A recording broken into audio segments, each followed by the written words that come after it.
My name's Jeff Regan. I'm the Lyon's eye, his private eye.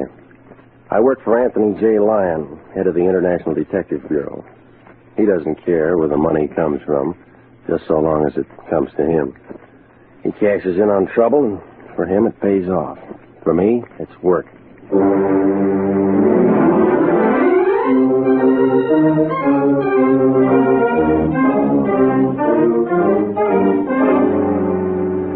Here's the kind of adventure you've been waiting to hear.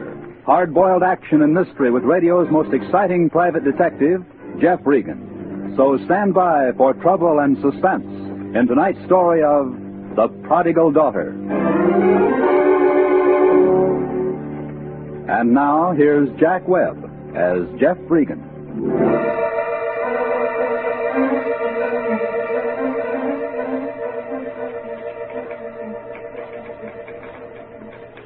Well, this is the way it started. Melody was sitting in the outer office wearing her horn-rimmed glasses. That told me that the client was in with a lion. I smiled at her, and she blinked back, rolled her eyes toward the lion's den. He's polite today. Yeah, I know. On the phone, I was Jeffrey. No. Yeah? Why do you stand for it? I wish I knew, Melody. Buzz me in, will you? Yes, Melody? Mr. Regan, do you know, Mr. Lyon? Oh, well, send him in. Send him in. We're waiting. Good luck. Thanks. Ah, Jeffrey. Jeffrey, my boy. My boy, come in, come in. There's someone here I want you to meet. Now then, Jeffrey. Mr. Carter, this is Mr. Jeffrey Regan, one of my very best men. Jeffrey, this is Mr. Daniel Carter. How do you do? How do you do, Mr. Regan? Mr. Lyon has assured me that you're a discreet young man. Well, I Full always... of discreetness, Mr. Carter. International Detective Bureau is ethically bound to employ sympathetic, understanding personnel, as well as alert, productive operators. I hope that's true, Mr. Lyon. In my publishing business, I never had the occasion to settle my trust on any one person. Very delicate situation, Jeffrey. Yeah. Now, go ahead, Mr. Carter. Everything said in this room is in the strictest confidence. Well, I want you to know that it wasn't easy for me to come here. It's admitting defeat in a way. Patrice is my daughter. 5 years ago, she walked out. Oh, I can understand in a way. When her mother died, I started sending her away to schools. I was no companion for her. Well, have you heard from her at all? Do you know where she is? I've never heard from her, Mr. Regan, since she left. I don't know where she is. But I want her back, Mr. Regan. I can see how you feel. International is in business to make people happy. Now, I've offered Mr. Lyon a $2,000 fee if he can find my daughter. $2,000. That figures. Now, you can trust International to find your daughter and bring her back. Well, then I guess that's all, Mr. Regan. I'll go now. You'll let me know as soon as you find anything? Of course, of course. Then good day, gentlemen. Trust International, Mr. Carter. Good day. Here's your ticket. You leave on the Sunset Limited at 1:45 today. I do? You're going to New Orleans to pick up that dame and bring her back. She was 19 when she left home, and any dame who's 19 has a boyfriend next door. I found out that much in 2 phone calls. The boyfriend hasn't heard from her in over a year. But that means she's got another boyfriend down there. Here's the New Orleans address. You knew all this? Here's a picture of her. She's just been staying away from the old man. This is going to be a nice piece of change. $2,000 for bringing her back, plus expenses. How do you know she'll come back with me? She walked out all alone. That means she wants to be all alone. Maybe we could make another 1,000 if some nosy newspaper guy just happens to get tipped and wants money to keep quiet. Oh, you're crawling with ethics, aren't you? Melody will give you some travelers checks. Sympathetic, understanding. Better pack some things before you miss your train. Just in business to make people happy. I want to be happy, too. Beat it. Call me if...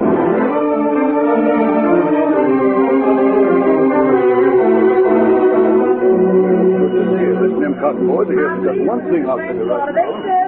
delicious oysters, and Charlie had to go racing. 2 days later in New Orleans at the Roosevelt Hotel, home of the original Ramus Gin Fizz, I figured it would take a lot of fizz to pull away that southern heat, but everybody in the lobby seemed cool enough in linens, tropicals, and seersuckers, except me and a big perspiring man leaning against the CNS ticket counter.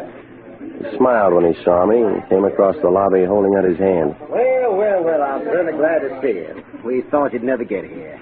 Nice trip? It was all right. Say, the rest of the boys are headquartered in E10. They're mighty anxious to meet you. They are? Mighty anxious. Delta cotton growers are going to make it or break it at this convention. Now, I want to... He was talking real sincere and bent over to make a gesture. The accent was phony, but the bulge inside his double-breasted gabardine coat was real enough. It was a .38 automatic. I say, I'll take you up right now. Why don't I meet you up there later, huh? Well, all right, if you'd rather. That's room 810. I'll go out and get a bite and meet you. You do that. About an hour. Clerk. Yes, Mr. Regan? How long have the Delta cotton growers been in town? The Delta cotton growers? Uh-huh. What, I had their convention last May. Last May? Yes, sir. Who's registered in room 810? Well, we have no 810, Mr. Regan. That's what I thought. Thanks.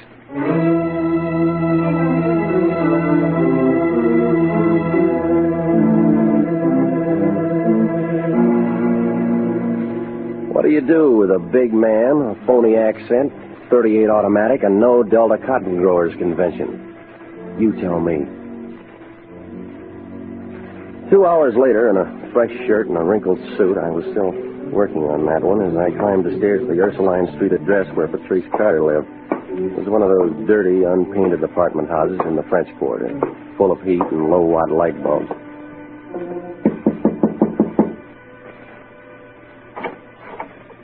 The girl who opened the door was tall, black-haired, wore a black dress. The picture Lyon had given me of Patrice Carter was a blonde. Yes? My name's Regan. I wonder if I could see Patrice Carter. Huh? Patrice, you're a friend of hers? Yeah, I'm from Los Angeles. How do you do, Mr. Regan? I'm Janice King, Patrice's roommate. Please come in. Right this way. Maybe it was because the 2 big rooms I followed her through were dimly lit, or maybe it was the sweet, sick smell of flowers. I don't know, but perspiration began to trickle down my back, and I braced myself when Janice King opened another door. Here you are, Mr. Regan. She was young, lovely, and blonde, with a burning candle, very dead. Patrice Carter. I just stood there in that dark room, and I looked down at her. I think there were other people in the room feeling the same as me and thinking the same thoughts. I must have stayed that way for 5 minutes. And then I felt Janice King touch my arm.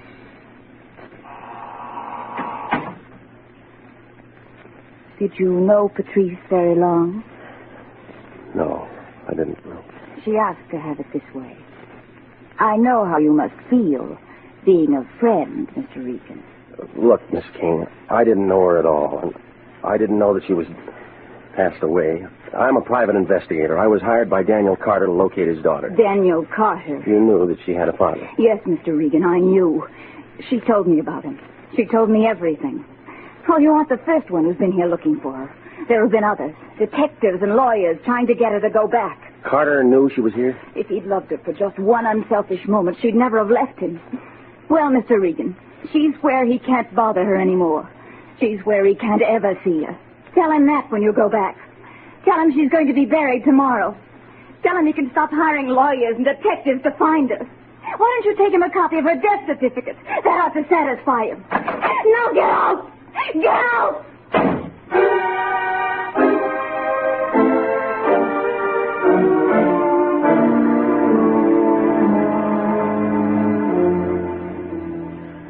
Well, the whole thing had looked too easy right from the beginning. I took her advice and I went down to the morgue to get the dope on Patrice Carter's death. There was one white coat there, a little man with a bald head who introduced himself as Oliver Fig. So you're from Los Angeles. So how are things in Los Angeles? What'd you say your name was? Regan, International Detective Bureau. Came here to locate a girl named Patrice Carter. I just came from her apartment. Mm-hmm. And she's dead. Yeah, I know. How? Might have wiggled herself to death. Did a dandy strip number at Joe Glorioso's joint. Stripper? Yeah, you got him in Los Angeles, ain't you? Seen that Carter dame lots of times. Great! Well, I thought maybe you could give me a copy of the death certificate. I got to take something back with me. Sure. Glad to do it. Oh, she was a real girl. Shame, dirty shame. So how's things in Los Angeles? And let's see. Blanky. No, not the same guy. Blackley, Blacker. Homicide? They fished him out of the river. Mississippi mud. Get it? Got it. So, how's things in Los Angeles? Here you are. Carter. Patrice Carter. 731 Ursuline. Mm-hmm. Coroner's report referred to Dr. Emmett Frozzi. Here you are. Dame died 3 days ago of leukemia. Let me see that. Sure. Leukemia? Then she knew. Sure. You get tipped plenty in advance on leukemia. Any doctor will tell you almost to the day. Nothing else? I mean, was there something fishy about it? Nah, all kosher. So how's things in Los Angeles? Any relatives? None listed. Well, that's it, I guess. Can I have a copy of it? Sure. Take that, and we got plenty more. Lots of people want death certificates for legal reasons. I once knew a guy who saved them like cigar bands or stamps. One whole wall of his bedroom papered with nothing but death certificates. Imagine, all homicides. So how's things in Los Angeles? Yeah, this is fine, Oliver. See you around. Glad to hear things are better in Los Angeles.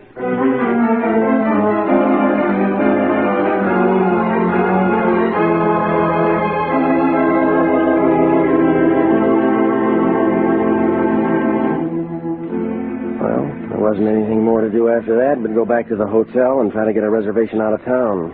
When I asked for my key, the clerk passed me 3 printed messages telling me that a Mr. Lyon of Los Angeles had been calling. When I got to my room, he called again. Regan, is that you? Where you been? Keep your shirt on. Come on, tell me. Did you see her? Yeah, I saw her. What'd you say? She's going to play ball? How soon are you coming back? She didn't say anything, and we aren't coming back. What do you mean? She's dead. What? D-E-A-D. Dead. She can't do that. It happened 3 days ago. Leukemia. Now, wait a minute. Old man Carter's paying us $2,000 to bring her back. They're going to bury her tomorrow morning, and they don't want any interference. She was laid out. Her roommate laced me up and down for working for the old man. Name of Janice King. Good-looking brunette. I told Carter we'd bring back his daughter, and we will. There's $2,000 in this, and you know how I feel about money. Yeah, I know. So get busy. Now, look. I've done a lot of dirty, rotten things for you, but he's an old man, and he's sick, and I'm... And he doesn't wear dark glasses because it's a sunny day. He's almost blind. Now, go on over and get that roommate and bring her back. He'd never know the difference. I won't do it. Offer her $500 to come here and pose as Patrice Carter for a week. And she could take a powder. I won't do it. I'm calling Carter first thing in the morning and telling him you found his daughter and that you're on your way back to Los Angeles. I won't do it.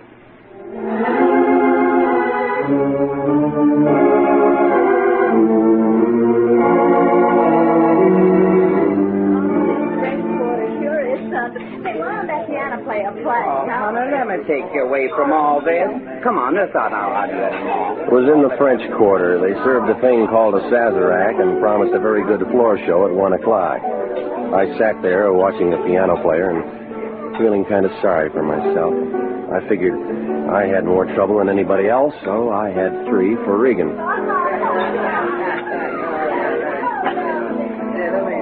It was about then a tall redhead with a long cigarette holder eased off her stool at the other end of the bar, patted a bald-headed guy on the head, and came over my way. She gave me time enough to get a whiff of her perfume and then leaned into me. Jane? Mm-hmm. Me too. I'm the new headliner. I'm going to dance pretty soon. You ain't antisocial, are you, mister? No, Red. I'm just lonesome for home. Where's that? Los Angeles. Hey, that's a good town. And what are you doing here? Work. I'm the new stripper. Oh, yeah, you told me. That's a tough racket. Pick 'em up and put 'em down, put 'em on, take 'em off. 10 years now. That right? How about drink? No, never when I'm working. Later, maybe? Maybe. Are you sure you ain't antisocial? I look all right, don't I? I mean, I ain't flipping. Come here. Let go. No hard feelings, Red. I just want to see your face. You're crazy or something? Come on, stand still. No, in the light. What's the matter? Something wrong with me? No, not a thing, baby. You're just fine. How long did you say you've been dancing? I've been dancing 10 years. Let go. Oh, hold still. That makeup. You wear it all the time? That's doing my business. All right. You had me scared there for a minute. You oughtn't to grab hold of a girl like that. Red, you mind if I ask you a personal question? Well, now, wait a minute. I just met you. No, it's about your face. What's the matter with my face? Well, it's beautiful. Oh. Oh, sure, go ahead. That grease paint and makeup. Using it heavy like that for a long time, it's hard to get off, huh? Oh, can't ever get all of it off, mister. When you've been in the business as long as I have, always got to have some of it on. Yeah, that's what I thought. Is that what you wanted to ask me? That's it. Well, you can get more personal than that. You're a little screwy, but I like you. Not like you, Red. Thanks. Hey, where you going? What about the drink after my number? Rain check me, Red. I got things to do.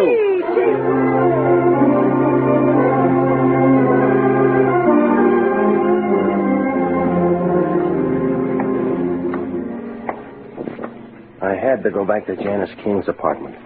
It was a sticky, sick kind of New Orleans night. From one lighted street, I turned off on Ursuline, a darker, dirtier street. I stopped, right in the middle of the block. All kinds of people have followed me at one time or another, and I've followed all kinds of people. But this had a professional feel to it. Stood there, listening, remembering my automatic and my suitcase back at the hotel. It only took him a second. He was a professional, all right. All I could see was well-pressed gabardine, 2 arms, and a hand-painted tie. The next thing was a gun butt carefully wrapped in a white linen handkerchief. Settled slowly against the side of my head. One of the well-pressed arms reached over and held me under the shoulders. I yelled at the top of my lungs, but there wasn't any noise. Regan of International was out as cold as a can of beer.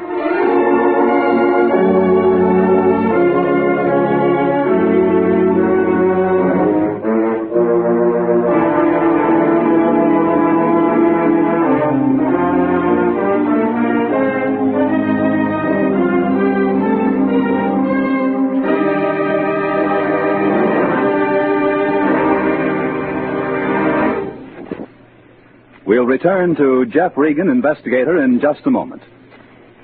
An easy way to save for future security is by a payroll deduction for savings bonds.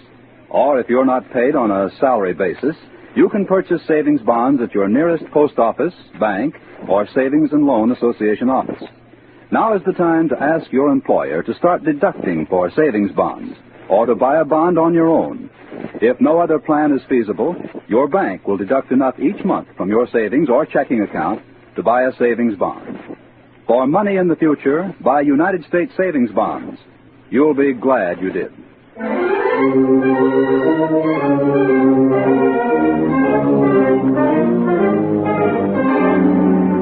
And now, back to the story of the Prodigal Daughter and Jeff Regan, Investigator.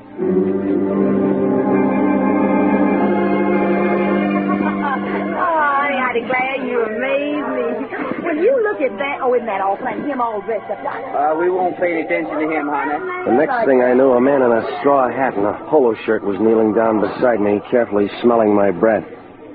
Easy now, buddy, easy. You've been making whoopee. Yep, that Sazerac will do it every time. Ooh. You know, you folks visiting down here ought to be more careful. Get your suit all dirty? It hit me on the side of the head. Mm-hmm. Sometimes the side of the head, sometimes the back. No difference at all. Always wind up in the same place, on the street somewhere. Had enough for the night? Yeah, plenty. Mm-hmm. I'll take you to your hotel. Huh? That's my cab. I nearly ran over you. Your first trip? Yeah. Well, you know better next time. Oh. He is in now.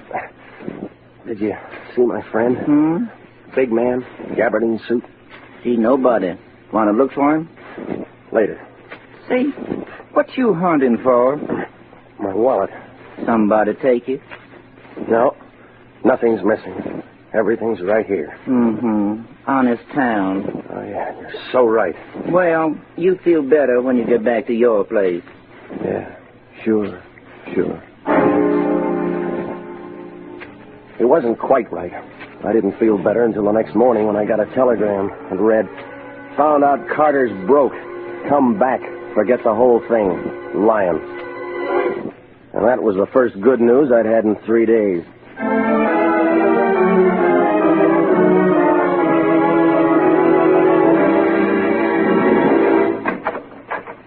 Oh, it's you. What are you doing here? She's buried, gone. Yeah, I know. I came back to see you. Wait a minute. You can't come in here. I just did. What do you want now? You. Yes, you. I was hired to come to New Orleans and bring Patrice Carter back to Los Angeles. She's dead and buried, and you know it. That's what you say. That's what a death certificate says. There's only one thing I learned lately. Don't believe what people say. Don't believe what death certificates say. I don't know what you're trying to do, but Oh, stop it, will you? I know you're Patrice Carter, and I know the girl who was buried yesterday was the real Janice Cain. And I know somebody's trying to make a monkey out of you and a monkey out of me. Now listen to me. If I have to, I can have that body exhumed. I can go into fingerprints and birthmarks, yeah, and a lot of things, but I don't think I'll have to. You see, Patrice Carter wasn't the type to do a striptease for a living. You're just trying to make something out of nothing. I'll call the police and have them arrested. Last night, I ran into the redhead who took her place. She told me what a tough life it is. 10 years of wearing grease paint can be kind of rough on your skin. The dead girl I saw had those kind of marks. The girl I'm looking for couldn't have been in the business that long. Why don't you leave me alone? I don't know who talks you into a thing like this, but it's all wrong. He's an old man now. He's broke and lonely and he wants to see you. I don't know what your differences are, but I want to take you back. What do you say? He was so off. He hated me. I know he did. I never want to see him again. What's he been telling you? Tim. Oh, Timmy knows everything. He doesn't know anything. And he'll never know anything. This your boyfriend? He had a phony accent when he tried to shake me down in the hotel lobby. Get out of here, Regan. I played ball and you had to quit trying. It all fits now. This guy's been holding your hand for the last year. He's been real sympathetic. Get out before I throw you out. He told you how to trade names with that poor kid who was dying of leukemia. He told you to send me to that morgue for a death certificate. And he dropped me in the gutter last night to make sure I had it. You know why? Don't listen to this character, baby. He's off his nut. He's a private detective from Los Angeles who's been getting paid to make love to you. No. Regan, I told you to shut up.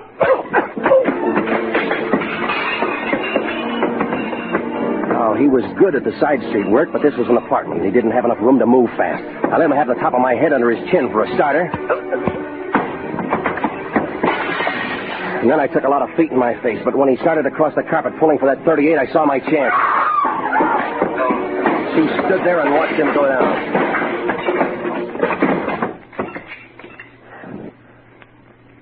It's not true. It's not true. You're just here to make more trouble for me. You're just here to make Am I? I thought I recognized the touch. Here's his wallet. Look for yourself. Here, catch. Timothy Conover, Private Investigations. Well? Come on, kid. I'll take you back home.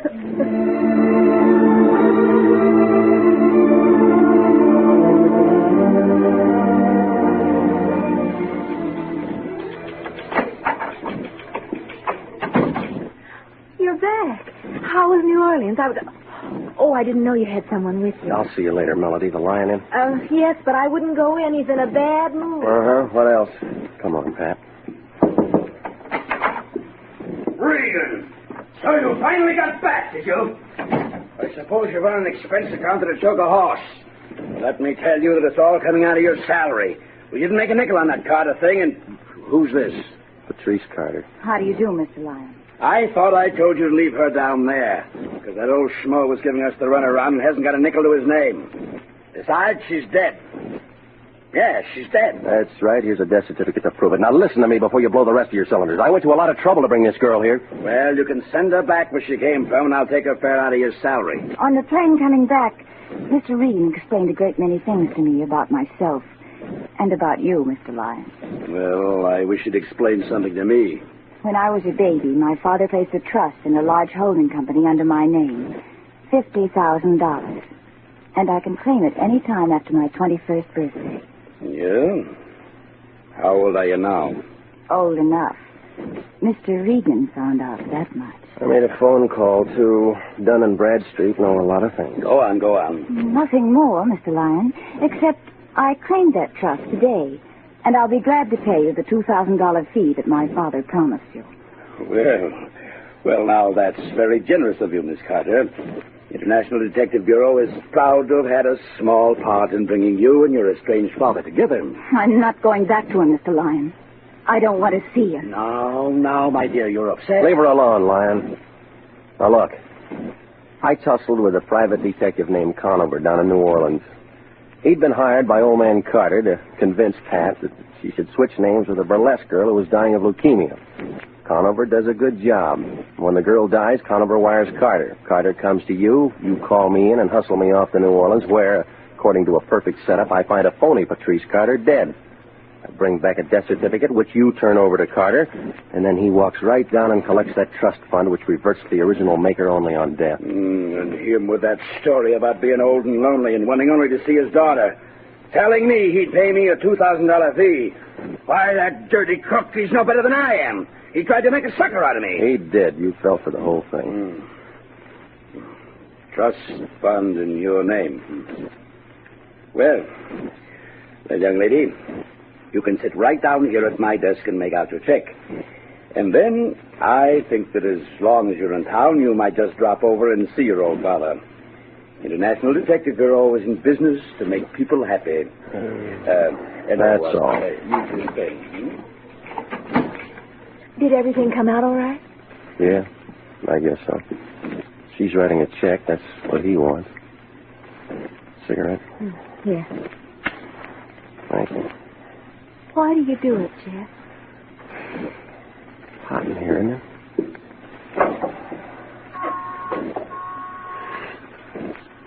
The air feels good. Makes you clean. He doesn't care whether it's homicide or arson or a lost daughter or just people getting kicked around. He makes money on it. I help him. You didn't answer me. Why do you do it? I don't know, Melody. I don't know.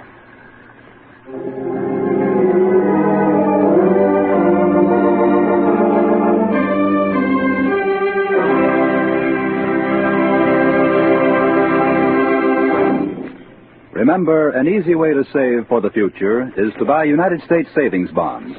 You can buy bonds at your nearest post office, bank, or savings and loan association, or you can ask your employer to start deducting for a bond a month on the payroll savings plan. A bond a month is good security for the years to come. For money in the future, buy United States savings bonds now. You'll be glad you did.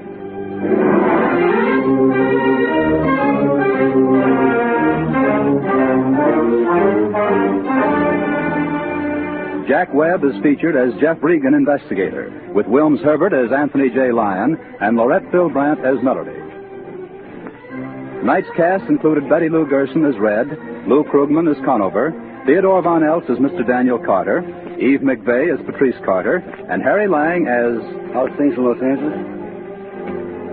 Remember, it's CBS same time next week for hard-boiled action and mystery with radio's most exciting private detective, Jeff Regan, as he tells the story of the Lonesome Lady.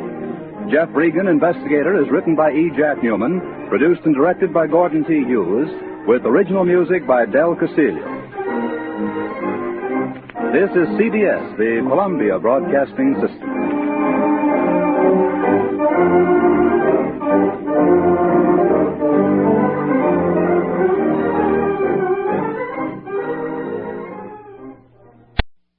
My name's Jeff Regan. I'm the Lion's Eye, his private eye.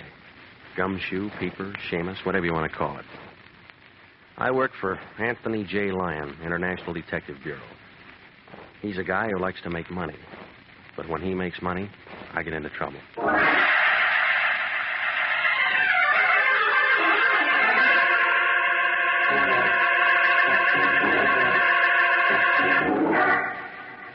Here's the kind of adventure you've been waiting to hear. Hard-boiled action and mystery as told by Jeff Regan, Investigator.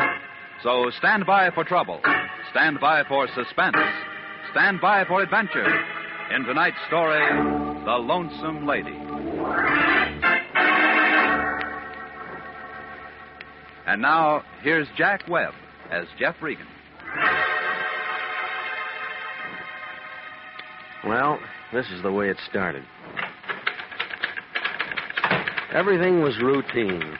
Melody was at her typewriter working on the usual sheet of paper, backed by the usual 4 carbons, routine. The smell of the Lyon's 50-cent cigar hung in the room, routine. And the air conditioning was out of order, all routine. I looked over Melody's shoulder and read the memo. Attention, International Detective Bureau, Anthony J. Lyon, from the American Insurance Company Claims Division. Here you are. Keep the original for yourself and give the others to Mr. Lyon. I guess you're going to be on this. On what? You beautiful thing, you. Huh? Jeff, don't. Jeff, don't do this. Somebody might walk in. Mr. Lyon will tell you all about it. What's the matter? New boyfriend, huh? Now, Jeff. Mr. Lyon's waiting for you. Okay. I'll talk to you later. Regan, ever hear of a guy named John R. Renzo? Nope. A doctor named Maurice Wade? Nope. A French dame named Marie Rochelle Portier? Nope. Should I? Maybe. I don't know yet. It's all routine stuff on that American Insurance Company contract. They want us to do a little work for them. Their claim man came in about an hour ago, all excited about Renzo. He kicked off early this morning. I can't very well meet him. There's a time and a place for wisecracks, and this isn't it. It figures. Renzo kicks off, and the American Insurance Company's going to have to kick in with $35,000 to his beneficiary. And that's Marie Rochelle Portier. No relation. Girlfriend, I guess. It's almost a bank buster for AIC. So you want me to see her? No. It'd be ticklish if it turns out to be legitimate. Now, you better look at the other angles before you see her.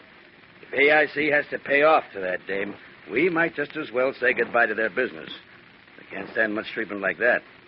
Well, you mean you want me to find a way for him to get out of it? I didn't say that. If it's legitimate, they'll pay. That's nice. What I want you to find out is how a guy carrying $35,000 worth of life insurance winds up croaked in a hotel on Main Street with 2 dimes and 3 pennies sitting on the dresser. It could happen. Sure, it could happen. But you find out why it could happen. Renzo's worth 23 cents alive and $35,000 dead. And the county's going to have to plant him. The insurance company doesn't like it, and I don't like it. How'd he die? Well, the coroner says it was a heart job. Insurance company? Insurance office says Renzo applied for the policy 3 weeks ago. It was approved 10 days ago, and he kicks out today. Everything's fine on paper. So what am I supposed to do? Find out what isn't fine about what that physical Renzo passed. Now, you can start with the insurance doctor, name him Maurice Wade.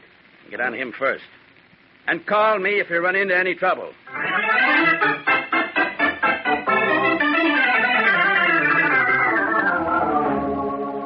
The place I was looking for turned out to be a brand new 3-story building on Wilshire Boulevard. In the hall, I could still smell wet plaster and cement. There was one name on the neon-lighted directory, Dr. Maurice Wade, internal medicine, diagnosis, and the number's 310. The sign on the self-service elevator said, "Do not use," so I climbed the 3 flights of marble stairs. The first door at the top was 310. Enter. I entered. A blonde girl in a white uniform sitting at a small desk smiled up at me through sharp white teeth, showed me 1 well-shaped leg and 2 well-manicured hands, all routine stuff. How do you do? Have you an appointment? No, I don't. I was hoping I could see Dr. Wade without an appointment. Well, that's almost impossible. He's so busy these days. I'm Miss Porter, his nurse. Perhaps I can help you. Well, my name's Regan, but I'm afraid I'll have to see him. Oh? Oh, if you don't mind, I'll just stick around and wait for him. Oh, he isn't in just now, and I was just about to go to lunch, Mr. Regan. Well, that's fine. We'll go together. Dr. Wade will be in at 2 o'clock. You can come back then. I get it. 2 o'clock. It was right then that my day began to change. I stepped outside the office door and walked over to the brand-new stairway of that brand-new building. Now, get this. I stopped a minute because I thought I heard somebody opening the doctor's door. I turned around to take a look when I felt something brush my arm. The stairway suddenly turned upside down and began to walk up me. There was a lot of noise all around, and I was trying to yell for somebody to shut it off. It got louder and louder and louder. It was then I decided this wasn't routine.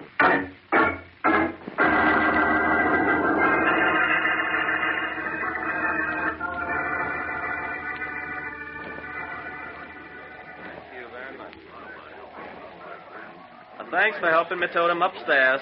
He'll be all right now. I'll take care of him. He'll be all right. He'll be all right. I was lying on a leather couch in a white room. A tall, thin man with a hooked nose seemed to be running things. He was waving an arm at a vague crowd of people near the door.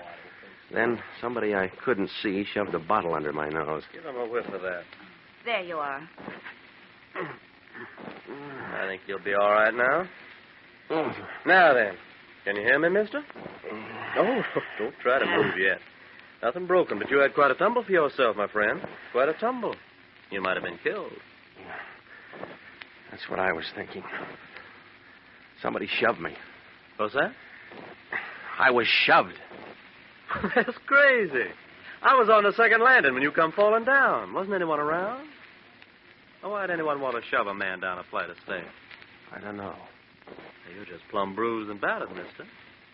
When you get to thinking about it, you just got dizzy from the heat or something. Now, didn't you? Maybe. I'll show you. Mary, hand me that like a good girl. Here you are. Here.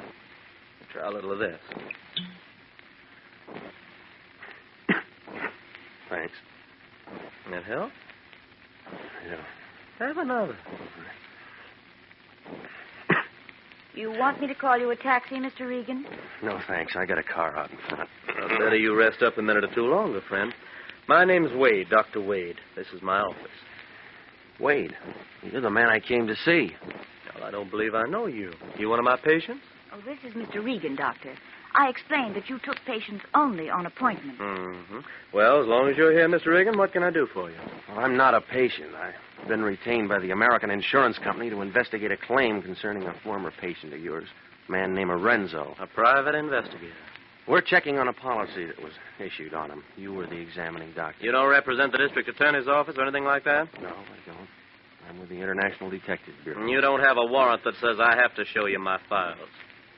No, I don't. But I thought that as long as you were employed by the insurance company and you conducted the examination, that you let give me back go. my bottle, mister. And then you can get on out of my office. Huh? And get out fast. If I'd have known you was something like that, I wouldn't have drugged you up here in the first place. Now get on out of here before I throw you out. Well, you can see how things stood between Dr. Maurice Wade and me. I walked out of the place with as much dignity as I had left. I had other plans. There were other files to look at and other people in the city I could talk to. Detective Sergeant Salvatore Wendetti, morgue detail, was sitting in his office, chewing on a cold cigar, reading a traffic bureau memorandum on the new liability laws. Well, if it isn't Jeffy the Regan. How are you, Jeff, boy? I haven't seen you in a long time. Pull up a chair. What happened? I fell down a flight of stairs. You ought to be more careful. Lots of people get killed doing things like that, so what can I do for you? Sally, I want you to find out about a man named John R. Renzo for me. He died this morning, and your office is handling it. Renzo. John Renzo. Johnny Renzo. Yeah, sure, we got him in the icebox now. Want to see him handle it myself. No, thanks. I know he's dead. What else? Well, never really a bad actor, never really a good one either. Mind you, all the boys in the beat knew him. Why? Come on, tell me some more. Well, he made Lincoln Heights jail about 9 months out of 12 on a vag rap, one thing or another, routine. Vagrancy? Just one of our lazier citizens, so he's dead now, so what's to it? He was insured for $35,000. Oh. Yep, that's what I'm thinking. So somebody's mighty glad to see little Johnny dead. Who gets it? Her name's Marie Rochelle Portier. No relation. Hot time in the old town tonight for her. Mm-mm. Tomorrow night. The insurance company has 24 hours to investigate. Ah, that's what you're doing. All right, Regan, what else? Well, you got the coroner's report? Oh, sure. Right here, came in an hour ago. It was a heart job. You sure? Positive. No one deader than Johnny Renzo. It was bound to happen the way it did sooner or later. Was he an old man? 45, 50, maybe. You can never tell on that kind, but all of us around here knew it. Knew what? That his sticker's been bad for years. Every time he made the heights, it'd give him a soft job. Couldn't take a chance. Hey, look, Sally, are you telling me it was chronic heart condition? I'm telling you, it was a chronic heart condition. Well? I need that telephone. Not this one. Only inside calls. Try the one across the street.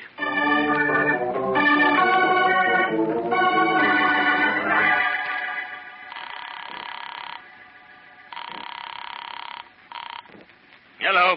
This is me. I ran into some trouble. What kind of trouble? Well, you'll have to get me a warrant or something so I can get in that doctor's office. What? He wouldn't play ball. He threw me out. Now, the coroner's report shows that Renzo has a chronic heart condition. Then he never should have passed a physical. I thought that'd get through to you.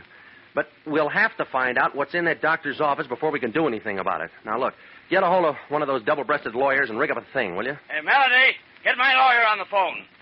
It may take the rest of the day to get you in there legally, and we haven't got the time. So get busy. I just told you I can't get in. If I can't get in, I can't get in.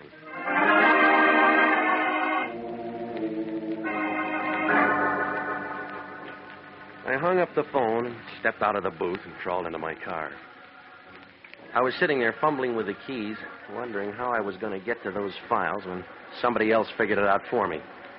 He was a big man in a brown sport coat. Take it easy, Pilgrim. I just want to talk to you a minute. Well, that's tough, Pilgrim, because I don't want to talk to you. I've had a busy day and I... I wouldn't try anything like that, Pilgrim. I just got here. I know lots of holes. Come on, this one's just basic. I can tear your arm right off if I have to. Wise up, Seamus. I'm here on business. Yeah? What kind of business? You just been in to see Wendetti? Sure, I've been in to see him. He's a friend of mine.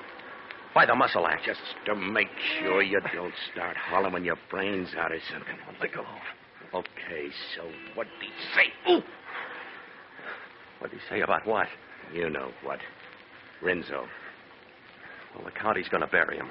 More, Seamus. Keep talking. Only makes sense. He's dead. For good. Oh! More. He died of a heart attack this morning. Somebody gets $35,000 because of it. And you've been seeing people. A doctor, Wendetti. Dame next on your list? Maybe. Oh, is that what you want to know? Yeah. You're a good boy, Regan.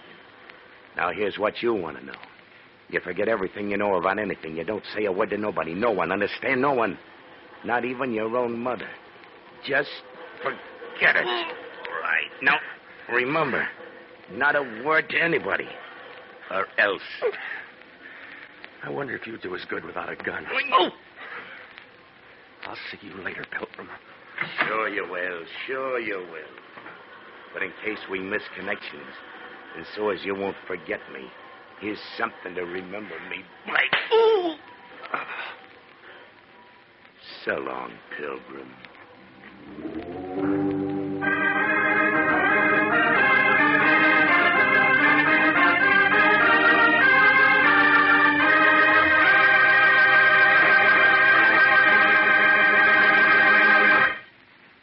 We'll return to Jeff Regan, Investigator, in just a moment.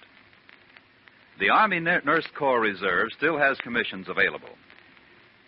If you're a graduate registered nurse between the ages of 21 and 45, you may be eligible for a commission in the Army Nurse Corps section of the Regular Officers Reserve. Those who meet the high standards and qualify to serve with this fine organization may elect active or inactive status. Nurses requesting inactive status will continue with civilian nursing, but stand ready to serve in time of emergency. In addition, they have the opportunity to take advantage of special training courses. Nurses who request active status enjoy the same pay and privileges as all other officers. Graduate work is provided at the Army's most modern teaching centers, and the nurses obtain educational experiences that benefit them in both civilian and military nursing. Now, if you believe you qualify for a commission in the Army Nurse Corps Reserve, apply to the Adjutant General, Washington 25, D.C. That's the Adjutant General, Washington 25, D.C.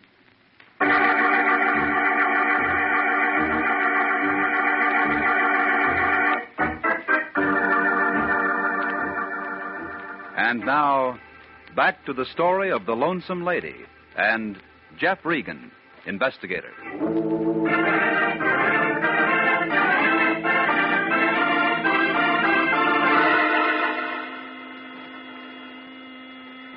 This wasn't routine either. It was brass knuckles, a big man in a brown sport coat on the front seat of my car. I guess I fell onto the horn into my steering wheel. I couldn't seem to sit up straight and get away from the noise.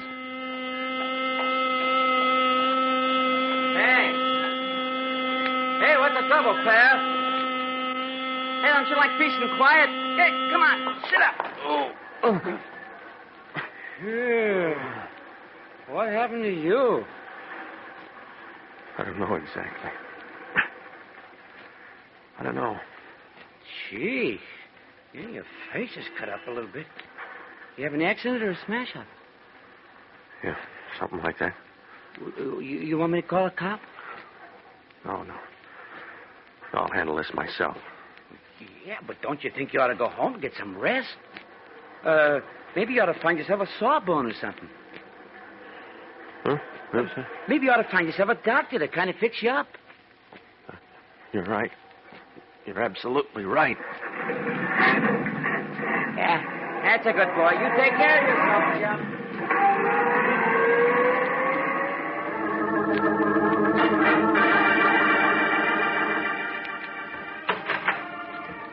Oh, it's you again. Says doctor on the door, doesn't it? The office is still open, isn't it? Yes, but I thought Dr. Wade told you that he didn't want you here. I heard him, but this is different.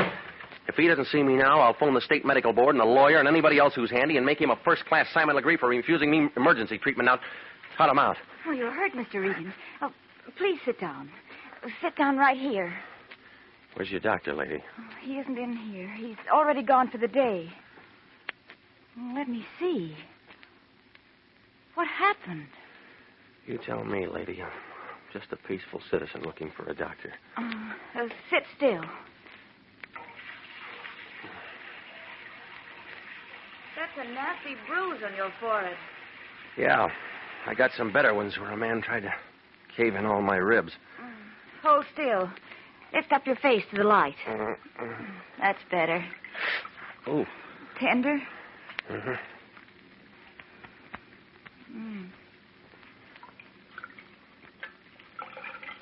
First the stairs, now this.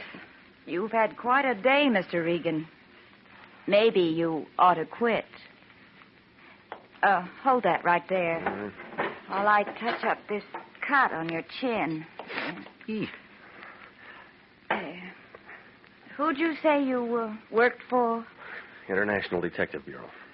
I'd resign if I were you. They're working you too hard. What's happened lately isn't exactly routine. What happened lately? Well, I found out that the man who died this morning had a chronic heart condition, and he should have never been insured. Your doctor's in this up to his ears for passing him. Go on. A big man in a brown sport coat doesn't want anybody to look into anything. He's the one who did this. That's right. That should hold you. Thanks. Oh, wait a minute. Where do you live? Huh? Your address. I'm coming over to your place tonight. You are? If what you say is true, my doctor's going to get 5 to 15 in San Quentin for doing a fix on an insurance examination, and I might be dragged into it. And I wouldn't want that to happen. So? So I'm digging up that file and bringing it over to your place, and we'll see what's what. Why not look at it right now? Isn't here. We just moved to this place 3 days ago, and half the stuff is still in the old office. All right. I'll buy that. Try 1720 North Taft, 308. In about 2 hours. Why so long? You need some rest. Besides, your shirt's bloody. Well, what was that name? John R. Renzo, R-E-N-Z-O. All right. You can expect me. Feel better now? Yeah, much better. Oh. You know, you freeze me, lady. Your boss throws me out, you fix me up, you help me. Maybe I wouldn't have fallen down those stairs if you hadn't sent me out to eat alone.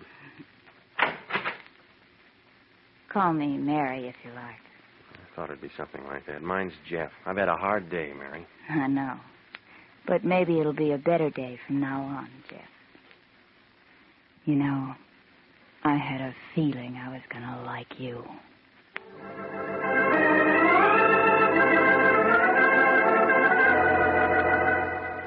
It was just about then that I remembered the beneficiary. She was my last call. I bucked beach traffic out Wilshire and pulled up in front of the Beverly Hills address Lyon had given me. A row of brass mailboxes on the outside of a 4-unit court told me that Marie Rochelle Portier lived there. The man in overalls watering the lawn blinked at me, frowned at the cut on my chin, pointed to his own, and shook his head. I nodded back, wondering what Marie Rochelle Portier, or whoever she might be, whatever her racket might be, looked like. I found out. Yeah? It was the big man without his brown sport coat. This time it was swimming trunks, and he looked as big as a super chief. I threw my whole arm into his face. He staggered backwards into the room, trying to get his balance. I let him have another one in the stomach. He was out of condition. One more, and his chin was cut. He went down, taking a lamp, a card table, and a glass of warm lemonade with him. Oh, yeah. It's real good to see you again, Pilgrim. All right, James, all right. You're the champ. Come on, get up, get up. I might have known I was going to find you here. Where's your girlfriend? No, just a minute. I said, where is she? She ain't around. Ain't no one around but me. Honest. Okay, you give it to me. What are you talking about? Oh, I've met citizens like you before. Oh, now, come on, make it straight. Oh, all right. Oh, you busted my head. I'll make it straight. Marie's my girlfriend. She calls me today, tells me what you look like. Tells me where you'll be. Tells me what to do. I do it. She knows who an insurance stick will go to. All right, go on. Catch you at the morgue. You're nosy. She says to rough you up a little bit, make you forget what you're doing for a while. I find you like she says and do what she says. Nothing personal in it. What about the doctor? He split with you and her? Ain't no doctor in on it, just me and Marie. How'd she fix it for Renzo to get insured? I don't know. She's got connections. She gets around. Right, smart guy. Come on, spill. Honest. That's it, Shamus. That's all there is to it. We worked it a couple of times before. I don't know how she fixes it, but she does. I do all the heavy work, and we get along fine.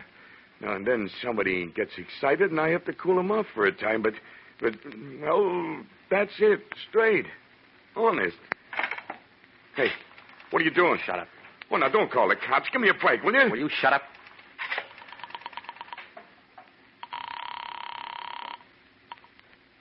Lyon. It's me. Regan, where have you been? I'm calling from the address of Marie Rochelle Portier. I told you not. Look, there's a big ape here who roughed me up today, trying to put me out of commission. I don't care about that. We have only 12 hours. Come on out and pick him up and get a statement for a warrant. Warrant for who? For Marie Rochelle Portier. This monkey can give you enough to have her picked up. She's the one we want. You sure about that?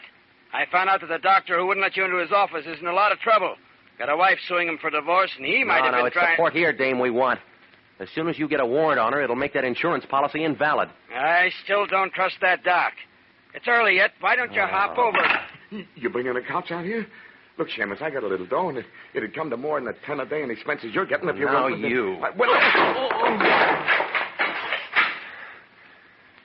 Stay here, Pilgrim. I'm tired. I'm going home.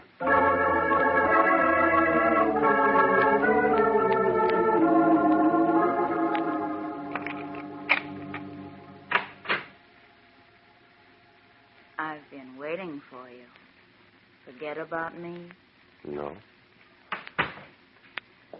The janitor let me in. I told him you were my brother. That's nice. You didn't come straight home and get some rest. Oh, I had a couple of things to do first. No, sit down. I fixed your drink. Oh, good.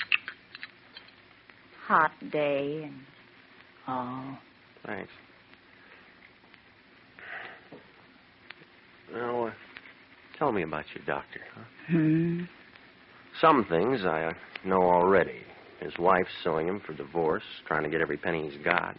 He doesn't like me. That's it. Or maybe he just doesn't like any private detective or anybody else who might be working for his wife, huh? Maybe. And if I can spot a man who's being taken to the cleaners, he's one. He's pretty touchy these days about all the trouble she's probably caused him.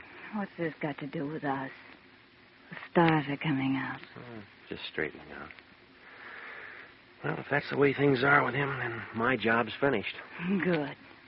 Now we can relax. You've been working much too hard. Jeff, put your arms around me.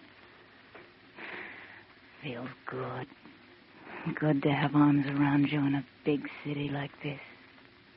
Such a big city. So many people. Mm-hmm. You're nice, Jeff. Sometimes it's so lonely. And sometimes it's like this.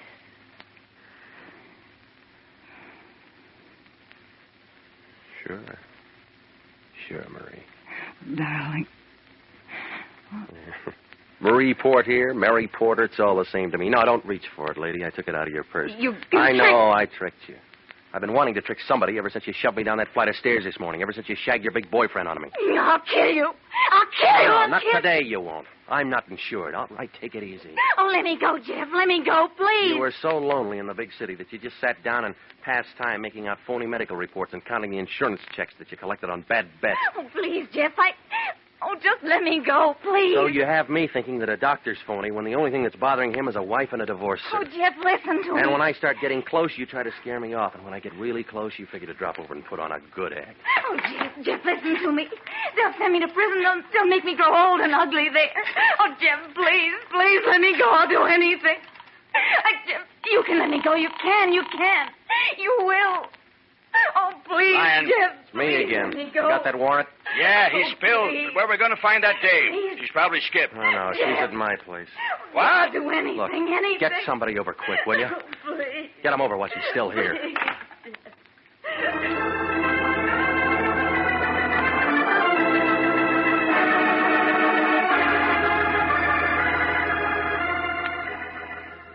Well, I told it all to the Lion, and he told it all to the American Insurance Company, and they renewed our contract. She's being arraigned next Monday. What happens after that is up to the jury. Melody had a question. Jeff, what do you think they'll do to her? Well, she'll get about 10 years, I guess. If Mr. Lyon hadn't had that contract with AIC, would you have turned her in? Sure, I'd have turned her in. It's my job, isn't it? Oh, it's a big city. A lot of lonesome people down there. They allowed her one call when they took her to jail.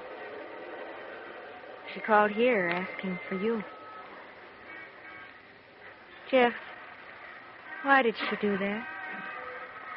I don't know, Melody. I don't know.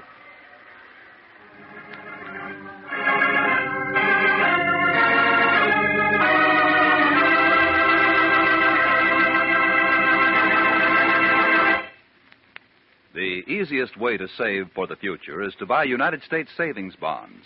Your nearest post office, bank, or savings and loan association can accommodate you. Or you can buy bonds on the payroll savings plan. Just ask your employer to start deducting for a bond a month. A bond a month is good security for the years to come. For money in the future, buy United States savings bonds now. You will be glad you did.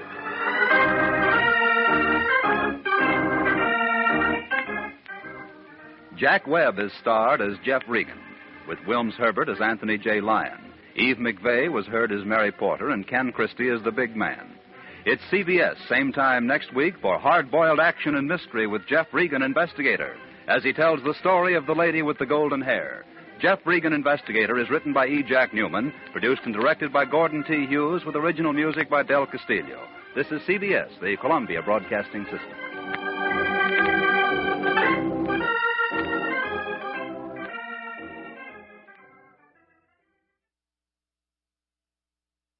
When Anthony J. Lyon cashes in on somebody's trouble, it means money for him. For me, it means work. I'm Jeff Regan, the Lion's private eye.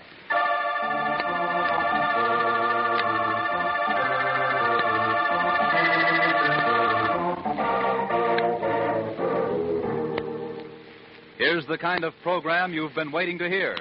Hard-boiled action and mystery as told by Jeff Regan, Investigator. So stand by for trouble. Stand by for suspense. Stand by for adventure. In tonight's story, The Lady with the Golden Hair.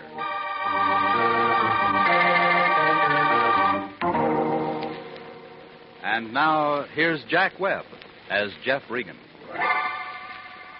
Well, this is the way it started. I was sitting in the Lion's den waiting for him to get off the phone so I could ask him about my expense sheet on that New Orleans thing. He was playing the usual games with his lawyer, and just about the time he hung up and he turned his chair my way, the office door opened. All right, Regan, what do you want? Aha!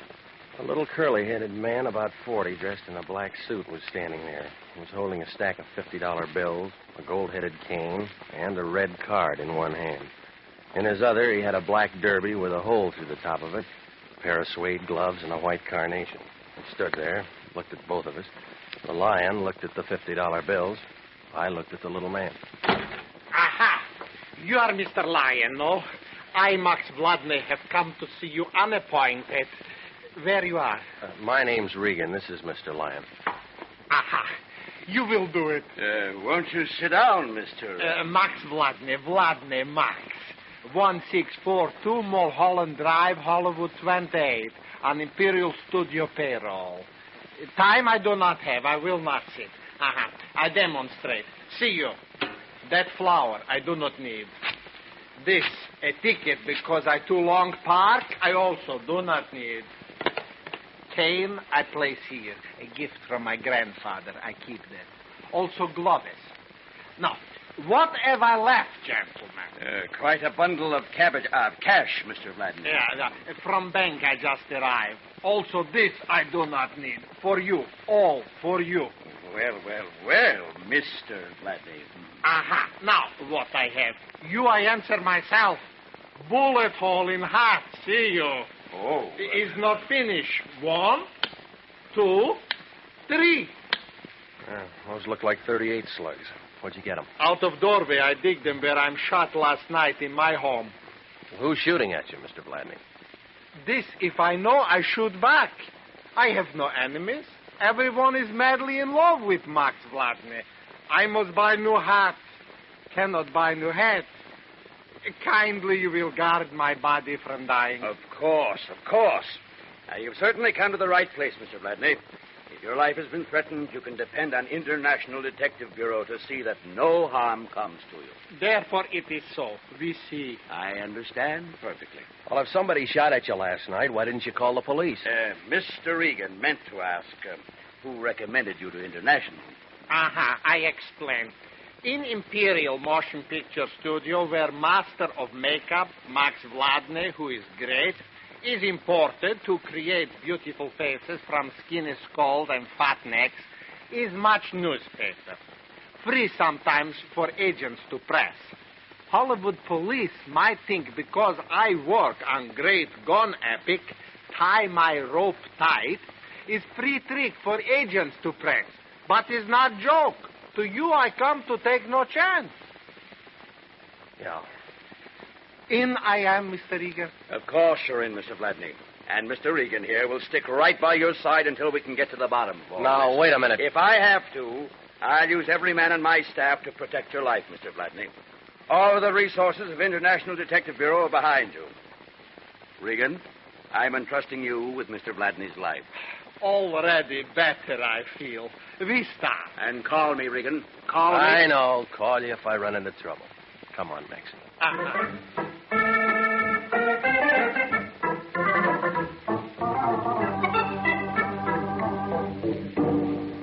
Well, you can see how it was. Max Vladney's car was parked in a red zone in front of the building, and there was another ticket on it. He tore that one up, too. On the way out to his house, I tried to get a little more information, but it didn't come to much. He couldn't figure out why somebody was shooting at him or who was doing it. It was about 6 o'clock when we pulled up in front of his house on Mulholland Drive, one of those little places with a big sun porch in front of it and an egg-shaped swimming pool in front of that. He was pulling things out of his pockets looking for the key to the front door when it happened. See what I tell you. All the time shooting at Maxie, someone. All right, get on. What I tell you, my heart is full again of hope. All right, shut up. You aren't hit. But he's frightening. Well, unless he's got a machine gun, he can't fire anything more. Wait, where go you? You leave Max to be killed. I'm going after him. Stay right here. You'll be all right. I started for the heavy brush outside the clearing of the house where white gun smoke still hung around the trees. And then I saw him. He was a gray-haired man, stocky build, glasses, about 100 feet away, running down the hill waving a gun. I went after him, but I couldn't get a clear shot. Oh, he was quite an acrobat. He dived over a wooden road bracer and went skidding down the embankment. By the time I got there, he was climbing into an old Chevy convertible, and he took off in a cloud of dust. I couldn't see the license plate on the car.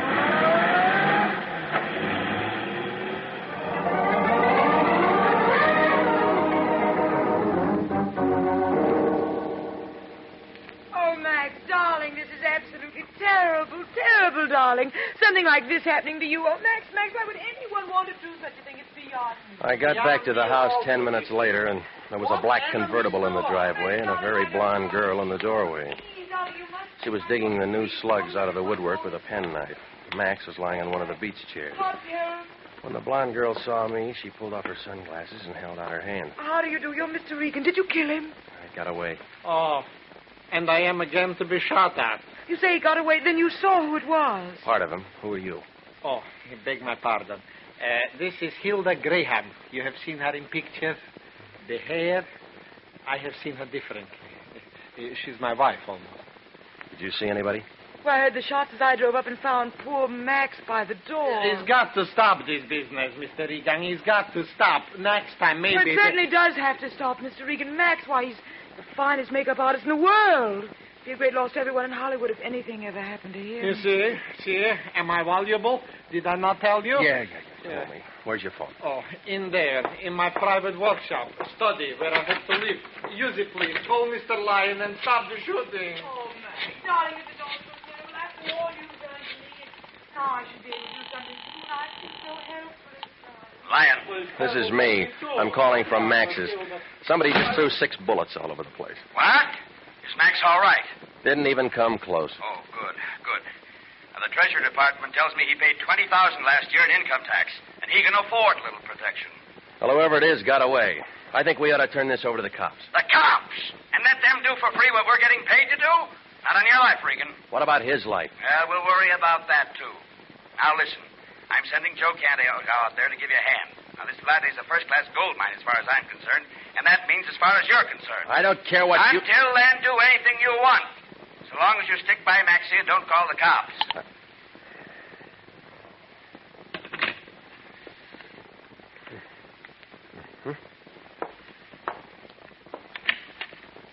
That figured. That's a fair label.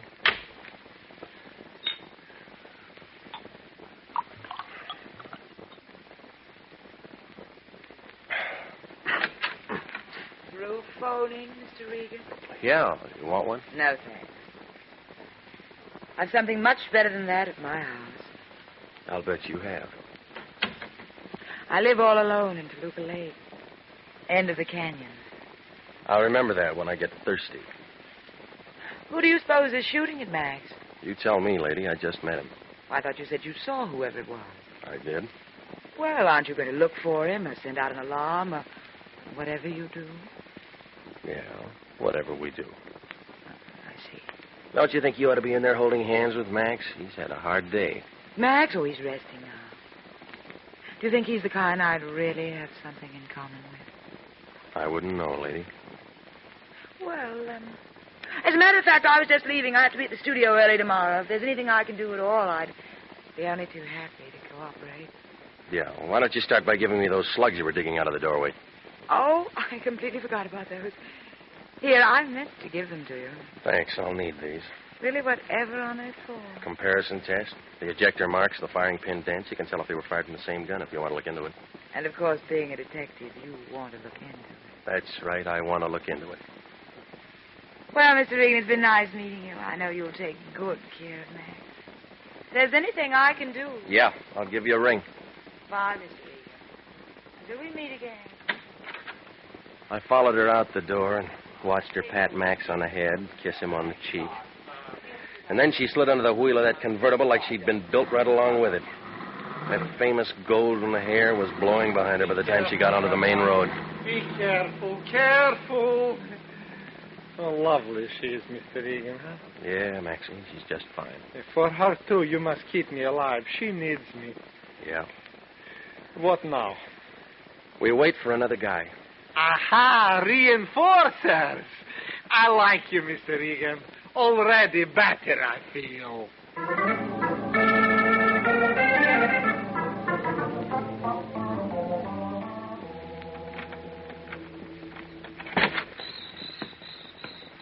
Only me, Regan. Take it easy. Oh, Canto. Come on in. What took you so long? I stopped by police ballistics on the way out. I had them 38 slugs that Max brought in check. Oh, well, I got some more for you. Well, I found a winner. Gun belongs to a feller named Pete Berger. Ain't no permit on it. He done 6 to 18 in San Quentin once for robbery.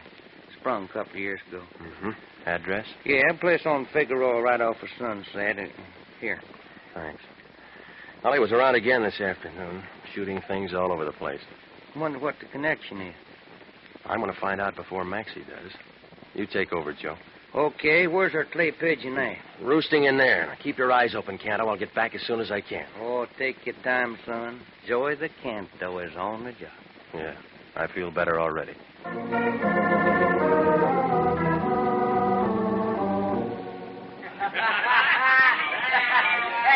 do you know how to play Carolina in the morning? What about Carolina in the evening?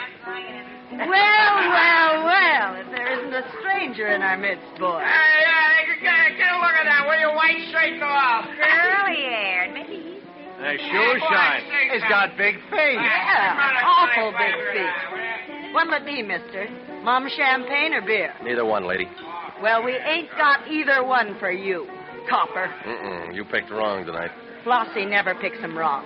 I can tell by your feet. You're paid by the city or you're a private peeper and somebody else pays you.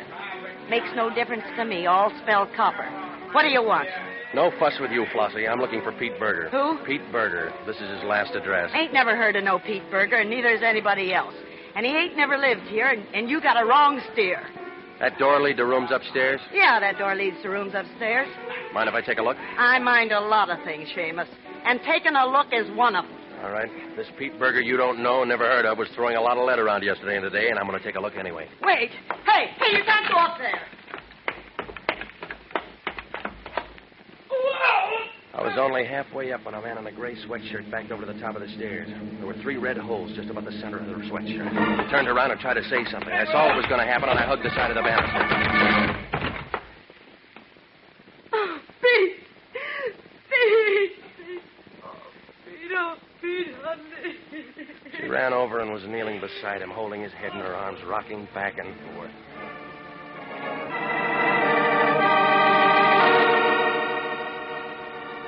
Yeah, you guessed it. It was the same man I'd chased all afternoon, and he didn't live 5 seconds.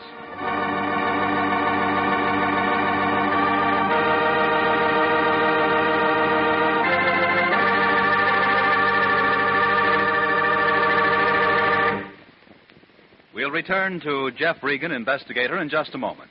But first, here's an important message from the Adjutant General's office. At no time in our nation's history has it been more important to develop an outstanding Army medical department. Without an adequate nurse corps, this cannot be accomplished, and nurses are still needed to fill the estimated requirements for 1948. If you're a graduate registered nurse, over 21 and under 45, you are invited to apply for a commission in the Army Nurse Corps Reserve. If you are selected, you may choose either active duty or inactive status. Apply to the Adjutant General, Washington 25, D.C.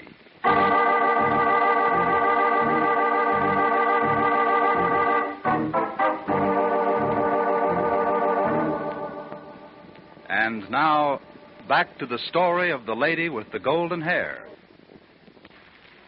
And Jeff Regan, Investigator.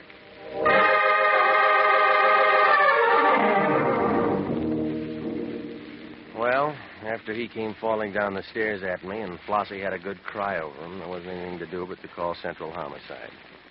They got there a few minutes later and went over the whole place, taking pictures and prints. Finally, a wagon pulled up, took what was left of Pete Berger down to the morgue. Detective Lieutenant Salvatore Vendetti, up to homicide, asked everybody a lot of questions. Then shipped a couple of people downtown for a couple of different things and finally got around to me. Regan, I think you ought to get yourself a new job. Every time the lion growls, you wind up with a corpse someplace and somebody has to ask you a question. Well, it wasn't my idea, Sally. I might have to book you on technical charge. Oh, stop it, will you? You know I didn't have anything to do with him getting When shot. the next car named Pete Berger gets topped off just before a private dick gets around asking him a few questions, I got to ask the private dick some questions myself, or else the chief is going to ask me some questions. Make sense? All I know is that somebody's been shooting at a client of mine. Mm-hmm. And that somebody's Pete Berger. How do you know? The bullets came from a gun owned by Pete Berger, so I came down to see him. Only he walks out all loaded down with 45 slugs and dies before you can say hello. Isn't that the bump? Who's your client, Regan? Do I have to tell you? No, but you will. Company policy. Company policy. Confidence in a client, Regan. Can you arrest me for anything? Depends. Material witness, maybe. Okay. While it's pending, I'll get a hold of the Lion, he'll get a hold of Harry Presidio, and then I'll bet you $10 there'll be a writ of habeas corpus at the station by the time you get me there. All right, you're clear. This is a murder case, Regan. That's a serious crime in anybody's town. I don't know any more than I just told you, Sal. You know the name of your client? Okay. Why was Pete shooting at him? That's what I was going to ask Pete. Oh, now just exactly where does that put us? My client's safe and sound in his home, and Joe Canto's keeping an eye on him. When Canto was pounding a beat for the department, some guys got away from him. A lot of guys get away from a lot of cops, but not when the cops watching. Canto's good at that, you know him. Oh, sure.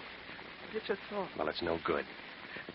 Before Pete Berger went to San Quentin, he was never very handy with a gun because his eyes were so bad he couldn't see his hand in front of his face. He didn't hit anything yesterday or today, but he was sure trying. Now, Flossie told me Pete's been playing stuntman in pictures, making a buck at it. It seems he learned all his tricks while he was in the clink. They have a nice gym up there. They never tell what they'll do next. Still, can't understand why he'd all of a sudden go around shooting at somebody. You figure it's Sally maybe there Umley. was something personal and that Pete had to do it. And whoever Pete was shooting at got kind of sore. Turn around and plug Pete tonight, huh? My client's home, safe. Sure. Canto's good. Almost forgotten. Pete Berger was a perfect setup for a wise guy. An ex-con who done 15 years, who learns his lesson, wants to make a straight dime, gets mad when anybody bothers him. Blackmail. It's been done before. Pete had a good, healthy bank balance. I guess he was saving up for his old age. But some wise guy finds out Pete's a con, says, I'll tell your boss unless you kick in. Then maybe Pete starts shooting to scare him into shutting up. Make sense? Sounds like an old fairy tale, Sally. But screwy enough to be the answer. Only this wise guy Pete's shooting at thinks Pete might be meaning business. So he just comes over here tonight and plugs Pete. And who's the wise guy? Your client. You aren't going to tell me his name? I can't involve a client in a murder. Oh, yeah, company policy. I almost forgot. Regan will find out in the morning. We got some lawyers, too. I know. Couldn't tell me now? I'll phone you in an hour, Sally. Okay, Regan, you can talk to him first. But phone me. Good night. Night, Regan. See you around. My watch said 4 o'clock by the time I got to the hills back of Laurel Canyon and started up Mulholland Drive. The usual fog was in the usual places, doing the usual things to trees and houses. And when I pulled up in front of Max's house, one light was burning in the window. The rest of the house looked dark. Everything was quiet. The first thing I noticed was cordite. It smells black, and it means that guns have been fired. The whole room was full of it.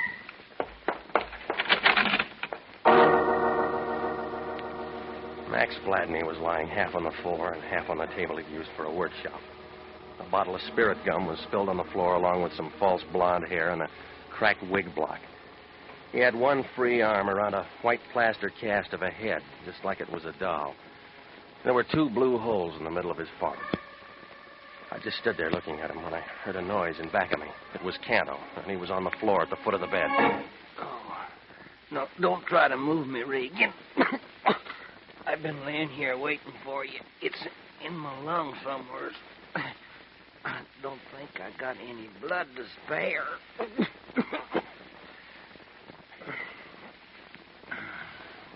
Joey boy let you down, huh? It happened an hour after you left. I don't know who done it. There's a lot of noise in Max's room, and I come in, the next thing I knowed, I'm taking a slug myself. Hey, call me a doc, will you, Regan? I got a date tomorrow night. She's been trying to get rid of me. This would give her a good excuse. Guess Lyon will be mad, huh? Call me a doc, Regan, right quick.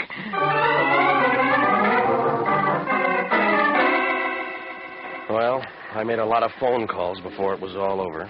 Hollywood Receiving Hospital, Windetti, Central Homicide, and I got the Lion out of bed and told him what had happened. He said he'd meet me at the hospital. I hung around a while and talked to Windetti. He didn't have much to say. When he got through poking around, he gave me a lift as far as the hospital. The Lion was standing around the hall when I got there. It was the first time I'd ever seen him look tired. Hello, Regan. I just talked to the doctor. This is going to cost plenty. How bad is it? $25 a day for a room, plus surgery. No, I mean Canto. Oh. Bullet penetrated upper lobe of his right lung. Here, they pulled this out. 45 slug. Who shoots 45s that good? Lots of people. Same kind of people who go around killing Pete Berger and Max Vladney. Yeah. Canto getting himself shot's going to eat up every penny we might have made on this thing. Is money all you ever think of? What else is there to think about? If you got it, you're fine. If you haven't got it, you're nothing but a bum.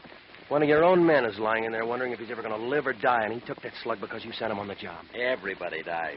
I'll give him a citation. You big pile of blubber. I ought to push you out a window. Now, talk like that isn't going to help anything. No, but I know what now, is. Wait a minute, Regan. This is a police job. Oh, now it's a police job. Yeah, like I told you.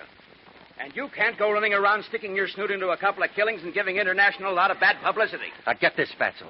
I'm going out and find the guy who plugged Canto. Now, you listen to me. I want it down in the books and the papers and any place else that an International operator brought in a guy who killed one of their clients and shot one of their men. I won't be responsible for anything that happens. Okay, if you don't like the way I do things, you can pull my license right off the wall and get yourself another boy. Hey, where you going? Come back.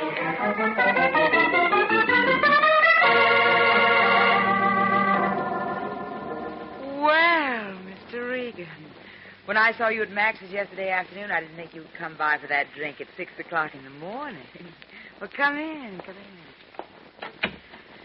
I was just having coffee. I have to be at the studio for an early makeup job. You look all right to me, the way you are. Well, you can be nice. Will you have some coffee? No, thanks. Oh? I just stopped by for a minute. I'm afraid I have some tough news for you. Max. Something happened to Max. He's dead. Oh, no. Not Max. Oh, Max. Somebody shot him 3 hours ago. Why would anyone want to kill Max? That's what I'm going to find out. Max expected me to marry him. So many plans. What can I do to help, Mr. Regan? What can I do? All right, now look. A smart cop named Windetti is going to be knocking on your door pretty soon. He's going to ask you a lot of questions about Max. Give me the answers first. Would you mind terribly if we sat down? Max was all I had. I want to be near someone. Sure. I know I'm acting silly about this. What is it I can tell you, Mr. Regan? Did Max ever mention a man named Pete Berger? No. Never heard that name before. Well, he worked at the same studio. He was the one that shot at Max yesterday afternoon. And he killed Max? No. He's dead, too. He was shot to death an hour earlier. I was there. I'm not very good at this kind of thing. What are you trying to tell me, Mr. Regan? Both of these killings were done by an amateur, and not very good jobs. But there had to be some reason. I don't know. I've been in the business a long time, lady. Too long. People kill for money or love or just for the crazy feel of blasting a gun at somebody. This has been a lot for you. You know, if you find a reason, you find a killer. What kind of work would a makeup man be doing at home? I don't know. Max always tried to improve his work. I suppose that's why he made the money he did. He might have made a plaster cast of a head so he could study a face. I suppose so. Yes. Your face? Yes, I suppose so. Why? Well, it's a nice face. I've seen it in pictures. Most press agents think my hair is nicer. Yeah, it is.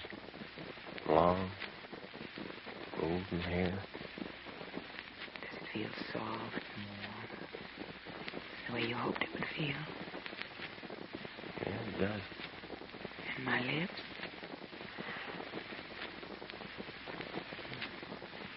I don't feel bad doing this. I never did love Max.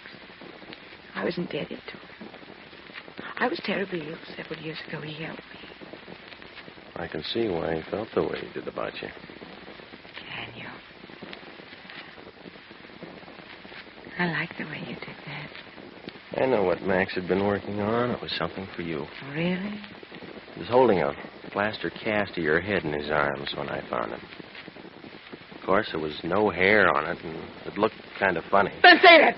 Don't ever say a thing like that! Yep, now I got it. What are you talking about? Murder, lady, lots of it. You killed a poor ex-con because he bungled a job you blackmailed him into doing. You shot him last night because I was going to talk to him. You're crazy. Why would I do a thing like that? Then you went over and you killed Max. And while you were at it, you pumped a slug or two into Joe You Canto. said there's got to be a reason. Every newspaper in the country's going to carry this story, lady. Oh, yeah. Hilda Graham, the one with all the long golden hair, is really as bald as a fresh egg. Shut up! Shut up! Don't you ever say anything like that in front of me. Why do you... Go ahead, lady. Pick up that paperweight and I'll break you in two. Now, come on. Let's go. No. No, you can't. You mustn't tell find out about my hair, please. Please don't tell him about my hair. I couldn't stand that. Please. Oh, please. Please, you know how nice I can be. Lady, you're a bum.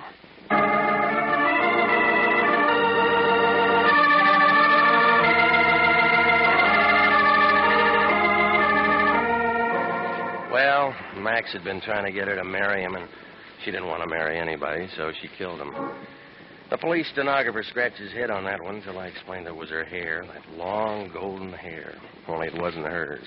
It was a wig that Max had fixed up for her. She'd lost all hers when she was sick and couldn't stand the thought of anybody going around knowing it wasn't her own. Well, I guess you run into all kinds. A couple of days later, I saw Canto at the hospital. He'd had some transfusions and a lot of other things. He was coming along fine. He was reading a paper when I walked in. Oh, Ray. So what is what, huh? Hi, Joe. I've been reading about that Hilda Graham. Too bad they don't take her picture without all that pretty hair. It'd serve her right. Yeah. How you feeling? Peachy. Regan, how long we been working for the Lion? Too long. How many people been killed and messed up in that time that me and you knows about personally? Too many. There's one thing I can't get through my noodle. Why don't we get some other kind of a job? Real estate or movie extras or something. Why do we do it? Why do we do it, Jeff? I don't know, Joe. I don't know.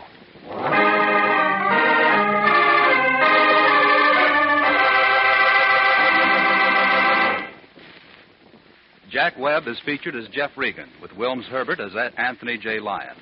It's CBS same time next week for trouble, suspense, and thrilling adventure with Jeff Regan, Investigator. The role of Max Vladney was played by Hans Conried, with Barton Yarborough as Joe Canto. Betty Lou Gerson was Hilda Graham. Jack Crucian was Windetti. Marlo Dwyer was Flossie. Jeff Regan, Investigator is written by E. Jack Newman, produced and directed by Gordon T. Hughes, with special music by Del Castillo.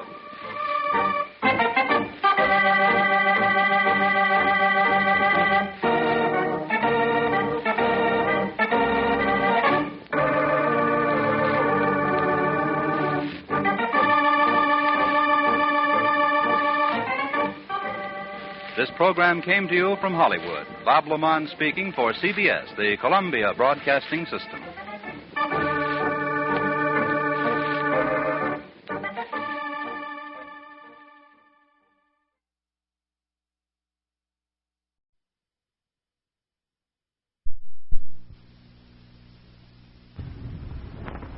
My name's Jeff Regan.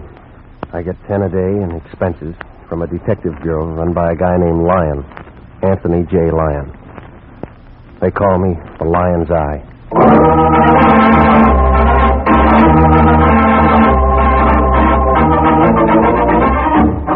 With Jack Webb starred as Jeff Regan, Investigator, stand by for trouble, suspense, and adventure in tonight's story of the man who liked the mountains.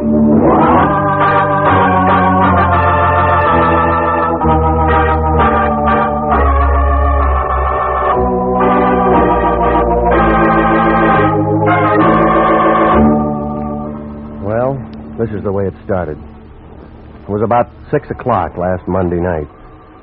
I was home cooling myself off when the phone began jumping around on top of the desk. Jeff? Mm-hmm. This is Melody. Mr. Lyon calling. I'm out. You can't find me. That's no attitude. Here he is. Hey, Melody. Regan, I got a job for you to do. You can tell me all about it tomorrow morning. So long. Now, wait a minute. It's got to be taken care of now, tonight. Look, I worked hard all day. I'm tired. I told Get you somebody to be there else. in 15 minutes. Now, take this down. Office and Taft Building right by your place. He's an attorney. Name of Collins Knight. Collins Knight. What rock did you look under for him? Now, don't be smart just because the guy serves little time once. And gets himself disbarred and re-entered and tied up with every piece of gambling from here to Reno. I'm not interested in who they are, what they've done, as long as they can pay the bills. And Collins Knight is just the baby who can do it. So hop over there and find out what's what. And call me if you run into any trouble.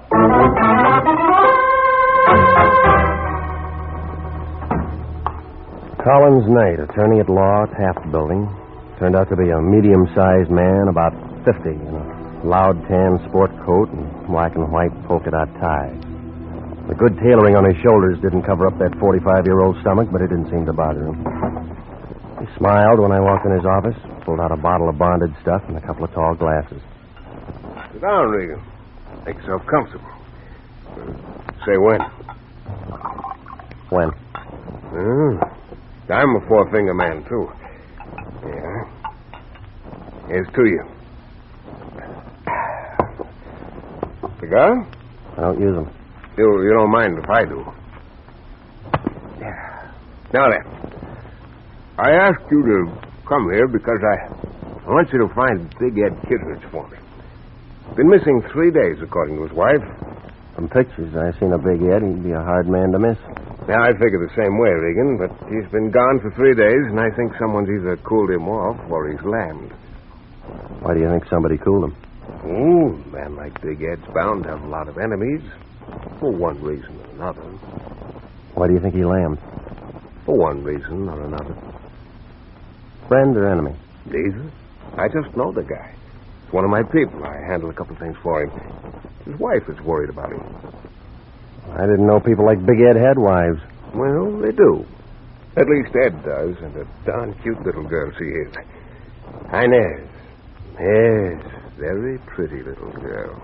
Tell me about him. He's gone. What about his wife? Where'd he meet her? When did he marry her? I gotta have something. I don't know. Well, I'll have to see her. Okay, see her. You don't much care whether I find Big Ed or not, do you? Nope. Thanks for the drink. You don't like me, do you, Regan? No. Well, most people don't. So long, Shamus. Keep in touch.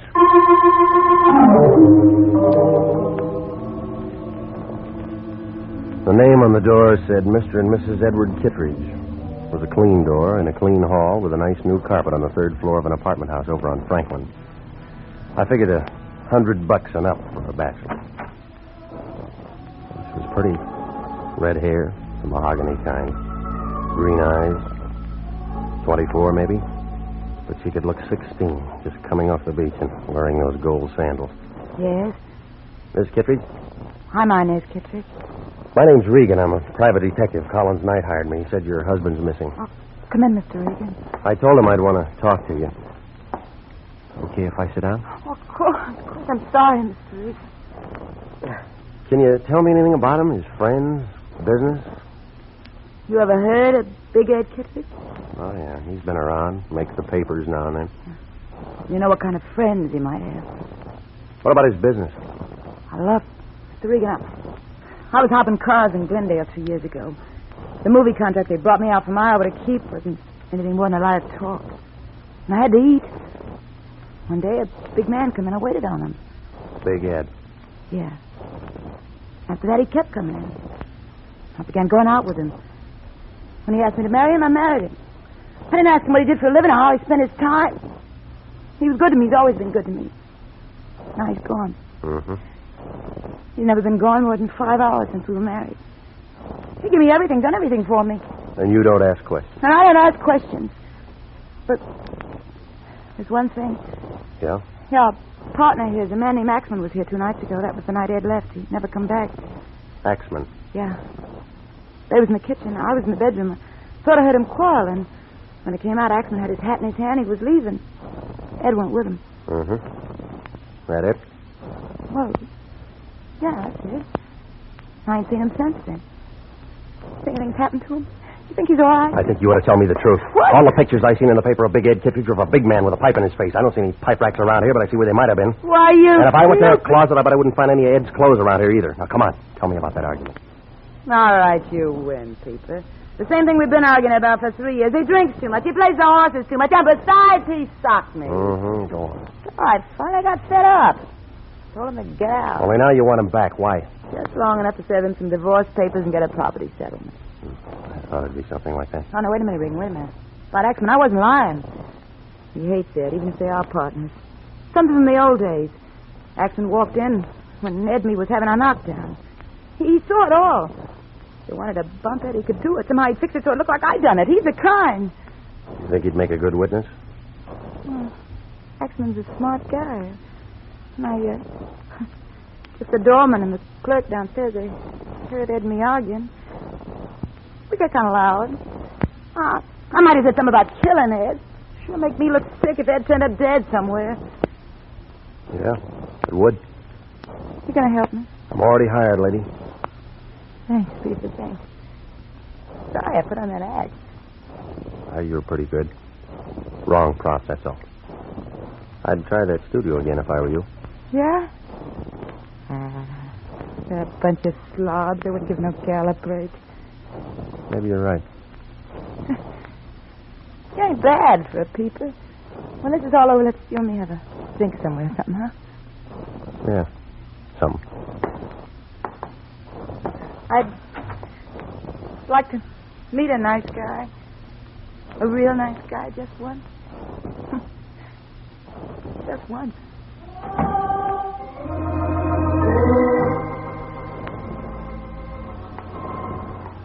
2 minutes later, in front of the apartment house, I was lighting a cigarette and thinking over what Inez Kittredge had just told me when a soft hand belonging to the soft arm, body, and face of a little thug I knew named Louis Pacheco settled on my arm. Regan. All right, punk, what is it? I've been waiting for you, Regan. Been with Big Ed's wife, huh? Nice dish, huh? I seen her. I got some business with you, Regan. Yeah? Yeah.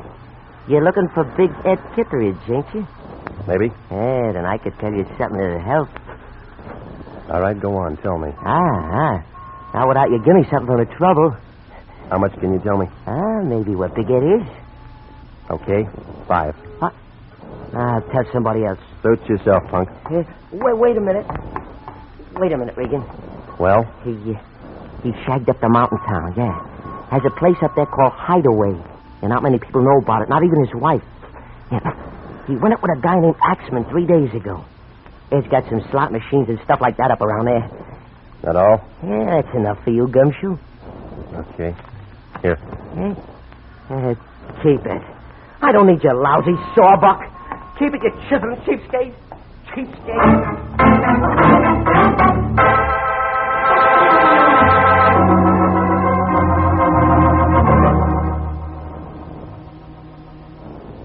I don't care what kind of people are involved.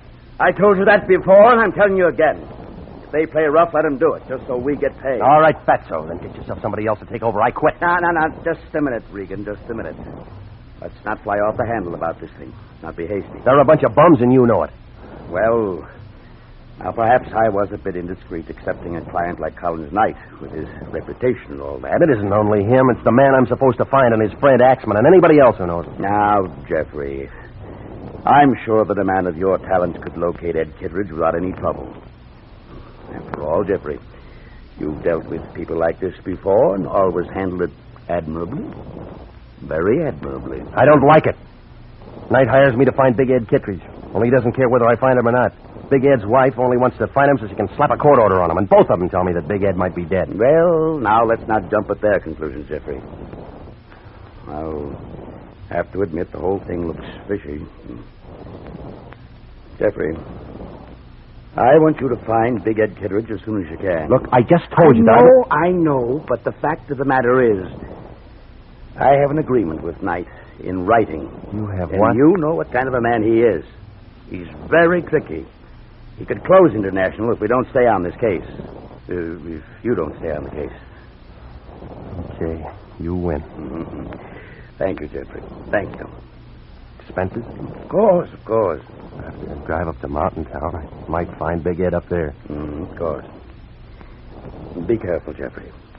Be careful and... Oh, don't give me that phony line about calling you. Now, Regan. Yeah? Call me if you run into any trouble.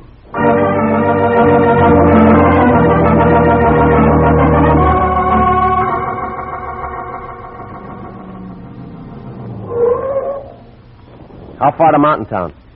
You're here, Pilgrim. This is it. That black place over there's the lake. And that black place over there's the town. Cabins round the lake. No one round the town. Fill her up? Yeah, fill her up. Where can I get some coffee? I've been driving half the night. 30 feet to your right and inside the door. Janie will fix you up. We're open all night. Thanks. No trouble? No trouble at all? You better look at that oil. Glad to. Tires and water. Glad to. You can move it if you want to. I'll be in getting coffee. Don't worry. Don't get enough business at 1 in the morning to stay open. I'm going to talk to the boss about it someday. Hey!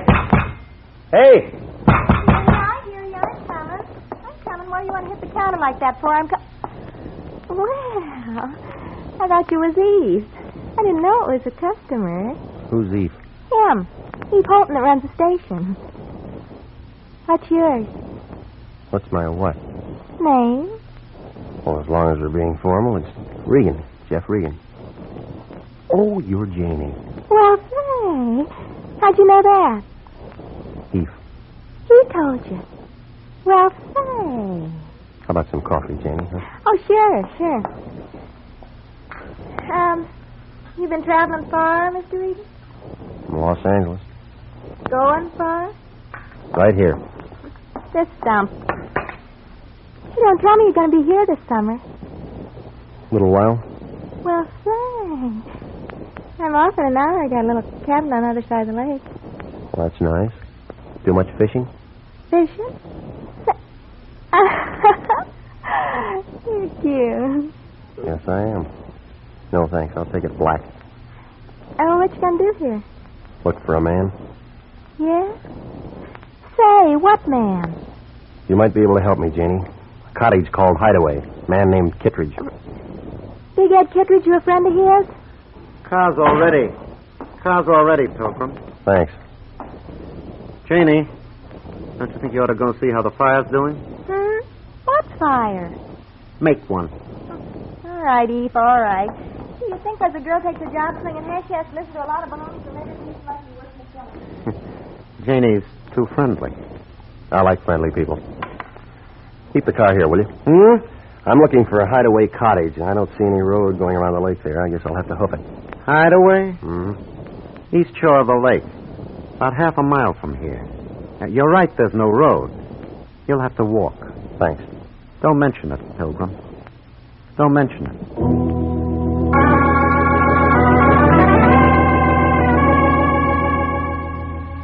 Well, the cottage turned out to be an all-white, phony log cabin affair. I pounded on the door. Nobody answered. There was a sick kind of oil lamp burning inside, so I pounded on the door some more, and some more people didn't answer. When I put my hand on the latch, the door opened, people or no people, so I went in. Well, you can believe this or not, but somebody was there, right in front of the fireplace, only he was dead.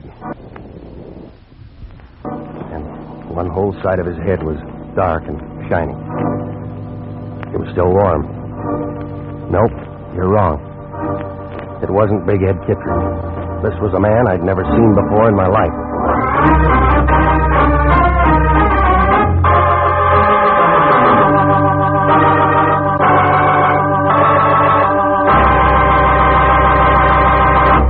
We'll return to Jeff Regan, Investigator, in just a moment. An easy way to save for future security is by a payroll deduction of savings bonds.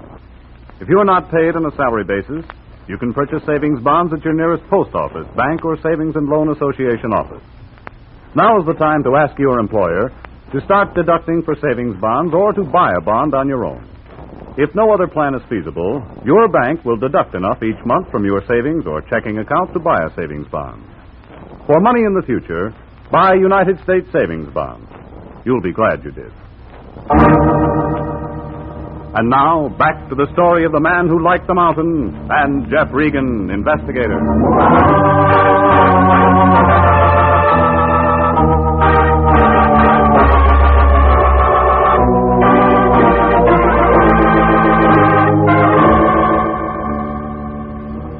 Well, I stood there and looked at what was left of whoever he was. Wasn't anything in his pockets. Labels, cut off his suit, no laundry marks. Then I began looking around for a poker or a hammer or something. What I found was a heavy piece of kindling wood. One end of it was stained. Then I heard somebody come in the door. I saw striped overalls, flashlight, and .45 Colt revolver held by Eve Holton. He looked at the dead man, looked at me, looked at the piece of wood in my hand. Dead? Yeah. Friend of yours? Never saw him before in my life. I did. Yeah? Name's Axman. Tom Axman.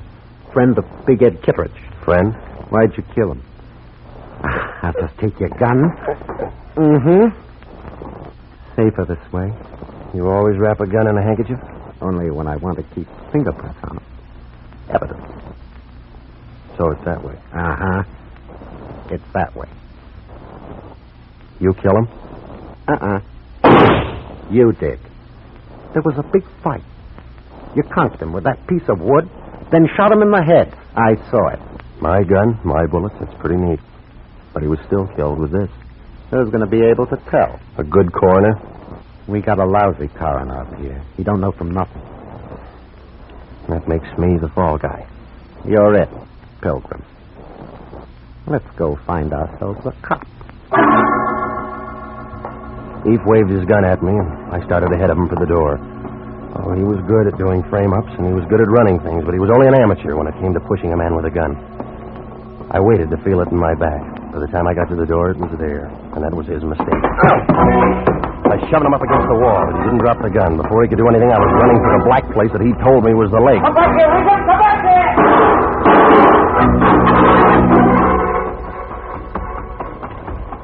I ran till I was out of breath.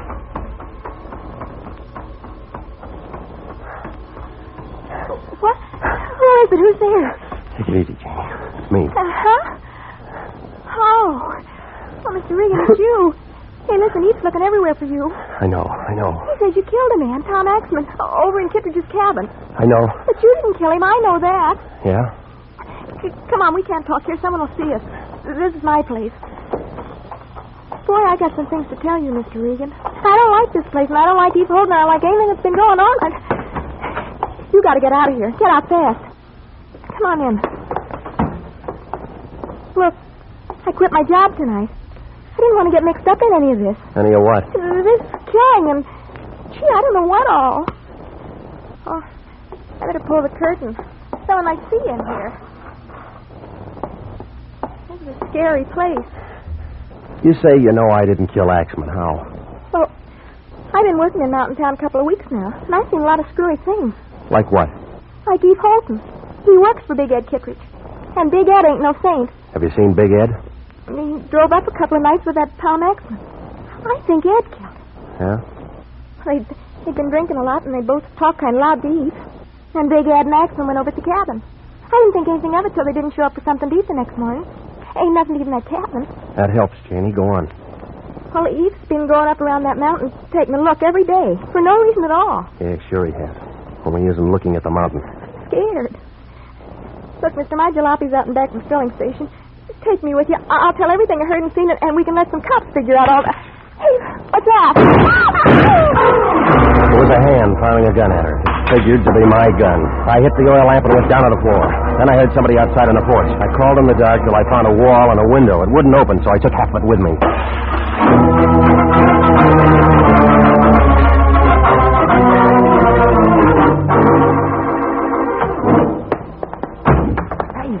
Hey, what is this? Come here, you. I'm a punk. I just drove 85 miles in 100 minutes. 7 o'clock in the morning, and I haven't been to bed all night. I saw one dead man and one woman made dead. Easy on that stuff, Regan. And some of your playmates up at Mountain Town, trying to make sure that I get hooked with it. Now, wait a minute. Oh, start talking, punk. Wait a minute. What do you want me to say? I don't know nothing about no stiffs and no Mountain Town. All right. When somebody like you comes sidling up to me and tells me where to find my man and doesn't take $5 for it, that means he's already got dough. That's Regan. And they only give you dough for work. Gee whiz, Regan, you know I wouldn't mix up in no killing. I can't stand that kind of thing. Punk, who paid you to tell me to go to Mountain Town? Who paid you to send me up there and make a patsy out of me? Let go. Let go. I'll tell you, Regan. I'll tell you. It was Knight, the lawyer. Yeah, Collins Knight. He slipped me 50 to pay you and give you the dope. Nice. I might have known. Go on. That's all. Honest, that's all there is to it. I tail you over to Big Ed's apartment. You talk to his wife, and you know the rest. And I tell you why? You know I never asked any question. I just do what I get paid for. Nobody ever let me in on something big. I didn't know it was no frame. Okay, punk. Listen, if Knight ever finds out I told you... Shut up. What are you going to do? Hi, Regan. Hard night, huh? He made me tell him. He made me tell him, Mr. Knight. Sure, easy. Don't worry about it. I got up early, Regan. Kind of figured you'd be looking up the punk here. He phoned from Mountain Town, said you lammed out on him twice. You're a pretty tough boy, aren't you? Here, punk. Buy yourself something and forget you ever saw Regan, okay? Oh, sure, Mr. Knight, sure. Okay, Regan? Let's get going. Got a long drive ahead of us. I'll be able to drive it blindfolded someday. Someday. I'm still your patsy. Mm-hmm. I take you back there and we call a cop. Now, come on. Eve will be getting anxious.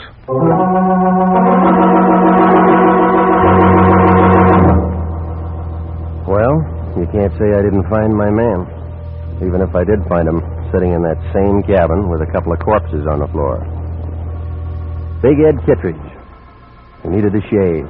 He was sitting there looking at Axman's body and Janie. I guess Eve had brought her over from her place. Eve was there, too, holding my gun against Big Ed's back. Was still wrapped in that handkerchief. Knight, I thought you'd never get here. Come on, let's get this over with. Now, don't be nervous, Eve. Ed, I want you to meet Jeff Regan. He killed you. Hiya, Boo. You're the fall guy, huh? Tough luck. Where'd you find him? Where I said I'd find him, at the punks. Still using my gun to kill people? Not quite finished, Pilgrim. 2 down, 1 to go. Very easy to figure. I'm next, huh? Yeah. Sorry, Ed. It has to be business. Me and Eve will take over where you and Axman leave off. Hey, Bo, we're going to let him rub me out and pin all this on you, or we're going to do something about it? Take it easy, Ed. I think we ought to do something about it. Watch him eat me. Big Ed was good. He stopped the first 2 slugs from Eve's gun and the first 2 out of Knight's. By that time, I got a hold of a poker, and I brought it into Knight's face. He looked kind of sick and went down without a sound. When I looked around, Big Ed was twisting a gun from Eve's hand. Blood pouring from 4 holes in his chest.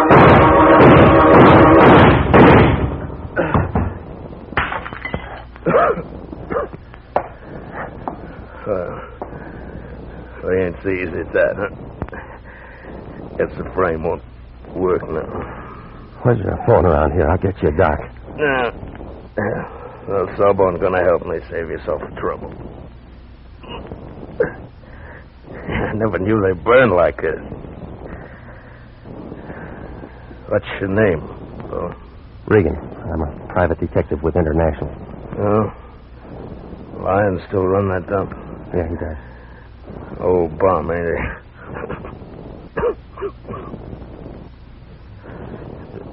Night high, you'd find me?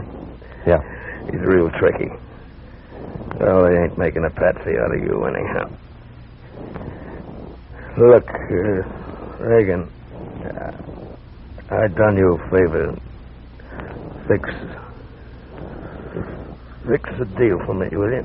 Sure, Ed, sure. I got a wife named Inez. Met her. Pretty, huh? Look, tell her I wasn't sore. I didn't really leave. I just came up here to let her cool off. I kind of like the mountain. That's why had a place. Sure, I'll tell her. Now, this is a bunk, ain't it? Regan. I'm here, Ed. You found me, huh? Yeah. Yeah, Lion's Eye. $2 says Lions won't give you no bonus for it.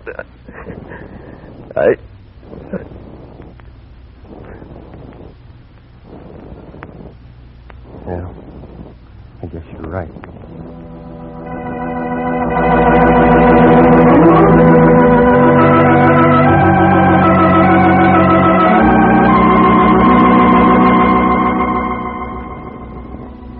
Well, I called the sheriff, who had a face like a boiled beet.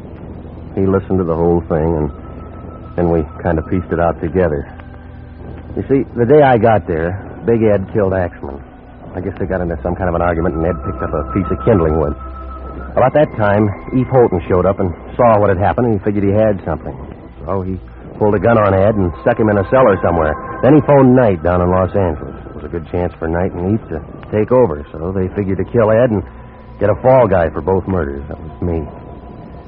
Didn't come out quite that way. Eve had to kill Janie, too. All with my gun. You know the rest. Oh, Lyon cashed Knight's check. He was happy. Hey, that sheriff up there's going to call you for the coroner's inquest this afternoon. Yeah, I know. Technical charge of manslaughter. Yeah, they'll clear you in a couple of hours. Yeah. So, Benton, did he? Imagine that big crook. Hey, where you going? Remember, you got to be up in Mountain Town this afternoon. I'll be there. I got to go over and see Big Ed's wife first. He asked me to tell her something. Big Ed's wife? That's right. Forget it, Regan. She's glad he's dead, same as everybody else. I'm going over to see Big Ed's wife. Why do you want to go sticking your nose back into it? Because Ed was dying and he asked me to do it. Lots of guys ask for lots of screwy things when they're dying. They wouldn't bring him up unless they were sure they didn't have to stick around and see what had happened. Make sense? Makes sense. Where you going? Over to see Big Ed's wife.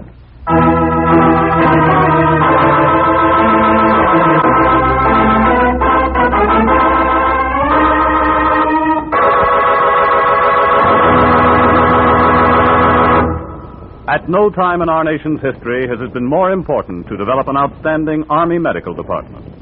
Without an adequate nurse corps, this can't be accomplished. And nurses are still needed to fill the estimated requirements for 1948. If you are a graduate registered nurse over 21 and under 45, you're invited to apply for a commission in the Army Nurse Corps Reserve. If you are selected, you may choose either active duty or inactive status. Apply to the Adjutant General, Washington 25, D.C.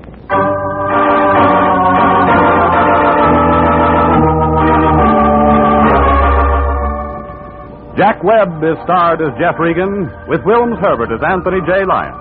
It's CBS, same time next week for hard-boiled action and mystery with Jeff Regan, Investigator.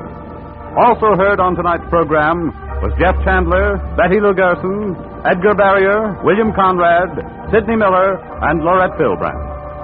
Jeff Regan, Investigator is written by E. Jack Newman, produced and directed by Sterling Tracy, with original music by Dick Arant. If you like mystery, here Find That Clue with Mystery Master Ken Crossan quizzing the top mystery writers of Hollywood and a special guest this Monday night over most of these same CBS stations. Here Find That Clue Monday night 8:30 over most of these stations with Sirhan Bay. This is CBS, the Columbia Broadcasting System.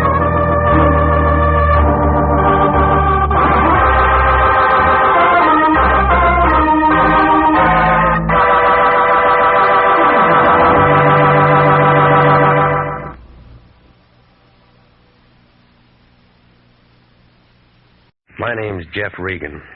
I get 10 a day in expenses from a detective bureau run by a guy named Lyon, Anthony J. Lyon. I'm the Lion's Eye.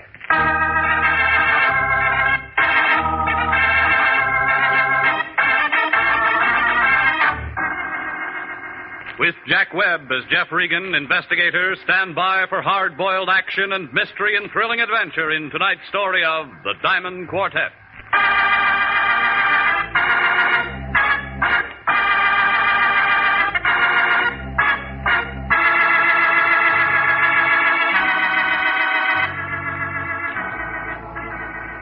Well, this is the way it started. Melody called about 6 o'clock that night. She gave me the name of a restaurant out on the strip and said that Lyon was waiting for me. I drove out there and found him squatting at one of the corner tables. He had a big white napkin tucked under all of his chins, and he was working on a plate of crab louis and a bottle of beer. A tall, peroxide blonde in slacks and dark glasses was sitting across from him, watching him eat. And a couple of bald-headed waiters were just sort of standing around looking at the ceiling. Well, Regan, I see you got my message. You're right on time. Sit down. I want you to meet Miss, what did you say your name was, young lady? Madge will do. Just plain Madge, fatso. Regan, this is Madge. I hate gumshoes. They all stink. Okay, where'd you find her? Madge? Madge works for Mr. Daly, Mr. Pete Daly. He's a new client of ours. Isn't that right, Madge? All gumshoes are nosy. That's why I don't like them. Madge is going to drive you out to Mr. Daly's residence, Regan. Who's Daly? Very nice chap. I spoke with him on the phone. What's the job? Well, it's a rather delicate matter, and I think Mr. Daly himself can explain it better than I. Come on, all this gassing ain't getting us nowhere. The boss is waiting. Gumshoes talk too much. Yes, Regan, yes. I told Mr. Daly you'd be there by 7 o'clock. You just run along with Madge here and see what it's all about. Let's drift. Nice to have met you, Madge. Dry up, fatso. Good. Call me, Regan. Call me if you're running into any trouble.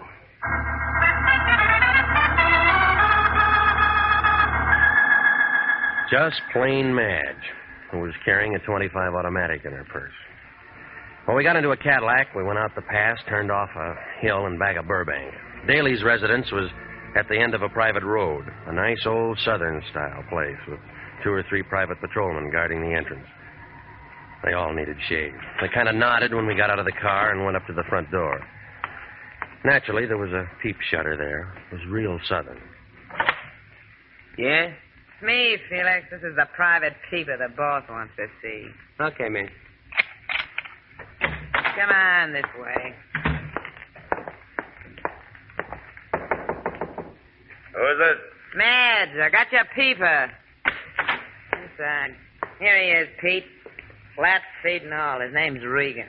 Okay, Madge, that's all. Beat it. Sit down, Regan, sit down. Don't mind Madge. She's kind of antisocial. Nice place you got. How's the gross? Yeah, I do all right. 2 crap tables, 2 faro games, a little roulette in the living room, but I have to be careful. I noticed that driving up. There's lots of money thrown around here every night. Somebody might get some ideas. You know how it is. What about the law? Law? No trouble with them. I just don't let them know I'm in operation. Mm-hmm. In my business, I haven't much use for private detectives. I don't generally like them. Neither does Madge. But I happen to need one right now. I want you to do a little job for me. You seem to have plenty of help around here. Wasn't that Felix Frazier at the door there? Last time I saw him, he was shadowing a banker up in Sacramento. Yes, that was Felix, all right, but it's a little different. Yeah. Never see this before? No? Well, it's a little bit of necklace called the Diamond Quartet. It's worth quite a chunk of cash. These 4 diamonds are good stuff. So? Dame named Annabella Callender left it here a week ago. She was in kind of deep at the roulette table and was wearing this. She left it for security. How much did she lose? About 5 G's, I guess. Kind of screwy little dame. She's a widow with a lot of money and a boyfriend named Teddy Silco. He paints or something. They come here. And she loses steady? Every time. Well, she sent me a check today for the full amount of what she lost. Yeah? And I want you to take this thing back to her tonight. That it? That's it. I got my dough. She gets her little diamond necklace back. Just business. Well, it sounds simple. It's simple. You're a licensed investigator, bonded, insured. Don't want any fuss about this. You just take it back. Very simple. Okay. Now, you told me how simple it all is. Suppose you give me the hook. Did her check bounce? You, want a drink? There wasn't any check. I thought it'd be something like that. Yeah. She called me a couple hours ago, said if I didn't have this thing back by tonight, she'd call a load of cops and come out and get it. Not such a dumb dame at that. As you're telling me. If she comes here with cops, I'm closed for the season, and this dump cost me a pile of dough. Felix was running the roulette table that night. I didn't know he'd taken this as security until we counted up. I should have pushed his mush in or something. Letting a dame like that make a setup. Yeah, maybe you'll do better next time. Ain't gonna be no next time, Regan. Here's her address. Here's the ice. Just take it to her, and I'll chalk it up to experience. You better get yourself a new boy at that table. Yes, you're telling me. Well, I took a taxi over to the restaurant in Hollywood, picked up my Buick, and drove to an apartment house near Pico and Beverly Drive. A couple of men in a little gray coupe were sitting in front of the building smoking cigarettes and pulling on their hat brims. I figured Daly was making sure I got the right address. Upstairs on the 5th floor, I leaned into the buzzer and waited to see what Mrs. Annabella Callender looked like. Oh, Teddy, I thought you'd never get here. The performance begins at 8:15, and you know the traffic. Oh, you aren't there? You Annabella Callender? Well, of course. Who are you? My name's Regan. Oh, Mr. Regan. Well, I'm only waiting for Ted to get here so we can make first curtain of the Biltmore. We're seeing Carousel, and we're going to be late if he doesn't get here. You can understand that. Yeah, it figures. And I'm all ready, and he hasn't shown up. Well, good night.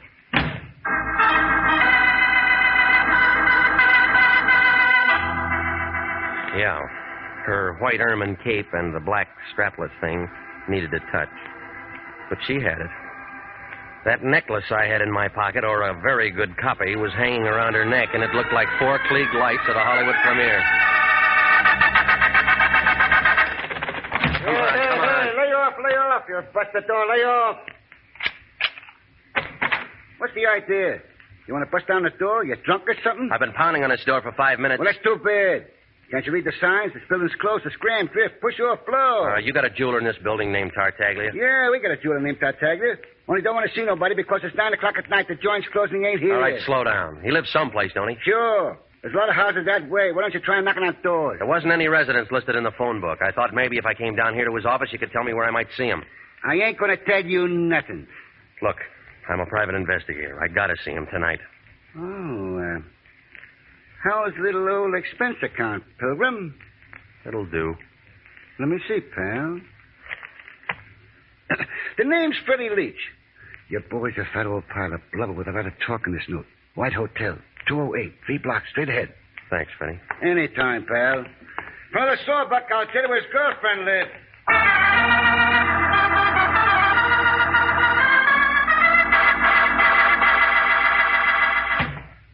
Well, come in, Mr. Regan. Come in.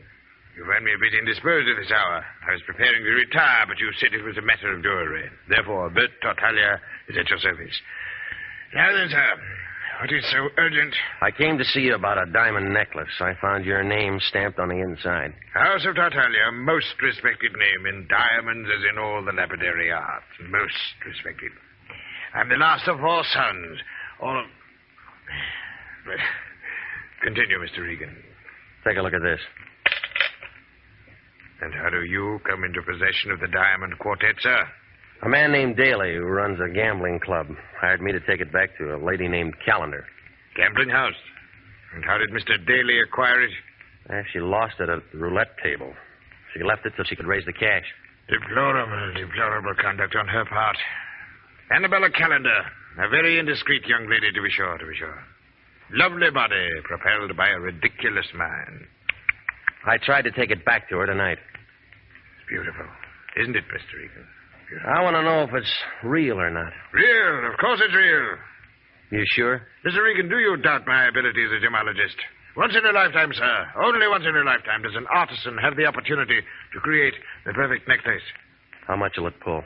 Priceless in the amount of work. Roughly $65,000. See, here, under the light. See how carefully each stone is mounted. Without reservation, I pronounce the Diamond Quartet an incomparable masterpiece. Well, I saw one just like it tonight. Huh? I don't quite follow you, sir. No one could create another Diamond Quartet except Bert Tartaglia. Well, then somebody made up a pretty good imitation. The finest workman at best would create only a crude resemblance. This kind of work demands an artist, Mr. Regan, an artist. But it could get by. Well, to the unpracticed eye, yes. To the layman, perhaps, yes. Mm-hmm. That's all I wanted to know. Later in Anguis Herber, eh? What was that? Latin. A snake in the grass, eh? Maybe. Your expression tells me you are concerned for the safety of this piece. I have a safe here in my room if you'd care No, to... it'll be all right. Well, then, you leave satisfied, I trust. Yeah, thanks. Think nothing of it, Mr. Regan. Think nothing of it. Just remember the house of Tartaglia when you want fine jewels. Good evening, sir.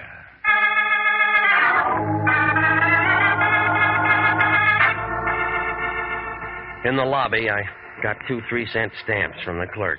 He watched me put the Diamond Quartet in an envelope, address it to myself, and mail it right there. He blinked a couple of times, but I didn't tell him about my 2 pals parked across the street in the little gray coupe. They were sitting there, still sucking on cigarettes and pulling on their hat brims.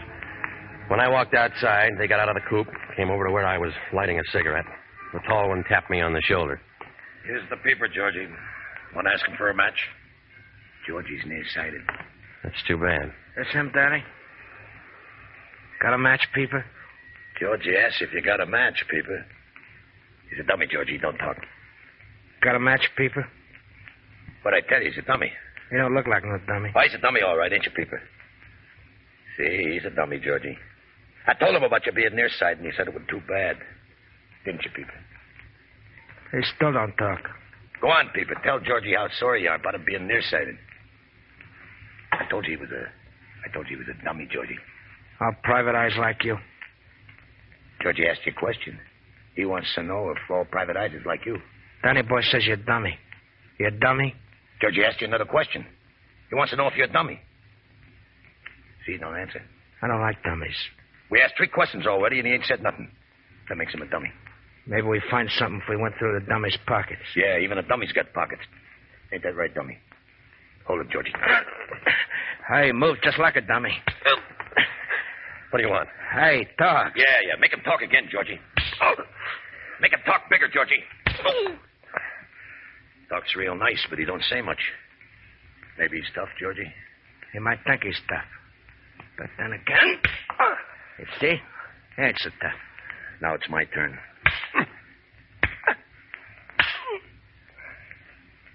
Hey. You don't talk no more, Danny. This Peeper ain't no pretty picture, Georgie. Why you want to hold him up?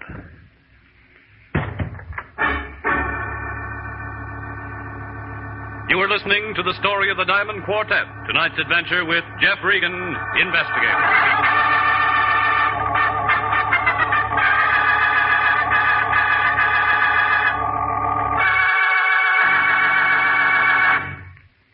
29,000 nurses are needed now to join the new Army Nurse Corps Officers Reserve. For the first time in history, qualified nurses are given the opportunity of receiving a commission in the regular Army Reserve. These nurses will remain on inactive status, ready to serve their country in the event of an emergency. 4,000 of them, if they wish, may choose active duty. Inactive reserve status will not interfere with the nurse's civilian life, but the educational opportunities offered her by the Army Medical Department will be of a great advantage to her in her work. So don't wait. If you're a registered graduate nurse between the ages of 21 and 45, drop a card now for complete information to the Adjutant General, Washington, D.C. And now, back to the story of the Diamond Quartet and Jeff Regan, Investigator.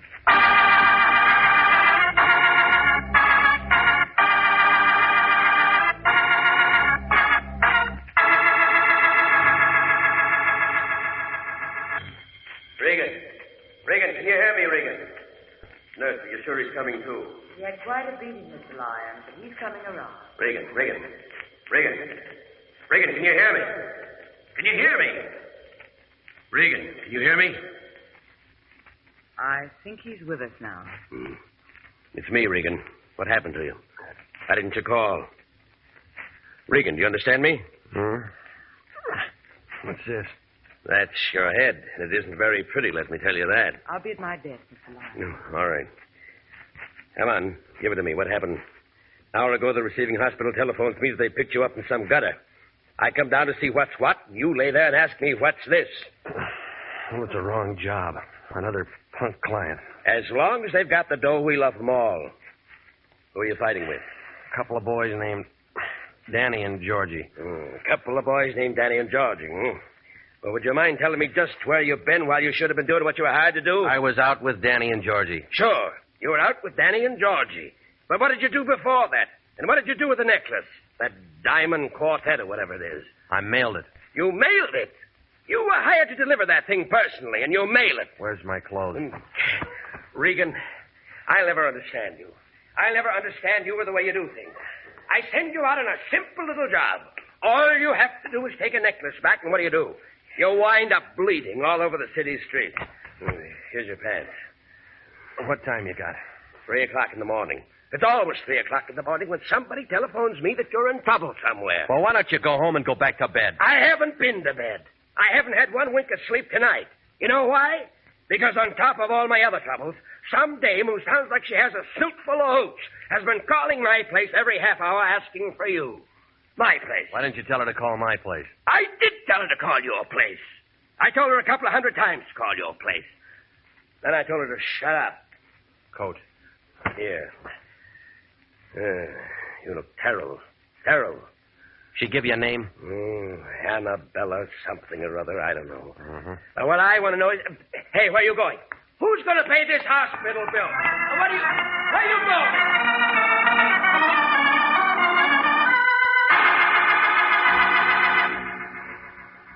Well, the cab driver circled twice before he picked me up, but he got me out to her place in 20 minutes. When I got upstairs, her door was halfway open, and the light from the hallway kind of seeped in.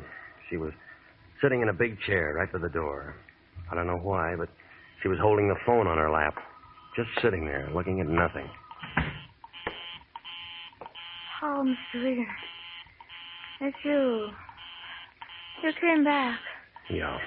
I don't think you're going to need this. Oh. Well then, Mr. Regan. Well then. I suppose you've met some people tonight who know a great deal about me. Some? A gambler? A jeweler? And of course they told you how I carry on with money and all that. Everyone seems to know that. Yeah, Daly told me. Do you know about Charles? Charles and I had so many things together, and it was so much fun being alive with him. You like to have fun, Mr. Regan. I do think he enjoyed being alive with me. I mean, I cried when Charles was killed. I really did. I cried. I didn't know what to do. I cried. How long ago was that? Oh, Charles was killed 3 years ago. But now I have Teddy. He's really a dear. You should meet him. We should all have a drink together or something. Teddy's a fine artist. Very fine artist. I think you'll be very prominent someday. I do. I really do think Teddy will be very prominent someday. Of course, it wouldn't make any difference now. Did they tell you that did they tell you? It's funny. I can't seem to get my tongue adjusted to my mouth. Does that ever happen to you, Mr. Regan? Sometimes. Teddy asked me to marry him tonight. He did? Yes, I've been very lonely since Charles died, and it isn't my money that Teddy's interested in, I'm certain. Teddy has some money of his own, although many people don't know it. What is money, Mr. Regan? What would you say, money? Oh, dear, I go again to that business about my tongue. You think I should see a correctionist? Why did you call me tonight? You're the only detective I know. And I really don't know you. It's just that Mr. Daly said you were a detective. Why did you want to see me? I really can't understand money. I know it must sound strange to you, but some people live for it, and some people die for it, and some people... Amir, what's wrong? What is it? Come on. Oh, they do look so funny. So very funny. I've seen them count money. Oh, so much money, and I really believe that's all they live for. They handle it and caress it now. Come on, tell me, what's wrong? What is it? What is it?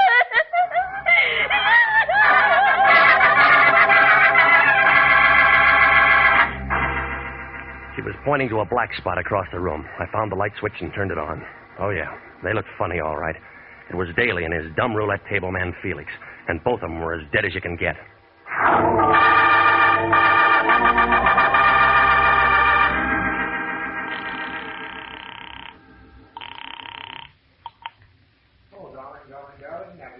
night. I knew you'd telephone and say you'd marry me. Yeah. Your name's Silco? Oh, yes, sir. I was expecting... My name's Regan. I'm a private investigator. I'm calling from her apartment. Annabella's? Now, listen. There's been a couple of murders here. What? She's had quite a jolt. She's going to need you and all the help she can get. I called homicide, and, well, it might be kind of rough for her. I'll bring a doctor. And a lawyer. I've got a good one. I'll be there in 10 minutes. Thank you.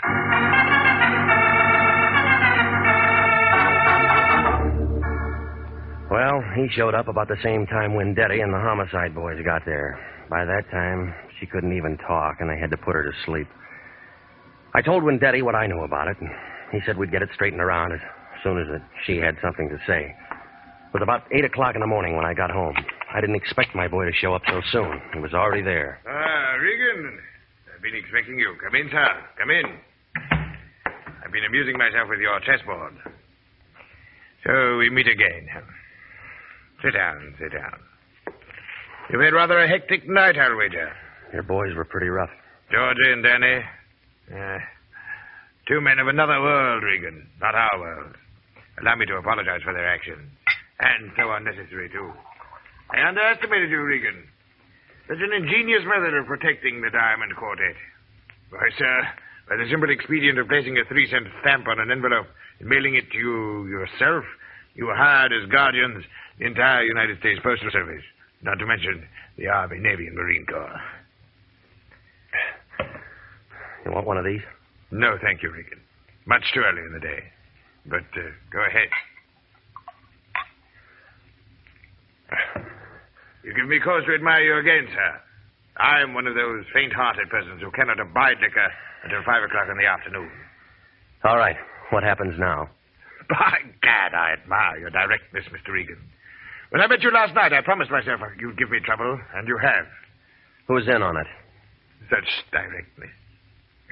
In answer, sir, that is a matter to be explained. Double cross. If you can bear my vanity, I have invented a new word. Triple cross. It does have a ring to it, doesn't it? Sounds familiar. By gad, sir, I like you. Daly in on this? Daly? No, of course not. A mere instigator. But when Madge explained to me that he was returning the Diamond Quartet, I first conceived the plan. Just plain Madge. She and her friends have been very valuable to me. They knocked off Daly and Felix and planted them in the girl's apartment. Right. With 2 cadavers in her living room, Mrs. Callender was very unlikely to discuss missing jewelry with the police. Then it was a phony she was wearing, and she didn't even know it, huh? Mm-hmm. And it caused all of this. If you had merely returned it, it would have been simple to remove it from her. But then... And you just sit here and wait for the mail. We wait for the mail, Mr. Regan. What about your playmates? You do act your role, don't you? And I like you for it, Mr. Regan. I wish you and I could have worked out something together. An unbeatable team. In answer, sir, I'm afraid I shall be sought for murder, the 2 this night. Danny and Georgie? And, Madge. Does that name bother you as much as it bothers me? Give me a woman with a name like Celeste, or Josephine, or Roxanne. Those, sir, are proper names for the creatures. But Madge... Where are the police going to find all these bodies? In my hotel room, which I departed hastily. I know a man down at Central Homicide named Wendetti. Do you? Mm-hmm. He's the best cop I've ever seen. You'll never get away with it. Allow me to correct you, sir. I don't intend to get away with it. Observe me well. You see before you a man advanced in years, attached to a destitute and bankrupt jewelry firm, with nothing more to look forward to than a grim few years, and finally the end. Now an opportunity to live like a king, and by God, sir, I've taken it. They'll pick you up before you can pack a bag. I'll risk that. I shall turn the Diamond Quartet into cash, and with a well-laden purse, I shall be satisfied to elude the police over half the world. Oh, yes, they'll get me. In 2 years, 3 years, perhaps. By that time, I shall have spent the money. And what more could a man ask than a perfect fulfillment of all his wishes? Huh? I ask you, sir, as one gentleman to another, what more could a man ask? You have company, and I have a gun. Answer it. Tell him to go away. I'll be right beside you. All right. Open it.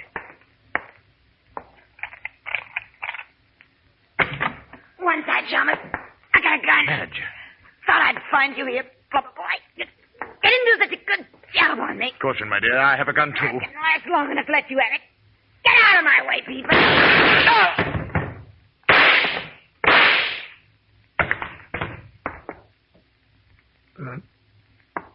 Mr. Regan, sir. I believe I've been shot. I'll need a little assistance. I can't seem to hold my feet, sir. Can't seem to hold my feet. The mortal is nil nisi bonum, Mr. Regan. Or, if your second year Latin escapes you, speak well of the dead. It was an awkward plan at best, wasn't it? It was a lousy idea.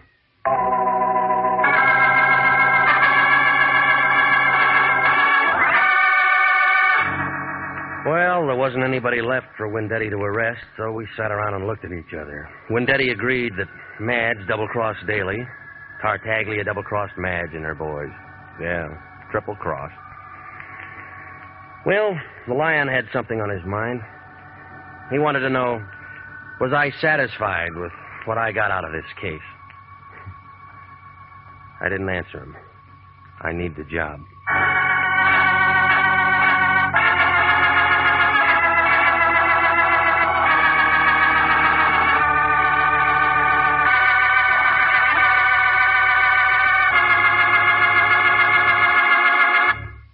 The Army Nurse Corps Reserve still has commissions available. If you are a graduate registered nurse between the ages of 21 and 45, you may be eligible for a commission in the Army Nurse Corps section of the Regular Officers Reserve. Graduate work is provided at the Army's most modern teaching center, and the nurses obtain educational experiences that benefit them in both civilian and military nursing. If you believe you qualify for a commission in the Army Nurse Corps Reserve, apply to the Adjutant General, Washington, D.C.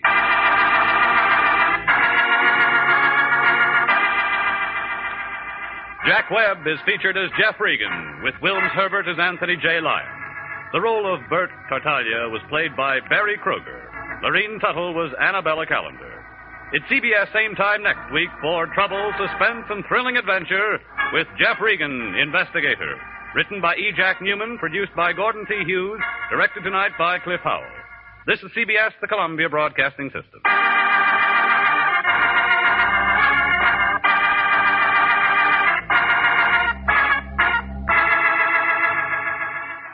My name's Jeff Regan. I get 10 a day in expenses from a detective bureau run by a guy named Lyon. Anthony J. Lyon. They call me the Lion's Eye.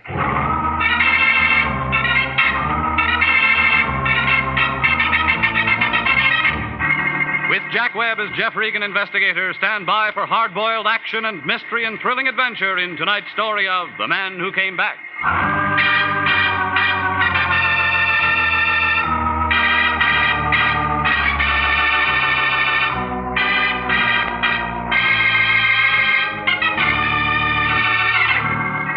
Well, this is the way it started. It was a hot Tuesday afternoon, about 4 o'clock. Melody was sitting at her typewriter watching a tired-looking fly crawl across the ceiling. She didn't say a word, just waved an arm in the direction of his door. Certainly we will, Mr. Brondike. Absolutely. Certainly. Yes, of course. Come in, Regan. Yes. All right, Mr. Brondike. Yes, he'll be there in an hour. Oh, all right, half an hour. Goodbye. Regan, you're it. I'm what? Here's his address. Name's Elmer Brondike. Has a real estate office in Altadena. Check came by a special messenger half an hour ago. It was late, but the bank tells me it's good. So you're it. You know, that's what I like, efficiency. It's too hot to be funny. I want you to hop out there and see what he's excited about. Didn't he tell you? Yeah, he's one of those nasty old coots. He didn't make much sense on the phone. Something about someone coming back. Besides, his teeth were slipping around. Yeah. Anyhow, it's a job. Business has been terrible lately. You know, I still want my expenses on that Tartaglia thing. Have you ever come up short with me? Yes, I have. You get all that's coming to you. When? As soon as Melody gets a bill from that hospital, because that's coming out of your check. Now beat it out there and find out what this guy wants and call me if you're running into any trouble.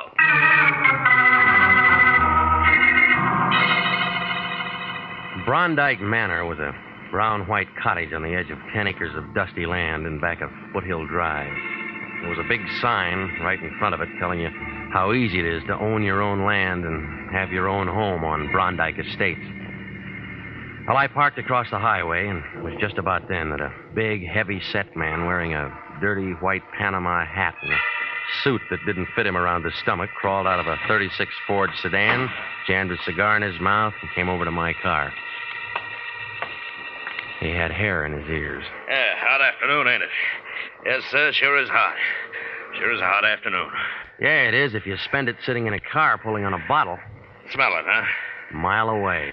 Just trying to beat the heat. Okay, you've been parked in the car beating the heat. Yeah, you win. Ain't much good trying to look like a guy who wants to buy a house.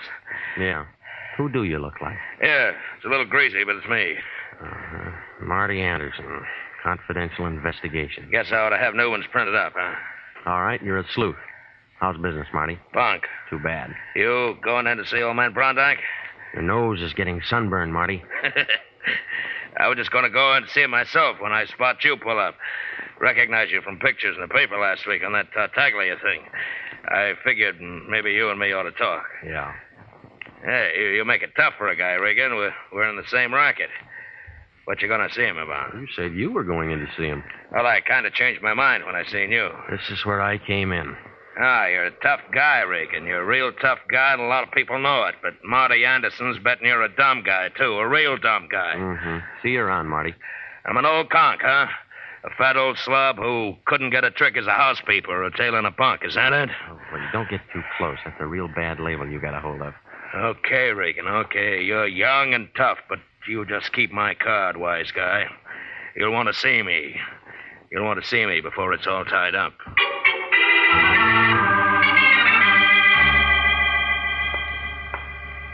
Mr. Brondike, please. Elmer Brondike. He's expecting me. Your name, please? Regan. Mr. Regan. R-E-G-A? No. You don't have to write it down, lady. And your business? Private. Well, I'm afraid I'll have to know a little more than that, Mr. Regan. Is it always this hot in here? Yes, and I'm sick and tired. Look, just flip your switch and tell him I'm here, will you? He sent for me. Wait a minute, please. Well, what is it, Connie? There's a Mr. Regan here, Dad. He says he's expected. I don't find him listed on your appointment book. Don't be an idiot. Send him in. You may go in now, Mr. Regan. Yeah, thanks. Is he always like that? Most of the time. Other times he's bad. High blood pressure? He's got it high, low, and in between. I hate him. A winner, huh? I'm sorry, Connie. That is your name, isn't it? Go on in before I quit. Don't just stand there. Come on in and shut the door. What took you so long? You're Jeff Regan, huh? You don't look much like a private detective to me. Sit down. Where'd I put that thing? Over there by the inkwell. What? Oh, well. Now then, Regan, about this Collier. He's a no-good tramp. You understand that? A no-good tramp. I'll see that he goes right back up to San Quentin if I have to. I'm a dangerous man to play games with. He found that out once, and if he keeps up this business, he's going to find it out again. All right, you're dangerous. He's a no-good tramp, San Quentin. Say, are you mocking me? No, I'm not. I'm just wondering what you're talking about. I just told you everything. You got ears? Can't you hear? I don't hear anything but a lot of blubbering, and that doesn't make any sense. Two big gums Look, here. Connie told me all about your high blood pressure. You better watch that. She did she? Well, Connie talks too much. That's what's the matter with her. She talks too much. Oh, sure, and you'd fire her, only she's your daughter, and you'd have to pay somebody else 3 times what you pay her to take everything she has to take. You get out of here. Get out of my office. Get out. Get out. Okay. No, never mind. Sit down. It's just hot. Heat always gets me. Yeah, me too. Now, do you want to tell me about it?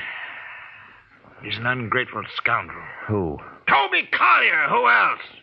Well, I took that boy in as my junior partner in Brondike Estates when he was nothing more than a car washer in a filling station. And how does he repay me? Hey, you're letting the heat bother you again. No, it isn't the heat, Regan. I'll tell you that. It's those phone calls. Phone calls telling me to beware and watch out. And a lot of other nonsense. Mm-hmm. Now we're getting close. They let him out of San Quentin last week.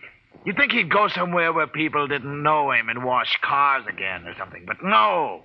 He has to start telephoning my office and telling me he's back and that he's going to get me. What was he doing in San Quentin? 2 to 10 on an embezzlement count. How long ago was that? 3 years ago. I guess he got time off or something. Why is he sore at you? I had to testify against him. It was my firm. He was chiseling. So now he's out of the clink and he's phoning you and trying to throw a scare into you, huh? He may be out, but he isn't scaring me or anybody else, I'll tell you that. Yeah.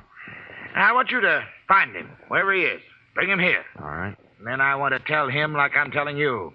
If he keeps bothering me with those phone calls, if he persists in threatening me, then I'll haul out some stuff I have in my safety deposit box and send him back up there on a swindling rap, just to get him out of my hair. You withheld evidence at that trial? I withheld nothing. Just be a new charge, and I could make it stick if I wanted to. All right, tell me the rest of it. What do you mean, tell you the rest of it? No more to tell. He's a punk. He's got to get in trouble. Where'd Marty Anderson figure? What? Anderson, Marty. Confidential Investigations. Big, dirty-looking ape who shaves every other day. Oh, that rum pot. How do you know about him? He tried to shake me down outside your office. He would. Yeah, he's just a second-rate gumheel I called in 3 years ago when I thought Collier might be fixing my books. I think it's the only job he ever had. He's been pestering me ever since. Did he testify against Collier? Of course he testified against Collier. That was part of his job. Is there anything else you want to know? Yes, there is. Why'd you call International instead of the police? You're pretty nosy, aren't you? I'm a lot of things. Now, come on, why? Because every time you call a cop around this town, there's always some snoopy reporter hanging around the sergeant's desk. I got $500,000 tied up in this here gravel pit. I don't want anybody who's going to buy into it thinking that I might get knocked over by some loony. That's why I want it all quiet. Does that satisfy you? No, it'll do for now. You'll probably come up with something better later on. Are you dirty? All right, where's Collier? If I knew, I wouldn't have called you in. You have a family here, a home, a wife, something? He was all alone. He had a mother somewhere, I guess. Pictures? Here. Okay, I'll keep these. When am I going to hear from you? When I find something. You bring him to me. I'll ask him to come. He doesn't have to. You just spring that swindling rap on him. He'll come. Yeah, and if it's no good, he can turn right around and slap a slander suit right in your face, and I wouldn't blame him. Don't you forget you're working for me, no, young man. I won't. Regan, you've got a nasty way of talking. People don't talk to me like that. Yeah, well, this is a brand new crowd of people, Frosty Top, and we talk just like we feel.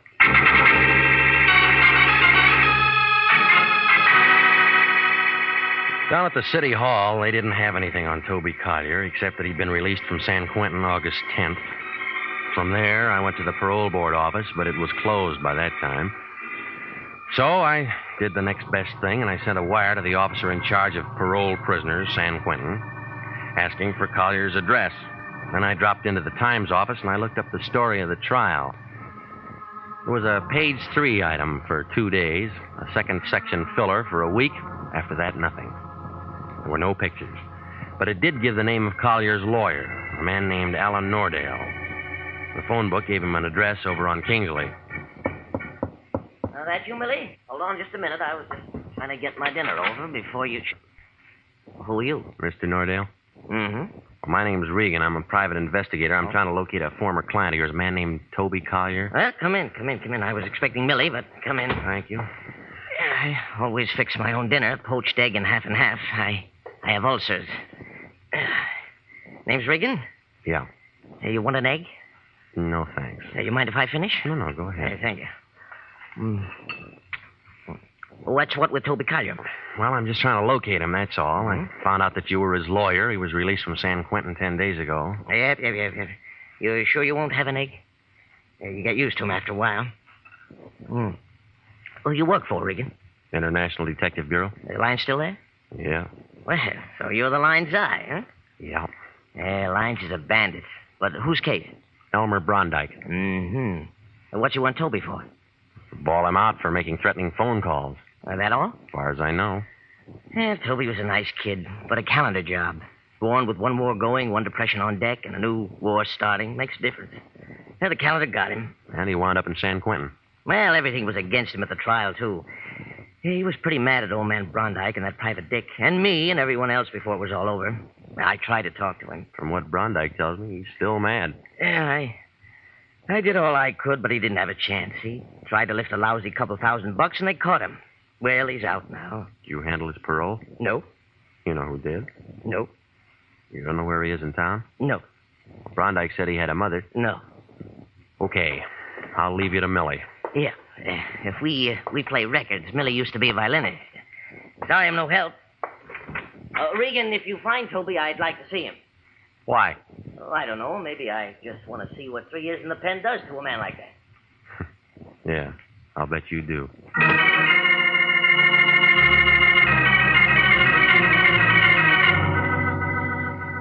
Where are you now? Did you find Collier? I'm calling from home. Oh, what about Collier?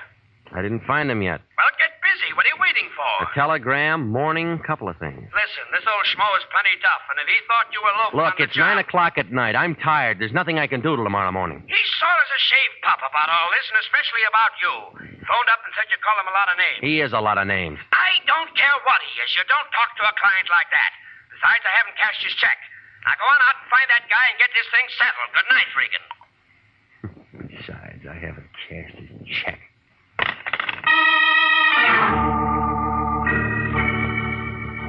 Well, I just set down the phone and started at the door when it happened. Connie Brondike was standing there, and she didn't waste any time. She didn't say a word, just pulled the trigger. The first 3 brought down plaster on the ceiling. The fourth one ruined the shoulder on my suit. The fifth gave me a haircut. I made a grab for and I missed. I took the empty gun in my face. Next thing I knew, she pulled off one of those high spiked heels and raised it above my head. I tried to stop her, but my arms wouldn't work. And that's all I remember.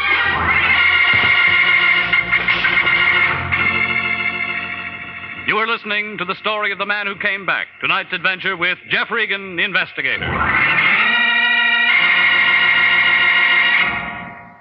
They're still available for qualified nurses. Yes, the Army Nurse Corps Reserve still has commissions available. If you are a graduate registered nurse between the ages of 21 and 45, you may be eligible for a commission in the Army Nurse Corps section of the Regular Officers Reserve. Those who meet the high standards and qualify to serve with this fine organization may elect active or inactive status. Nurses requesting inactive status will continue with civilian nursing, but stand ready to serve in time of emergency. In addition, they have the opportunity to take advantage of special training courses. Nurses who request active status enjoy the same privilege of all other officers. Graduate work is provided at the Army's most modern teaching centers, and the nurses obtain educational experience that benefits them in both civilian and military nursing. If you believe you qualify for a commission in the Army Nurse Corps Reserve, apply to the Adjutant General, Washington, D.C. And now, back to the story of the man who came back and Jeff Regan, Investigator.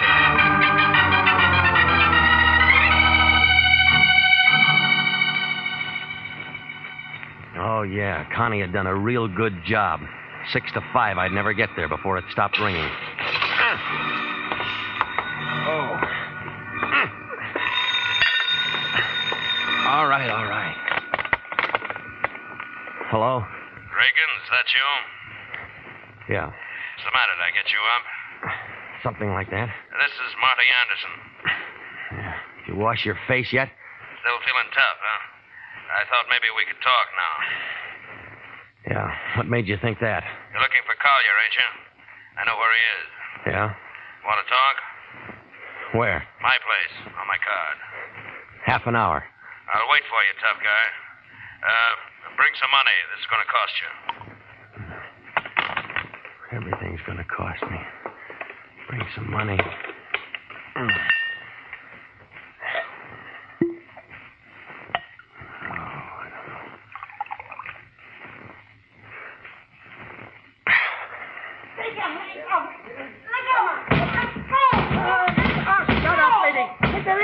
Mr. Regan, it's me, Jake. You all right in there? Go, me! Let's go! You all right, Mr. Regan? Yeah, I'm fine. I told you it was all right. Now, honey, go. I was real worried. I thought I heard some shots, and I seen this one jumping down the stairs like she had a good homicide somewhere. You sure you're all right? Go on me. Take your hands off All me. right, Jake, let her go. She's a friend of mine. You sure it's all right? Hey, you're bleeding. Look at the plaster. Who them was shot? Of course they were shot. You Jake, let her go, will you? Huh? Sure. I was cleaning a gun. Oh, cleaning a gun. Funny time to clean a gun, 10 o'clock at night. Well, I do a lot of funny things. Come up and have a drink sometime, will you, Jake? Okay, Mr. Regan, okay. Good night. Good night. Oh, no, you don't, lady. Stay right where you are. No, we're going to talk. You hurt my arm. I'll rough you up good if I have to. Now, come on. I only wanted my pictures. Oh, save it, lady. Well, he didn't have any right to give them to you. They were mine. He shouldn't have done that. So you come over to get them, and you take 5 shots at me and slam a gun in my face. Why didn't you finish the job with your heel? I couldn't do it. I was going through your wallet looking for the pictures. I saw your license. You're a private detective. You're looking for Toby, aren't you? That's why you had the pictures. You're looking for Toby. Collier, your boyfriend? Yeah, we were going to get married. Only he went to the pen, huh? Those pictures. That's all I had left of him. He didn't write? No. You know he's out now. Yeah? Has he gotten in touch with you? Why should he? He thinks I was in on it. In on what? The whole dirty, rotten thing. Toby was framed. Dad hired that Marty Anderson to help him do it. How do you know he was framed? I've been working for my dad for 5 years. I see things. Yeah, I'll bet you do. That's the truth. Oh, yeah, everybody's full of the truth. All the liars are dead. Look at me. Well, go ahead and look at me, Mr. Regan. I'm not what you'd call beautiful. I ain't even pretty. I'm tall and gawky. No man would ever look at me twice. Well, Toby looked at me. He loves me, but... What you gonna do to him when you find him? Well, he's been threatening your father on the phone. I'm just gonna take him there. Yeah, would you bring him to me first? Would you let me talk to him? Why? Because maybe I can hold him in my arms and make him forget all his hate, everything he's gone through. Maybe he'll still love me. We can go away together and get married. You know where he is. Can you find him tonight? Maybe. You gonna help him and me? I gotta see a man. Guess I went kind of crazy tonight, huh? I don't know. I've been thinking about him so much lately. Yeah. Well, next time, give me a little thought, will you? Good night, lady.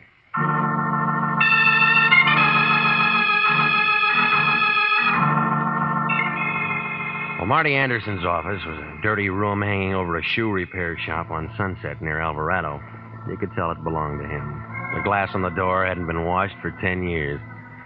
He didn't answer when I knocked, so I tried my keys on the door. The third one worked. Inside, it smelled like a pile of wet gunny sacks. The only light was kind of a sick green from a neon sign going on and off outside the window. There was an old army cot in one corner, and right in front of the window, a big black roll-top desk and a cracked leather chair. He was sitting there looking at the neon light he couldn't see anymore. One dirty hand was on top of a scratch pad near the phone, and the other was inside his coat. When I pulled it out, it was covered with blood and the rest of a pint of cheap whiskey.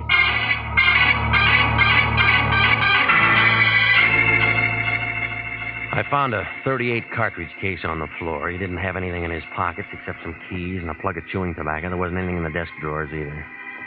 When I started to call homicide, I had to move his hand. The name Collier was written on the scratch pad, and there was an address to go with it.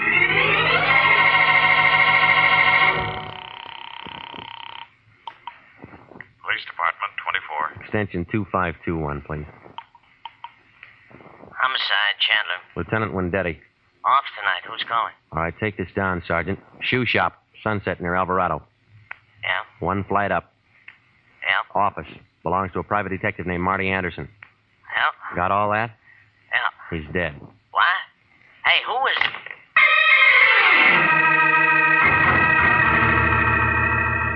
The Santa Monica fog was all over Flower Street on the 1300 block south. The streetlight didn't do much good. Just kind of hung around and watched everything get wet. I used a half a pack of matches finding my address. Out kind of late tonight, aren't you, Pilgrim? What'll it be? Toby Collier here? He was here. All right, I'll wait. He ain't gonna be here no more. You a friend of his? Never met the guy. Yeah. It's midnight, beat it. All right, wait a minute. Oh, like that, huh? Any way you want it. I'm gonna do you a favor. I'm gonna tell you something. All right, Santa Claus. Before I turned night watcher, they call me the Candy Kid. 6'4", pound of 2 under 300. It'd be assault with a deadly weapon if I slapped you in the mush, but you're tempting me. Now, beat it. All right, wait a minute. Being a night watcher ain't slowed me down, though. All right, now maybe this will. I just came from Marty Anderson's. So what? He's dead. So what? And in about a half an hour, the cops are going to be here looking for Toby Collier. Yeah? Well, they can just dig him up and talk all they want. Dig him up. Are you blind or drunk or something? This outfit buried him this afternoon. This is a mortuary.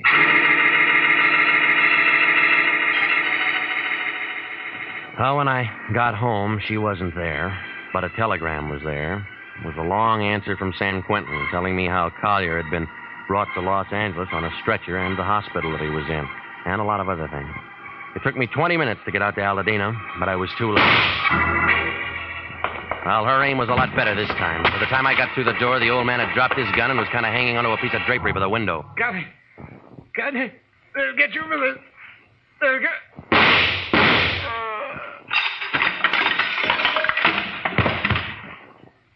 Well, you've turned into a real Annie Oakley, haven't you? Good to see him like that. Real good. You want to give me that gun? It's empty. Sure, why not? He had it coming for a long time. You read my telegram? Yeah, I read it. And I phoned the hospital, and they told me Toby was dead. Bad heart. Wasn't that bad heart that killed Toby. It was him. He killed him. You don't have to make those faces. They don't make him any deader. You think I'm nuts, don't you? No, I'm not a lawyer, lady. You can plead any way you want. Well, I'll never tell it to a court. Don't bet on that. You aren't such a bad guy. I'll tell it to you. All of it? How many tramps you met in your life, Regan? Real tramps. Some. Some just thought they were tramps. Well, you met the genuine product today. Take him. For 10 years, he's been packing away money. When the income tax people got close, he goes out and he finds Toby in a filling station. And makes him a junior partner. Yeah, works an embezzlement frame up that makes Toby the fall guy. That way he doesn't have to straighten out any books. Tramp number one. Genuine, huh? And then there's number two, a private dick named Marty Anderson. Pig. Well, he's dead. Somebody shot him tonight. Yeah, he did it. The only decent thing he ever did in his life. Marty was in on it. He testified against Toby in court. But Marty wanted money. Yeah, all the time for the old man killed him. And it was supposed to look like Toby. Only Toby was dead. Yeah. Toby was dead, and he couldn't kill anybody. When you find out about Toby, you come back and you do some shooting yourself, don't you? He killed Toby. At the morgue, they told me it was his heart. His heart, his soul, everything that made him. He was on a hospital ward all the time he was in prison. He only written and told me.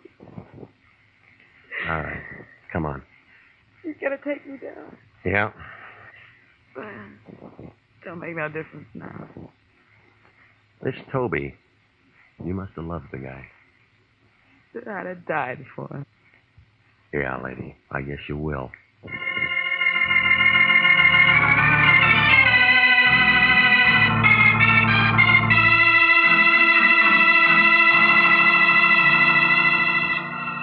Well, that's the way it came out.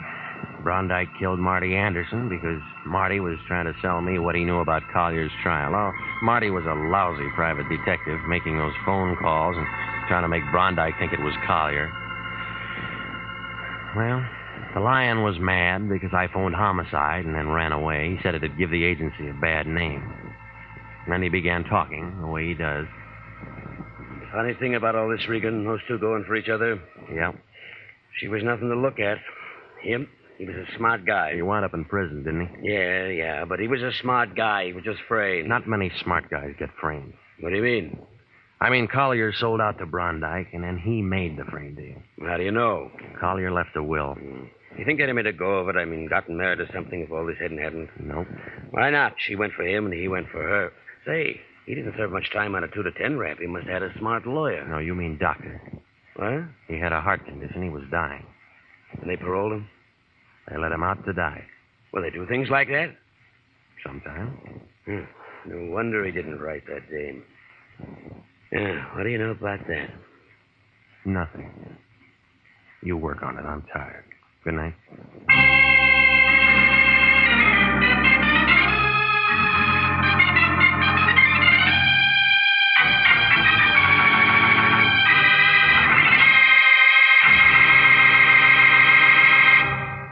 Are you a registered graduate nurse? Do you know someone who is? Then please listen carefully to this important message. 29,000 nurses are needed to join the new Army Nurse Corps Officers Reserve. For the first time in history, qualified nurses are given the opportunity of receiving a commission in the regular Army Reserve. These nurses will remain on inactive status, ready to serve their country in the event of an emergency. 4,000 of them, if they wish, may choose active duty. All nurses who receive reserve commissions will benefit from the opportunity for specialized training offered to them by the Army.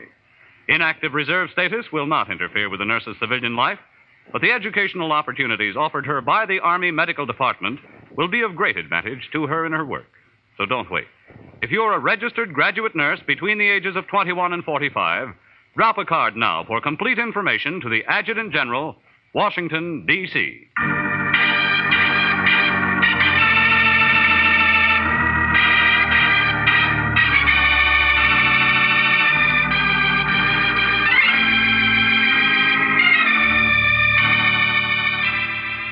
Jack Webb is starred as Jeff Regan, with Wilms Herbert as Anthony J. Lyon. The role of Connie Brondike was played by Betty Lou Gerson.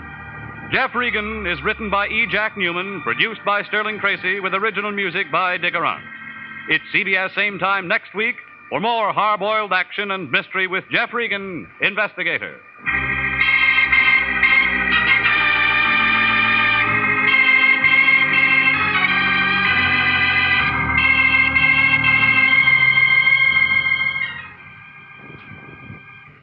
If you like mystery, you'll be able to find out what makes a mystery when you find that clue with mystery man Ken Crossan and other famous mystery experts on most of these CBS stations Monday night at 8:30. Remember, find that clue, CBS Monday night. This is CBS, the Columbia Broadcasting System.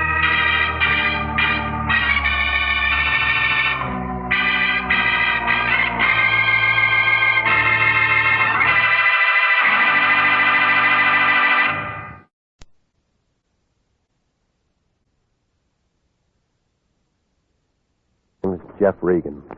I get 10 a day and expenses from a detective bureau run by a guy named Lyon. Anthony J. Lyon. They call me the Lion's Eye.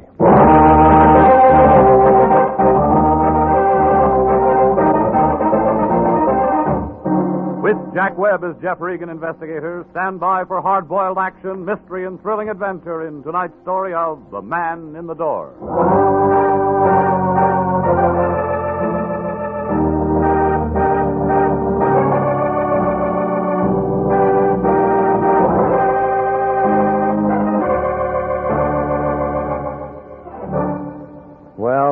This is the way it started. The Lion called about 4 o'clock that afternoon. Said he wanted to see me down at the office. I argued a while and finally told him I'd be there. Melody was sitting in front of her typewriter when I came in, putting a new coat of paint on her nails. She handed me a blank contract with no dates filled in, jerked a thumb toward the Lion's den. I went in. Regan, I'm glad you got here. What do you know about architects? They draw things. I know that much, but what about bids and all that stuff? Well, they figure out what a building's going to cost, don't they? Go on. If whoever's paying for the building likes what they write down, then they're hired. A couple of architects, maybe 3 or 4, make bids. Well, I suppose so. Low man gets the job. Why? Our client's an architect named Dudley Haynes, an office in the Park Central building. He thinks maybe the bank that's handling his bid might try to put something over on him.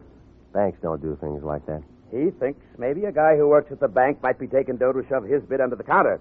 Why didn't you say that in the first place? Because I'm saying it now. Haynes wants us to look into it. All right, who do I see? Haynes first. I only talked to him on the phone. I told him we'd have to have a contract and retainer before we did anything. That figures. So hop over there and find out what's what and make him sign that contract and get a check. Anything else? Make sure it's certified and call me if you run into any trouble.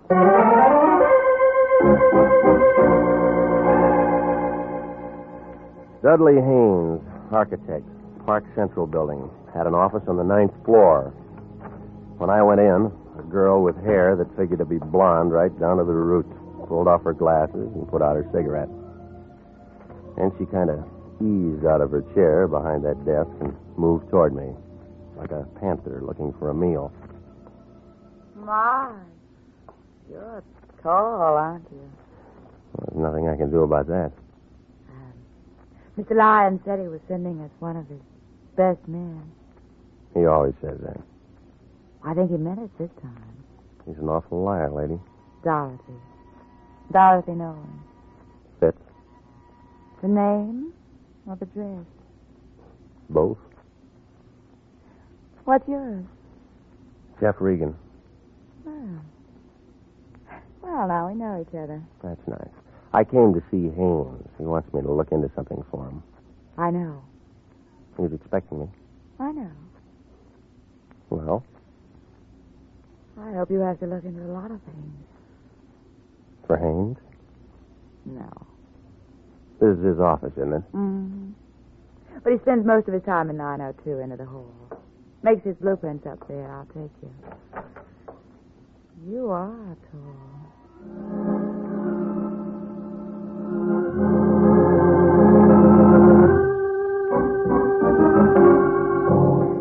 Well, we started down the hall. We got about 10 feet from the frosted glass door at the end. We both stopped. We were looking at the outline of a big man behind the door. Both of us expected him to open it and walk out. Oh, he came out all right, but he walked right through it. Oh, he's been shot. Oh. You know him? It's my boss, Mr. Haynes. No, it was your boss, lady. He's dead.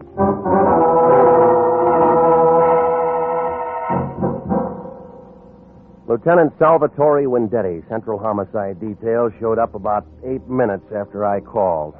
He had his whole goon squad with him and a couple of guys in double-breasted suits from the district attorney's office.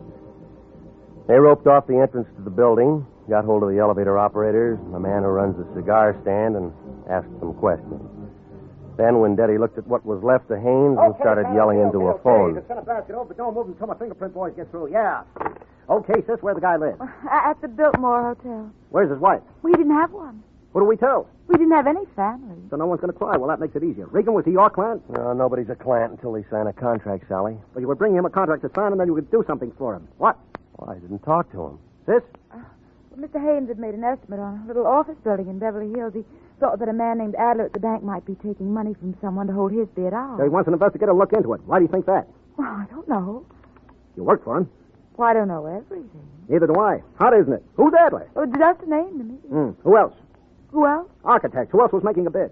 Well, I don't know that. Now, where are we? Kelly! Yes? Guy named Adler at the Grand National Bank. Pick him up and have him down to my office in half an hour. Yep.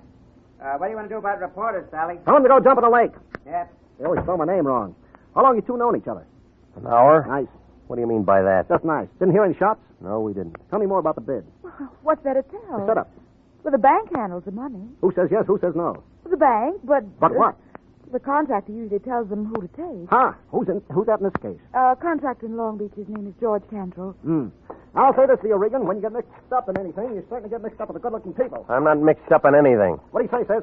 I'll keep my mouth shut. Uh-huh, she's a smart girl, Regan. Hello, honey. Won't be home for dinner. Some guy got himself killed and I'm in on it. Not long, no. Regan? I'll tell him. Wife says hello. Says to come out to dinner sometime. Whoops! Sis, how much that contract worth? Oh, in the building in Beverly Hills, about $40,000. Profit? No, overall. Break it down. Well, Mr. Haynes would have cleared about $12,000 if he's gotten it. I know some guys have killed for a dime. Sam, Vendetti. I'm still at the Park Central building. Get out to Long Beach and talk to a contractor named George Contrell. And find out what architects were making bids on some stuff he was going to put up in Beverly Hills. Yeah, get the names. Okay, that about does it. Let's go. Miss Nolan? What? I have to take you down. Jeff, can you do that? Well, you're a material witness. What are you? He's a bystander with a built-in lawyer.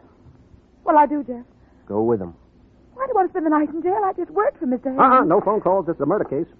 Well, get me a lawyer or something, Jeff. You know a lawyer? No.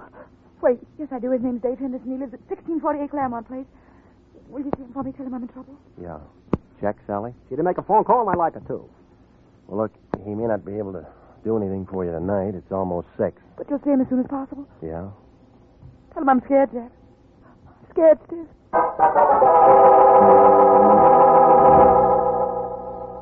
Well, I stayed there and phoned the Lion, told him what had happened. Well, he got mad and yelled something about me being a jinx on all our clients, and then he hung up. So I went through the classified telephone directory under attorneys and Henderson. There was a Ben, a George, a Joe, a William, but no Dave Henderson. So I drove out to the address that she'd given me. It was a blue apartment house 4 blocks west of Vermont over by the Coliseum. Somebody was cooking hamburgers somewhere, and somebody was all worked up over a ball game on the radio. I picked the baseball fan. Well, what'll happen now is anybody's guess, but let me tell you that this ball game is a long way from being up. Hey, what'd I tell you? It's outside the ballpark, and they're coming in like homing pigeons. Bases are loaded, and they're all coming in. Oh, it's going to be 8-5. Come on, the ball game's not that good. What's so important, Pilgrim? I'm with the ball game. I'm looking for a man named Dave Henderson, a lawyer. So what? Somebody told me he lives in this apartment house. Who told you that? A lady. Ha! Does he live here? You try looking at the mailbox? No names. You cop? Private type. Ha! Does he live here? Sure he lives here. Well, where? End of the hall, 106. Thanks. So he's a lawyer, is he? With his kind of friends? Ha! What does that mean? You're young, ain't you, Curly? I got a driver's license. Let me tell you something. Don't go knocking on no doors and hear a ball game. Remember that. Yeah, I'll remember And that. you can tell him Tessie Bogart to start to that one. And the score is 8-5 coming into the first half of the ninth, and this has been some ball game, let me tell you. 106. There we are. Come on in, it's unlocked. Your name Dave Henderson? Yeah, who wants to know? My name's Regan. I'm a private investigator with the International Detective Bureau. Wrong steer gumshoe, I don't need one. Look, I'm not looking for work. I'm looking for you. What'd you say it was? Regan? That's right. R-E-G-A-N. Regan. Regan. Learned that just an hour ago. Cute, huh? I met a friend of yours today. Dave Henderson never had a friend. She said she was a friend of yours. But I didn't say I was a friend of hers. Hey, who are we talking about anyway? Dorothy Nolan. How is Dorothy? Not so good. Thought you were a detective. I am. You sound like a doctor. Look, you sound like a guy with a chip on his shoulder. Sound like a lot of things. You're trying to be tough, baby. No wonder you aren't in the telephone directory. I'll just skip that. She said you were a lawyer. I say I drink too much. You haven't seen me drinking, have you? She wants you to get in touch with her. The man she was working for was murdered today. She kill him? Well, they're holding her. Material witness or suspect? Material witness right now. She doesn't want to spend the night in jail. Who does? That's why she isn't feeling so good, huh? He wants me to get her out. Something like that. Who's handling the case downtown? Detective named Wendetti. And where do you come in? Well, he didn't give her that one phone call. Yeah. You're sensitive. What if I said no? Well, that's your business. You know why she asked you to see me? Because I'm a guy she knows. And every guy who knows little Dorothy does a little something for her. Ever met him like that, Regan? Sometimes. I'm just checking. Checking what? She's pretty good with the works. Eyes just right for the job. Hair just right. Everything's just right. She can make you do a lot of things you don't want to do. Wait till you see her in a bathing suit. Ooh, that's something, brother. Well, they aren't wearing them in the county jail. Okay, I'll phone Wendetti and find out what her bond is. Look, this is a murder case. There's no bond on this. You know that. Well, it depends how you handle it. I'll think of something. Yeah, I'll bet you will.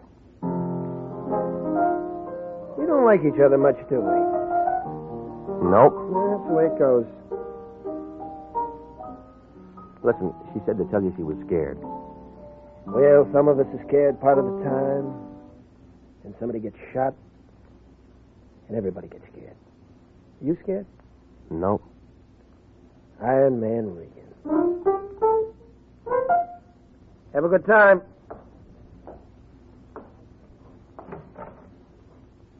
Did I say Haynes was shot?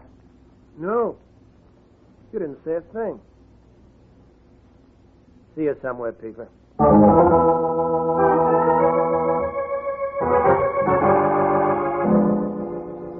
Well, I stopped by Musso Frank's and had the special, and then I went on home. I tried to make a couple of calls, but Wendetti was out, and the desk sergeant thought I was a reporter, and he wouldn't tell me a thing about Dorothy Nolan. While I was sitting there, the phone began jumping around on the hook. Yeah. This is me. Where you been? I called your place 20 times, but I've called it once. Well, I've been busy seeing a lawyer. What do you need a lawyer for? You aren't married. Somebody else needs one. Who? Dorothy Nolan, that blonde who worked up in Haynes' office when Daddy's holding her. Good. I want you to go down and see her. What for? We can still make something on this thing if we play it smart. And when I talked to Haynes on the phone this afternoon, I told him I wanted a certified check. So what? So that means there's a check for $100 lying around his office somewhere, and it's made out to International. Look, he's dead, remember? Everybody dies. Don't worry about it. We weren't even hired. We had a verbal contract. We had nothing. That check's no good to anybody but us. We didn't do anything for him. We'll buy him some flowers. Now hop down to the pokey and see that dame and find out where that check is. We can't do that.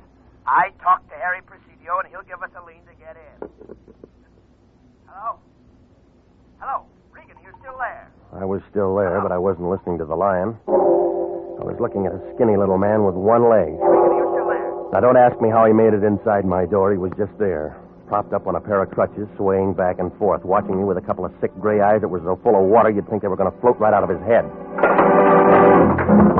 All at once, he went down like a busted sugar sack. He'd been shot twice through the neck with a small caliber gun, a 25, 32, I don't know. I found a dozen razor blades in one pocket and 2 dozen sets of shoelaces to go with them. There wasn't anything that told me his name, but there was a picture inside his shirt pocket. One of those things that you have taken in a penny arcade, you know, in front of phony pasteboard props. Well, a man with one leg was looking out from between a pair of painted angel's wings. And the guy standing next to him, who was smiling up at the halo, was the same man that I'd seen that afternoon. An architect named Haynes. A man who needed a private detective. A man who walked out a glass door and then dropped dead. And the one printed word above that picture stuck out like a wart on an egg that said, Happy Land. You are listening to The Story of the Man in the Door. Tonight's adventure with Jeff Regan, Investigator.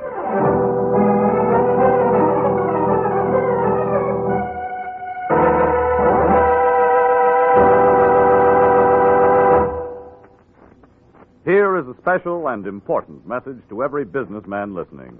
To every businessman, regardless of the size or the type of his business. Gentlemen, do you realize that the schools of this community help you every day that you're in business? That's right.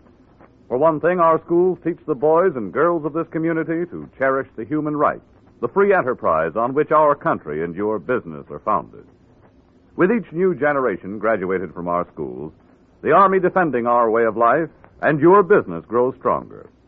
What's more, good teachers and well-equipped schools do a better job of developing our children's talents. The result?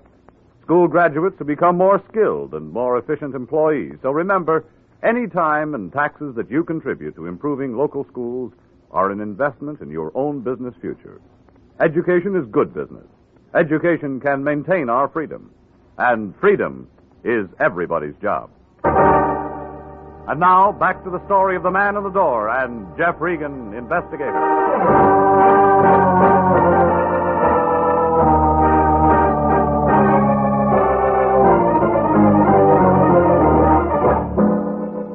Well, I left the little man with the one leg lying there. There wasn't much I could do for him. I wanted to wait before I called homicide. I took the picture I found in his pocket and I drove to Happy Land. It turned out to be an open-air penny arcade on 5th and Main. Smelled like all the hot dogs in the world had been made right there. There were machines all over the place telling you how strong you were, how rich you'd be, and who you'd marry. All for a penny. I guess it wasn't much of a bargain. The only customer was a sailor trying his luck at the shooting gallery. Back in the corner, a tired-looking girl in light blue slacks and a dirty gray sweater was sitting on a stool by the hot dog counter staring at nothing. Want some pennies? Not right now, no. Oh, just looking? Go ahead. When you figure out where you're going to spend your money, come back and I'll give you some change. You got a picture gallery here? Oh. Don't tell me you're a real big spender and want to have your picture taken. Maybe. You got one? Yeah, we got one. Where is it? In there. If you really want to get your picture taken, I'll climb off this stool and take you back. I want to tell you now, if you're just trying to be sociable, you can go and fly a kite. You run the picture concession? I run the picture place and the hot dog place, and I sleep out in the mornings. Oh, I wish I had better brains than to marry that slob and get myself stuck in a cheap dump like this. All right. Do you remember taking this picture? How would I know? I take a lot of pictures. Well, come on, look at it. All right. Yeah, I took it. That what sold you? When? What do you think I am? Can't remember what night it is every time a pair of drunks comes in and wants their pictures taken together. Well, try to remember, will you? You're a real wise guy, mister. You don't want no picture. You just want some talk. You're a cop? Friend. I met the little guy in the picture once. Dusty? What was that? I thought you said you met him once. Well, we weren't introduced. I just met him. Who is he? Dusty Rhodes. He works the circuit. What circuit? Fifth and Main, STEM. Business section. What kind of business? Dusty handled the razor blade and shoelace traffic. He hates pencils. What did he do when he wasn't working? What does anybody do? He went out and got loaded. Go on. Now, you don't know him very well for a friend. How am I going to know I'm not getting Dusty in trouble talking to you like this? Nobody can get him in trouble anymore, lady. What do you mean? He was shot tonight. Oh, no. Oh, poor little guy. Do you know where he lived? Seashore Hotel. The Seashore Hotel. Oh, gee, mister, I'm sick. Oh, I'm real sick.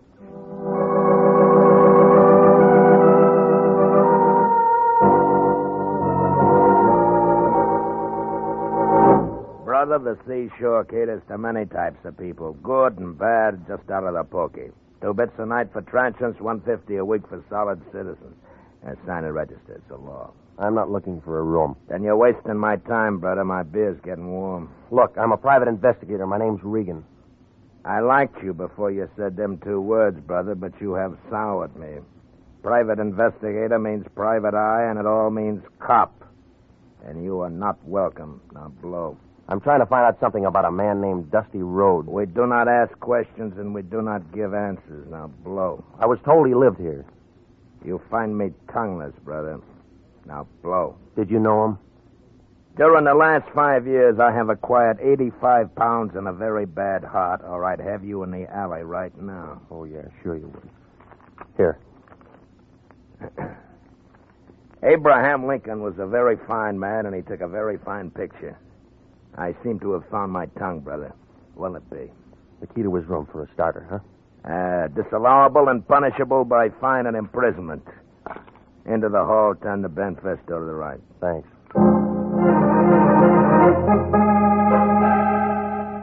Well, I don't know what I expected to find there. Outside of more razor blades and more shoelaces was a little room full of dirty white curtains and a wire bed that sagged in the middle. I was standing there watching a neon sign advertise beer a block down the street when I thought I heard somebody behind me. Whoever it was had been drinking bad whiskey, but he was still pretty good. It landed a quarter of an inch above my right ear, and I piled up in a lamp, a chair, and a pitcher full of water. 5 berries gets you a look, brother, but doesn't get you a room. Besides, it's already taken and the bed's over there. Now, come on. Oh. You didn't go to sleep, brother. You was knocked asleep. Oh. I apologize. What a game. Who came in after me? You're the only one. You sure? My name's Sam Preacher. Brother, I'm very sure. Well, maybe he was waiting for me, huh? I don't generally ask him, but the question is this. Why? Oh, I don't know. Unless... What's the matter? Something missing? Just a picture. You can get lots of pictures. You didn't see anybody? That makes the 3rd time, brother, and the answer's still negative. Okay. Then let's blow, buddy, huh?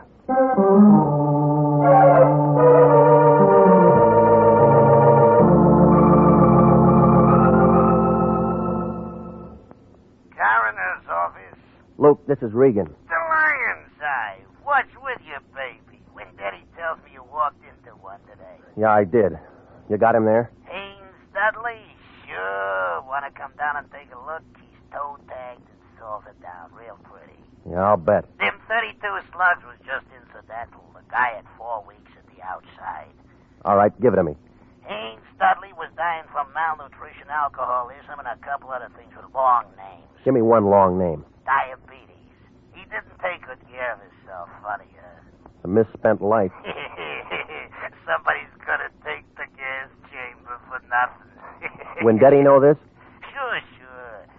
And he was wearing a brand new suit, too. We'll sew up the holes. We'll bury him in it.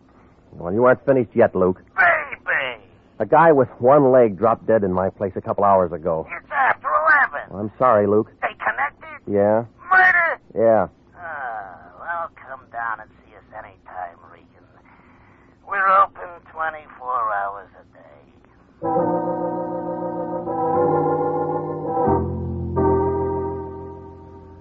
Well, at the homicide office, they told me she'd been released about 10 o'clock. They said a lawyer named Henderson had put up the bail and handled the whole thing. They gave me an address on her, and I went out there. It was a bungalow court on Normandy, and it took her a long time to answer the door. Oh, you. Yeah, tell me how tall I am. I'd love to, but not right now. They told me you'd been out since 10 o'clock. Maybe I should have come sooner. Dale gives me the willies. I'm about to take a shower. I was kind of hoping we could have a drink. I did better than I thought with you. I got a hold of a lawyer for you, didn't I? Yes? Well, doesn't that rake me an invitation to have a drink? I said later, I'm really tired. I said no. Wait a minute. Well, if you're that thirsty, all right. That's better. Isn't every day my boss gets killed and I meet a private detective? I need a drink. I was slugged tonight. Slugged? Yeah, right here, see. Oh, it looks nasty. Why didn't anyone do that to you? Wanted a picture I had? Whistler's mother? Just a picture of a couple of drunks who are dead now. Maybe whoever did it was a relative. Guess again. I don't like games. But you play them all the time. And don't we all? I know a psychiatrist who says we can't help ourselves. You can. I liked you when you walked into the office this afternoon, but I'm not so sure I like you now. Maybe you better go. Expecting somebody, huh? What are you doing? You let go of me. Let go Oh, of no, me. baby. You got real nice eyes. I want to look at them. Let go. He's crazy. You. Hello, Dave. We didn't hear you knock. Did you bring your piano? What's the idea? He gave me. Why don't you tell him to go away, baby? Anybody can tell we're busy. Let her go, Regan. You want to break us up? Can't you see he's just trying to make you jealous and say things? Come here, honey. No. You don't have to do that. I said let her go. Is that the same 32 you killed a one-legged man with? Over, gumshoe. Don't be a fool. Stay where we are, baby. You're first. Listen to me, I Daddy. listened to you too long. He's only guessing. He doesn't have any proof of anything. You can cry if you want to, baby. This is going to hurt. She spun around and fell into a coffee table and then lay very quiet on the rug. Her eyes were open and she didn't say anything. She just lay there looking up at him. I couldn't tell where she'd been hit. He seemed to forget all about me because he walked over to her, knelt down beside her, put the gun right up against her head. This is awful close range, baby, but I can't afford to miss. Neither could I.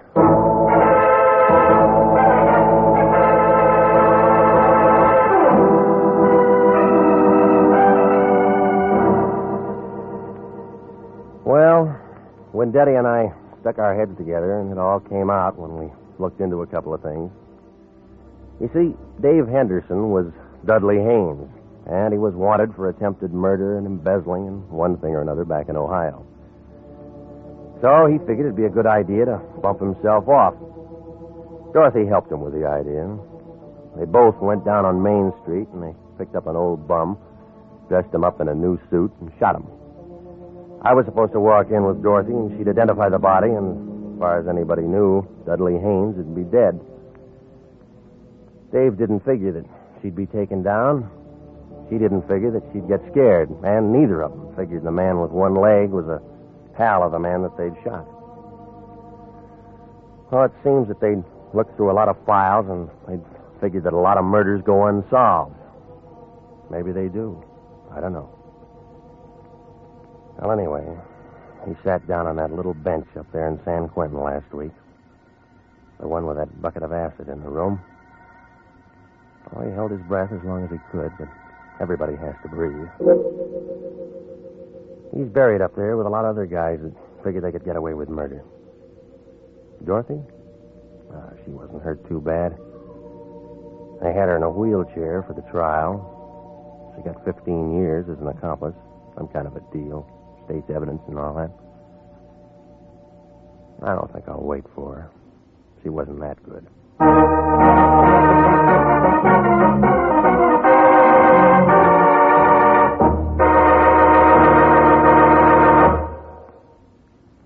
Jack Webb is featured as Jeff Regan with Wilms Herbert as Anthony J. Lyon. It's CBS at 9:30 next week for more hard-boiled action and mystery with Jeff Regan, Investigator. Written by E. Jack Newman and produced by Sterling Tracy. Dorothy Nolan was played by Betty Lou Gerson, and David Ellis was Dave Henderson. Lorene Tuttle, William Conrad, and Lou Krugman supported.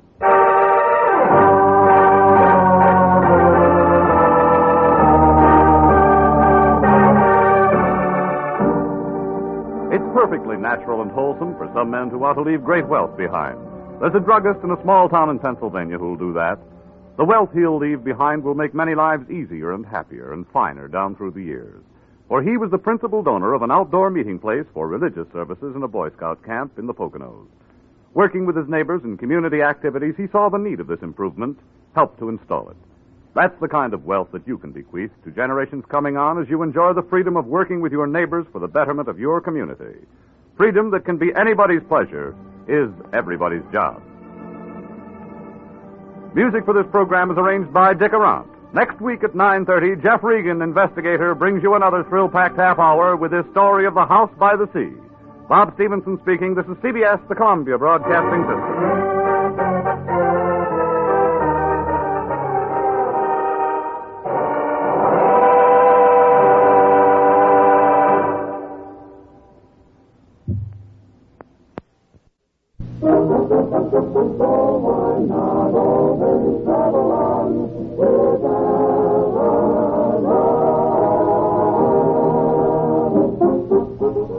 Yes, you'd never guess, but Avalon's cost only 10 cents plus city or state tax.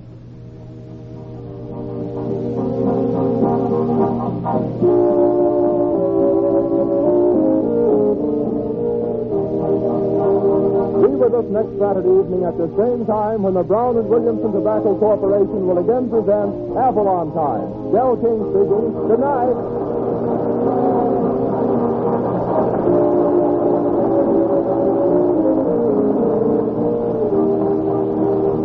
Included on the show tonight, the tune I Poured My Heart Into a Song, which is from the production Second Fiddle. Avalon Time reaches you from our Chicago studios. This is the National Broadcasting Company.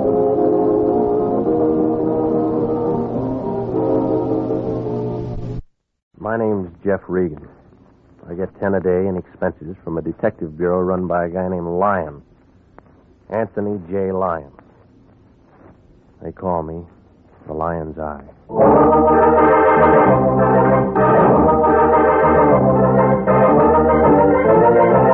With Jack Webb as Jeff Regan, Investigator, stand by for hard-boiled action and mystery and thrilling adventure in tonight's story of The House by the Sea.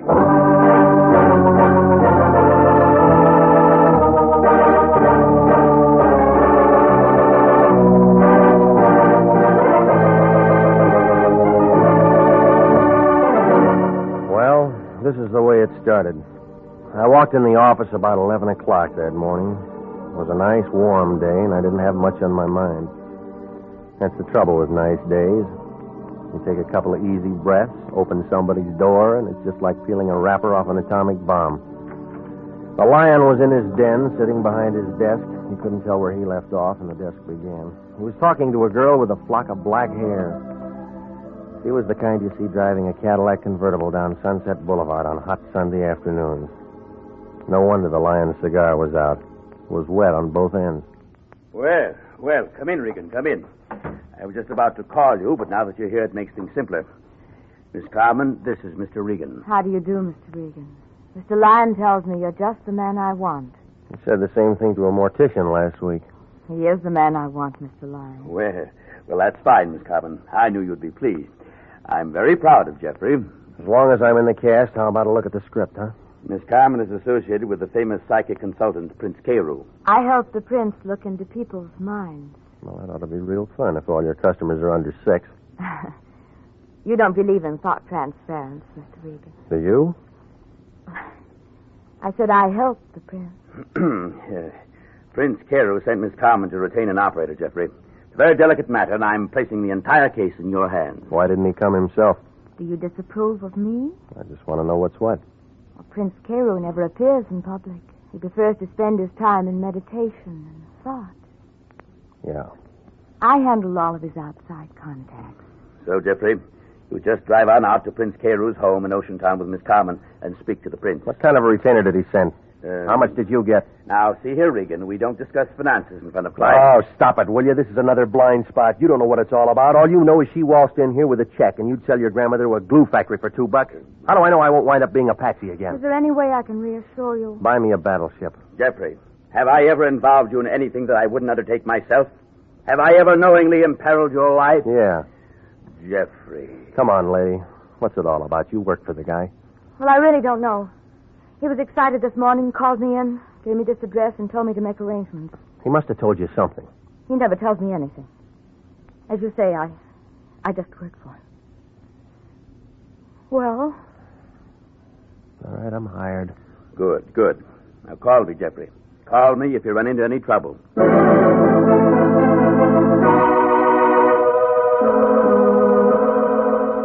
Well, I asked her how about lunch. She said no. I asked her about dinner. She said something that meant no, so I gave up. You know, it's like that sometimes. The flag's up, the meter's ticking, and you're not getting anywhere. But from a couple of things she told me, I got the idea she was doing more than just helping the prince read minds. Well, his place turned out to be a good hour from downtown Los Angeles, up 101. It was a couple of stories of glass and concrete leaning out over the ocean. It was high and dry and quiet up there. And you got a feeling you should be hearing things and feeling things when you looked down and saw that water banging around the bottom of the cliff. She unlocked the door, and a guy in a white turban and some pants that looked like oversized diapers and a pair of tennis shoes was standing there. He had a big curved knife hanging around his waist, and he put his hand on it when he saw me. Right this way, Mr. Regan. Who's he, the butcher? Oh, that's Telly. He works for the prince. Manservant. He's from India. I'll bet the Indians were glad to get rid of him. Telly's harmless, tongueless, and he doesn't hear. I like you, Mr. Regan. Come in, come in. Thelma, my dear, you've returned with spoils. Welcome, sir, welcome. Mr. Regan, this is Prince Carew. Regan, the Lion's Eye. I've heard of you, Mr. Regan. I'm honored. Sit down. That'll be all, Thelma. Charming girl, hmm? She handle all your outside contacts? Most efficiently. Except, of course, for matters that I must handle personally. What kind of matters? I'm in trouble, Mr. Regan, and I beg your assistance. Well, it's all paid for. Correct. But there's a personal bonus in this for you. Why? Because, sir, I want you to save my life. You look healthy to me. I am healthy, let me assure you. But my life has been threatened. Well, that'd come under police business, wouldn't it? Normally. Didn't Miss Carmen explain that this was a delicate matter? Yeah, she did. Why didn't you call the police? I'm hardly in a position to ask the police for assistance, Mr. Regan. It is a delicate matter. Outside it says you're a mind reader, all right? What am I thinking now? That I'm a charlatan, a faker, and that I'm trying to hide something from you. That gets you the cigar. It's been a very lucrative arrangement for the most part and very satisfactory. Except, of course, for the annoyance of having my life threatened. Who's the guy? It would be of no consequence if it were a man. It's a lady, Mr. Regan. A very beautiful and lovely creature. And she'd like nothing better than to see my carcass go out with the tide. Why does she want to kill you? A matter of confidence. Suffice it to say that she is thoroughly capable of doing just that. How do you know? One, she is erratic, ill-tempered, ruthless. Two, she called me this morning and told me what she intended to do. She giving you a chance to reach for your gun? To reach for you, Mr. Regan. What do you want me to do? I feel the entire matter could be settled amicably if you were to call on her. Inform her that you are my personal bodyguard and that you are here to protect my life. You think she'd go for that? I'm positive. How long you been blackmailing her? What? Well, your racket might last 6 months or a year, but not long enough to pay for a place like this. The answer's blackmail, isn't it? Okay. I should have told you. How do you do it? I can slip them into a trance. They spill a family secret or two. I push a buck that way. That's nice.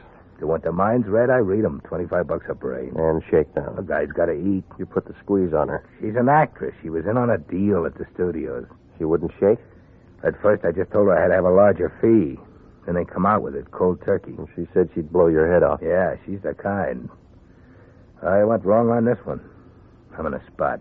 Who is she? Grace Nichols, movie actress. Ever heard of her? Redhead. Makes you want to go home and kick your wife downstairs if you got one. That good? Better. But she means this business about pumping me. And I won't look good dead. All right, where's she live? Over in the Palisades. Here's her address. You going over there now? Yeah. Be careful. She isn't gunning for me. That isn't what I mean. There's a skinny boy there. He's nasty, no callers. Name of Tim Rogers. I'll remember that. I hope you can talk her out of it. I've been sweating. I don't want to shake her down. I just want to get a little sleep at night.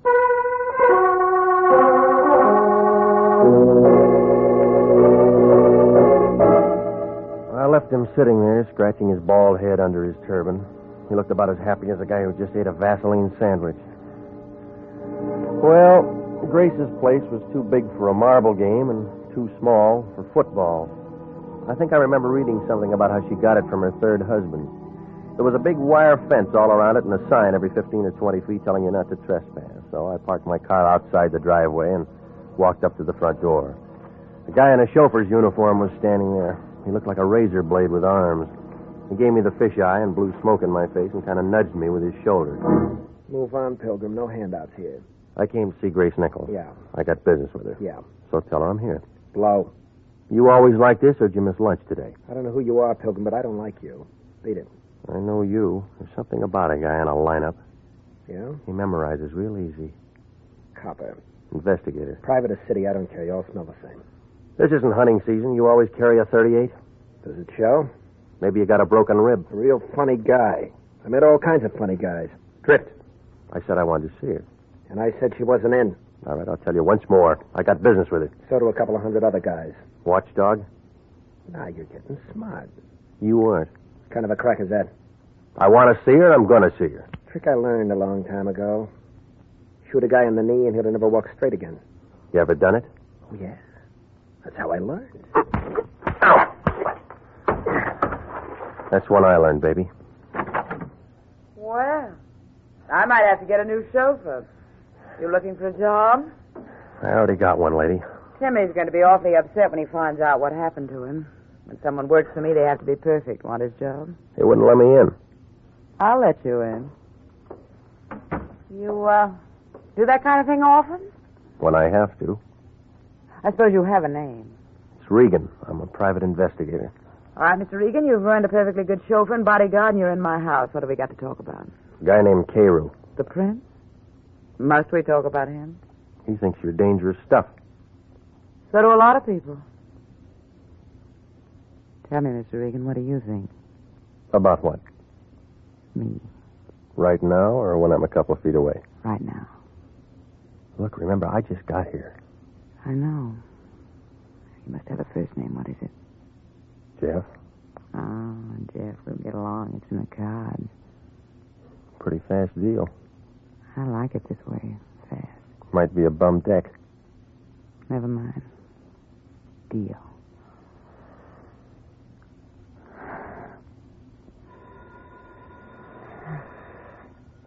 That's the bell. How much time between rounds? Well, you know me better. Hello? Yes? Yes, right here. You know a man named Lyon, Jeff? Uh-huh. He seems to be roaring. Give it to me. Yeah. Regan, is that you? Well, now, how do you figure it? Now, don't be smart. Who's the dame who answered the phone? Our client's friend. Sounds like she's a friend of yours now, or maybe you have been doing some road work. Did you have something to say, or is this the day you turn scoutmaster? I'm busy. Well, you can stop being busy, lover. It's all off. Don't tell me you're passing up a fee. I'm passing up nothing. Prince Carroll called me 10 minutes ago and told me to forget the whole thing, and that's what I'm telling you. How'd you know I was here? The prince all over. Finished. Forget it. I've already started something. I don't care what you started. Now, just remember, you finish it on your own time and expense sheet. You look worried, Jeff. Anything I can do? I'm called off. You mean you're out of a job? I got one. Remember, you put my bodyguard out of commission. You owe me something. Oh, Tim, boy, he'll come around. I don't want Tim anymore. I want you. I'll get you a drink. We can talk about it. Carew told me that Tim was a pretty good boy. You can fill his shoes. Come here and get your drink. Now, tell me about 9 o'clock tonight. It'll get dark. I got a new dress. I think you'll like it. I probably would. There's a place above Malibu. We could have dinner and listen to some music. I want to be with you, Jeff. That deal's fast again. I don't care. I don't care. I just decided something, Jeff. I'm going to like being with you. I'm going to like it a lot.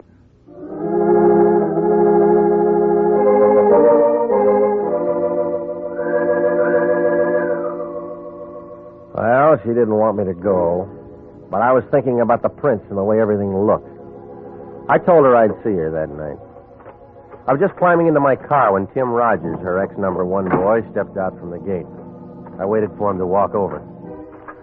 Pretty good with your women, Regan. You look lonely, Timmy. Somebody stole your popsicle? Bum joke, Regan. I've been waiting to talk to you. You were so quiet in the house I didn't want to make any noise. Any better here? You came out champ this afternoon. But you won't even make the prelims next time. You got something to say? Stay away from her. You're shaking. You need a drink. Stay away from her, Regan. I've been with her too long. Known her too long to take the bounce from a 2-bit gum heel. Goodbye. I'm not finished yet. That's your version. Now get your foot off that running board, punk, or I'll take it with me.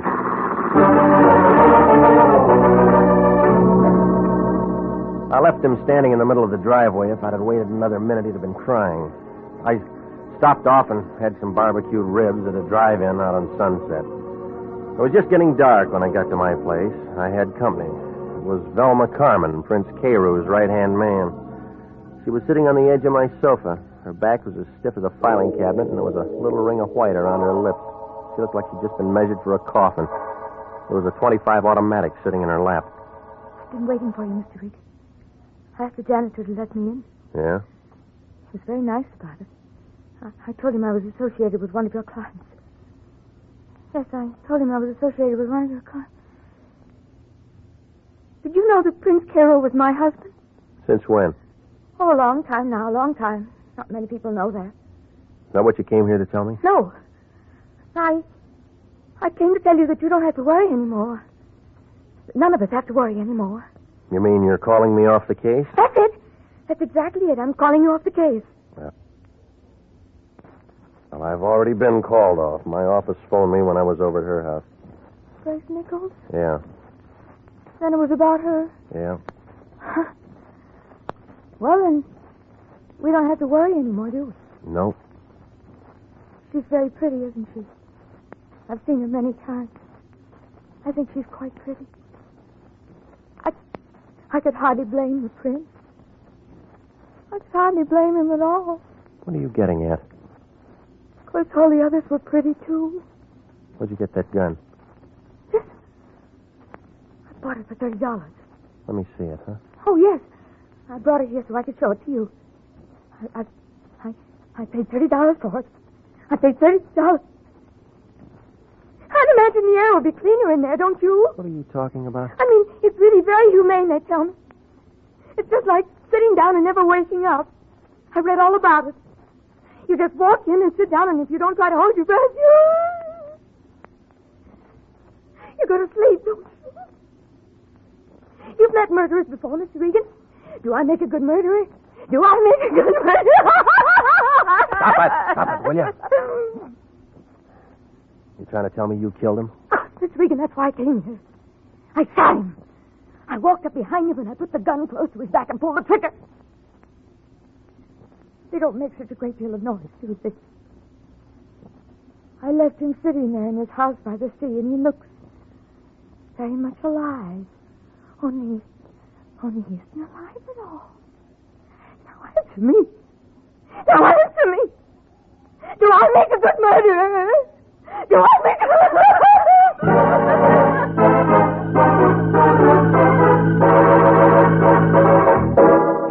listening to the story of the House by the Sea, tonight's adventure with Jeff Regan, Investigator.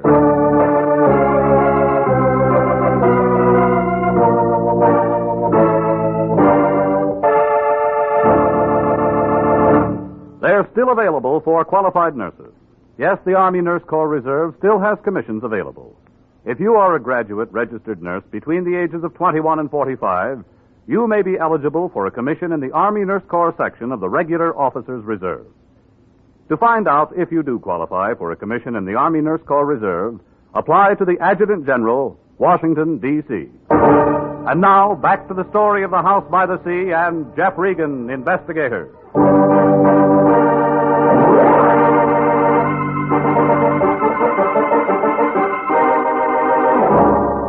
Well, after she got through, she settled down to a slow, even kind of a giggle that started somewhere around her shoelaces and didn't get past her knees. It was one of those things that gives you a feeling like somebody's standing in back of you with a red-hot iron ready to press your pants before you get them off. Now, she wasn't going to do any more talking, so I went downstairs and brought back a doctor friend of mine named Sammy Wing. He brought his little black bag with him and gave her a shot of something. She wilted like last night's orchid and went to sleep on my couch. Sammy began talking. Some playmate. Wish I'd have been here for the party. I had 4 appendectomies and 1 broken leg today. So all alive. How is she? You know her better than me. No, she's going to be all right. Well, she'll wake up in 5 or 6 hours. I want some water. And then what? She might ask you what happened, or it might start all over again, whatever it was. By the way, what was it? Well, I found her here when I got home. I should find something like this. She said she killed an ex-client of mine. Oh, maybe I'm lucky at that. What does all the past tense mean? I was called off the case. Oh, nice. It's all clean. No clients to protect. Is there a corpse someplace? I don't know, Sammy. Call the police. They'll find out. And then you and me can go out and get a drink. She said she used this gun. Smell it, Sammy. It hasn't been fired. Safety catch is still on. She's pretty and she's nice, and I'll bet she looks like $1 million in a bathing suit. But if I'd have met her within the last 3 hours, I'd have run for help. Call the police. Is that professional? This is acute hysteria. The kind that pops off guns and pops off people, and there's a lot of things they can't remember later on. Call the police. What about the gun?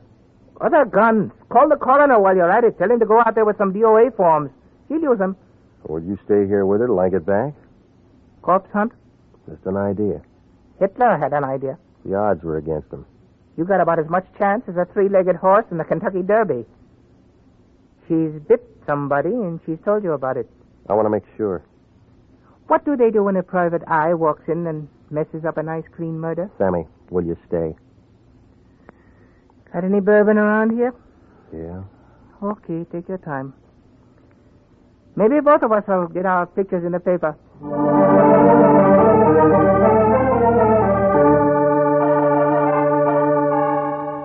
I left him with a kind of a soft smile on his face, like he had some inside information on Tuesday's winner at Del Mar.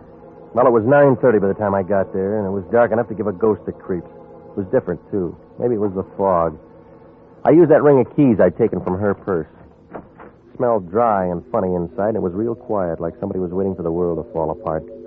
I clicked on my flashlight, and I walked down the long hall to his office. He was there, just like she said. There were 3 holes in the front of his shirt, but it wasn't the laundry's fault. I spotted the .38 on the floor by his hand. I broke it, and 3 cartridges came out. It was the right gun for the job. He was pretty messed up. While I was standing there trying to figure Velma Carmen's story, the lights came on. A fat man wearing a sheriff's star was standing by the switch. There was a taller man in a brown overcoat next to him. They both looked like they'd just finished dinner. Scavenger hunt, son? You don't talk, Charlie. Ain't much for him to say, is there, Cap? Guess not. Well, son? Well, it looks like you're going to be calling me names. What do you like best? Killer, murderer, or slayer? The papers use slayer a lot. I don't like any of them. Kind of breezy for a hot boy, ain't you? Mind giving me a name? It's Regan. I'm a private detective. It's Regan. He's a private detective, Cap. Yeah. Got a card or something with you, son? Yeah. Yeah, he's right. With International. Lyon still there? Yep. Who's that? An old bum I used to know. Regan, why do you go around killing people? The Lion will be mad. Look, this is a fix. Now, why do you want to say a thing like that? Somebody tip you? Phone call a little while ago. Huh? Funny kind of a voice, a whisper. Said we'd find a stiff up here, but didn't say we'd find you. You're extra. Look, I just came here to see what it was all about. Same thing we did. Only we come up with a suspect and a corpse. No cop could ask for anything better. Charlie, better call a coroner. Oceantown's just a small place, Regan. Only me and Charlie around. We borrow from the county when we get something like this. I can find you a real answer in an hour. You let me and Charlie worry about that. You look good enough for the time being. All right, son. Let's go. I had as much chance as an elephant in the tea room, and if those two locked me up and booked me. So I leaned back into his gun and spun around and knocked his wrist down. He pulled the trigger, so that time I flicked the light switch and was out the door. I didn't run for my car. I cut across the driveway and doubled back up the hill. I could hear him yelling and shooting out in the dark.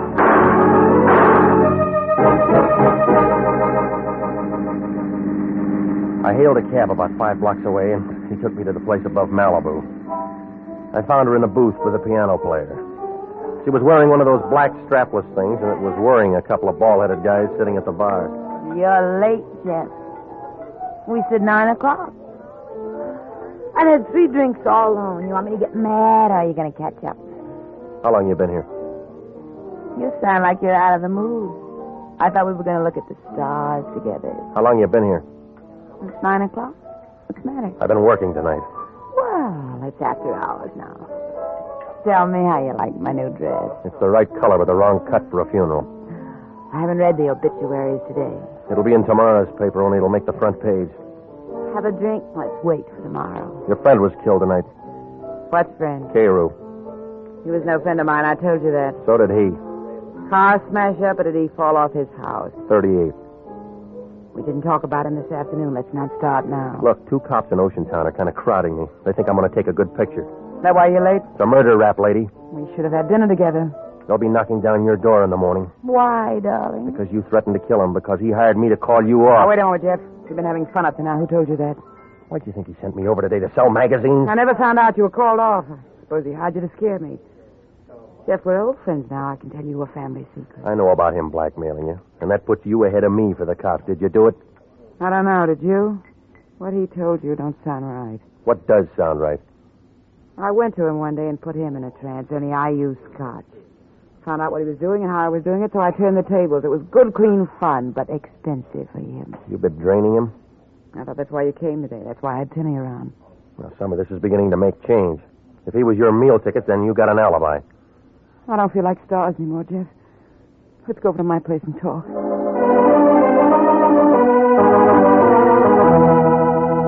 On the way over, she didn't have much to say, and I couldn't think of anything. I was all too mixed up. If she'd really been shaking him down, then she figured out. And the girl back in my apartment figured in. Only she had the wrong gun. And then there was a little business that I'd have to explain with the Oceantown cops. Well, when we turned in the driveway, I stopped figuring. Tim Rogers, the man with the guns, was there, standing on the porch.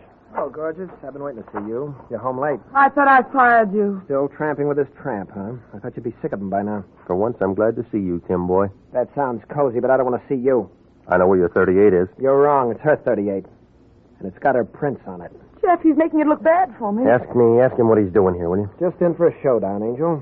You're tagged for his murder. They'll want you. I fixed it good. I can fix it so you can get away. How? A friend of mine shoving off at Pedro.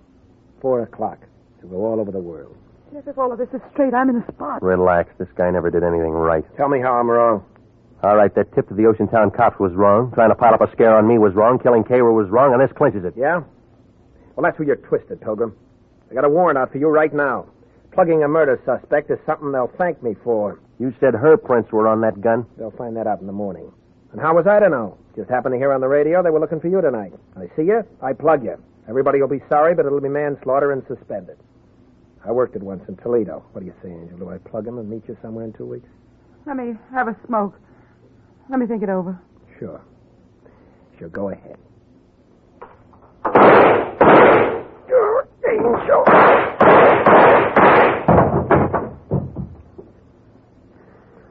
Well, the gun's empty now. I carried this for 3 years. I never used it. He deserved to die, didn't he? Didn't he, Regan, didn't he? I don't know, lady. you knew him better.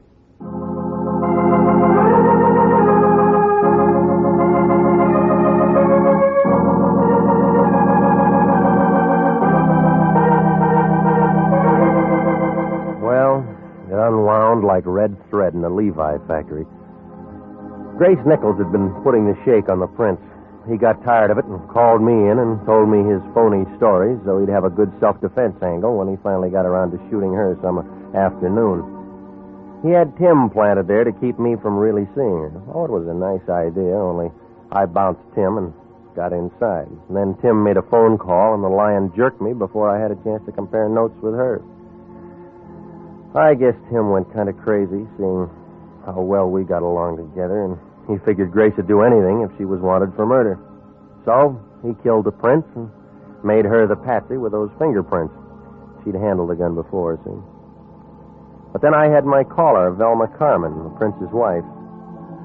She went kind of crazy, too, when she walked in and found him dead. It took 3 doctors a couple of weeks to tell her what really happened. When I told it all to the Lion, he was mad at first, but then he saw Grace Nichols' picture in the paper.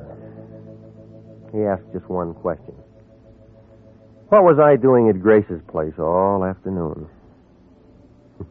I didn't even bother to answer him.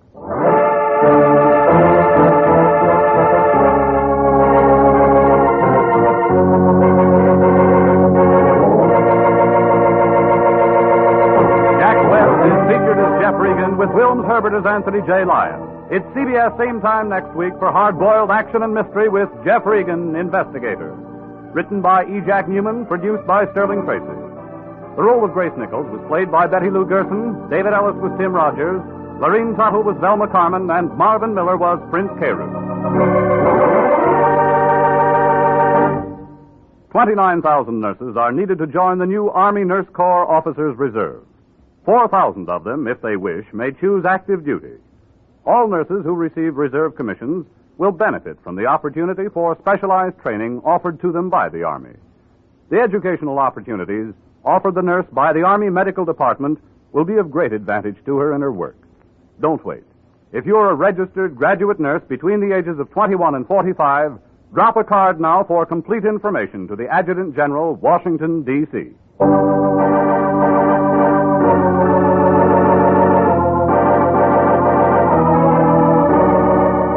Original music for this program is by Dick Arant. Jeff Regan, Investigator, is heard every Saturday at 9:30 over CBS. Bob Stevenson speaking. This is CBS, the Columbia Broadcasting System.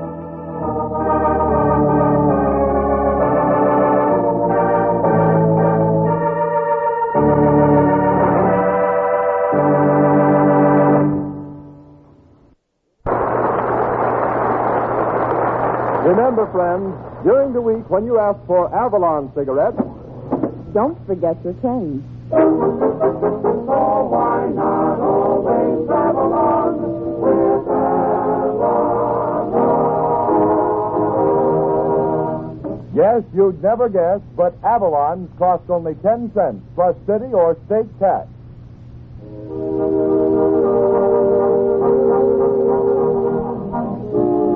Ladies and gentlemen, Red Skelton will appear at the Chicago Theater starting next Friday, along with John Bowles and Basil Pitt. And Red will be back with us next Saturday evening at the same time when the Brown and Williamson Tobacco Corporation will again present Avalon Time. Del King speaking. Good night.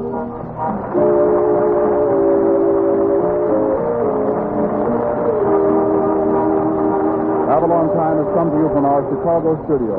An apple for the teacher is from the production of Star Maker. My name's Jeff Regan. I get 10 a day in expenses from a detective bureau run by a guy named Lyon. Anthony J. Lyon. They call me the Lion's Eye.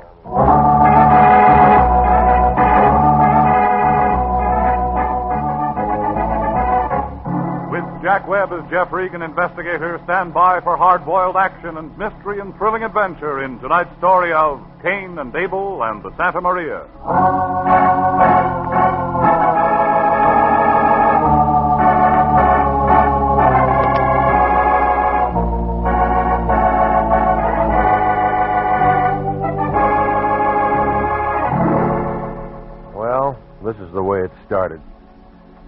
It was one of those cold, clammy mornings that the Chamber of Commerce doesn't like to have in print. I was in my place working on a 4-minute egg that tasted like a boiled golf ball when the phone began bouncing. I let it ring a while, and I got to thinking that it might be an old-fashioned girl who knew how to cook. It was the Lion. Hello, Regan talking. This is me. I've been working all morning. I'll buy you a time clock. Get to the point. This is our lucky day. I just talked to Dun & Bradstreet. How are they? Now, don't be funny. We got a new client, and they tell me when the Treasury Department gets in trouble, they come to him. Yeah? The guy's name is Abel Roderick. Got a special from him an hour ago. He asked for a man, and I'm sending you, Regan. You're sending me where? His ranch. He raises horses. Horses don't talk. What's bothering him? Maybe it's his wife. Tell me she's got a pair of legs she'll never forget. He just said he wanted an operator out there by 12 o'clock. You never learn, do you? This means no. What else does it mean? We'll go as far as homicide and arson when they got pockets as long as his. Money all you ever think about? Yeah, you learn something when you're as old as I am. That's all there is to think about. Well, then get yourself another boy and start teaching him. I don't learn easy. Now, just a minute. That's no attitude. Taking somebody's check before you know who's who and what's what means trouble. Jeffrey, please. You misunderstand me. I wouldn't jeopardize your bond or the good reputation of International by accepting an unreliable client. Look, last week that guy had a record longer than a roll of ticker tape. I've been with Harry Presidio all morning. He knows Abel Roderick. Yeah. He's the grandson of Gallant Roderick. Name used to be Rodriguez. One of our finest old California families. Jeffrey, he's a gentleman like yourself. Oh, that's nice. He needs our assistance. Well? All right, where is it? Inland route between here and Santa Ana. Take Firestone. Yeah? Now, you run out there and see what Mr. Roderick wants. And, Jeffrey. I know. Call me, Jeffrey. Call me if you run into any trouble.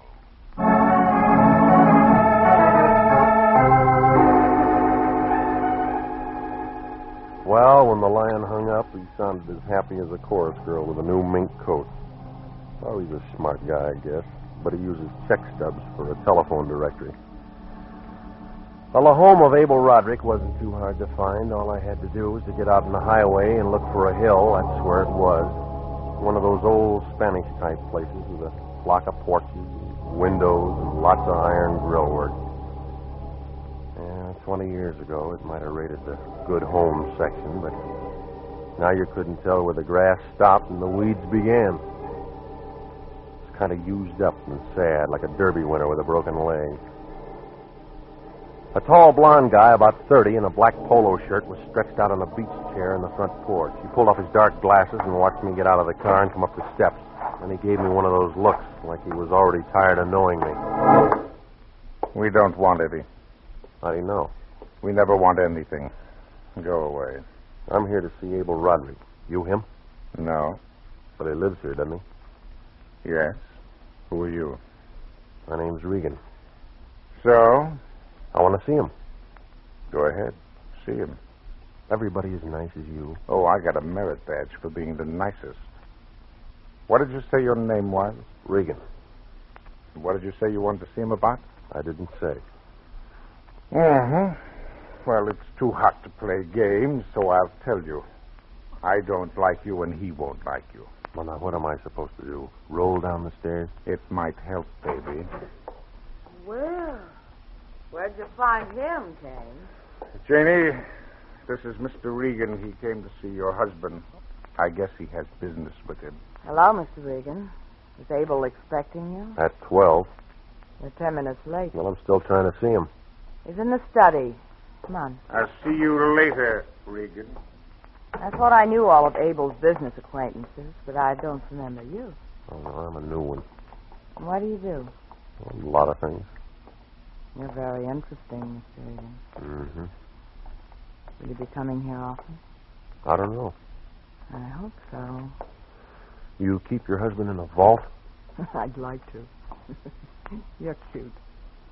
Here we are. This is Abel's study. I guess he stepped out for a moment. Would a drink take off the rough edges? Might. Good. I'll make you one. Okay. Where are the horses? Horses? We gave that up a long time ago. given up a lot of things, Mr. Regan. Let's not worry about that. Yes, sir, thanks. Thanks. That blonde boy out on the porch doesn't like me. Okay. Doesn't like anybody. But let's not worry about him either. You're crowding me. Don't you like to be crowded? It all depends on whose wife is doing it. You're worried about April? I'm drinking his whiskey. I've never had any complaints. I don't see why you should. What kind of a nasty crack is that? You figure it, lady. Mister, nobody talks to little Janie like that. Hello, my dear. Introduce me to our visitor. Oh, Abel. This is Mr. Regan, darling. He says he has business with you. Regan? Oh, Regan. Yes, of course. How do you do, Mr. Regan? I'm Abel Roderick. How are you? I see Janie's made you comfortable with a drink, so we can get right down to business. Oh, Janie, my dear, why don't you ask Cain if he'd like to play some tennis? You're not very subtle, darling, but I was just leaving. That's a good girl. I hope to see you again. Don't let her worry you, Regan. It's an act. Do I look worried? She's lovely, and if you're young and tall and Janie's around, she adopts you. I wasn't an orphan. She'll be sulky all day now. Well, thanks for coming out. I hope you can help me. Well, so far, I don't even know who's on the team. A man in my alleged position is quite often the object of subterfuge. You can understand that. Well, if you mean because you got money, yeah. To be quite frank, I have no money, Mr. Regan. That's going to come as a shock to somebody I know. Who? Never mind. Go on. It's my grandfather, Gallant Roderick. He controls all of the wealth in this family. You his front man? The eldest son of a son. And I live in this deplorable old shack waiting for grandfather to die. How long you been waiting? Too long, Mr. Regan. But I'm past 40 now. I don't know how to do anything else, so I continue to wait. Along with my devoted brother, Cain, who has the same thing to look forward to. Yeah, I met him. If you think he's bad, you should meet my grandfather. He fitted us with these charming names, Cain and Abel. Well, what's all this got to do with me? Here. Look at these. Mm-hmm. 2 little ships of silver. Perfect replicas of the Pinta and Nina, named after Columbus's fleet. Yeah, you can't buy stuff like that anymore. Not even on a time plan. Hardly. 20 years' work on the part of an ancient silversmith in Madrid. And a prized possession of the Rodriguez family for 7 generations. My great-great-great-grandmother wore them on her wedding dress. Where's the other one? You've guessed it, Mr. Regan. The Santa Maria is missing. Janie wore it to Ciro's night before last. She lose it? Nothing so simple. It was stolen. How? Oh, she was with Cain. It was late when they got back. A masked man stopped their car on the turnoff.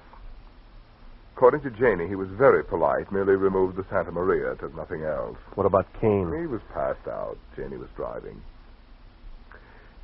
Regan, the usual thing is for me to get a telephone call and have an opportunity to buy it back. Isn't that right? Well, a heist job usually works that way, yeah. Well, I haven't been contacted. I'm getting worried.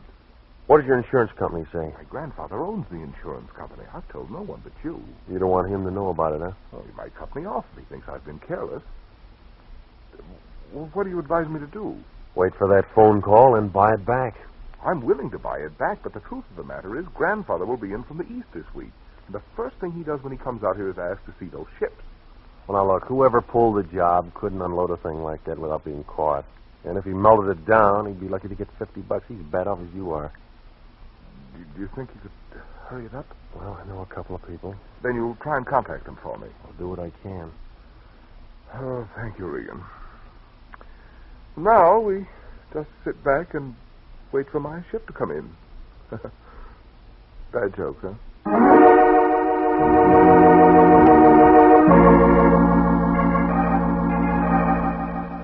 I left him sitting there in that big room. He looked about as happy as a St. Bernard with a stomachache.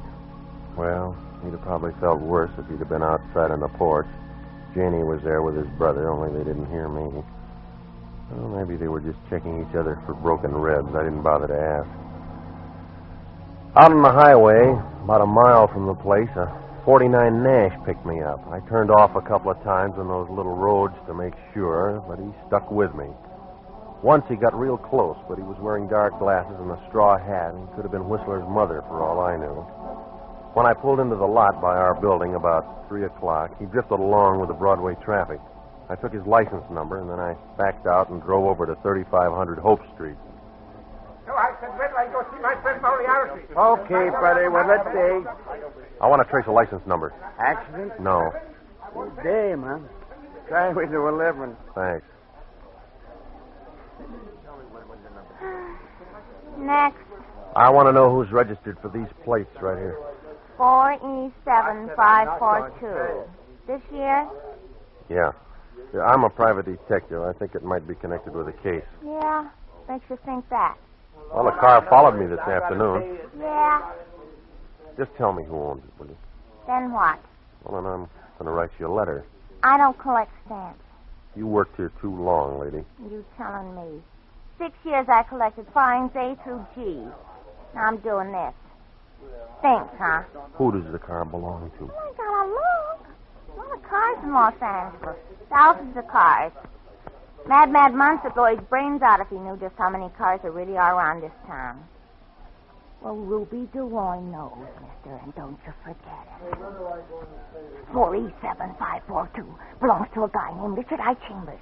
Address? Hotel De Soto. Thanks. Come back any time, doll. Glad to help you out.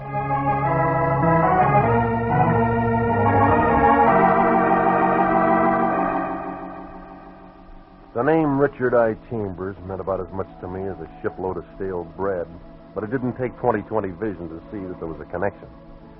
And the whole thing was phony. It was like cutting your leg off to cure your bunions. Well, I went back to the office and checked with the Lion. Okay, Regan, give it to me. It's a heist, one of the family heirlooms. Into our meat. When was it lifted? 2 nights ago. Any contacts yet? No, none. That's why it's screwy. What do you mean, screwy? Well, it was a little silver ship called the Santa Maria. Now, they'd have to sell it back to Roderick or go on relief. Where does that leave us? With another bum case. Now, don't say a thing like that. Well, your dope on Roderick was secondhand.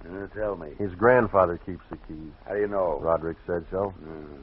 You shouldn't let out family secrets. Now, you let me worry about that. Just find his little ship. Yeah. Guy called half hour ago, left the number for you. Chambers? Yeah, who told you? Who did? Want you to phone him. Never mind, skip that. I know where to get him. Things began to move. That meant that all the cards were out and somebody was asking for bets. Over at the DeSoto Hotel, the clerk told me that 305 belonged to Chambers. He was a little guy, about a head shorter than Margaret O'Brien. He shoved 3 inches of nose out at me through a crack in the door. All I left word for you to phone. You, Chambers? I was having a beauty nap. Come back in an hour, will You need it. Look out. Hey, what is this? Oh, tough guy, yeah? All right, you're tough. I think you're a bum. All right, simmer down, Junior. You'll never make Eagle Scout. Oh, you're so good. I gotta take that from you, huh? We're going to talk. What makes you think so? Everybody's grown up now. Dickie Chambers talks when he feels like talking. All right, Squirt, have it your way. Hey, that kind of stuff ain't going to get you nothing, Regan. Your weight's up, Dickie. You got a different job now. I said you're a bum. You tell me today. Ask your mother. What you want me to phone about? Wrong track, Gumshoe. The 2 buck windows downstairs. You're in this somewhere, and I want to know where. You through being tough, Regan? No. I'll let the boys in the personnel division handle you. What do you mean? That shiv on your dress is about an inch too long to be legal. Call him. See where it gets you. I'll send you a nickel later. Okay, I'll open. Just that I don't like to get shoved around, that's all. Why didn't you figure that before you got tangled up? I'm your contact. All right, come on. Let's put the show on the road. How much does it cost? $5,000 in 10s and 20s. Go on. Tonight, 10 o'clock. You come with him. Where? Mile this side of Santa Ana Airport. Little road turns left off 101. Drive 2 miles and park. And then what? Well, if you got the $5,000, you don't try anything funny. He gets his little silver ship back. That it? That's it, Peeper. Happy? See you later, Dickie. Oh, I'm checking out tomorrow. Hey, look, Buster, you aren't any heist man. They come smoother. What's your angle? Maybe I love jewelry. What do you care if maybe I love jewelry? I don't. A guy like you's got to love something.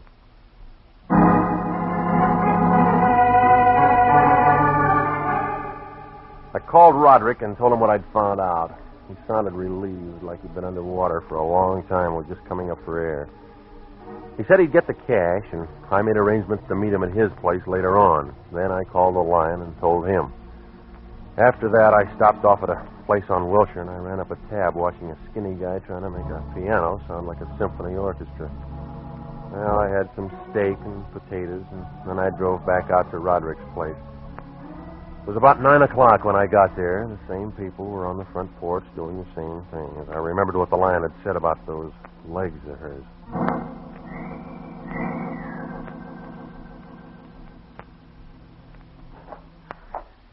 Oh, Joe. Having fun? Oh, Regan, huh? I thought I told you we didn't want any. That was 8 hours ago. We still don't want any. I'm still here to see your brother. More business? Something like that. I don't like you any more now than I did this morning, and I hated you then. Yeah, well, I'm going to cry about that when I get home. You're pretty smart, aren't you, Regan? Cain, please be careful. He's awful smart. Cain. Let me go. Yeah, let him go, lady. I'll give him back. Now, I'll show you trying to spy on people, huh? I'm going to give you something, people. Now. He's been drinking. Now, look out. Look out, nothing. Go on. Oh. Well, I guess he deserved that. He's nasty when he works at it. How was the other time? There aren't any other times. Too bad. Maybe he'll be different when he wakes up. What do you mean about the liquor? Skip it. You're getting the wrong idea about everything. What do you care? I was a hat check girl in a cheap nightclub. What's going on out here, Janie? Oh, Regan, you're here. What was he acting up about tonight? Mr. Regan. Well, it doesn't make any difference. Take care of him, will you, Janie? Of course, Abel. That's a good girl, Janie. You all ready, Regan? You got it? All set.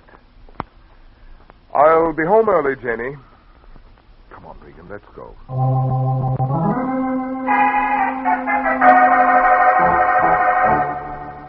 Well, we climbed in my car. We drove to the place Dickie Chambers told me about. It wasn't hard to find. It was a flat dirt road to the edge of the airport. We clicked off 2 miles on the speedometer, and we switched off our lights and parked. It was dark and quiet there, like the inside of an empty barrel. Roderick didn't have much to say. He just sat there chewing on a cigar and looking at nothing. He was real good at waiting. I looked at my watch about 3 minutes at 10, then I saw the headlights of another car coming down the road from a long way off. Roderick nodded his head, and I began to have a feeling like I was standing on top of the trap, and the warden had just smiled at the hangman. That must be ours, Regan. Do you think we should switch on our headlights? They may not see us. Well, unless they got wings, they got to pass us. They don't seem to be slowing down much, do they? Well, get out of the car. What? Get out of the car. Say, what is Don't this? talk. Move. Oh, all right, all right. What's got into you, Regan? Come on. Well, we can't just... Well, they'll think something's Look, wrong. this is a packed deck. You're a ringer. I'm not sure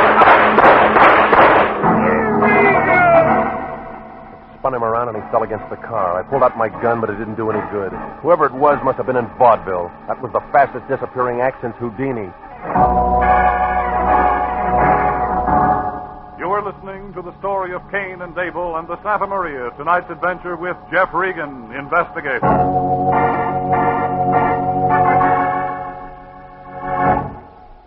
If you are a graduate nurse between the ages of 21 and 45, you may be eligible for a commission in the Regular Officers Reserve Army Nurse Corps.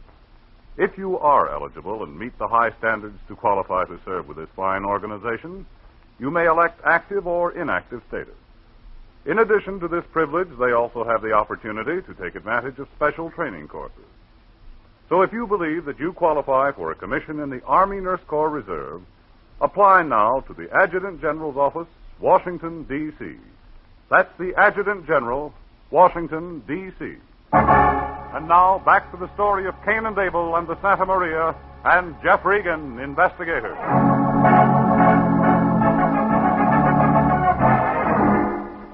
Well, there was enough loose lead around there to start a scrap drive. Whoever it was wanted to make real sure.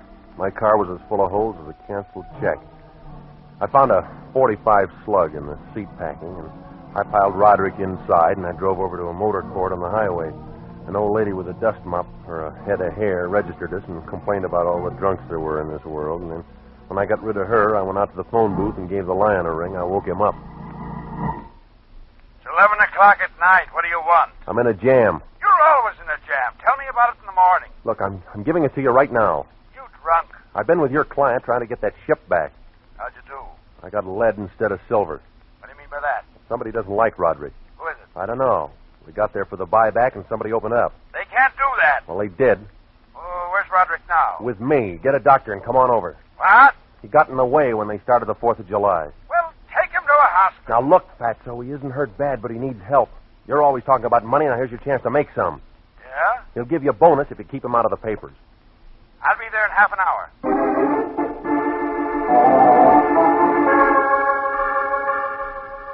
Well, the Lion showed up 20 minutes later. He had a long-faced guy with him who said he was a doctor. He looked more like an undertaker, but I didn't argue. I told the Lion to keep Roderick there till I phoned back. Then I beat it over to the DeSoto Hotel. The door to 305 was open. Dickie Chambers had company, only he wasn't receiving. He was lying under a sheet. A fat guy in a wrinkled suit seemed to be running things. Come on in, brother. I didn't know Dickie had any friends. I guess he didn't. Who are you? I'm the guy who met him once. Who are you? Ed Granger, constable. This is my territory. What's your name? Regan, private investigator. International? Mm-hmm. The Lion's Eye, huh? Know anything about this? Well, I talked to him this afternoon. He gave up riding horses for other things. What kind of thing? He was contact man on a heist job. Yeah? Where do you come in? I was hired. That's why I met Dickie. Mind telling me by who? It's a client, Granger. This is a murder. Okay, well, better go for now. When'd you find him? A little while ago, clerk called, said he heard shooting. I came down with the boys and found Dickie doing the long sleep. Happened less than an hour ago. He's a tough little guy. Well, them 45s don't know nothing about that. 45? Big holes, chest and neck, close range. Corner's gonna lose 2 bits. He thinks it's a 38. Yeah. Well, look, if it turns out big, try this one for a match here. Oh, you've been playing games tonight? Somebody gave it to me. Connected? Ballistics will tell you. Anything else? No. What'd you come back for? Talk to Dickie. No good, huh? No good. I should have asked him earlier. We can get you through International. Yeah. Well, if you got anything, remember the name. Ed Granger. He was peeking under that sheet looking at Chambers when I left. There was kind of a sad smile on his face, like somebody put gasoline in his thermos bottle. I drifted across the street for a package of cigarettes, and then I came back and climbed in my car thinking about the whole thing. I don't know how long I sat there in the car, but when I looked up, there was a shadow against the wall of the building. It was a good-looking shadow. Doing your homework? Yeah, I due for a diploma. Congratulations. What would you like for a gift? How about a little silver ship, huh? Sorry, too expensive. Try again. All right, give me a 45. What would you do with that? Give it to a cop named Granger. Then what? I go home and go to bed. You haven't asked me what I'm doing here. I know. Cain? Him, too? He isn't so bad when you get to know him. From where you're sitting, he must have wings. Well, if it isn't the gum heel, you ready for the laughs? What do we got, a comedy? Take a look, Janie. Okay, bright boy, where is he? You sober enough to shoot straight? I took the pledge. Before or after you came by us out on that road? After, baby. You don't smell like it. Where is he? Try my car trunk. I'm using him for ballast. What did you do with him, Regan? Cain, there's some people coming. Has he told you what he did with Abel? Not yet. You'll have to talk to him somewhere else. Right, Angel. Okay, Regan, come on, get out. Hurry up. Now turn around. Let me guess what's coming. It's a trip to the moon. Sit tight, baby. Here you go. Oh! I settled down to having a headache. Then the headache went someplace, and I had nothing. Oh, it was a nice play. Everybody was a quarterback, and everybody had the ball. I looked as good as a fat girl in a French bathing suit. It was some time later, maybe 10 years. I had a mouthful of brandy, and my throat was burning like an oil stacker. We were in Roderick's place. He was standing over me, holding a bottle in one hand and a 45 in the other. Coming around now. Got to work fast. Don't worry, he'll talk. Feeling better, baby? Well, you're gonna feel worse. Now sit up, baby. Come on, it's time to talk. Now, wait a minute, Cain. Wait. Let me ask you. We're all alone here. No one's going to disturb us. And we'll find out anyhow. Why don't you tell us what you did with him? I get a short memory. I forget things. It's a shame to let Cain do this to you. I think you're pretty. Might not be able to stop him once he gets started. It's your idea, lady. I'm along for the view. Iron men went out with short skirts, but I guess you don't know it yet. You look tough, brother, but you bruise easy. You're already wearing striped pants. You mangled it when you tagged me tonight. Think so? Tell me how. All right. No one knew I was a detective but your brother. That meant you hired Dickie Chambers to find out. So you know it. So what? So you bumped Dickie when you thought it was finished. Well, that makes you know I'm not kidding. There's a constable named Granger. Cain? Relax, Angel, relax. Don't let him scare you. He hasn't told anything to anybody. No? No. If you did, we would have found him in a hospital. I saw him go down. Are you sure? Of course I am. Now all we got to do is find him. So let's get started.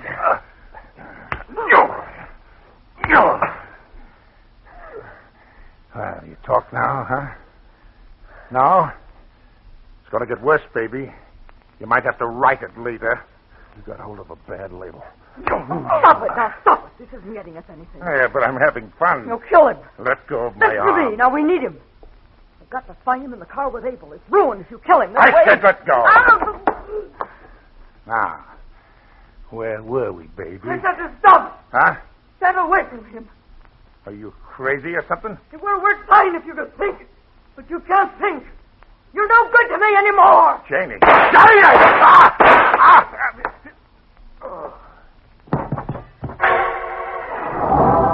shook all over a couple of times like he was saying no in a big way. And then he finally relaxed. She knelt down and took something out of his pocket. I tried to lift one of my arms, but I got about as far as I would trying to hook a whale with a salad fork.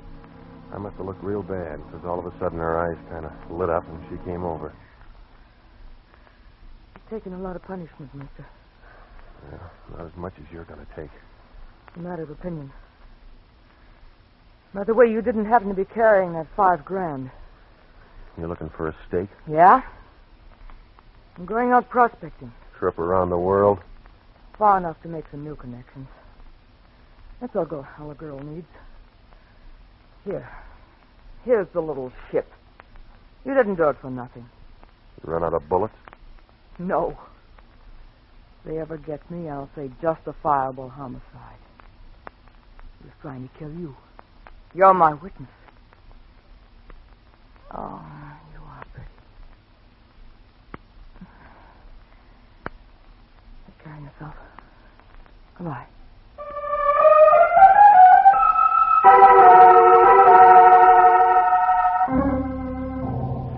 Take care of yourself. Goodbye. That's all she said, and that was the last I ever saw of her. Well, it seems that Janie and Cain had figured to tag both of us out on that road, and it'd all be blamed on a phony heist gang. There was a lot of insurance they could have turned into ready cash, but I had a feeling that when I made Abel get out of that car that night, it'd ruin things for him. Jeannie and Cain thought that they could still do it if they could find him and get us together again. That's why he went to work on me. Cain already killed Dickie Chambers because he thought there might have been a double cross, and I guess he was kind of crazy by the time he got around to me. Well, anyway, about 3 months later, a detective sergeant down in Miami Beach spotted Janie one night working a hat stand in a nightclub. Everybody wondered how he could recognize her. She dyed her hair, and it really changed her appearance. But it figured. You see, the police folder had a picture of her in a bathing suit, and she couldn't change those legs.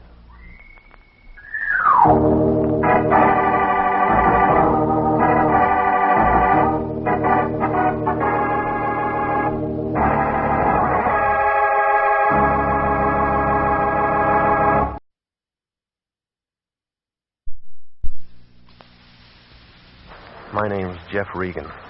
I get 10 a day in expenses from a detective bureau run by a guy named Anthony J. Lyon. They call me the Lion's Eye.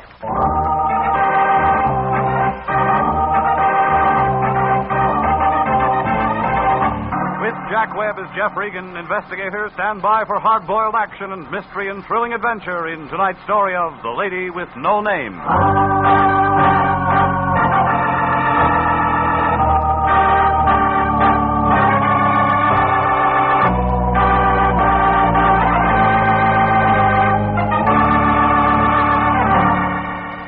Next time you're out for a drive, pick up Olive Street along about the 700 block.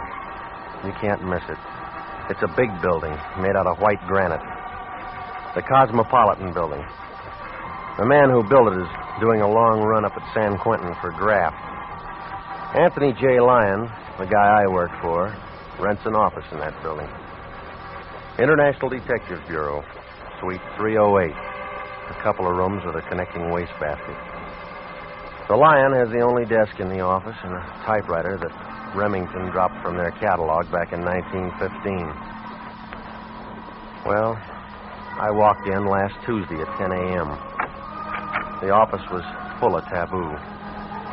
She was a tall girl, very pretty, wearing slacks and a coat that must have set the mink population back 20 years. But she still looked cold, like she'd never get warm again. The Lion had one arm around her shoulders. He knew by this time that coat was the real article.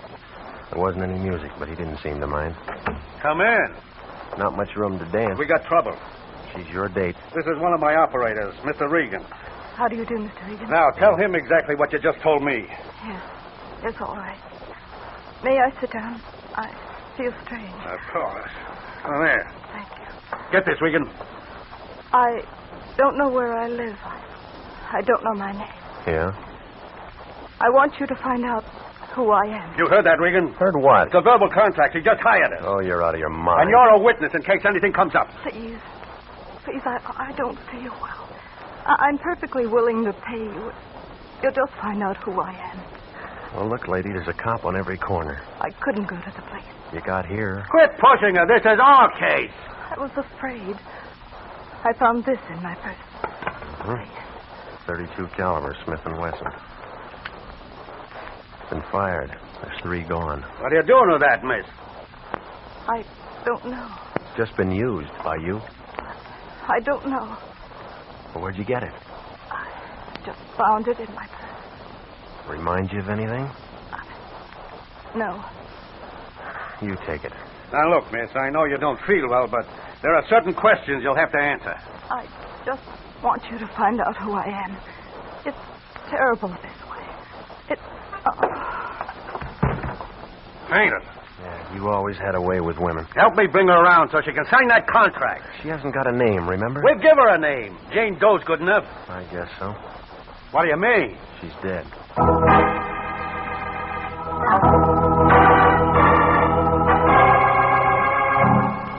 The Lion just stood there. He looked sad, like a water buffalo caught in a drought. Well, when she rolled onto the floor, her purse went with her. It cracked open, and the stuff inside spilled out on the rug. There wasn't anything to tell us who she was. No comb, no makeup. Nothing but a house key and a receipt for a cab ride dated that day. There wasn't even a label in that mink coat. Nothing to go on. I might as well have tried to walk to Catalina. I told the Lion to phone the coroner's office, and I hopped over to the cab company. They told me that the receipt came from meter 212, driven by a man named Servey. He worked the call box at Hollywood and Western. He was a little guy. I figured he got the job because they ran out of big uniforms. They double-crossed him on that cap. If it wasn't for his ears, he'd have been wearing a snood. Sorry, Bud. I got a fare. Where is he? Under the floorboards? I got a fare. Yeah, you said that. Where? In there eating. If your flag's up. I'll pull it down. Happy? You Johnny Servey? Whose nose are you? They told me I'd find Servey in this hack. Who told you that? Cab company. They don't know any more than you do. Now, look, never mind the jokes. Just give me the straight lines. Nix, will you? Got out this company uniform. Well, they're going to get it back if you don't open up. Get it out. All right. Louise pulled out 3 weeks ago. She took all the furniture with her. You can collect from her. I'm not the finance company. No? Here. Oh, private people, huh? Well, who's getting conned? Did you carry a brunette in a mink coat sometime this morning? Maybe. Where'd you drop her? Downtown, 6th and Grand. Where'd she live? Ask her. I'm cruising in from the fair. Where'd you pick her up? In Burbank, Hollywood Way, and Kensington. The fair's in Pomona. You took the long way. I like to drive. It's company gas. Yeah. She was nice, real nice. You know what I mean? Real class. Okay. Oh, wait a minute, will you? Yeah? We didn't go anywhere, but time's up. That's 5 even. Fast meter. Hey, you want me to tell you about the guy? What guy? Tall, dark-haired, brown sport coat, movie type. Go on. He was chasing her when she caught my cab. He looked like a match. Was it? Ask him. Is that all? She got in. We drove away. Right here. Thanks. No tip? Like you said, we didn't go anywhere.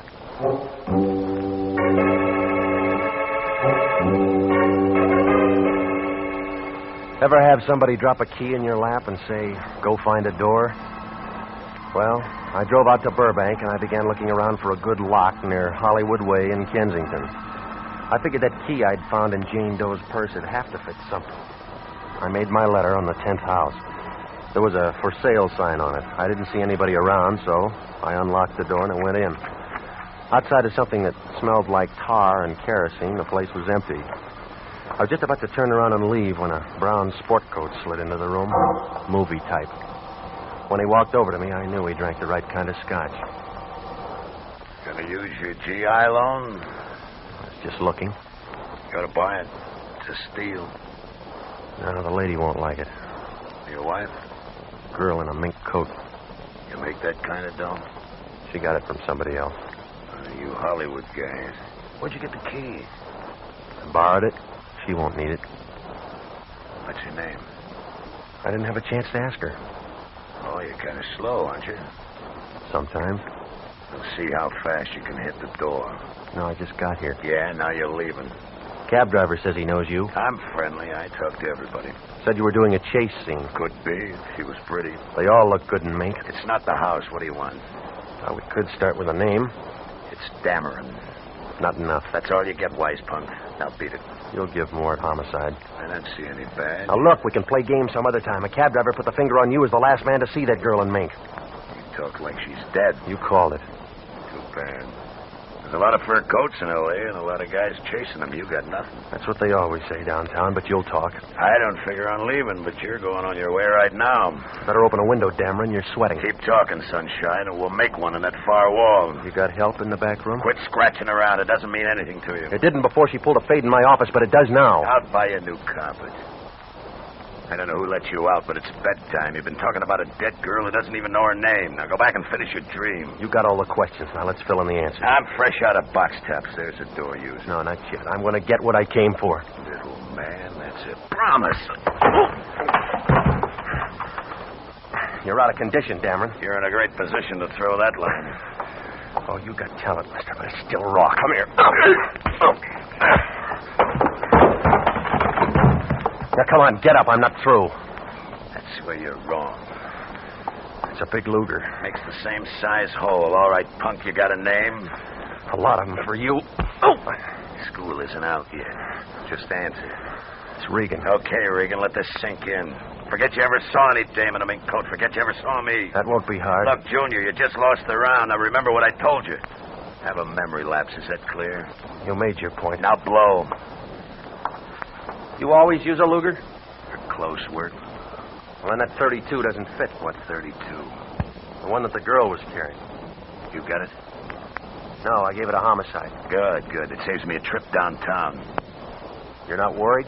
No, I'm very happy. Huh? Today's my birthday. That's the reason you're walking out of here.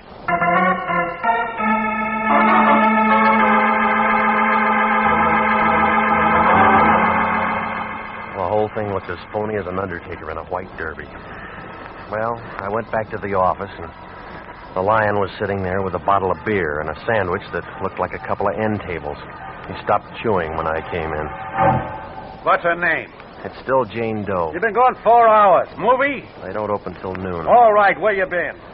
A vacant house in Burbank. I trailed it up from that cab receipt. What'd you find? A guy named Dameron. What'd he say? Nothing. Shy? Tough.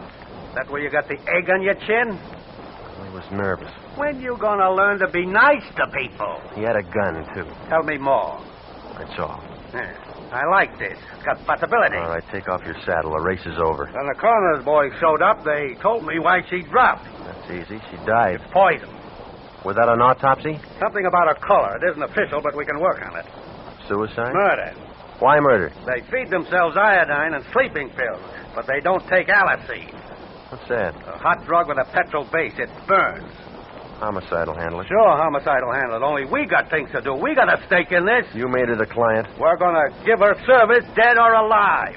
What does Wendetti say? I don't pay Wendetti. We find out who she is. All right, you try. Her picture shows up in the paper. She dropped dead in our office. How's it make us look? They sent in the first string when she died. You'll clear this up before homicide does. They'll lift your license. We won't need it. What do you mean? I still got Exhibit A. What? Smith & Wesson, 32 caliber. You're withholding evidence? I forgot to give it to him. All right, now give them a call and tell them. That was 5 hours ago. You'll make the call. All right, I'll tell homicide. They'll give me a break. That's what Dillinger thought. Give me the gun. They've got Jane Doe's prints on the wire. They'll have the answer in 10 hours. Cut that in half, Regan, and we've won the championship. You'll have to give the cup back. You cheated. When I left the Lion, he looked happy, like a guy who just figured the mystery melody. I had the gun with 3 bullets gone that Jane Doe had been carrying in her purse, the Lion in back of me, the police department in front. That left me about as much chance as a blue peanut on a wedding cake. I knew that if I walked into homicide with that .32, they'd hold on to me like a season pass. I had to find out who it was registered to, so I gambled and I went down to the city hall. I went in the Temple Street entrance, room 11, personnel division. If I pegged it right, I could get the dope on that gun without getting involved. I figured wrong. Can I help you? You in charge here? Lunchtime, yeah. All right, whose name matches these numbers? Small arms? Yeah. What authority? I just bought it. Want to know if it's clean? Yeah. Caliber and make? It's a 32, Smith & Wesson. Okay. Smith & Wesson, 32. Yeah, right here. Got the weapon with you? No, why? No rule. No gun, no vitals. I got it. Here. Okay. Purchased August 1929, factory reblue job 1931, owned by American Trust and Loan, permitted to Dale W. Curtis. Thanks. I'll have to ask you to wait. Why? No rule. Got to run them all through ballistics. Anything special? Maybe. Found a guy floating around Silver Lake this morning, full of 32s. Who? Working on it. Have to ask you to wait. No, I can't. I haven't had lunch yet. Stick around. We may invite you. I don't like your food. Oh, don't worry. You can have anything you want the last day.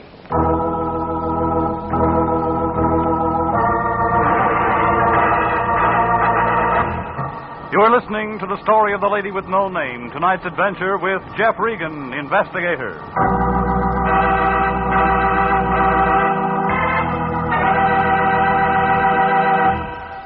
If you are a graduate registered nurse, please listen carefully to this important message. 29,000 nurses are needed to join the new Army Nurse Corps Officers Reserve. If you're a registered graduate nurse between the ages of 21 and 45, drop a card for complete information to the Adjutant General, Washington, D.C. And now, back to the story of the lady with no name and Jeff Regan, Investigator.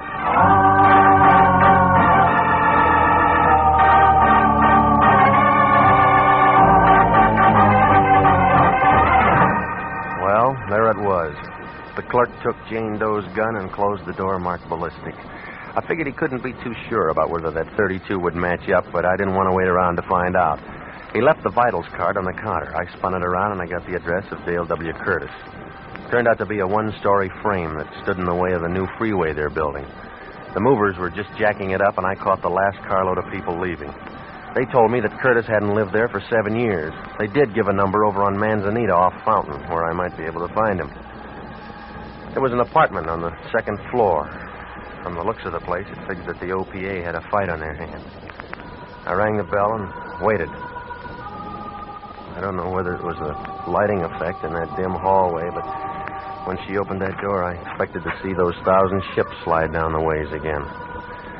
She was wearing some kind of a filmy thing that made a spider's web look like burlap. She had a voice that stole over you like a pint of Irish ale. I didn't expect you until tonight. I broke my watch. Come on in. I'll see if I can fix it. I'm great for the swift movement. Yeah, it shows. My name's Marlowe Curtis. I want to see your husband. He's not here. Do you expect him? No. Where is he? Up north.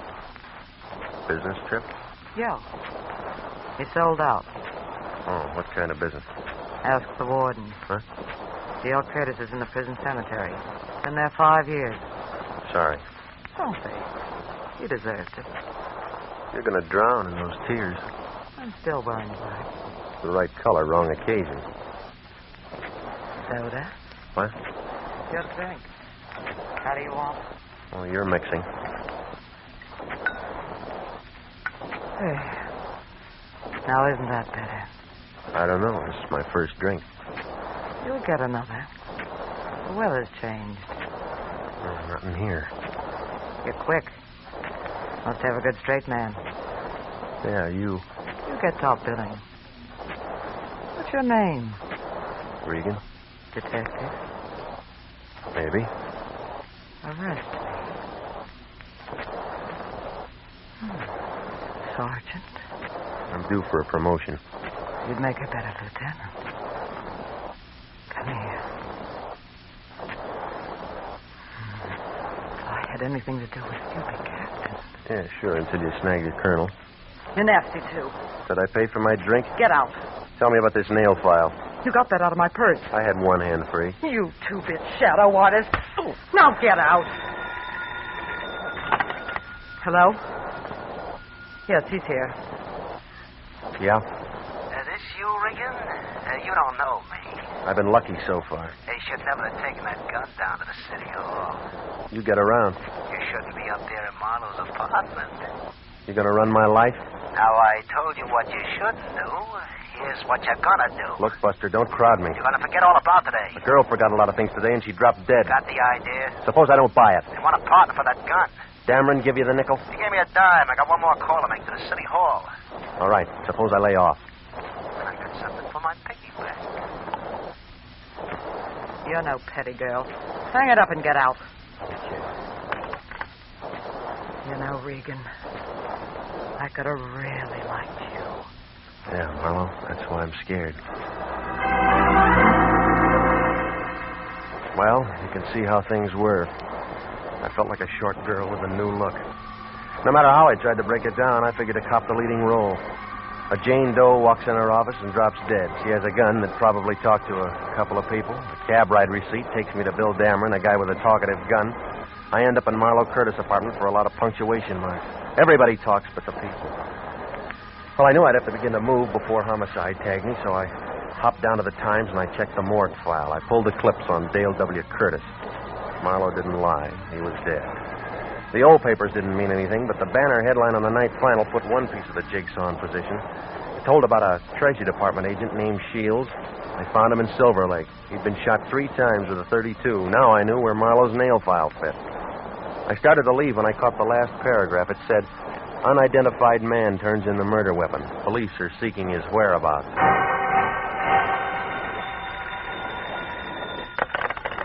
Yeah. This is Lyon. I've been calling your place for 2 hours. I just got home. Gonna give yourself up? It was your idea. Who's Jane Doe? I don't know. Fine. You got a badge, you try. Look, Regan, you're hot. Every prowl car in town's looking for you. Yeah. You better start filling this in or they're gonna get you. Now listen, big shot, you're in this too. Not from where I sit. I gave you the gun. Well, send me some dough over here. I don't have enough for your pay. I need some money for cab fare. No petty cash in the office. Don't lie to me. What about that money you got out of Jane Doe's purse? What do you mean? She could have never got up there without cab money. Well, she must have lost it in the elevator. Look, I haven't got time to play games. Now send it over. How much do you need? $10 won't break you. Where you going to, Yuma? I'll expect it in an hour. Goodbye. Hello? Hello, Dameron. Always like your door. I wouldn't stop you. You'd crawl under. Come on in, fellas. It's drafty out there in the hall. You got a parade permit? Rodney, say hello to Regan. I already did on the phone. What about Slim? Are you broken? His name's Regan, isn't it, Big Mouth? Oh. Sitting right next to Rodney when he made that call to you, it was perfectly clear to me. Wasn't it clear to you, Big Mouth? Oh. Rodney told you to lay out, but you just had to get onto that newspaper, didn't you, Big Mouth? Rodney, Slim. Slim on the bed. All right, let go. Now, Regan, once more, they got a gun downtown. They got a dame and her prints are going to fit it. They got a stiff and that gun's going to fit him, okay? And I'll lay you off on it. You said that before. Rodney, Slim, hold his hands. Now, Regan, I know you understand me. I said all the right words. Maybe my punctuation's bad. Lay off. Period. Lay off. Period. All right, leave him in the bed.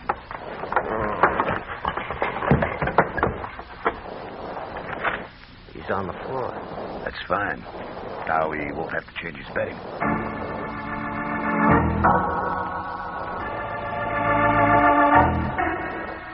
Dameron was good. When I got up, my face looked like a relief map of Death Valley. He was wearing a signet ring. He left out all the water holes, but the mountain ranges were rising fast. I figured I was safe now. That guy in the personnel office had never recognized me. Well, I was standing in the kitchen giving myself the cold water treatment when somebody knocked. I figured that was a switch, so I opened the door. It was that hacky, Johnny Servey. He had an envelope in his hand. Yeah? Hi. Remember me? You give up cab work? Oh, I found this under your door. Here. Thanks. Football? What do you want? Well, you asked me about a dame in a mink coat today. Now I'm asking you. I don't run a meter. Well, I figure all this might help. All of what? Well, I get to thinking about it, see, and then I think some more. All right, come on, get to the point, will you? You played a hand. Now I'm playing a hand. Go on. Well, dames mean trouble, and mink coats, they mean double trouble. Yeah? Is it worth $5 if I remember another guy? Maybe. Well, he's all over the papers now. I seen him. Who? Shields, the guy they fished out of Silver Lake. Where? He was out in Burbank this morning, early. Thought you were at Pomona. I was, but... Well, I guess I wasn't exactly cruising. I got a friend lives out that way. Know what I mean? When was this? An hour before I pick her up. This guy they find in Silver Lake is walking around that house. I'm looking for a store for breakfast. All right, you eat. Well, that's it. After breakfast, I hop in my cab, and that's when I pick up the dame in mink. Why'd you bring me all this? Well, I figure we got somewhere this time. Now do I get my tip? I gave him his $5 and he left. Then I opened the envelope he'd handed me. It was the money that I'd asked the Lyon to send over. 2 $5 bills. Well, I looked at it, put it back in the envelope, stuck it in my pocket. So far, all I could see that I got out of this thing was a good beating from Dameron. The question still stood, who was Jane Doe? Well, I knew my next move. I wanted to hop over to the Treasury Department and see if my 2 matched their 2, and maybe between us we could come up with 4. I didn't have much to go on. It was just a hunch. I took Marlowe's nail file with me, and I walked in the front door of the Federal Building. I showed my license to the chief agent. That's right, one of our agents, Shields. They have the murder weapon down at Homicide. I know. All we want is the man that pulled the trigger. Well, I got an idea. I'll listen. What's wrong with these $5 bills? You can't spend them. I figured that. Where'd you get them? How bad are they? Lousy paper, rotten ink, terrible engraving job. You could do better with a rubber stamp outfit. Where'd you get them? Any of these been floated? We picked up a few. Was Shields working on it? That's as much as I can give you. Now, where'd you get them? Well, a girl faded out in our office this morning. She was carrying them? Yeah. What's her name? That's what I got to find out. Jane Doe, huh? Well, that's what we called her. So there's the paper. Same girl? Yeah, that's her. Any identification? Not yet. They've been running a picture for hours. I'm short on time. You're the guy. Wait a minute before you hit that button. Yeah? Your addition's good, but you haven't got all the figures. Don't make book on that. You're the number 1 boy with me. You think I'd solo in here? You might. No, I got an ace. All right, so you keep your nails clean. Now, look at it. It's a nail file. They cut dum-dums out of Shields. Who told you? A second-story apartment with a deep floor. How did you know? You're holding the file that cut the grooves. You use it? I can give you the guy who did. Dum-dum makes a big hole. Ask Shields. Move a tip from a 32 slug, it'll spread from here to Kansas when it hits. You can do it with a nail file. Maybe. Where's that apartment? No, I'm too close to quit now. I can't let you go alone. I got a big car. Now, before we go, mister, if no one belongs to that file, you belong to the gun. Well, in that case, I'll have a lot of time to do my nails. Well, it was a long shot, but that's all I had. The agent just sat there on the way over. He didn't say a word. Well, I figured he didn't believe me, but it was a short drive to find out. We hit Manzanita Street just after the dinner-time rush. It was quiet, and everybody was eating or they'd gone out for the evening. We climbed the stairs to Marlowe Curtis' apartment. I told the agent I wanted to go in alone. He didn't like the idea, but I explained to him that I expected friends and somebody should cover me from the outside. Oh, she looked even prettier than I remembered her. One tear was just about ready to take that last plunge across her cheek. What do you want? I brought you a paper. I've seen it. You know the girl? Yes. What's her name? Too late. For you, maybe. I gotta know. You wouldn't understand. Try me. You're still looking for things. No, not this trip. You didn't think I could cry, did you? No. I learned. Weeping over a nail file? I said you wouldn't understand. It split a slug in a treasury agent. I don't know. Well, I do, sis. You filed the grooves. Shows you how many times you can be wrong in one day, Regan. Kind of cramped behind that screen, Dameron? Small apartment. Yeah. Always wanted to get the girls a bigger one, but Marlowe's got pride. You're wrong, Dameron. Not anymore. You've been around Regan too long, Marlowe. Now you got a mouth just like his. Big. I just figured out what he's been trying to do. You putting brains on the market, too? The Jane Doe he's been looking for was Evelyn. Your sister could have been a rich woman. Not with the kind of money you printed. What are you playing this scene for? I didn't count on murder. Evelyn forgot things. You killed her. It was no good. She couldn't tell the fives from the tens. I'm going to identify her. You know where that leaves me? Sure I do. And I'm going now. You'll have to walk through this Luger. Is that the same gun you used on the Treasury agent? You and Regan hardly got acquainted, didn't he tell you? Your sister did that for me. You lied. Ask Regan. The nail file. That's right. Dum-dums. Evelyn wanted to be sure. You're rotten. Now get out of my way. Marlowe, don't try it. I'm going out that door. Not standing up. It was a real photo finish. Just as Dameron pulled the trigger, the agent kicked the door open and threw a couple of fast ones into him. I'd call it a dead heat, but you'd have to give the agent the edge. His first slug cut Dameron down like a blade of grass. I figured the second was for shield. Marlowe wasn't in a hurry anymore. Regan. I'll call the doctor. Don't bother. I thought too big now. You're hurt, baby. No. I got a big hurt. I almost made it. Was a good try. That was Dameron. He's all used up. Good. Regan. You think I'm as bad as him? No, baby. You just played on the wrong team. He was... Let's go. Yeah. From here on, it's a monologue.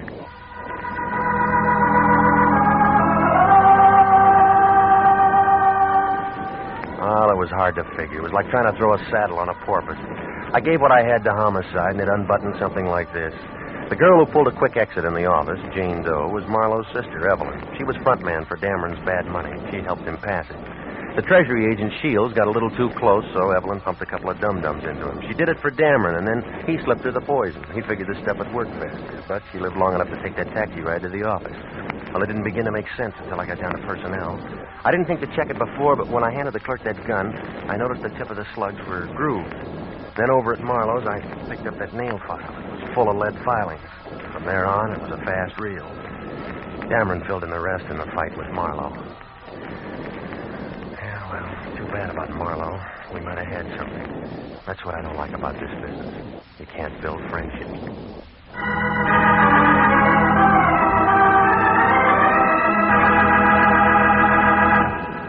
Jack Webb is featured as Jeff Regan, with Herb Butterfield as Anthony J. Lyon.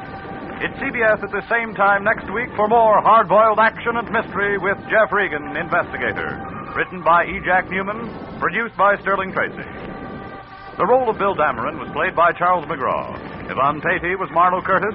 Marvin Miller was the Treasury agent. David Ellis, Stacey Harris, Lou Krugman, and Bernice Barrett supported. Original music for this program is by Dick Arant. Bob Stevenson speaking. Jeff Regan, Investigator, is heard every Saturday over CBS, the Columbia Broadcasting System.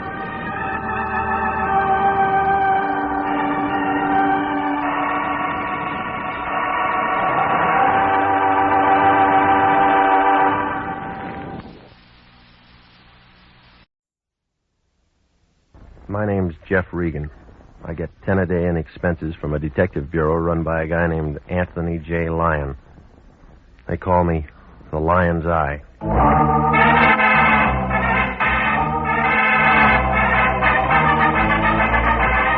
With Jack Webb as Jeff Regan, Investigator, stand by for hard-boiled action and mystery and thrilling adventure in tonight's story of The Man with the Key.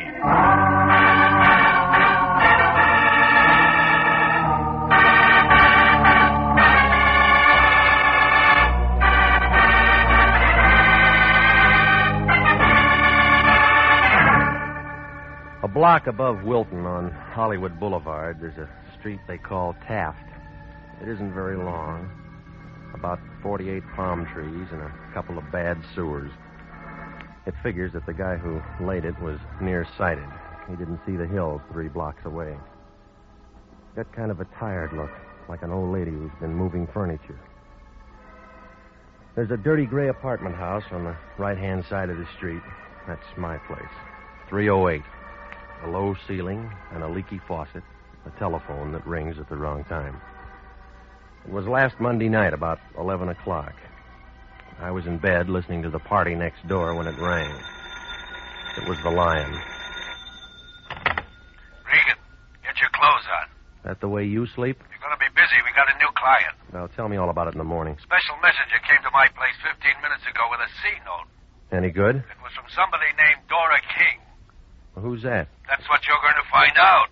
I can see better in the daytime. She's waiting for you right now. Oh, yeah. At a place on La Brea called the Southerner. Should I take my banjo? Don't be funny. She wants to talk to you, so get over there. Well, what does she want to talk about? How would I know? Well, don't you ever check into things? That's what I pay you for. All right, where's last week's salary? You'll get it. When? As soon as I find out if your expenses were legit. Now get busy. That all? No, call me right after you've seen her. Why? I want to know what's what. You mean you want to know if she can afford more than a C-note? You're getting out of line. That's what they told Gypsy Rose Lee.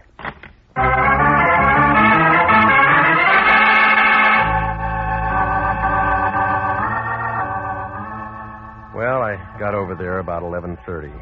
Turned out to be a small place, long on the shadows and short on the whiskey. There was a bald-headed guy playing a piano in one corner.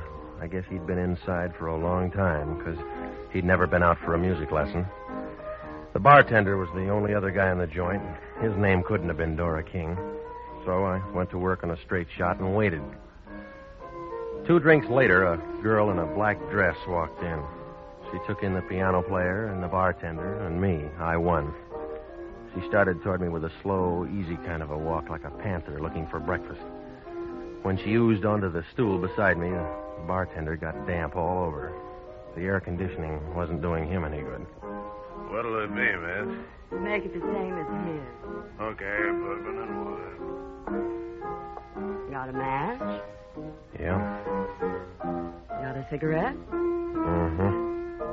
Got a name? Maybe. I'll bet it's Regan. All right, you got that much. My name's Dora King. I'm sorry I'm late. You ever on time when you meet a guy? No. It's your money. You can spend it any way you want. You always this nice to customers? I don't get paid to be nice. What do you get paid for? Have you got a story? I haven't had my drink yet. Hey, you. Coming up. I'm jet propelled. Here you are, miss. Hey, hot night, ain't it? You waiting for the weather to change? It ain't gonna change in here, brother. What's your first name? Jeff. I don't like it. Neither do I. I'm going to call you Regan. All right, let's start calling. Have you got a license? Covers up a hole in my wall. Have you got something that says you're what you say you are? All right. Here. The Lion's Eye. 6 feet, 170. Brown eyes. You fit? Yeah, I got a mole on my left shoulder. Let me feel. You pass. Okay, you won the toss. Let's kick off. Well, this isn't where we play. We'll go in my car. Where? You'll find out when you get there. Maybe I won't like the field. You trust me, don't you? No. Good. Fill her up again? We're just leaving. Floor show starts in a couple of minutes. That piano player going to be in it? Yeah, he's my brother. He's going to play something he wrote himself. Any good? Stinks. Maybe you better go.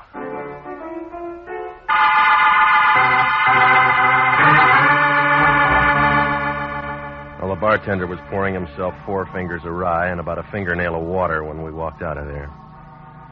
We climbed into a big Nash convertible, parked in front of the place, and headed for Santa Monica Boulevard. Then we turned east, past Western, down to Vermont, and south to Marathon. All at once, we were climbing a hill on a dark street. That gave us a view of the city. 20 years ago, a real estate broker might have had something, but now it was just an old neighborhood with a sad look, like a toe dancer with a short leg. Nobody said anything. and I was beginning to have a feeling that maybe she'd forgot her compass when she slowed the car down. She pointed to a 2-story house in the middle of the block, and I nodded. Then she shoved the car in second and spun around the corner and came to a stop. I got out and walked around to let her out. She didn't move. End of the line. Short fare. Time for you to go to work. What kind of work?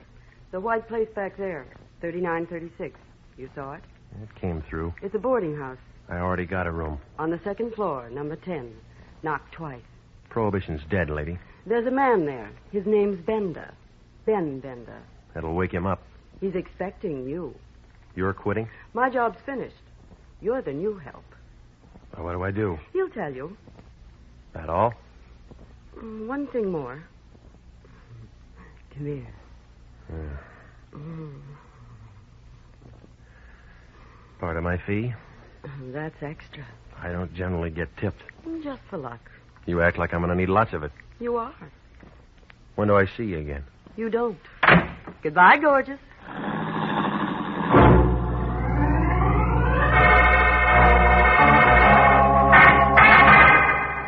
I stood there and watched her drive away, and then I noticed it. Somebody in a black coupe coasted around the corner, kicked into high gear at the bottom of the hill. I kept watching, but whoever it was hadn't read the traffic laws lately. He didn't use his lights for 2 blocks. Oh, it registered. It was on a tail job, and Dora was nice to tail.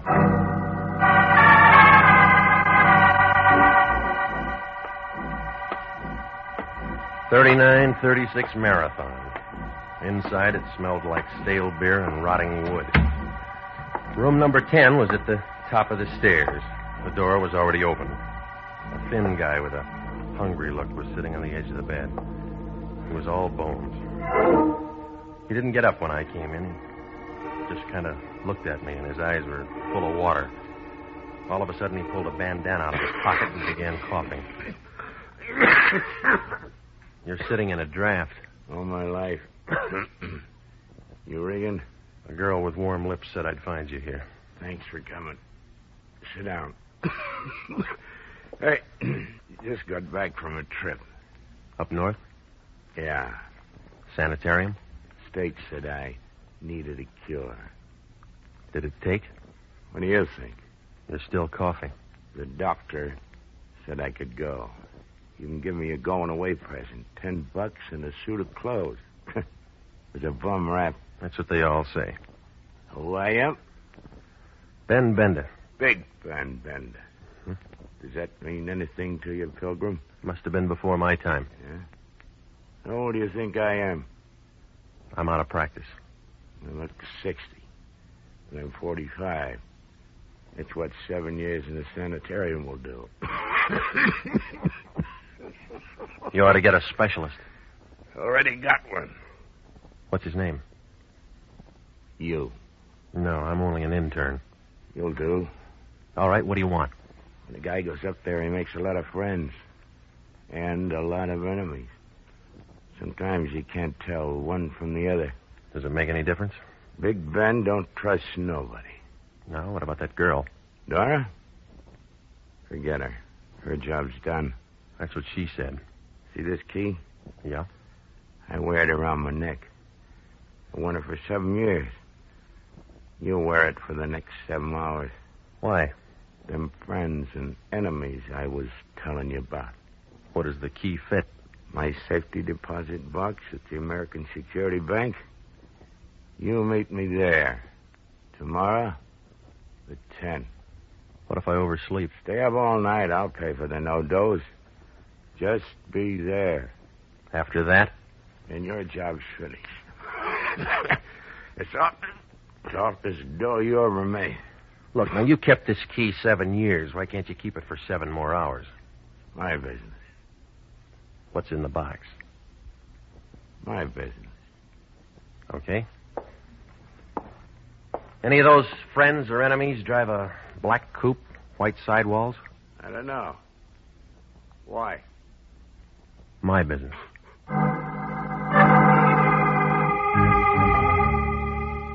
I left him sitting there. He looked as happy as a sword swallower with the hiccups.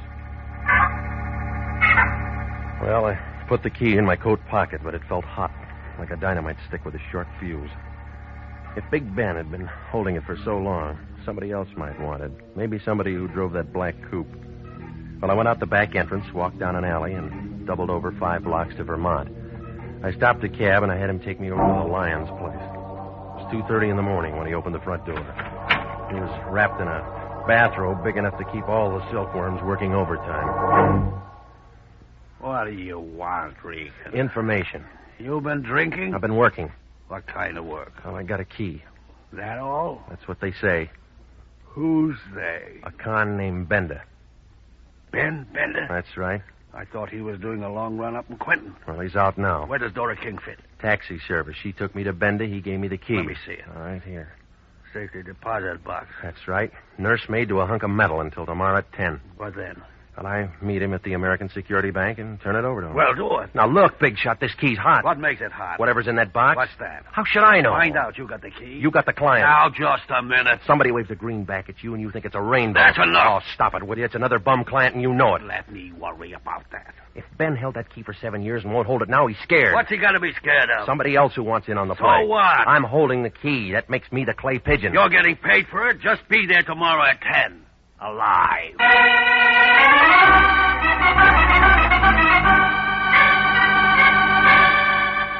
Well, I left the Lion and went out to the street. Nobody was there.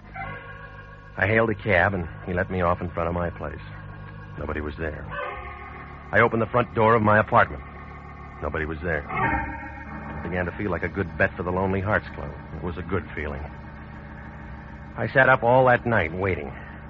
Nothing happened. I felt about as popular as a bald-headed chorus girl. Nobody made a play. It was 5 minutes to 10 when I pulled into the parking lot next to the American Security Bank. The car next to me was a black coupe with white sidewalls. It could have been the same one that tailed us the night before. But then I figured there's a lot of cars in L.A. like that. But I leaned in and I looked at the registration. This one belonged to a guy named Al Spandy, who lived in Van Nuys. I wrote the address down and walked into the bank. The guard in a blue uniform waved me downstairs to the safety deposit boxes. It was 10, and still nothing happened. I began to feel kind of relieved, like a flagpole sitter when the wind died down. Big Ben hadn't showed yet. The only one there was a blonde sitting in a glass cage in front of the vaults. She looked at me, and I began to wonder what she did on her days off. Good morning. May I help you? Yeah, I want to see if the rent on my box has been paid. Here's the key. 60B. Just a minute. I'll take a look. 60B. 60B's all paid for. Well, I guess my partner must have taken care of it. This isn't a joint box. You're the only one who can get into it, Mr. Bender. Would you like to go in now? No, I'm waiting for somebody. We're all waiting for somebody. I'm waiting for a man. So am I. Been waiting long? Years. Here? Yes. Better places to wait. The ones with money keep coming here. My name's Claire. I'll remember that. Will you remember this? Granite 3408. I'll try it on my phone. When? As soon as I get a spare nickel. I'll give you one. Well, you'll run out of them that way. That's why I work in a bank. Kind of hard on the depositors. Your, friend's late, isn't he? I can wait. Maybe he forgot. You should have tied a string around his finger. No, lady. He already had one around his neck.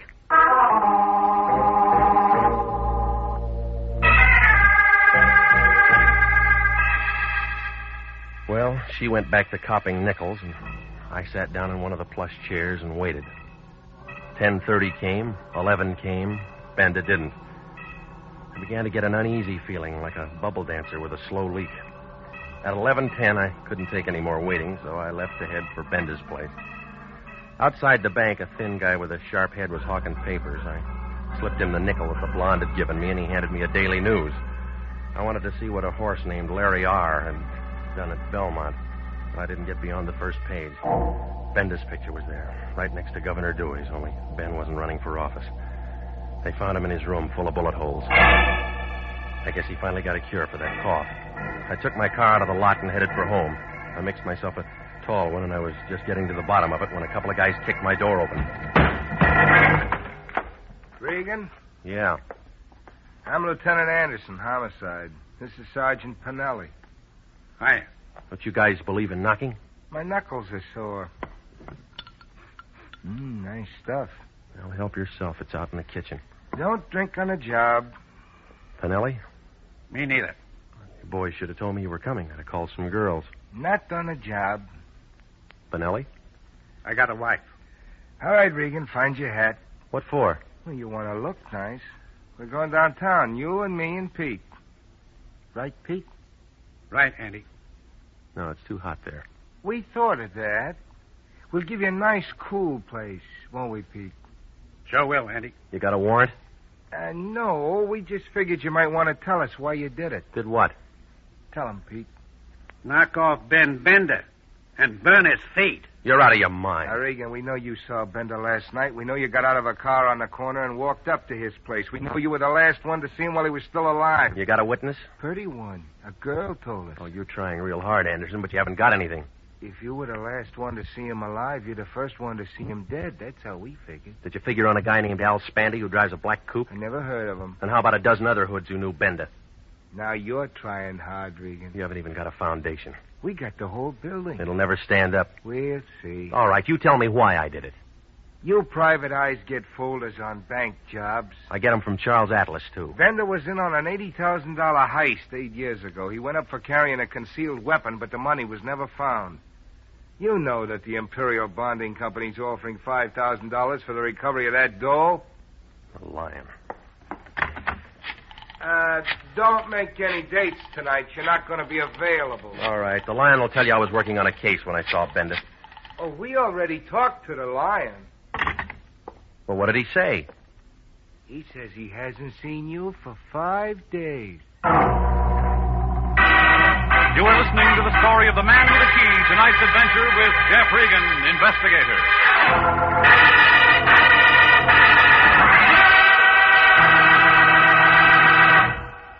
Commissions are still available in the Army Nurse Corps Reserve. If you were a graduate registered nurse between the ages of 21 and 45, you may be eligible for a commission in the Army Nurse Corps section of the Regular Officers Reserve.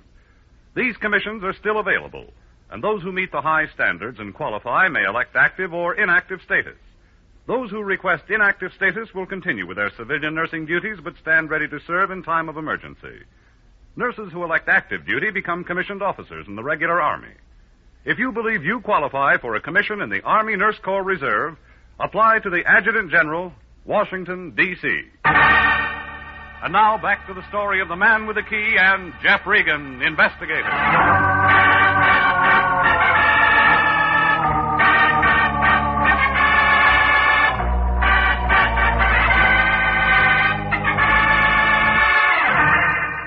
Well, I had about as much chance as a violin player with no chin.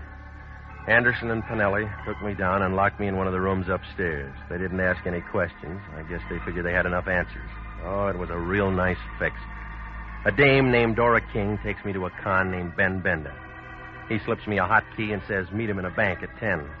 I'm there on time, getting the phone number of a blonde named Claire, only Ben doesn't show. Somebody burns his feet and fogs him before he can keep the date. And then there's that black coupe registered to a question mark named Al Spandy. And then the Lion deals one from the bottom. Oh, it was a screwy picture, and I was right in the middle of the frame. Well, I spent the next 4 hours taking in some free entertainment from the drunk in the next cell.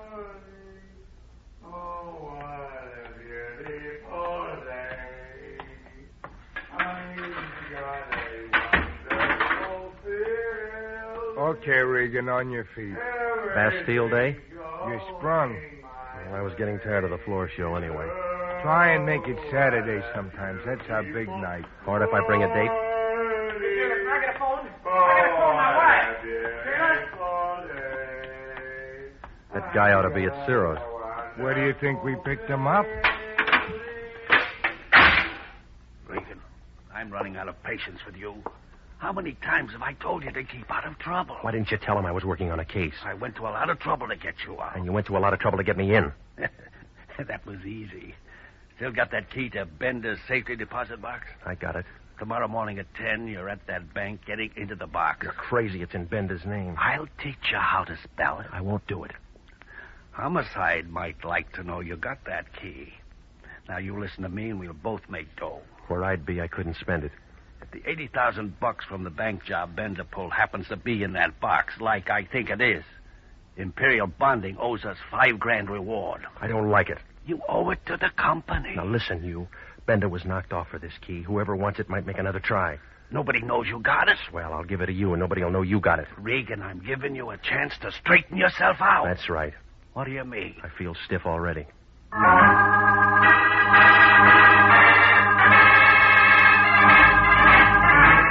Well, it was a triple play. Homicide to the Lion to the Black Coupe.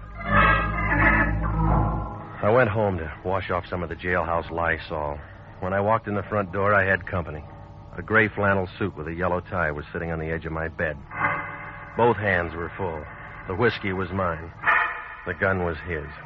When he saw me, he set down the bottle and walked over and put the gun right against my neck. It felt cold, and I got kind of nervous, like a hula dancer in a forest fire. Hiya, Regan. Been waiting for you. You like my liquor? I'm a rye drinker myself. Well, bring your own next time. That ain't being sociable. You weren't invited. How could I have been? You don't even know me. You're Al Spandy. You drive a black coupe. What'd I have for breakfast? Egg, and it's all over your tie. You look hot, Regan. You have to hold that gun there. Right there. Same one you used on Bender? The same. All right, now, gimme, Regan. I told you, I don't have any rye. Where's the key? I don't use one. My door's always open. I'm talking about that key you got from Bender. I don't have it. Do you hear any music? Yeah, but I'll sit the next one out. No, you won't. This is a men's cheat. I'll step on your toes. I don't mind. It's a polka, and I want to do it with you.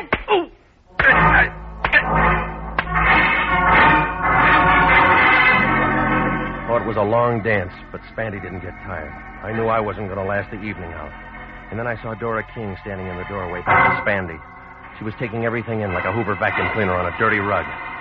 She had a .25 in her hand, and she knew how to use it.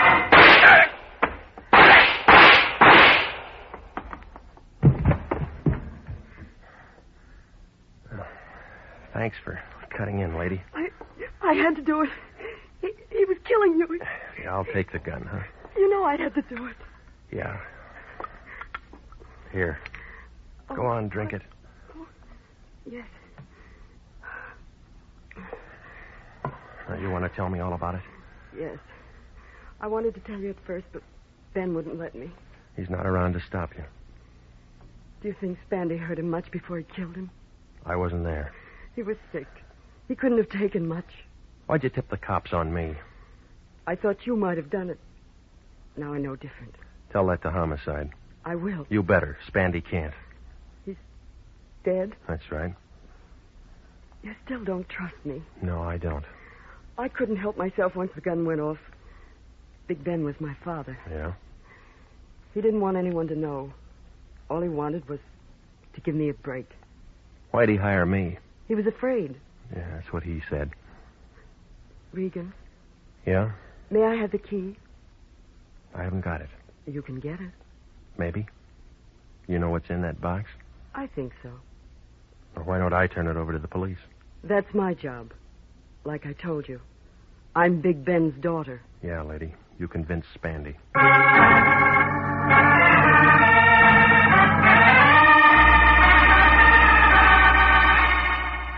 Well, I called Homicide, and Anderson and Pinelli handled it. We all wound up downtown.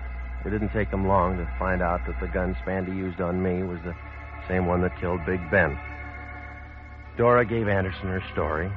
He said it would take some fixing, but he could keep her out of the papers. It was justifiable homicide. She wouldn't even be indicted, but they had to hold her overnight. Well, it was almost daylight when I pulled to a stop in front of my apartment. I was beginning to feel a little better, but it didn't last long. When I walked into my place, it looked like the L.A. Dons had been having a scrimmage. Every corner had been gone over. Oh, it didn't make sense. Bender was dead, Spandy was dead, Dora King was downtown, but somebody still wanted that key. Well, I crawled into what was left of my bed and set the alarm for 9:30. I didn't sleep much. I kept seeing keys and faces and $80,000 bills.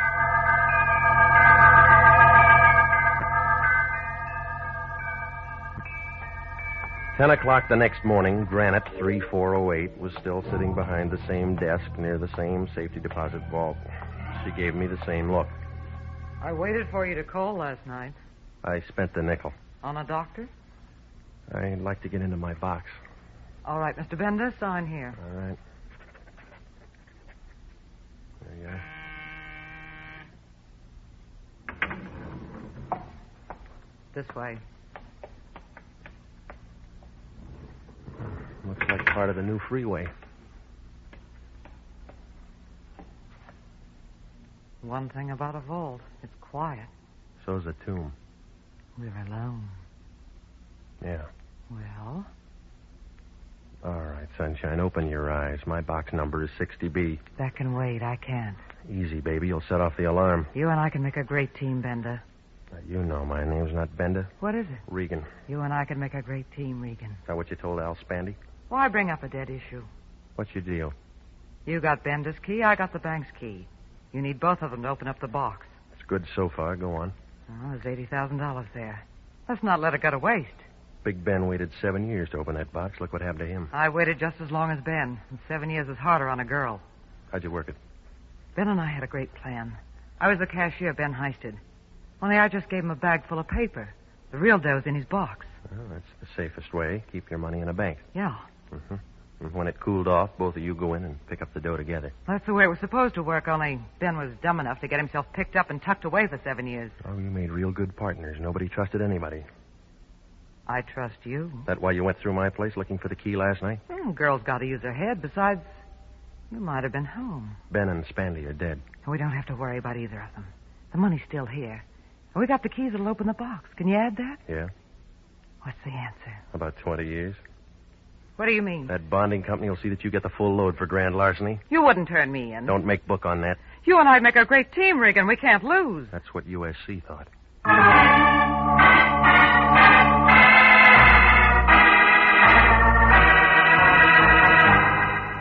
Well, I called Anderson and Finelli, and they came out and picked her up. I rode down as far as the office with them. That wrapped it up. When I told the Lyon what had happened, he was as happy as a college boy in a harem. He got on the phone right away and called up Imperial Bonding, told him to make out that reward check for 5 G's to Anthony J. Lyon. But he was real good about it. He took me for a ride in his new Nash convertible. Well, I guess he deserved it. He was really the patsy that had done all the heavy work ever since he bailed me out of jail. Because that's when I slipped Bender's key in his pocket.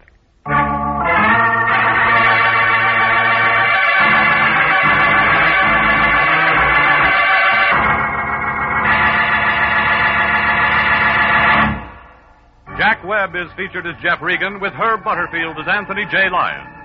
Jeff Regan, Investigator, written by E. Jack Newman and Larry Roman, produced by Sterling Tracy, is heard each week at this time over CBS. Tonight's cast included Ken Christie, Yvonne Patey, Marvin Miller, Paul Frees, and June Martell.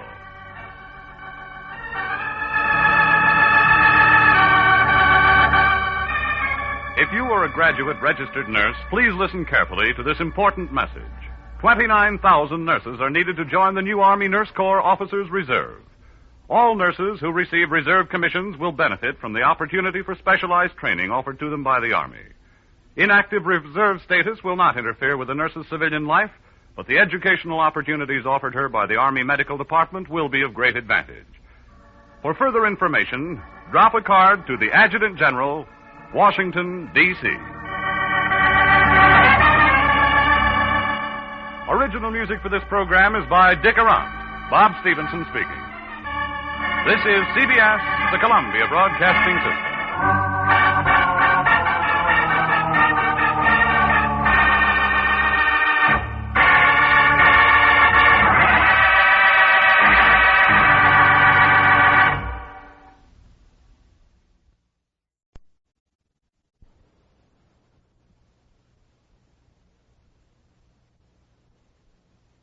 My name's Jeff Regan.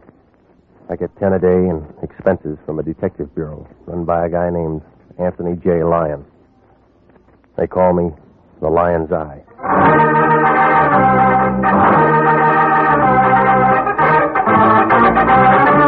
With Jack Webb as Jeff Regan, investigator, stand by for hard-boiled action and mystery and thrilling adventure in tonight's story of The Too Many Mrs. Rogers.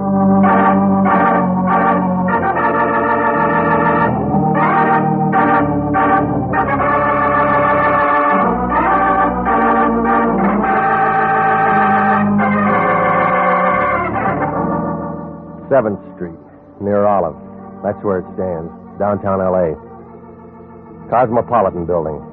A big chunk of granite poking its way up through a parking lot. That's where you'll find International Detective Bureau, Suite 308. A good bargain counter if you're shopping around for trouble. Anthony J. Lyon, the guy I work for, pays the rent. Can't be very much because sunlight and those office walls have never said hello.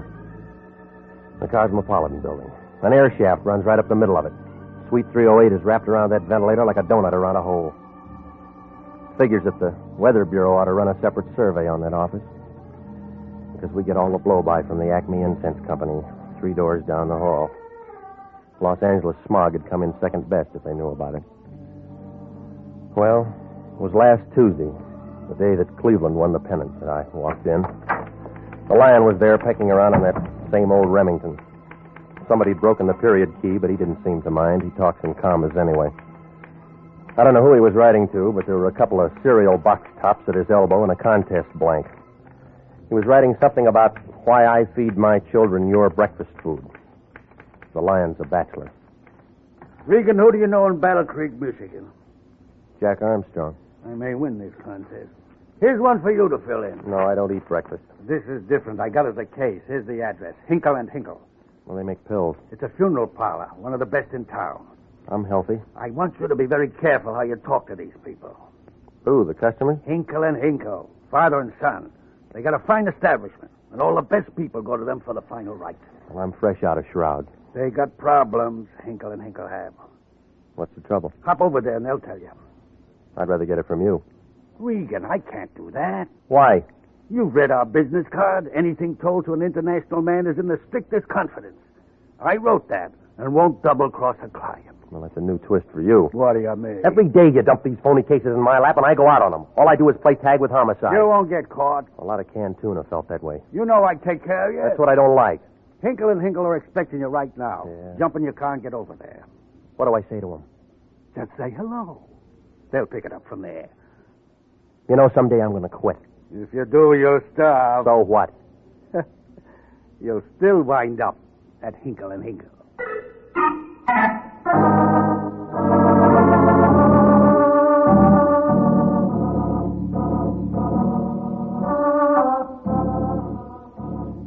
Well, the place was on Hope Street near Washington Boulevard. You couldn't miss it. A 2-story building, painted a battleship gray that sort of crouched at the curb. It had a square pimple for a door and flanked on each side by a brass angel. They were a dirty green color. I figured that one of the Hinkles could have been a little more eager with the metal polish. The glass door was draped with white satin, and it fluttered as I walked in. The hall was quiet. There was enough marble inside to make the Bank of America jealous. Another angel, this time with the wings folded back, was pointing toward the reception room. I followed directions and moved on. Smelled like the bargain matinee at the Roxy. Over in one corner was a vase of tired-looking flowers, trying real hard not to be cheerful. A little guy in a black serge suit was floating around the room with an atomizer filled with perfume. The whole place was about as inviting as a maiden aunt's kiss. The little man didn't even look at me. He just kept squirting. He couldn't put the perfume people out of business, but I figured he had them working nights. Your name, Hinkle? As soon as I finish. Yeah, well, that might take months. That's a big bottle. Don't you just adore this scent? What's the matter? Aren't the flowers working? They're paper. Now then, sir. I asked first. Yes, I am Jason Hinkle. Aren't there 2 of you? Gerald? Did you call, Pa? Just showing this man the other Hinkle. Oh, hi. Now then, I believe that you will find we can make all the necessary arrangements. Save the commercial. Nobody's dead. Oh, that's too bad. This week we're having a special at a greatly reduced rate.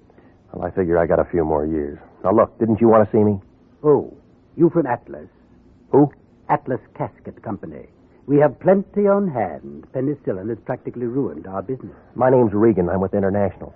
Oh, of course. You're the Lion's Eye. I'm glad you got here. Well, tell me, and we'll both be happy. Hey, Pa, he don't look so tough. Well, you do, Buster. You scare me. I'll bet I could break in the middle. Never mind, Gerald. I'll have to apologize for him. He lifts weight. You'd have to carry that head around. Just say the word, Pa. Gerald. Now, Mr. Regan, if you'll step in the back room. All right. I have to be careful about Gerald. He's just a junior partner. He ought to be the silent one. He didn't learn to talk till he was almost 9. I paid him for 6. Drink, Mr. Regan. No, thanks. I stopped drinking that stuff in 32. Oh, you mean the formaldehyde label. Yes, I have to hide it from Gerald. All right, now we've been through the family album. What's the job? Do you know a Mrs. Rogers? The phone book's full of them. Mrs. Rogers has been most unfortunate. Poor dear woman, they were married such a short time, and they were ecstatically happy. Her husband die? Mm-hmm. She lost him 3 days ago. Hinkle and Tinkle are handling the last rites. Poor Mrs. Rogers. She's so young. You want a shoulder to cry on? Mrs. Rogers wished her husband taken to the family plot in La Jolla. We're furnishing the limousine, and she's requested someone to accompany her. I'll try a Pullman Porter. They like to travel. This whole thing has most unusual aspects. Mrs. Rogers thinks she needs protection. We could send Gerald. She'd still need protection. No, Mr. Regan, she wants you. She paying for this? I believe Mr. Lyon has her check. Okay. That all you got to tell me? Mr. Regan, we only handle the dead. Well, they don't need protection. That's what they said about King Tut.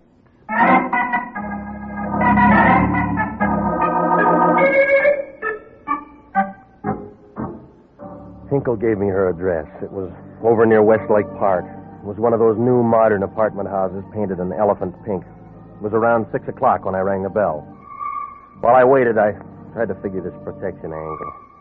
I thought maybe I could talk her out of it and wind up the whole thing right here. I kind of figured that she was just upset and needed a man around. When she opened the door, I knew I was right. You could see she was in mourning. She was wearing black lipstick. She was tall and thin, with long blonde hair. She made Mr. Peabody's mermaid look like a beginner. Right then, I knew that this case was about as much on the level as the city of San Francisco. She needed protection, all right, but so did I. When she said hello, it melted all over you like honey on a hot biscuit. You're standing in a draft. Well, it's a warm night. Well, come in. You, Mrs. Rogers? That's right. My name's Regan. The man from International. You're more than I paid for. Well, prices are coming down. Come over here where we can talk. I got a big voice. Sit down. You act like you're afraid of me. Well, I didn't think it showed. Oh, yes. You're just exactly what I wanted. I used to be with an escort bureau. Well, then this should be part of your service. I'll bet the bureau went broke when you quit. No, but I left them in a hole. Relax, Mr. Regan. It's early. Now, look, lady, we can play musical chairs some other time. What do you want? Why worry? You're getting paid? Yeah, but this kind of stuff won't buy food. I'm lonely. Do your act in the Coliseum. It'll be a sellout. You're practically a crowd. That's what they say about 3. No, it's just you and me. With a dead man in between. Never mind Victor. He's my problem. Not anymore. Come on, lady. This is a fat blister. Let's break it. Slow down, Mr. Regan. Maybe that's what happened to Victor. All right. If you don't want to play my game, let's play yours. That's why you hired me. You know about my husband's coffin? Hinkle's having a sale. It's in the next room now. The limousine will be here in the morning at 8 sharp. We're going to La Jolla. Hinkle knows that much. And that's all you need to know. All I need or all I get. Light up, lady. I don't like the dark. It's a simple job. You go with me on the trip. Not enough. All right, I'll give you a bonus. How much? $1,000. Just a whisper. That's $10 a mile between here and La Jolla. I get car sick. Now, what has to get there besides Victor? A star sapphire as big as the moon. That good? Huh. Need sunglasses to look at it. Well, why didn't you tell me? I want that ring to get there on his finger. Don't worry, I don't have a fence. Victor's will said he must be buried with it on. Oh, yeah, you got tears in your eyes. That's what he wanted, and that's what he'll get. Other people know about that ring. Victor wouldn't want to lose it this late in the game. I'm the nursemaid. That's right. When I said I'd do to Victor in Yuma 1946, I promised him. The trip to La Jolla? I'll see you tomorrow morning at 8. Until then, get out. That bonus still good? If that ring gets to La Jolla? I'll see that it does. Aren't you afraid somebody might steal it? No, lady. You'll ride with me.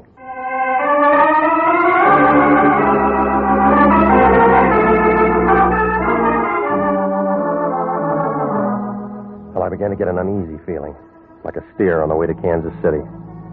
I left Helen Rogers and walked outside. There wasn't much traffic. It was a warm night, and all the canoes in Westlake Park were full. I headed for an all-night coffee spot on the corner. If I'd have taken one more step, I'd have been in the back seat of a new Nash convertible with the top down. There was a brunette with long black hair in the driver's seat. She was thin and figured to be tall the way she was wrapped around the wheel. There were two things different. She had bright red lipstick, and her hair was black. She was wearing a dress the color of a boulevard stop, and she flipped the right door open. One look at her, and you knew that Dallas was wrong about their women. Want a lift, soldier? No, I only got a weekend pass.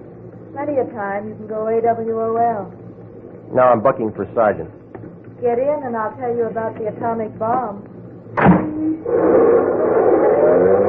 Short ride? No, I think a long one. Okay, I'll buy the gas. Won't have to, Mr. Regan. I've got a credit card. Now, don't tell me you're lonely. You're in trouble. What kind? Bad client. Why? You should be working for Mrs. Rogers. That's who signed the check. I'm Mrs. Rogers. That blonde's got a license to prove it. Yuma, 1946. I've got priority, Mexico City, 1942. No divorce? Victor was a poor Boy Scout. He could only tie one knot. He went for the chorus line. And played for keeps. But I loved him. Helen didn't. How do I know? I don't care if you do. All right. What do you want with me?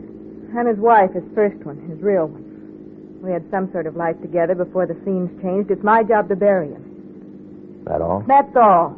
The corkscrew. Straighten it out, sis. I'm telling you the truth. You left out one item. Tell me that sapphire's got nothing to do with the affection.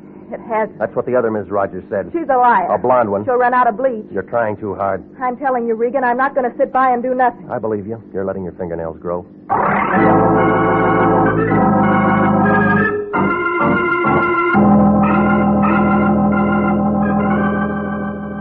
Well, the brunette's name turned out to be Catherine Rogers. She gave me her number, but I wasn't buying. I felt kind of confused, like a polar bear in Palm Springs.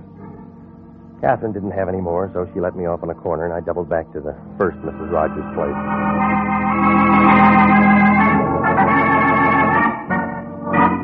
It was about 20 minutes later when I rang Helen's bell. No answer. The door was unlocked, so I went in. The room was dark, except for the neon sign outside the bedroom window. I could see Victor Rogers' coffin banked up with flowers. The biggest blossom was already wilted. It was Helen. She was lying on the floor, and her fire was out. I went back to the living room to call homicide, and I smelled taboo perfume. She made a real good reflection in the mirror behind me. This one was a redhead, and she had long hair. She was tall and thin enough to slip under the door. She had a little hand, but her finger could reach the trigger of the gun that she had in my back. I couldn't tell too much about her, but if I'd known her in college, my homework would have suffered. Don't make a date. You're not going to make it. She'll wait. It may be forever. Hang it up. Did you do the job on the blonde? Maybe. Too many going for that sapphire. Maybe. Which one are you? Rita. Where'd he find you? South America. Different places, different girls. That's it. He'd make a good advance man for the United Nations. Just the female department. All right. When'd you win your letter? Havana, 1944. You're right in the middle. No, you are. Well, the Andrews sisters did all right. I want to duet with you. I'll sing off key. That's all right. It's a style. No music. You're not listening hard enough.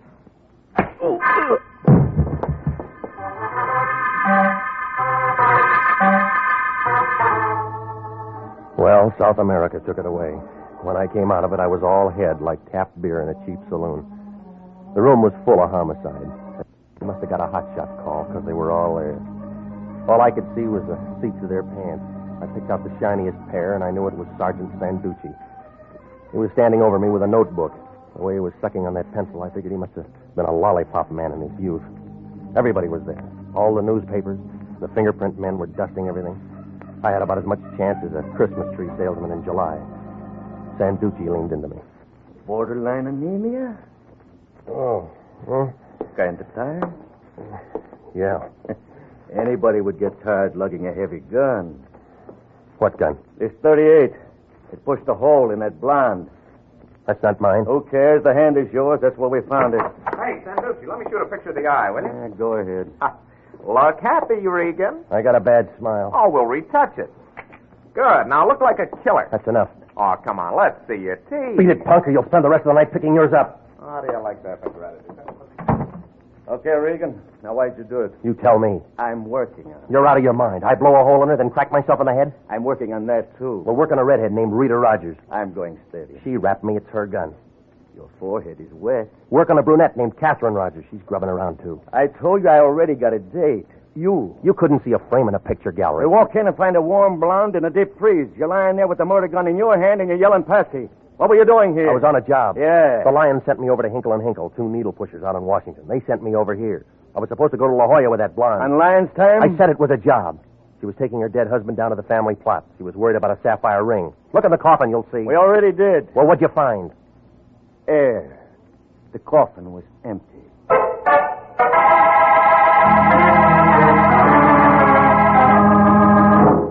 You are listening to the story of the Too Many Mrs. Rogers, tonight's adventure with Jeff Regan, Investigator.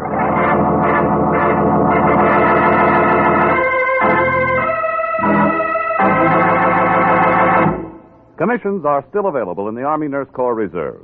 If you're a graduate registered nurse between the ages of 21 and 45, you may be eligible for a commission in the Army Nurse Corps section of the Regular Officers Reserve. These commissions are still available, and those who meet the high standards and qualify with this fine organization may elect active or inactive status. If you believe you qualify for a commission in the Army Nurse Corps Reserve, apply to the Adjutant General, Washington, D.C. And now back to the story of the Too Many Mrs. Rogers and Jeff Regan, Investigator.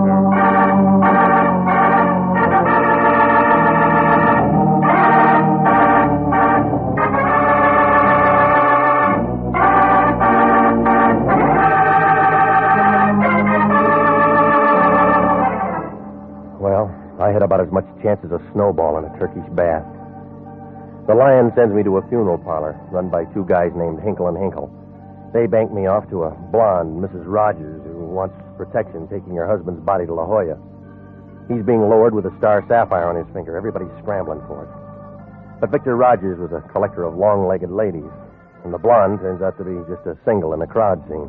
There's 2 other Mrs. Rogers, a brunette and a redhead. You can't tell one from the other without a program. The next thing I know, the blonde is dead. I'm holding the murder gun, and an alibi is full of as many holes as a piece of cheesecloth.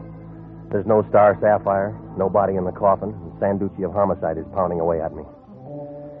Well, the police finished in the blonde's apartment. The prints were lifted, and the gun was wrapped. It was Sanduci all the way. Come on, Regan. Say why. You're pressing. I just work hard. You got nothing. You'll be saying that in the chamber. You're bluffing. How do you figure? The setup's so strong, even you can smell it. I got sinus. Well, you're not taking me in. Well, who said I was? Okay. We'll be around for you when we're ready. Retirement will set in first. I'll sign for another hitch. Look, if you got to keep beating your head against the wall, come over to my place. What for? It's brick.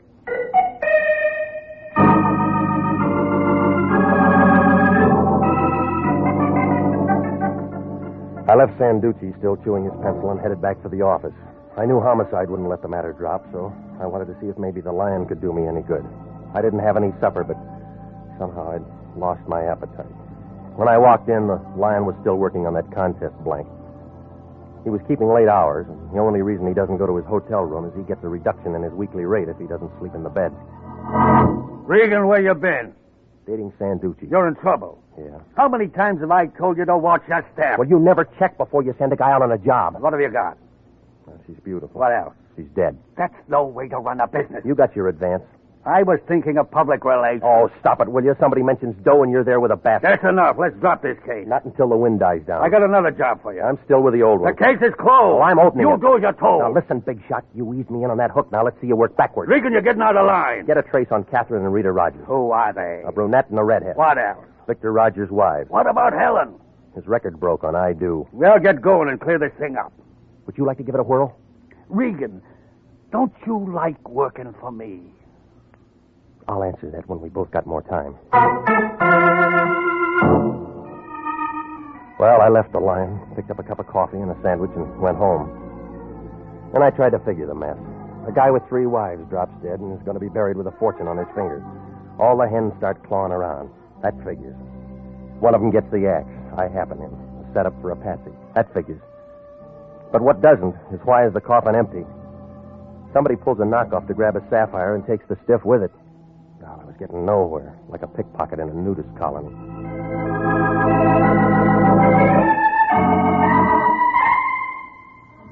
The next morning, I was back on Embalmer's Row, Hinkle and Hinkle. I went inside. The little guy in the black suit and his son were standing in the entrance hall. Old Hinkle came toward me kind of slow, like an ant with a super chief in tow. You're back so soon, Regan. Everything all right at Mrs. Rogers? Your business is picking up.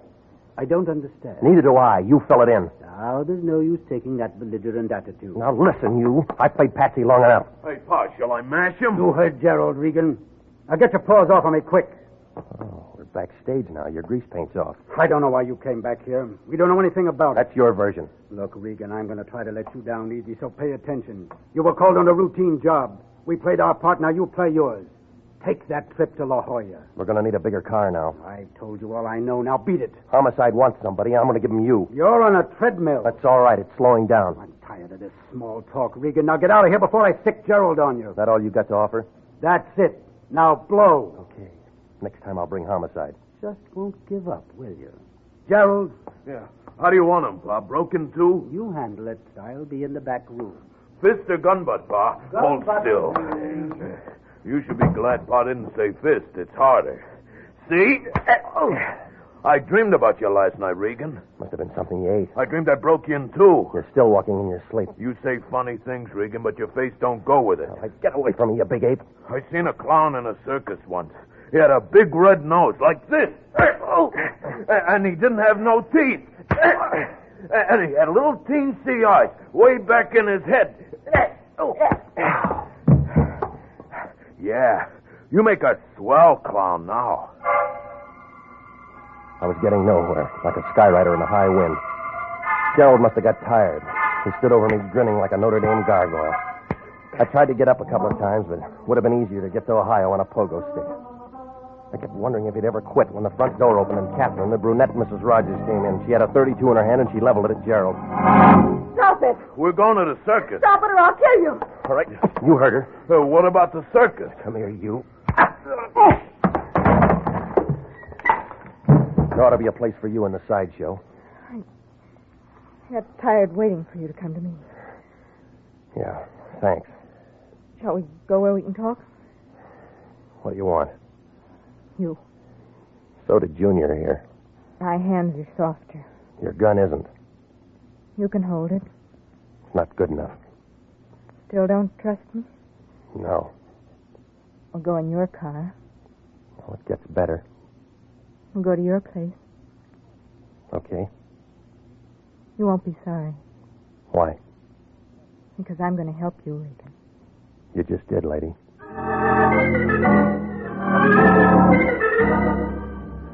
We left Hinkle and Hinkle and drove up Washington to Vermont and then north toward Hollywood. Above Beverly, we had to detour for the freeway coming in. It made me kind of mad. I'd been detouring since the beginning. Well, she didn't say much, and I tried to figure. The last time I saw her, she gave me a choke act about being the only one who ever loved Victor. And the next thing I knew, I was set up like pins in a bowling alley, and Sanduci was going for 300. We pulled to a stop in front of my place and went in. Inside, there was company. She wasn't invited. But the red-headed Rita, the South American bombshell, was lying on my bed. Somebody had set her off. She was dead. This the kind of help you mean? I didn't know she was here. Oh, come off it. You're not Bergman. I didn't. She's past convincing. I'm talking to you. So am I. Regan. No go, lady. You knocked her off, got me over here, worked the gun into my hand. No. You did the first job, too. You let me out of your car, doubled back to Helen's before I got there and fogged her. No, you're wrong. Right me. I did double back to Helen's apartment and got there before you. Looking for that sapphire. Looking for a showdown on Vic's burial. It was my job. You said that before. We argued. Pulling hair. I didn't touch her. Go on. When I left, Rita was coming up the stairs. She didn't see me. I stepped into the shadows and watched her go into Helen's apartment. They began screaming. I looked in and saw Rita kill her. Then I heard someone coming and ran. That'd be me, huh? Yes. Moving in to play Patsy. Then I heard the police thought you did it. That's right. So I looked for you. Tell that to homicide. I will. You make it sound good. It is. Cleans up one, but you're not through. Why? It's a doubleheader. Who killed Rita? I don't know. What happened to the sapphire? I don't know. Where's Victor's body? What do you mean? It's not in the box. I... Oh, sure. Wind it up and make it good. I don't know. The wrong pitch. You still don't trust me. Not until you clean up the rest, no. She can't, Regan. I've got the broom. Victor. Nice of you to remember, Catherine. How do you remember? I got a card file. You can throw away some pages. That's what I figured. I've been tagging after the two of you for some time. So you're Victor. Well, it's beginning to clear. You got Hinkle to help you play dead. Tell me why. You tell me. I'm moving up in society. I have to unload. Oh, yeah, it all figures. You're dead, the wives start working for the loot. In the scramble, they take care of each other. The redhead gets the blonde. You get the redhead. And take care of what's left. Now, let's close the book.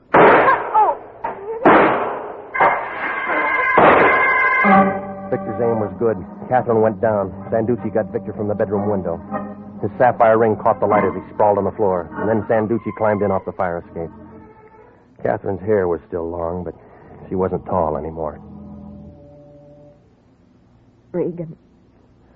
Yeah, baby. Victor. He's through. He was no good. Yeah. But I loved him. Uh-huh. We should have met sooner. So long, soldier. That's it, Regan. Yeah. She seemed like a nice kid.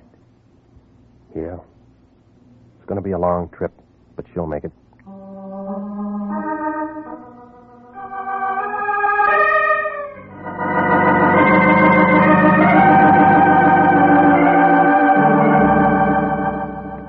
Well, that was it. Victor was ambitious. He was moving up in society and couldn't stand a bigamy scandal. His brain worked overtime cooking up that dish. He rigged it with the blonde Helen at first, but she got it right off from the redhead, and that didn't make him cry. Took care of one. When the redhead came over to my place, Victor tagged her and put her away there. 2 down, and I'm the fall guy. Then he waited for the brunette so he could finish the game. Oh, yeah. Vic was a busy fella, but he ran out of breath. Well, Sanduci put my place back in order, and nothing was left of the girls with the long hair but dandruff. I called the Lion. He was mad. A whole day shot without adding a mark to his bank account. Well, Sanduci and I both came up with the same question. All 3 of those women were beautiful. I wonder if they'd all gone for Victor if they really knew. That star sapphire was a phony.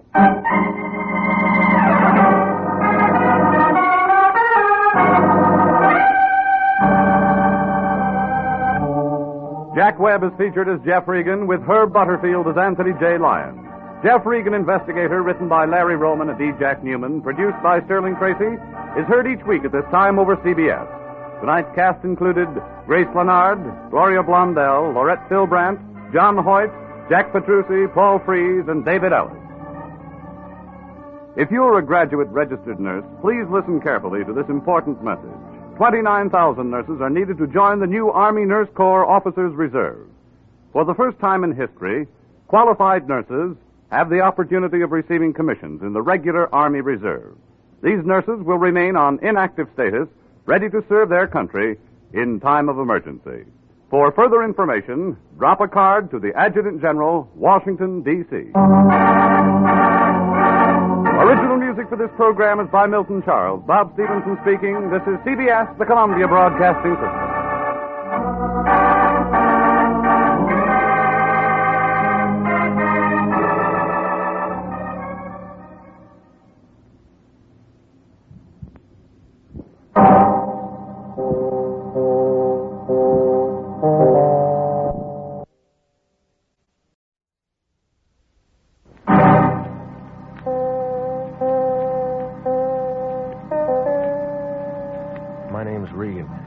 I get 10 a day and expenses from a detective bureau run by a guy named Anthony J. Lyon.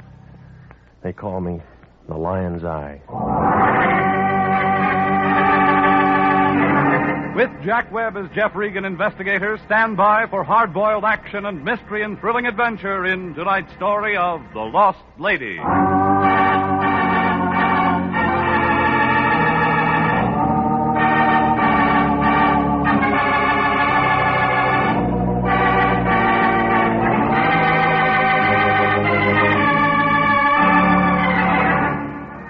You'll find it in Hollywood, jammed in between Van Ness and Wilton, right off the boulevard, Taft Avenue. Starts at a furniture store, runs for about a block, and then crosses Franklin. What happens to it after that, I don't know. I only go as far as the gray apartment building on the even number side, about the first thing you see. Figures that the guy who built my place never read the earthquake laws. A good crap game would shake it loose. Well, that's where I live. Apartment 308. In the back, where I can keep an eye on a brass drain pipe and a tired-out palm tree. I got a coffee pot and a bed that comes out of the wall. It isn't much, but the phone company had to have an address. That's where I was last Monday night, about 8 o'clock. Some Cleveland fans were running up a house tab in the apartment above me when the phone rang. I thought it might be somebody from Boston. It was the Lion. Regan, I'm calling you from the office. I stayed late tonight. You should have joined the union. We got a new client. Yeah? Her name's Isabel Sanchez. I just talked to her. Did you make a date? She flew in from Mexico City tonight on American Airlines. She needs help. They're saying that about the Democrats. Comes from a fine family. Lots of influence in Mexico. Try the State Department. She came all the way to Los Angeles to see her sister, but she's disappeared. Did you tell her about the Missing Persons Bureau? I told her about you. What do you mean? You're going to find her sister. I'm no St. Bernard. You'll do till I can feed one. Besides, she could go to the Mexican Council if she wanted to. What's that got to do with it? Remember the Pan-American Conference? We gotta be nice to this dame. Yeah, well, don't make up a contract. I already did. She gave me $200. What else did you get? She'll tell you the rest. Don't you ever ask questions? That's your job. She's got a room at the Belmont. Hop over there and see her. She's expecting you to find her sister. Is that all? That's enough. Call me after you talk to her. I hope her check bounces. Don't worry. She paid cash.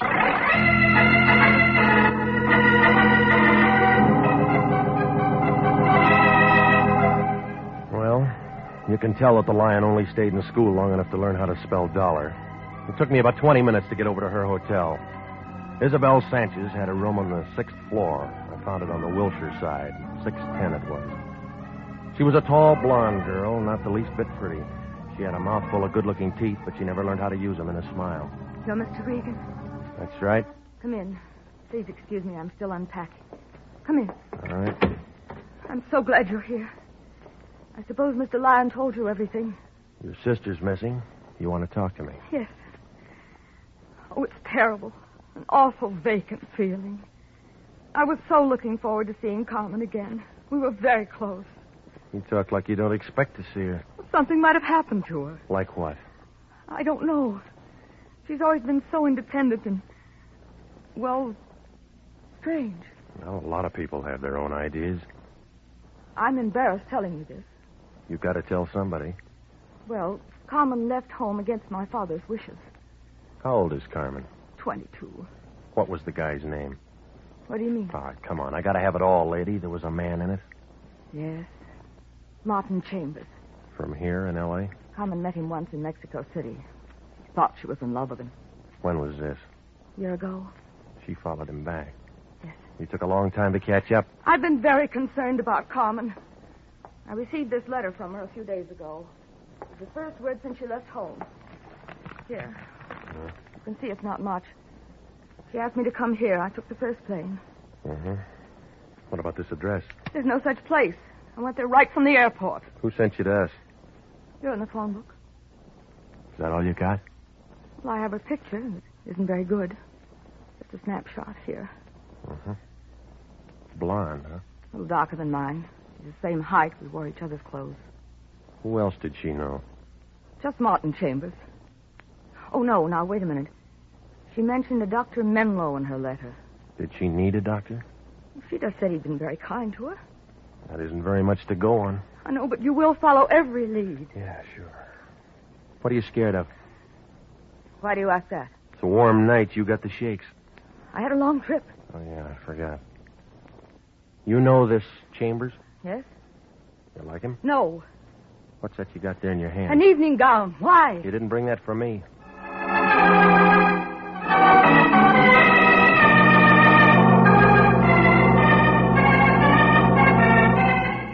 Well, her story was smooth, but the clothes didn't fit. All the labels that showed said New York City. I went downstairs to a phone booth, and I got a hold of a friend of mine in the CAA. He checked into it, and he told me that nobody named Isabel Sanchez came in on that Mexico City flight. The whole thing looked phony, like a fan dancer in long underwear. Well, it was about 11 o'clock when I got over to the Lyon's place. It was a cold night, but the Lyon looked warm. What do you want, Regan? I'm busy. So am I. I've been looking at that Sanchez dame. Tell me about it in the morning. No, I'm going to tell you about it right now. It's no good. What do you mean? It's another bum client. She gave me $200. Her clothes are out of New York. Maybe she came the long way.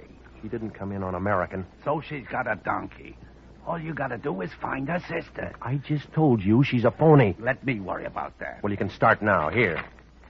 What's this? It's a letter and a picture. That's all the lead I got. Now, wait a minute, Regan. What about our contract? New Year's is coming up. You'll need confetti. I can't do a thing like that. We got a moral obligation. And $200. I'm thinking of our reputation. I've given our word. Take it back. That girl's a stranger in a foreign land. She came to us for help. Oh, stop it, will you? If there was a quarter in the bay, you'd drop your mother overboard and tell her to hold her nose. You're getting out of line, Regan. If she came up with kelp, you'd wring her out for iodine. That's enough. We got a case, and you're going to handle it. You're going to handle it. I quit. I know this girl looks suspicious, but we have to give our clients the benefit of the doubt. Why didn't you send her to missing persons? I'll keep this picture and check with them first thing in the morning. You follow up that Menlo in the letter. Well, a guy named Chambers has got priority. Who's that? The girl's got a love story. It's getting cold out here. Check me in the morning. I'll do that. Remember, Regan, we always work hand in hand. Yeah. That's why I never wear a ring.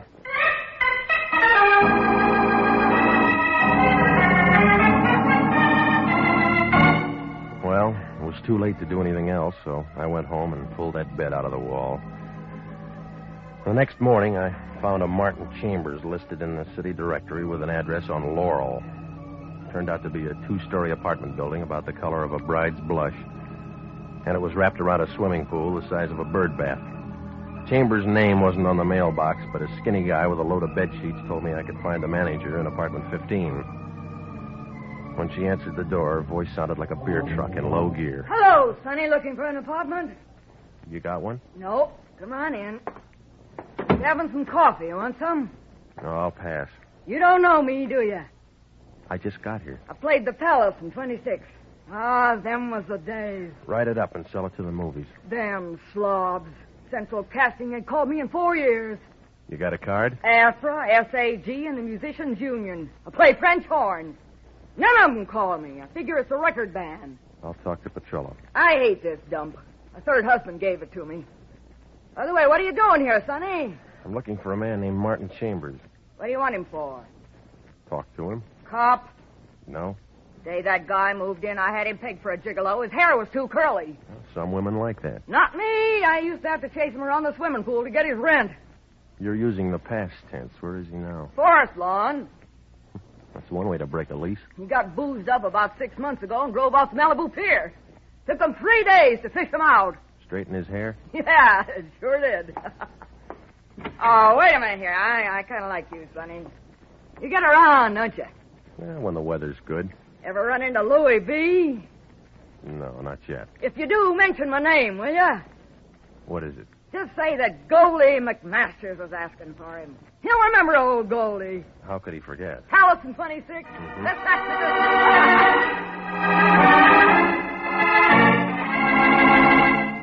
When I left, she was thumbing through an old variety. She looked unhappy, like a banjo player with a paper pick. Well, what she told me about Chambers took the leading man out of the picture, but there was a bit player named Menlo.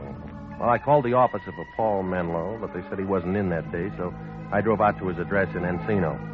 It was a ranch house poured all over the top of a hill. From the looks of the place, Dr. Menlo must have been getting oversealing for his cough drops.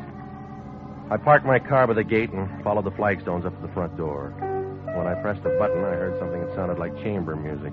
The door opened in the middle of the second chorus. Good morning. I want to see Dr. Menlo. Your name, please? Regan. You'll have to call the doctor's office, Mr. Regan. I already did. And they must have told you the doctor doesn't see any patients at his home. Yeah, well, I'm not sick. Keep it up and you will be. Beat it, Pilgrim. No, I came here to see the doctor. He don't want to see you. Get your hands off me, punk. Once I hit a guy in the ear, it busted his leg. Oh. I can handle this guy, Vicky. Stop that. Get out, Max. I'll be in the back if you want. You ever been a referee? I've been a lot of things. Come in, Mr. Regan. I apologize for him. He's so eager. Isn't this better? Well, everybody's eager now. Anxious is a better word. I like blue serge. Has an effect on me. You the doctor's helper? I hold his stethoscope. My name's Vicky Starr. I'd like to see him. He's busy. Where do I wait? Might be quite a while. He just opened a bottle. Well, then I'm right on time. Paul's not sociable like me. He drinks alone. He gets more that way. Let me entertain you. What can you do? Watch. Oh, no. Easy, baby. I don't know how to fix a fracture. I've already got a man that can do that. I want one with brains. What's the matter with the doctor? He keeps his in cold storage. Hasn't used them for a long time now. Oh, I don't know. He's done all right. This place? He'd be selling papers if his wife hadn't left him a good insurance policy. Don't you like his money? Don't get me wrong. I like being secure, but the girl has feelings, too. Mm-hmm. They're beginning to show. I'm glad I met you. Why? We're going to have some nice afternoons. It's football season. I have some free time. Ought to hear me on the piano, for instance. No, I don't sing. I'll teach you.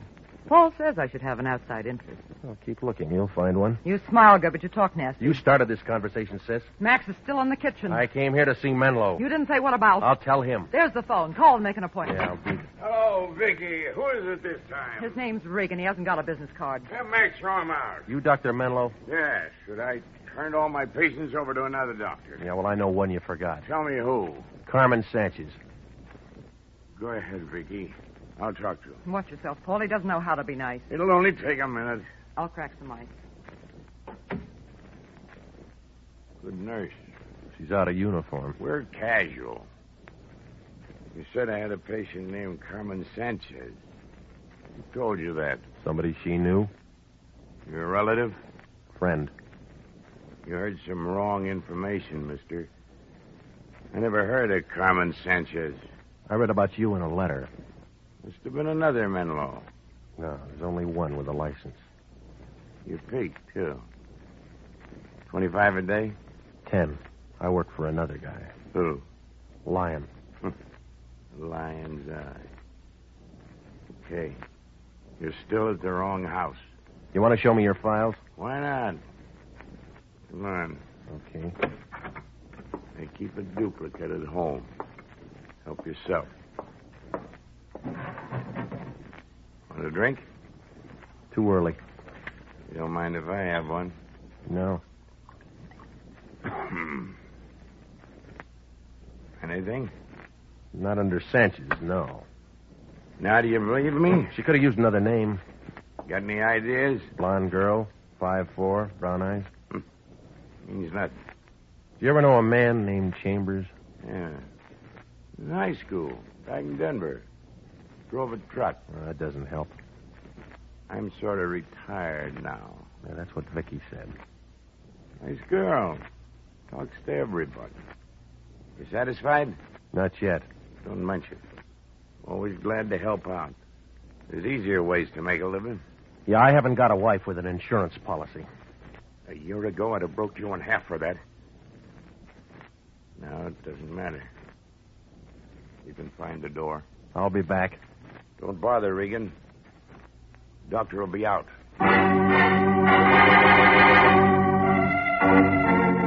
I left him sitting there with a glass of rye in his hand. It wasn't much of an interview, but there was a story somewhere. What Menlo didn't have in his files, he was keeping in his head. I figured he might open up if I showed him that snapshot in the letter. Well, I drove back to town. I put in a call to the Lion. Nobody answered at the office, so I went home. When I opened my door, I caught a load of taboo. Isabel Sanchez was wearing a dress she must have put on with a shoehorn. You've got the nicest janitor. He thinks I'm your sister. Where'd you meet him? He was in the lobby when I came in. I've been waiting for you. Yeah, well, we got an office, you know. No one answered when I rang. I wanted to be sure and see you before I left. Taking a trip? I leave for Mexico City first thing in the morning. Well, it was a short visit. It was long enough. What about your sister? That's what I came here to tell you. I found Carmen. Oh, you did? Or rather, Carmen found me. I feel foolish now, calling in a detective service and all that. Why? Well, Carmen came to my hotel about noon today. And you imagine she's been looking for me. Last night you said she didn't have an address. Well, that was another silly thing. Only it was her mistake. She's not very good at details. Where is she now? She's out buying a few things and packing. I've convinced her to come home with me. All right. Now you want to know what I found? Why on earth should I? I have my sister. You were worried about a man named Chambers last night. Carmen told me she hasn't seen him for months. Did she tell you about her doctor? No. I met him. Only he said he never saw her. Oh, is that so? Well, Mr. Regan, I do appreciate your services. Please thank Mr. Lyon for his kindness. I'm sorry I won't be able to see him. Yeah, he's going to be sorry, too. You'll give him this envelope. There's $100 in it. You're paid up. It's for all the unnecessary trouble I've caused you. And, Mr. Regan, it's all confidential. You read the contract. I wouldn't want any of this to get back to the wrong people. You know some of the wrong kind, do you? Doesn't everyone? Thank you again. Bye.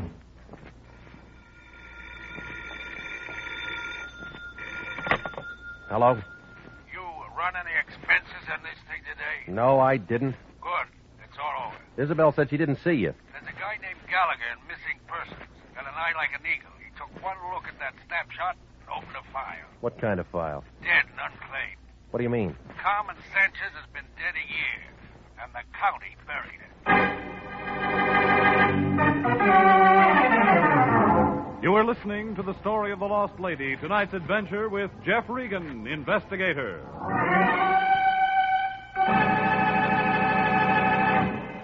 Before we continue with tonight's story, here's an important message from the Adjutant General's office. The Army Nurse Corps Reserve still has commissions available for graduate registered nurses between the ages of 21 and 45. If you believe you qualify for a commission in the Army Nurse Corps Reserve, apply to the Adjutant General, Washington, D.C. And now, back to the story of the Lost Lady and Jeff Regan, Investigator.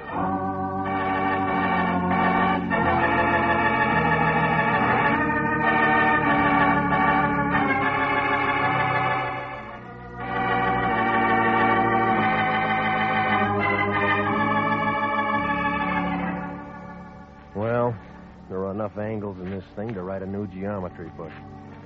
Isabel Sanchez came to Los Angeles to find her sister, Carmen. She called in the Lyon, who started me digging.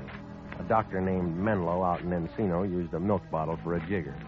He was heavy on green stuff, but light on memory. He gave me nothing but an ice cube. His girlfriend, Vicky, was a little different. She gave me a warm glow, but I still drew a blank on the missing sister. Then Isabel walked into my place and said she'd found Carmen and called off the chase. That's about when the Lion rang and said that he'd found her, too, only his version was a little different. She was holding down a plot in the county cemetery, been dead a year. Well, I caught a cab and I went over to her hotel. The small man with a bald head opened the door and looked at me like I was trying to crash a coming-out party. Yes? I'm looking for Isabel Sanchez. Are you a friend? She won't think so. She's not available. All right, I'll wait. What I mean is, could you come back later? What's wrong with her now? Well, you see... All right, come on, Buster. Let's throw it in gear. Are you a guest of the hotel? No. Could you please tell me the nature of your business? I want to see Isabel. I'm sorry. I can't let you in until you tell me who you are. Regan, International Detective Bureau. She's a client. Oh, come in. I'm Dr. Stanwyck, the house physician. She need one? Not anymore. Look for yourself. Uh-huh. How long's she been this way? 2 hours, I'd say. Bellboy found her a few minutes ago. She drank a lot. Alcoholic poisoning. Yeah. Oh, Mr. Regan, When a thing like this occurs, naturally, we don't like it to get around to the other guests. You'll use discretion, I presume. I'll be as quiet as she is. Thank you, Mr. Regan. We appreciate it. The elevator's to your right. I got a good memory. Regan, What are you doing here? come to talk to our client. You'll need a Ouija board. What you mean? She's dead. Why'd you let that happen? She wouldn't have done you any good. What you talking about? Yeah, all right. You go to Isabel. You say her sister's buried on the county, but it'll take a little cash to keep it out of the newspapers. Not so loud. Go back to your contest, Blank's big shot. That Sanchez dame didn't come from Mexico, and she wasn't rich. You mean she's been lying? I told you that yesterday. All right, we'll close the Sanchez case. Oh, no, we won't. It's still wide open. Where you going? To buy an Airwick.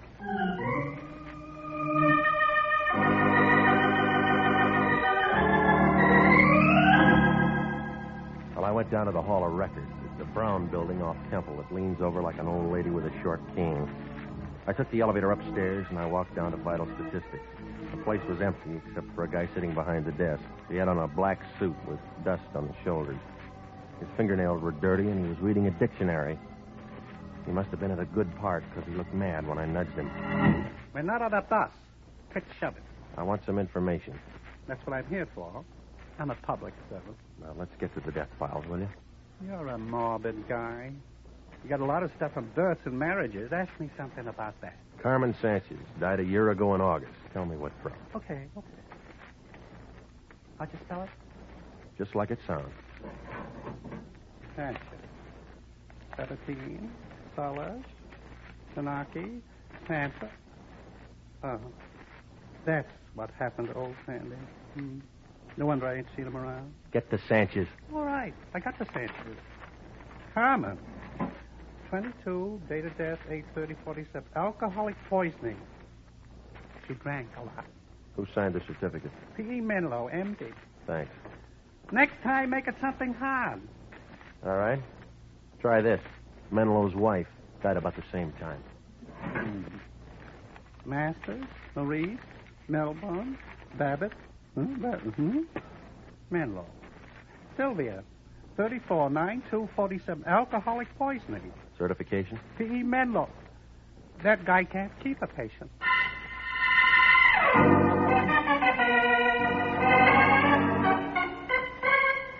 Well, I left and I went back out into the street. It was almost 5 and the traffic was heavy. I started to cross the street to a sandwich shop on the corner. A yellow cab raced me to the sidewalk, but I won. I went inside and a skinny waitress with peanut-colored hair brought me a cup of stale coffee and a burnt hamburger. I sat there and I tried to figure it. It was like swimming through a tidal wave in hip boots. 3 deaths from the same thing and Menlo's name on every one of them. Well, the answers weren't in the coffee cup, so I went home, picked up my car, and drove out to Menlo's place in Encino. The drive was nice, and so was the reception. I built a fire. I forgot the marshmallows. We'll think of something else. You know, I'm not mad anymore. I'm still looking for your doctor. Let me take care of it. No, I want to see him. And you'll have to wait again. When's he going to climb out of that bottle? We had dinner at a place on Ventura. Paul found the bar. He'll stay till it closes. I better go there. Questions again? Maybe. I know some swell answers. I'll bet you do.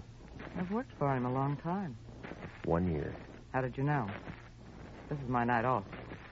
You here all alone? Isn't it terrible? Anything can happen. How do you like it? Your way? That's better. Now, let's have a nice, quiet evening. Just you and me. I had a feeling you'd be back. Is that why you wore that?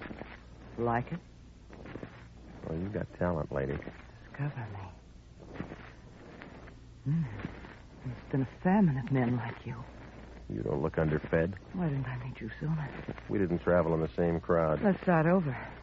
Do you keep his files? What's that got to do with us? They'd never pass inspection.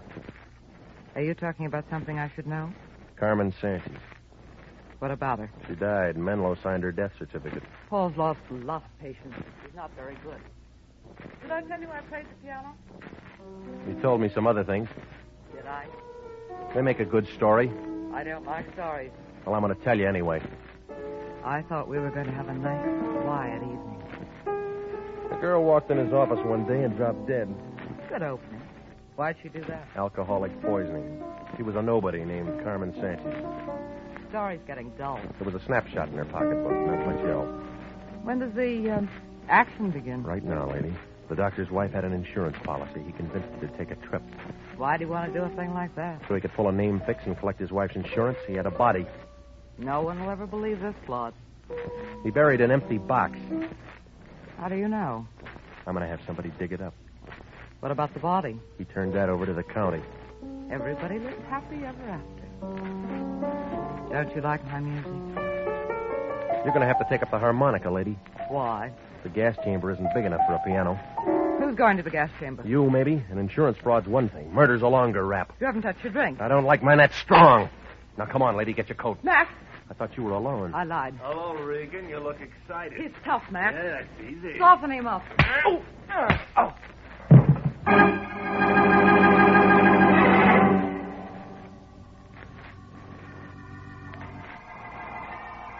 I was in a white room when the trip ended.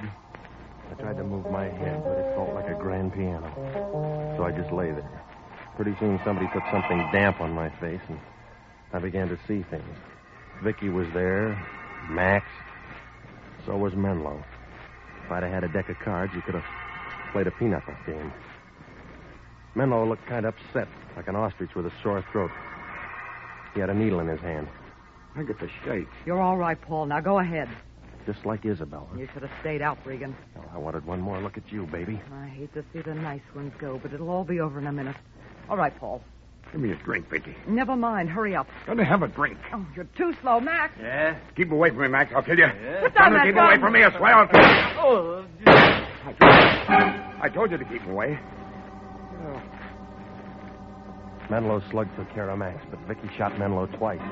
And his knees knocked together. He began to pitch around like a toy balloon in a hurricane. He dropped his gun, but he held onto the needle. Then he slumped forward and made a grab for Vicky, and they both went down. He jammed the needle into her arm. Baby. Come here. Same stuff you used on Isabel? Yeah. They'll call it alcoholic poison. I'll straighten them out. Regan, hold my head. Yeah. Here. Call a doctor. Yeah. He'd never make it. Please, Regan. Call a doctor. Please. Give me 5 good reasons. 5 good reasons? I got Vicky. I'll never use a needle again. And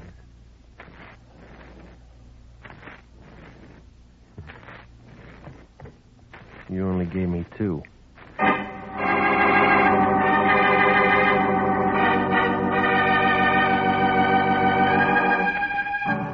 Well, we didn't hear from the suburbs, but there were enough ballots to make an election. Homicide got the insurance commissioner down there, and he threw in a vote. Seems that Isabel Sanchez was Menlo's wife, only her name was Sylvia. When a dame named Carmen Sanchez dropped dead in his office, Menlo got kind of ambitious. He talked his wife into the switch, and, well, everything might have worked out. Except one night when he was seeing elephants, he told Vicky the whole thing. She set the squeeze play with Max in the dugout. When Sylvia got back and saw how things were, she called herself Isabel Sanchez and went to the Lyon with a story about a lost sister. I was hired for scare work, and when she figured they had enough, she called me off, but it didn't take. And you know the rest. Well, the insurance company issued a fee for exposing a defraud, and the Lion got his picture on page 1. It was right next to Vicky's. She was wearing one of those French swimming suits. The Lion said that'd do us a lot of good. It did. We each got a free bathing suit.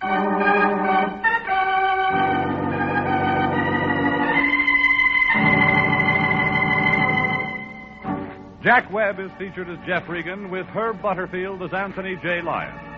It's CBS at the same time next week for more hard-boiled action and mystery with Jeff Regan, Investigator.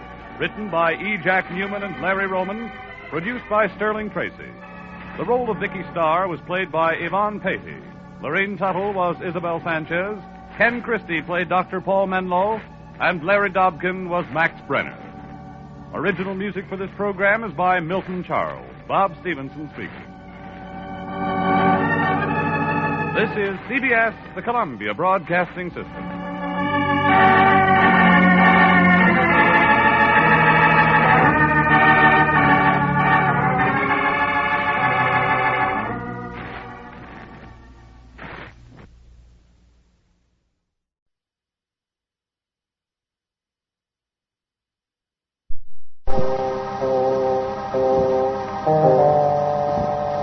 My name's Regan. I get 10 a day in expenses from a detective bureau run by a guy named Anthony J. Lyon.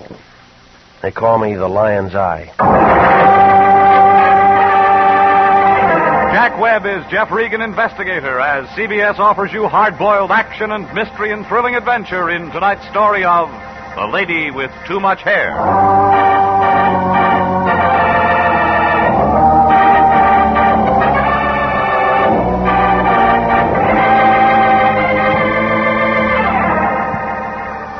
It's Suite 308 in the Cosmopolitan Building on 7th near Olive. The letters on the door say International Detective Bureau, Anthony J. Lyon, President.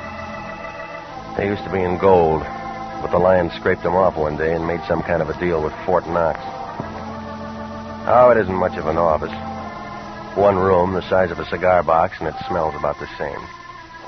There's an overstuffed chair in one corner with a loose spring that's a menace. Right over it, there's a crack in the ceiling. But the Lion doesn't seem to mind. He says the place is rigged for comfort.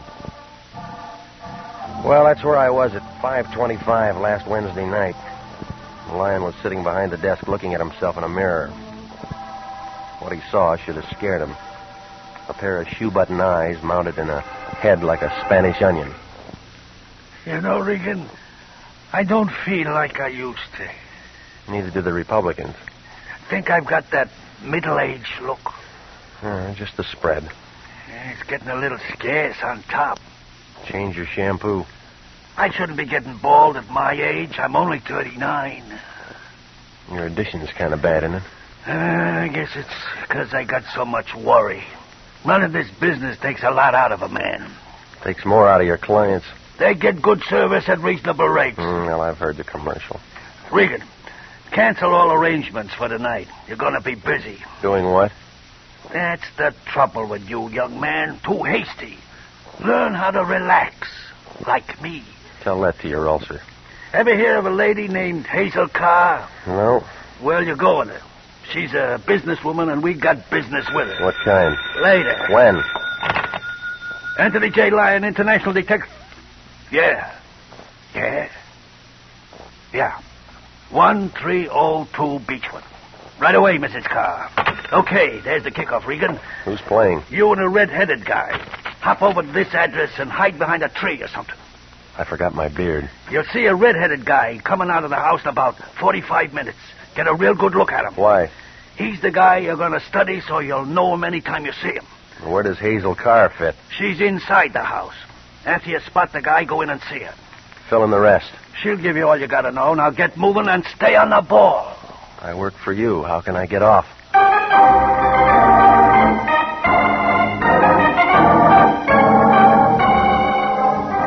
Well, I left the Lion sitting there, and I drove out to the Beechwood address. It turned out to be a corner house stuck on the top of a hill, and it figured a good rain would wash it down the drain. Well, I parked across the street and lit a cigarette. Watched a kid on a bicycle throwing newspapers. His aim was real good. He got them all on the roof. I watched him finish the block, and that's when my knee action began to suffer. A heavy guy in a trench coat had his foot on my running board. He had a big face, and he turned it sideways and stuck it in the window. What's the matter, buddy? Out of gas? No, my foot fell asleep. Oh. How about a light? Want a light? Got one. Okay. Out of fluid, anyway. Well, pull your head out of here before you lose it. It's all right. I always carry a spare.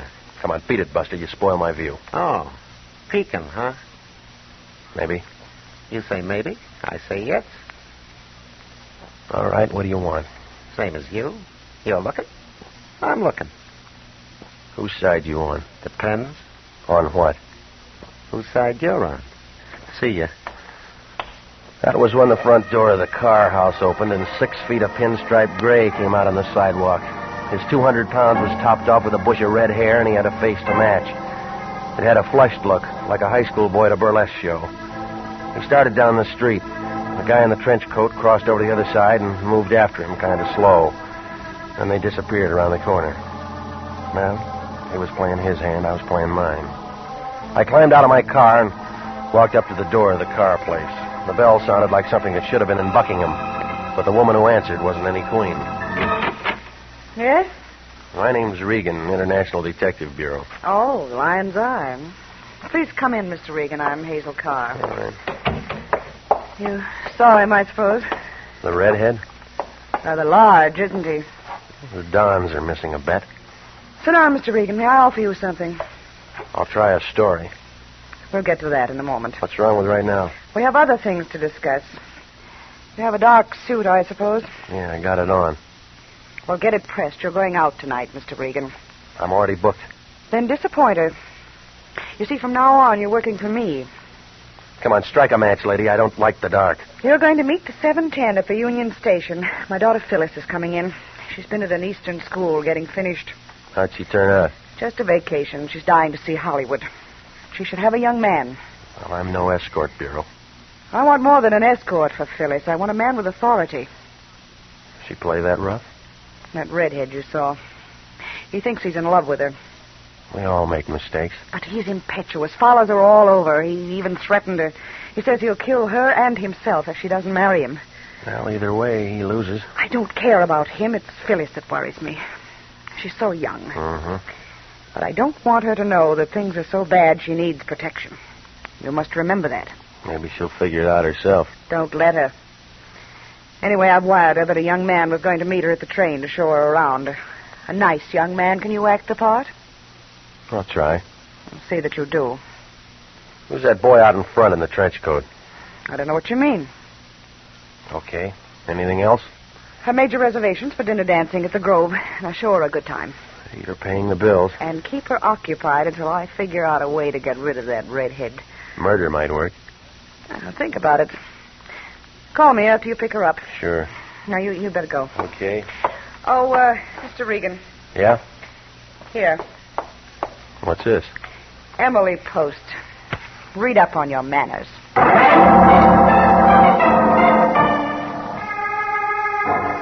Well, it figured she wasn't telling everything, but it was her play. I headed for my place to clean up before meeting the train, and it took a little time bucking traffic on Franklin. At Gower, I played tag with the truck driver, trying hard to crease my fenders. It was about 6:15 when I pulled to a stop in front of my apartment.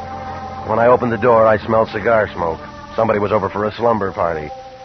The short, stocky guy with a stub crammed in his face was sleeping on the bed. He must have been having a real good dream, because he was tough to wake up. Hey, come on, buddy, hey. Come on, the alarm just went off. Huh? Oh, hiya, Regan. Guess I dozed off waiting for you. Pajamas in the top drawer. How are you using? Like your scotch. Oh, kind of late last night. You should have stayed home today. Had to see you. What for? Oh, you know what's a pretty crummy mattress you got? Well, I'll put in for a beauty rest. Yeah. Do that, Regan. All right, punk, let's get to it. Ease off, Pilgrim. I'm still shaking the sand out. Well, get up and start talking. Easy. Name's Mo. I'm a friend. Convince me. I'm going to. Hey, you got something to drink around? Maybe after the talk. Like that? Who sent you? Your insurance company. I'm paid up. I'm not in the collection department. What else they got? Friendly service, goodwill. Getting close to Christmas. Yeah, I'll send you a card. Don't want no card. Just want the pleasure of knowing I did you a service. Name the kind. Guys going to meet trains have accidents sometimes. Santa Fe's not going to like you. But I figure you will. Tipping you how to stay healthy. My doctor tells me vitamins. Mo says it's a wrong dope. Skip the train and take in a show. I don't like popcorn. It'd pay you to learn. You want to tell me why? You got enough. How about that drink, friend? You didn't earn it. Suit yourself, Peter. But being nice is really an act with me. I'm pretty nasty. That won't get you an argument. I'd even hit a guy 2 feet shorter than me. Yeah, I'm turning pale. That's a good color for you, Regan. Stay that way.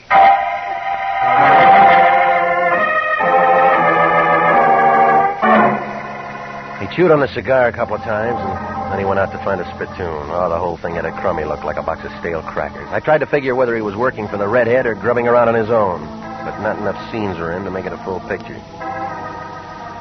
Well, the car woman was writing the checks, and I was still trying. So I cleaned up, threw on some fresh clothes, and made it to the Union Station a little after 7. The super chief was just coming in. The station master, who walked with a slight lisp, took her name and said he'd bring her to me. And then I fought my way to the restaurant, and the waiter brought me a cup of coffee. He was a skinny little guy with a lot of neck muscles. I guess he got that way from talking so much. Are you going someplace, mister? Just been. Oh, you have fun? It wasn't bad. Sugar? No, thanks. Oh, that's no good for you anyway. Gives you diabetes. You know, mister, I gotta go someplace myself sometime.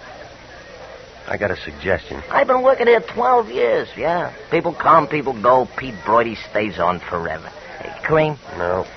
It's just as well it's sour.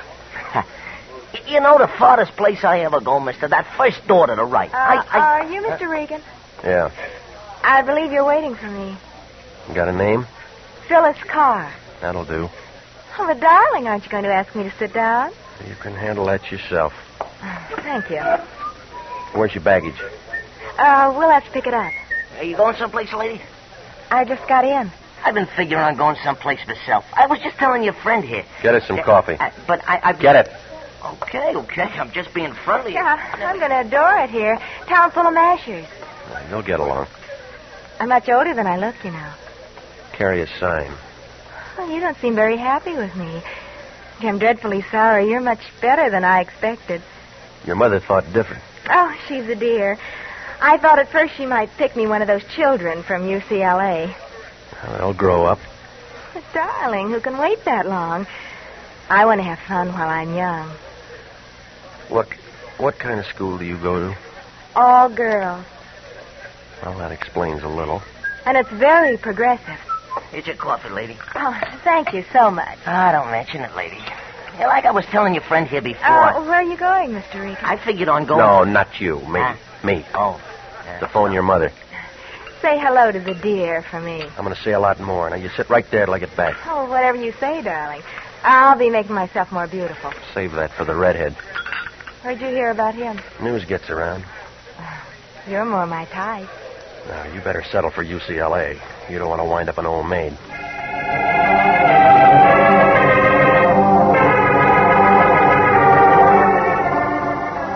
Well, it wasn't appealing. Nursemaid to a junior miss, trying hard to work up a sweat. The curtain wasn't down, but I was ready to call off the show. I scratched around for a nickel, and I found the phone booth between the newsstand and a broom closet. There was some old gal inside with a waffle for a hat having a private filibuster. When she finished, I went in and started to dial Hazel Carr. That's when I spotted that redhead in the pinstripe working his way through the crowd.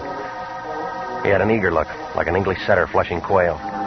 I threw the receiver back on the hook and started for Phyllis. As soon as I stepped out of the booth, the thunder broke. Somebody threw 2 slugs into the redhead, and his light went out. The crowd began to gather, so I went back for Phyllis. It was hard going. I was moving against the grain. Hey, watch out where you're going. What? I heard the shot says to come out. Look out. Hey.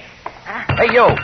Some excitement outside, hey, mister? Call homicide. I've been working here 12 years, seen a lot of things. Where'd you go? One day a whack chased the major all over the place. Listen. Hey. Now, listen. That blonde sitting over in the corner with a high meter reading. Where'd she go? You're spilling the coffee. Oh, now see what you've done. What happened to her? Leave me alone. Give it to me.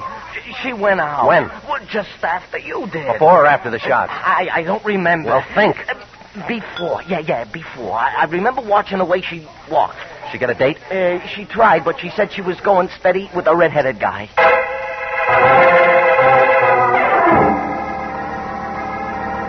Well, things weren't going to get any better at the Union Station. Homicide would be down there scratching around. So I used the back door of the restaurant, picked up my car, and went out to the Lions. When he opened the front door, he had a bottle of beer in one hand and a chicken sandwich in the other. He looked unhappy, like a beaver with a loose tooth. Regan, where you been? I've been looking all over for you. Did you try missing persons? Called your place 3 times, nobody answered. You know I was working. That's what I called you about. I got something to tell you. Well, wait your turn. What's the matter with you? In trouble again? No, you are, big shot. Another bum client. International detective never had a bum client. Well, those 2 women just spoiled your record. You've been drinking. You better call homicide and get us off that hook and then turn back Carr's retainer. Regan, what are you saying? You heard me. But it's unethical to return money. When Anthony J. Lyon stop it, will you? Word... You quit giving blood when you found out somebody'd pay for it. You're out of line. Every time you cut yourself, you make a beeline for the Red Cross to get it back. International detective's under obligation to Mrs. Carr, and we're going to see it through. All right. You hold her hand in the gas chamber. What does that mean? That's where she's going to be after the police get through. What happened? That redhead got himself a free ride to the morgue. It looks like her daughter, Phyllis Carr, called the play. You're out of your mind. Look at this telegram. Let me see. It's from Phyllis Carr in New York. She just ran away from school with a Princeton man.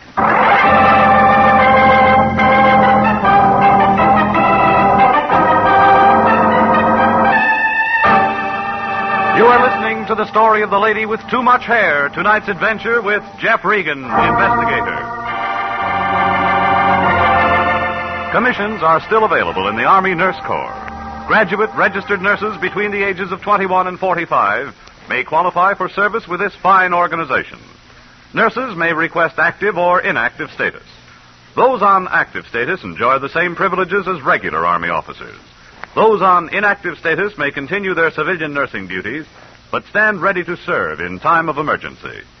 If you're interested in joining the Army Nurse Corps and believe you qualify for a commission, apply to the Adjutant General, Washington, D.C. And now, back to Jeff Regan, Investigator, and the story of the lady with too much hair.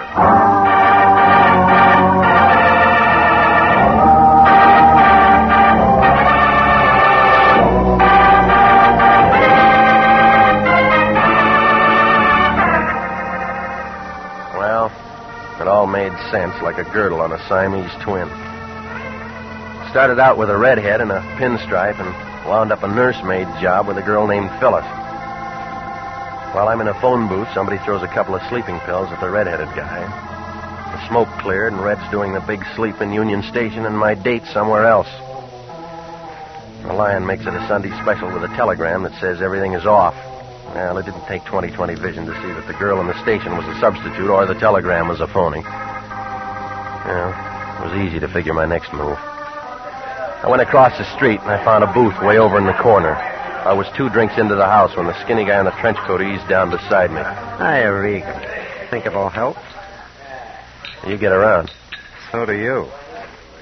Still following people? I gave up. You? You got something to say? Oh, I'm just here for a friendly drink. Try the bartender. I like conversation. What kind? All kinds. Bourbon and water. Now, don't look so worried, Regan. I'll pay for my own. You're going to make a night of it? I can't. Got things to do. Got to find a man who shot a man. What man? The one I followed. The one you watched. Any idea? Yeah. Who? You. Bum joke, Regan. Well, why'd you follow him? My business. Besides, I lost him in a traffic jam. Hey, I'm Mac. Thanks. Well, here's to the newspapers. Seen this one yet with pictures? All about our friend. Fine murder story. No, I work the crosswords. Oh, give me crime and lots of it. You know why? No, tell me why. It's sin, and sin is here to stay. All right, you said your piece. Unknown assailant fires 2 shots into traveler at Union Station. Listening? It's an old story. Think so? He got his red hair dirty on the floor. Wrong caper. Well, I'll catch up later. This guy was different. How? Bald, like a boiled egg. Crazy. Give me that. See what I mean? The guy in the picture ain't got red hair, got no hair. What's your angle, Buster? Like I said, I read papers. Why? I thought maybe you belonged to the Barbers Union.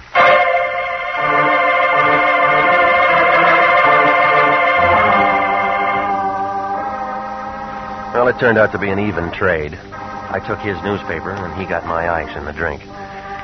Well, I went back to the office and sat down and tried to figure it out. It was all crazy, like an Eskimo with a popsicle. I started by calling Hazel Carr's house, but the nickel came back. The phone book gave a business address, so I drove out there. It was a pink stucco job out on Olympic, right after you pass Redondo. A red neon sign told you that Hazel Car Incorporated specialized in hair pieces. Nobody answered up front, so I slipped around to the back door.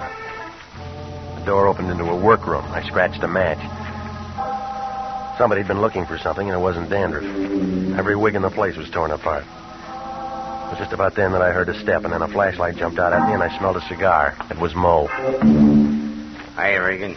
Well, Sleeping Beauty. I'm awake this time. I'm impressed. Tell me more. Stand still, Regan. This alarm clock goes off. It's already rung. I didn't do it. Body in Union Station? Chamber of Commerce gets upset. I'm from Florida. Figure to bring up the orange crop? Didn't do this either. Spit out the seeds. Regan, you're not friendly. You got here first. I'm here all the time. No, you're trying too hard, Mo. I work here. It's a serious business. We make billiard balls happy. All right, so you work for Hazel Carr. Say something with hormones. You're learning nothing that's not in the trades. Why'd you snatch the redhead's toupee? You make me tired of saying I didn't. Couldn't meet his installments? Look out, you'll get credit. What's in that toupee? Ask enough questions, Regan. Relax, buddy. You'll burn out your coils. You're in the way. I told you once. I was born on the second honeymoon. Well, happy birthday, Junior. Oh!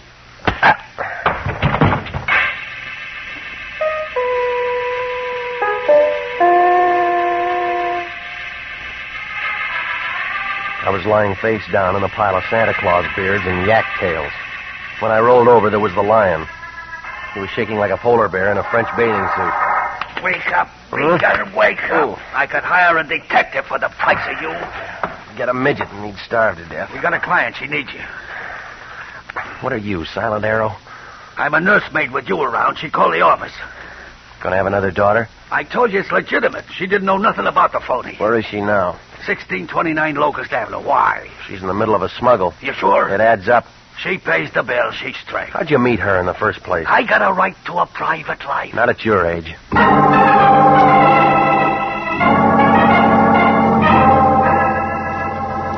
Oh, I left the Lion standing there, and I climbed in my car. I made a couple of right turns in the wrong zone, but I found the address all right. 1629 turned out to be a two-story Monterey number in the middle of what looked like a golf course. If Hazel Carr owned this place, too, she must have been selling toupees to Crosby's whole stable. I parked the car, and I headed for the lights that were on downstairs. I took the front steps two at a time. Well. Wow. If it isn't UCLA. I just got in from Berkeley. Oh, don't be bitter. I'm not. Where you been? Jealous? You're fickle. Just when I'm in college. Lucky student body. I didn't know you noticed. Well, skip it. It was a lousy act anyway. Good enough to fool you. Going somewhere? I got a date. If it's with Mrs. Carr, don't bother. I sent for you. You better try again.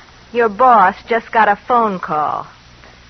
Well, if I put on one act, I can put on another, can't I? You didn't kill Red. It's not important. Yes, it is. Come on back inside. We're going to have a threesome. I like it better at the Zebra Room. We could find a dark place. That'll come later. I'm leaving. No, you're not. Inside, Sis. You don't have to coax me. Where is she? Mrs. Carr. Look, it wasn't me. She's been dead a long time. So's your alibi. I've only been here for 5 minutes. You're lying. I'll make you listen to me. Look out. Drop it. You pick up that gun and I'll break you in two. Oh, stop it. Get me a drink. Some over there. All right. Look, I didn't kill him. Not either one of them. Sure. You don't believe anything. Depends on the source.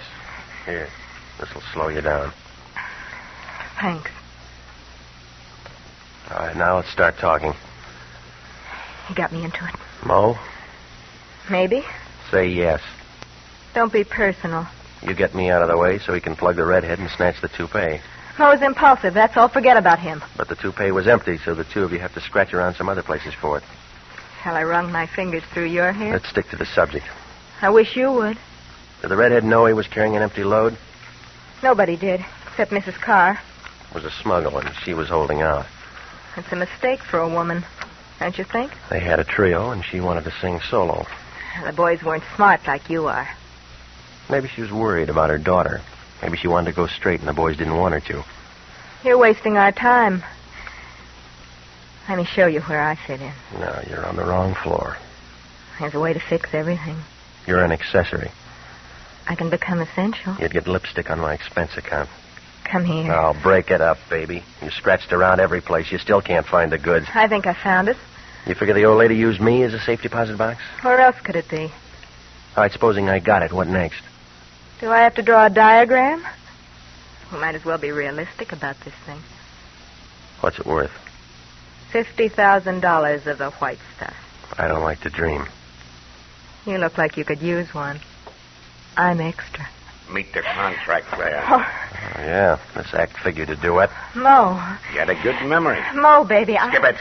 Stand still, Pilgrim. I was trying to get it from I you. heard the song. Thought Regan might like to hear the chorus. Oh. You missed a bet, Regan. You should grab an offer when it's hot.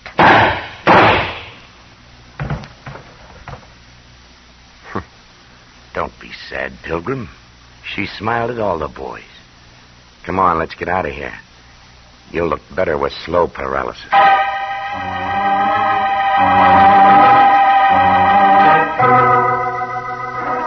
Well, I had about as much chance as a clean towel in a boarding house. When the muscle said move, I had to be polite. I guess he figured the car place was too crowded and he wanted new scenery. Well, we went out to the street, and he steered me for his car. It was a black job with white sidewalls, and there were 2 suitcases in the back seat. But all his bags weren't packed. He was missing a small package, and he had the idea it was over at my place. When we got there, it was about midnight, but it wasn't too late for him to go to work. Now, isn't this better, Regan? Home sweet home. I never liked it anyway. Move. I got a lease. Those things can be broken. Want me to show you how? No, I'll struggle along. You make things hard on yourself. Now do something the easy way. Get me the stuff. You're wasting your time. I got lots of it. You ain't. Well, I haven't got it. Mo thinks you have. Well, then he's pretty dumb. That's on account I don't like your choice of words. Buy me a dictionary. You're going to get yourself 2 big holes in your middle if you don't lay that stuff in my hand.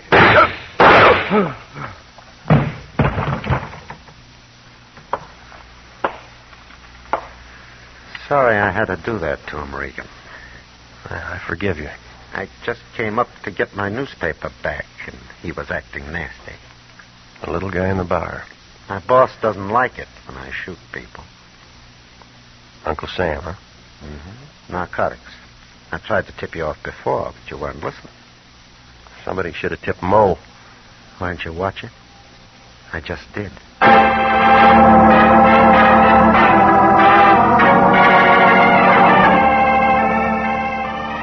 Well, it was all over fast, like a short beer in a cheap saloon. They took him away in a basket, and all I had left was a spot on the rug. They had a good thing until Hazel Carr got anxious and decided to pull out. Only she wanted to be clean and have the stuff, too. That's what started the scavenger hunt. The only thing straight in the whole corkscrew was the part about the daughter needing protection. But I guess she got it back at Princeton. The stuff?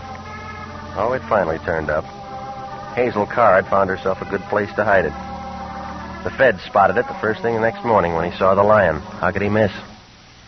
The Lion looked awful in that red toupee.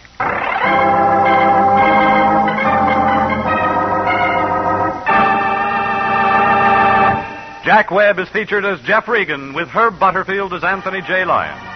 It's CBS at the same time next week for more hard-boiled action and mystery with Jeff Regan, Investigator. Written by Larry Roman and Jackson Gillis. Produced by Sterling Tracy.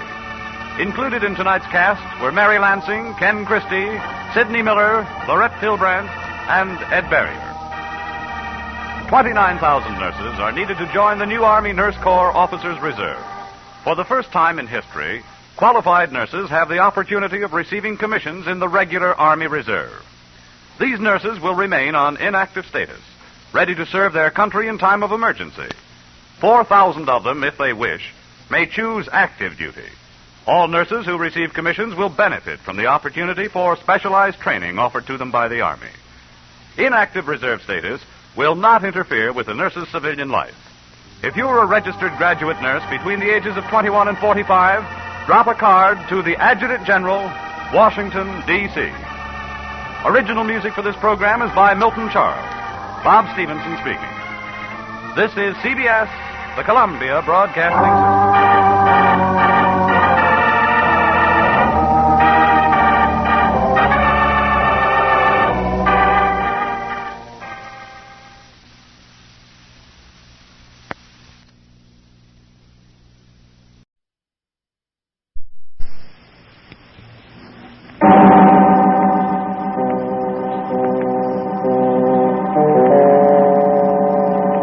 My name's Regan.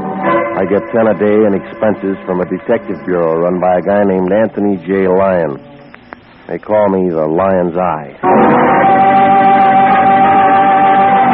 With Jack Webb as Jeff Regan, the Lion's Eye, stand by for hard-boiled action and mystery and thrilling adventure in tonight's story of the guy from Gower Gulch.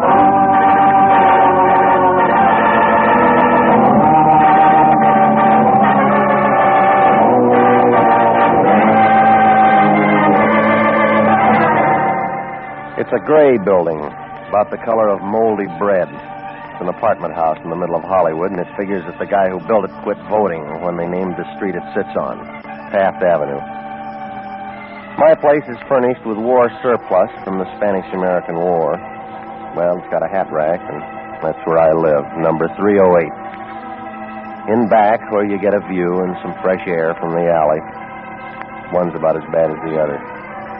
But I got it fixed up kind of nice. Hot plate, coffee pot, an autographed picture of Sally Rand that somebody left there. Only mistake I made was putting in a telephone. It spoils a lot of things. Regan, Mr. Lyon, wake up. We got a job. Why don't you sleep at night? Lucky for you, I got insomnia. We go broke. Try Ovaltine. What kind of a job? How should I know? Get your clothes on. What are you doing, reading the want ads? I got a note from a client. You mean you got money? $100 is all. Says he'll match it if we run him an errand. Where to? Santa Ana Canyon? He'll tell you. You know, you got morals like a cash register. Can he write his name? Davy Crockett. He's 50 years old. Well, he's a little old for cowboys and Indians, isn't he? That's his name, Davy Crockett. Well, when's the wagon train pull out? Regan, I don't know how I stand for you. Get over there. Get where? Listen, a guy works pretty hard. Building up a business like I have takes a lot out of him. And you got plenty on tap. I just want you to understand, that's all. Money doesn't grow on trees. Now, sometimes you got to play your hunches. Like George Gallup.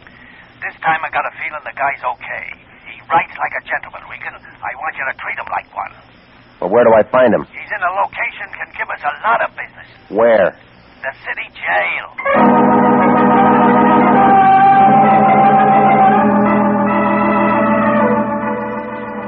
Yeah, that's the Lion. Born under the sign of the dollar. Well, it happened on Monday night, and I found the Lincoln Heights jail looking real tired after a rough weekend. They were putting fresh creosote on the walls in front of the drunk tank, and the guy at the desk looked like he'd burst his radiator if anybody phoned for another reservation. It was about 1 a.m., but after a couple of jokes I know about alligators, Sergeant Gonzalez hauled out a drawer with some cards in it. Under C, he found it. Full name, David Crockett, cell 273, solitary. Gonzalez walked me through a couple of corridors, and then he opened his cell and let me inside. Davy Crockett was there, awake and standing up. He was about 4 feet high, skinny, with a head like a sunburned turnip. He had blue veins roaming all over his nose and a handlebar mustache to hold him up. He looked at me like I was holding the fifth ace. Howdy, stranger. My name's Regan, International Detective Bureau. How do I know? Start anything and I'll set up a racket. Now, I work for the Lion. You called him. Maybe yes, maybe no. You got credentials? Where do you want him? Easy, son. Not talking to an amateur. Flyweight champion, Buenos Aires, 29. Grab yourself a squat, partner. All right. What are you so nervous about? Nothing. Precautious, that's all. All right, look, let's start at the beginning, shall we? What are you locked up for? Fire plug. Got him in the dangest places in this burg. What'd you do, steal it for your dog? No. Parked my landlady's car alongside it while I ran an errand. You don't get jugged for traffic tickets. There were 2 cops. Looked like a posse. I don't like injustice. All right, resisting arrest, is that all? What more do you want? Told you I'm not a man to be trampled with. Taught judo in Tokyo, 34. The Japs still lost the war. Sit still, Regan. You're working. On what? Well, it's just another errand. It's not much. Well, come on. Let's pick up the temple, will you? My bicycle's double parked. Say, you ever get saddle sores on a bicycle? I did once. 8-day race. Yeah, I know. Now, what about this errand? Little package wrapped up in a sweater. In the alley by the ash can. Go on. I calculate I dropped it about 3.5 feet to the left of the big ash can. By accident? Man can't fight with his hands full. I wrote down the address for you here. All right. What's in that sweater you didn't want the cops to see? A polecat. That fits the rest of your story, yeah. Son, there's nothing in the life of Davy Crockett won't stand inspection. When you get the package, check it in at the Union Station. And then what? Save me the stub. You get 100. Save it for bail. You could do this job yourself. That's what I told you, Sonny. I'd like to be lonesome. So you had him lock you up on purpose? No, I just like it here. You want a reference? Check any of the boys in Gower Gulch. Movie cowboy, huh? Laddie, you're looking at the greatest jockey since Paul Revere. Eddie Sand to Eddie Arcaro. I beat them all. Kentucky Downs, 39. Yeah, sure. Well, a job's a job, Davy, but I got a hot tip where I fit in. Where's that? Trailing the field.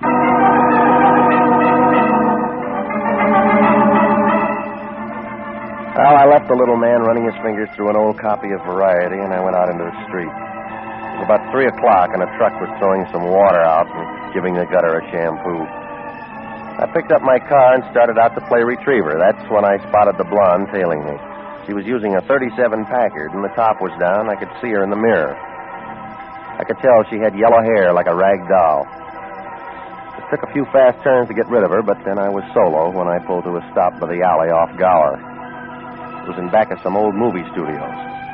About then, a drunk came pouring down the street, did a loop around a fire plug at the head of the alley, and sat down. He was the talented kind, and I figured he thought I was Arthur Godfrey. Well, I scrambled over some broken beer bottles looking for the sweater.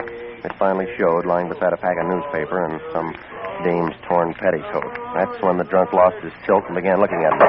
I picked up an old shoe, I wrapped it in a newspaper, and I started out of the alley. The drunk went back to his audition, moving toward me. Marie, the dawn is breaking. Marie, you'll soon be waking. Hiya, friend. Have a drink. That's not my brand. Don't be a mug. A little drink between friends is real nice. Well, we haven't been introduced. My name's Maxwell. What's yours? Slipped my mind. That's the trouble with the whole world. No fellowship. Except for my girl, Marie. You know Marie? No, I don't. Sort of short and plump with a little sinus trouble. It's too bad. Thought you might have met her. Lots of fellowship in that girl. Every time you look, another fella. All right, move it, buddy. Now, you don't want to get by me, friends. You want to stand right there and have a little drink. You got the subject we're going to talk about? Yeah, sure. Here, what's in the package? Dirty laundry. Ain't that funny, though? I just got me a new Bendix. Why don't you go into business? That's what I'm going to do. You're my first customer. No, I lux my dainties. Yeah, don't go away, friend. I ain't through with my sales talk. Well, hire a skywriter. Hold up, I said. Get your hands off of me. All right, Regan, the round's over. Yeah, what makes you the referee? This does. Friend here wants to play rough, Red. Reconsider, Regan. It'll make you happy. All right, what do you want? The package. You heard what he said, smart guy. Why don't you work for it? Heavy, Max. Oh. Don't leave, Regan. We're not finished. I got the package, Red. Give him a tip for picking it up. Sure. Oh. Guess I overpaid him.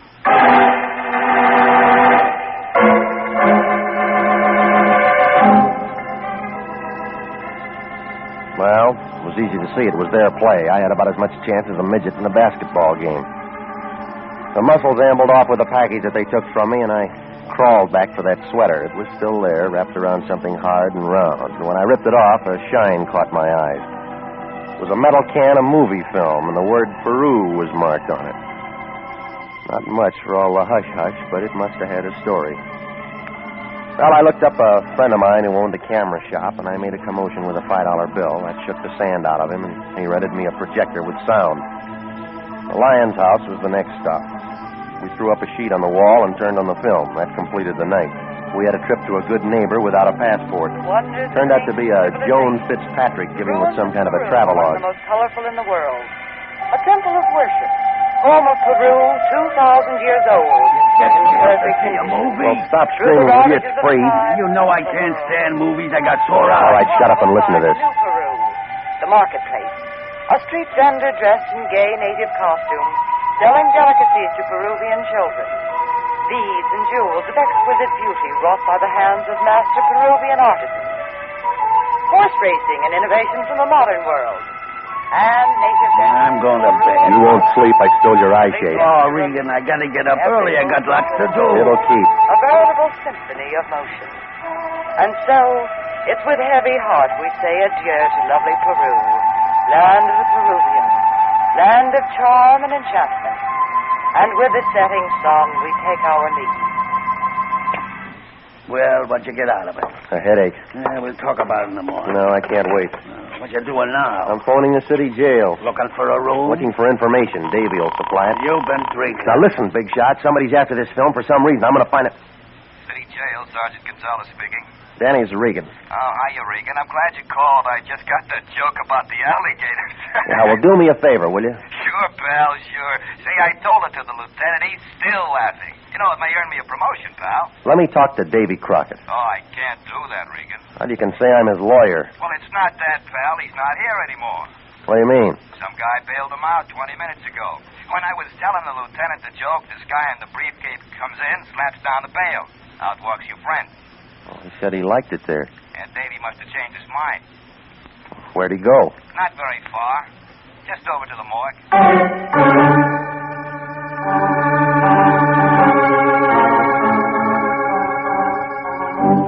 Well, the cowboy from Gower Gulch had spun his last yarn. Gonzalez told me that somebody had shot Crockett as soon as he hit the street. Oh, none of this made sense. The phony job, the blonde who tailed me, the fight in the alley, the corny movie. Now, the Lion shoved the film in a desk, and I went out the door. I cut across his yard, but I stopped on the opposite sidewalk. My car wasn't alone. It was a 40-foot nag sniffing at its rear fender. Hey, Regan. Well, Maxwell, That's me. you look different. Did you take the cure? Shut up. Somebody wants to see you. If it's Marie, tell her my book's full. Thought you might like a lift. No, I got a friend who runs a streetcar. Now, go on, beat it. Regan, don't be that way. Offer him a panatella, Maxwell. Who's this, your father-in-law? You smoke, Regan? No, it might explode. Yes. So long. Hold it, Buster. Get in. Oh, Max. Max, I told you before, you're on probation. That's all right. Don't pick on him, teacher. He didn't hurt me. Get in front, Max. Sure. Where's your other boy, Red? We could play some bridge. I thought he'd do better in the shoe business. The one I gave him didn't fit, huh? I'm a much misunderstood man, Mr. Regan. I'm sure you'll put your best foot forward. I'd love to. My card, Horace Grundy. Mm-hmm. Sometime earlier, a little man called me, Mr. Regan. Custer or Boone or... Davy Crockett? Of course. I want you to understand I get many such calls. Party line. It's a private number, but the salesmen bother me anyway. Well, it's tough to be popular. Davy tell you what he was selling? No. Well, he didn't tell me either. Have it your own way. When I told him I'd meet him, he said he'd arranged to get out of jail. He said all he wanted was a job. And he got one. Yes, only there's no future to it. I wouldn't want anything like that happening to you, Mr. Regan. I'll renew my insurance. Oh, no, you'll come with me. It's more friendly. Suppose I don't like to talk. You won't have to, if everything goes all right. Oh, it's your taxi. And you're paying the fare. All right, Maxwell. Cloverfield.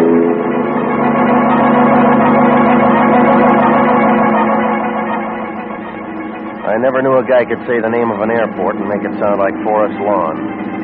Grundy sat in the corner checking the manicure on his fingernails, and Maxwell drove out Olympic. By the time we skidded into Clover, I'd figured absolutely nothing. It was still only 4 a.m., but there was a string of cars parked in the lot. I spotted a 37 Packard Roadster, but I was too busy getting rushed up onto the field to look for the blonde. Besides, the faster we ran, the more excited Grundy got. And then we rounded a hangar, and the reporters hit us. Hey, Louis B's pretty sore, huh? No. Louis B and I are friends. Just his plugs are burned. Put it through, boys. Hey, wait a second. This Julio who's traveling on the plane. They say he wants $250,000. You're going to pay him today? After I see a workout. Come on, Regan, let's go. Yeah, you're a real big man, Grundy. I'm going to be, Regan. El Romano, best rep of any horse in South America. So that's it, huh? Where the ruins come from. What's that? Peru? Oh, sure. Peruvian National Airways gave Julio a special plane. Everything special. Like in the movies. Well, look, suppose you watch him unload. I'll take a back seat here. Oh, no, Regan. This is a big day. I want you to see what... What's the ambulance for? Well, don't look at me. Stick around, Regan. It could be you.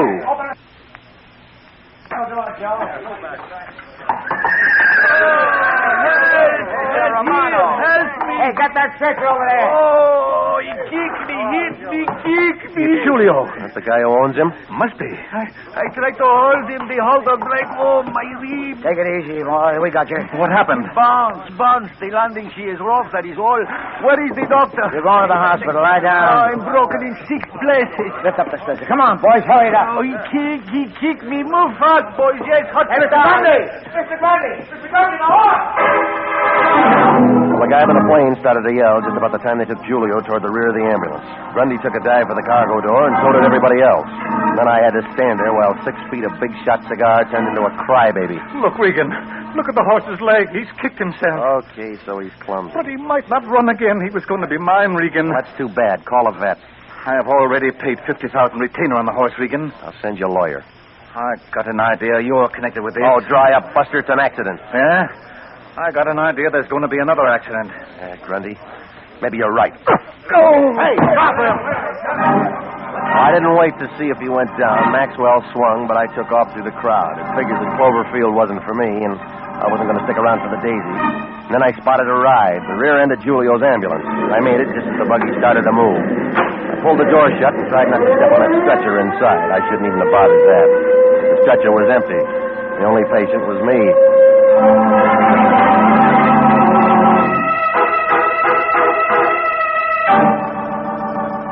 You are listening to the story of the guy from Gower Gulch. Tonight's adventure with Jeff Regan, Investigator.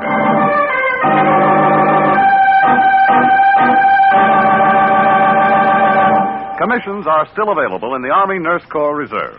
Graduate registered nurses between the ages of 21 and 45 may qualify for service with this fine organization. If you are interested in joining the Army Nurse Corps and believe that you qualify for a commission, apply to the Adjutant General, Washington, D.C. And now, back to Jeff Regan, Investigator, and the story of the guy from Gower Gulch.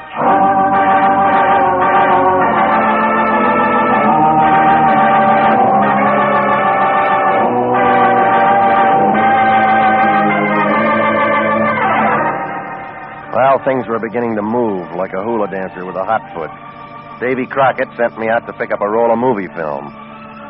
A Joan Fitzpatrick travelogue on beautiful Peru. There was something in it that was hot, but Crockett got himself plugged before he could say what it was.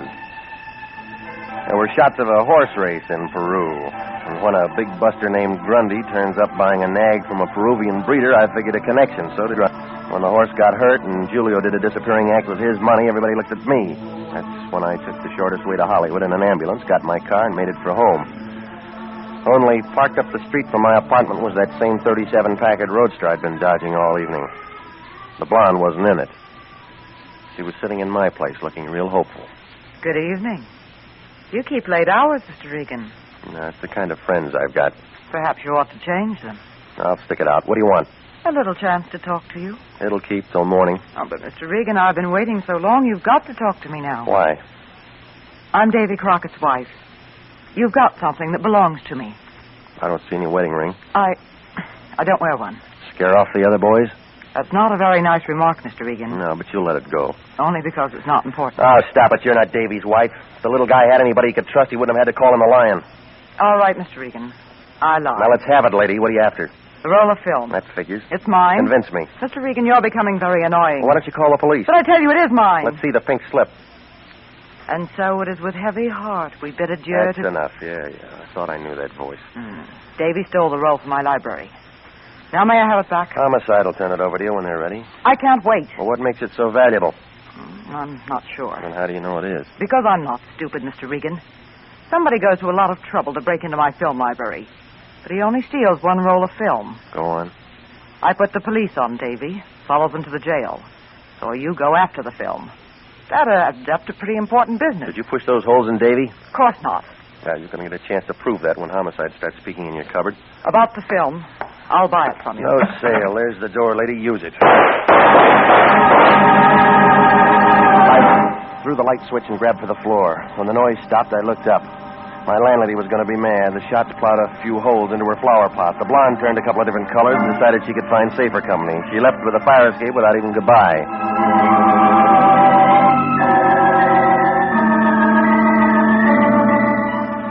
Well, I headed for the Lions.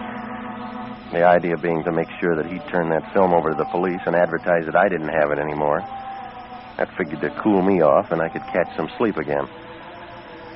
When I got there, the Lion looked kind of excited. He was wrapped up in a silk robe with red and gray stripes, and he carried a drink to match. He was holding a piece of that movie film up to the light. Hey, Regan, I've been calling all over for you. Where you been? I'm looking for a bed. I don't pay you to sleep. You're on a job. Now, I've been thinking since you left.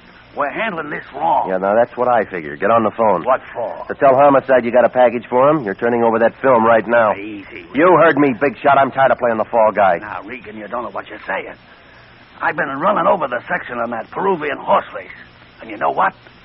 You picked the winner. And we're going to collect. Who's making book? The insurance company. Well, come on, clear it up. Look at this clip. Yeah. Well, what do you see? What do you see? Looks like a horse. But look at him. He's way out in front. El Romano. Yeah, maybe. Now, here's the way I add it up. This film tells a story, or everybody wouldn't be grubbing around for it. Well, now, that takes a big brain. So somebody's engineering a phony. Who? That's what you're going to find out. But I'll tell you one thing. That nag's insured by Banner Trust, and they pay off big if we can turn up the swindle. All right. Give me that picture. Where you going? Over to Grundy's to check the horse. Now you're talking, Regan. You dig that out and we'll be eating squab. Yeah. And if you don't, you'll be collecting your unemployment insurance. Well, the payoff's about the same.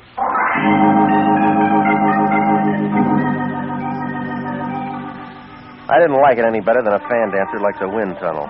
I'd already seen enough of Grundy and his boys for one night, but when the Lion gets an idea, he's like a hangman with a new rope. So I went out to test it. I found Horace Grundy's place. It was a bright new house in the San Fernando Valley. There was some fancy fence in back, and a stable looked like the paint was still wet where it said El Romano.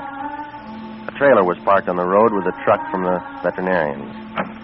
When Grundy opened the front door, it looked like he'd been sitting a 3-day wake, but without any beer. Hello, Regan. What's the verdict? It's bad, Regan. Bad. Tendons torn.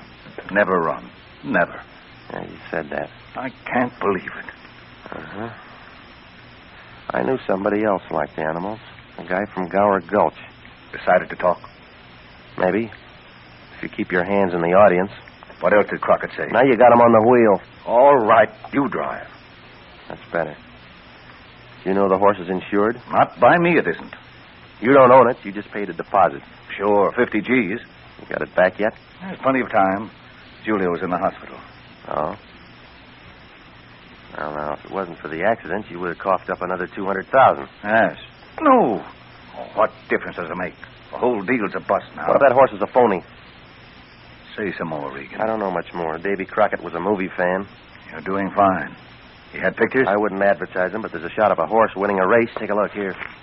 Give me that. All right, it's economy size. You're going to ruin your eyesight. I got a magnifying glass for my income tax. Well, let's get a light behind it. Now, let's see. Horse. You get a star.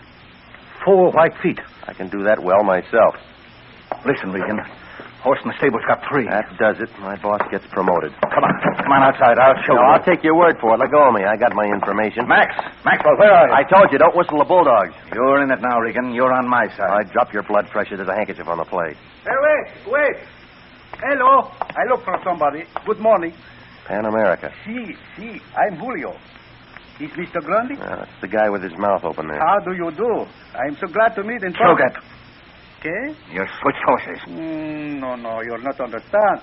El Romano, he kicked me. Wait for the encore. Mr. Grundy, with belief, I'm telling you. Now, look, you better make it fast, Julio. This guy goes Shut off. up, Regan. A man trades a stretcher for a slab. Let him talk. The hospital. I did not go. Julio is honest. A debt comes first. The interest's going up. When El Romano hurts himself, I know the deal is off. I know I must see the consul, so we cash the check. What? Here we are. 10,000, 20, 30, 40, 50. Your down payment is up. Now we are one big happy United Nations, no?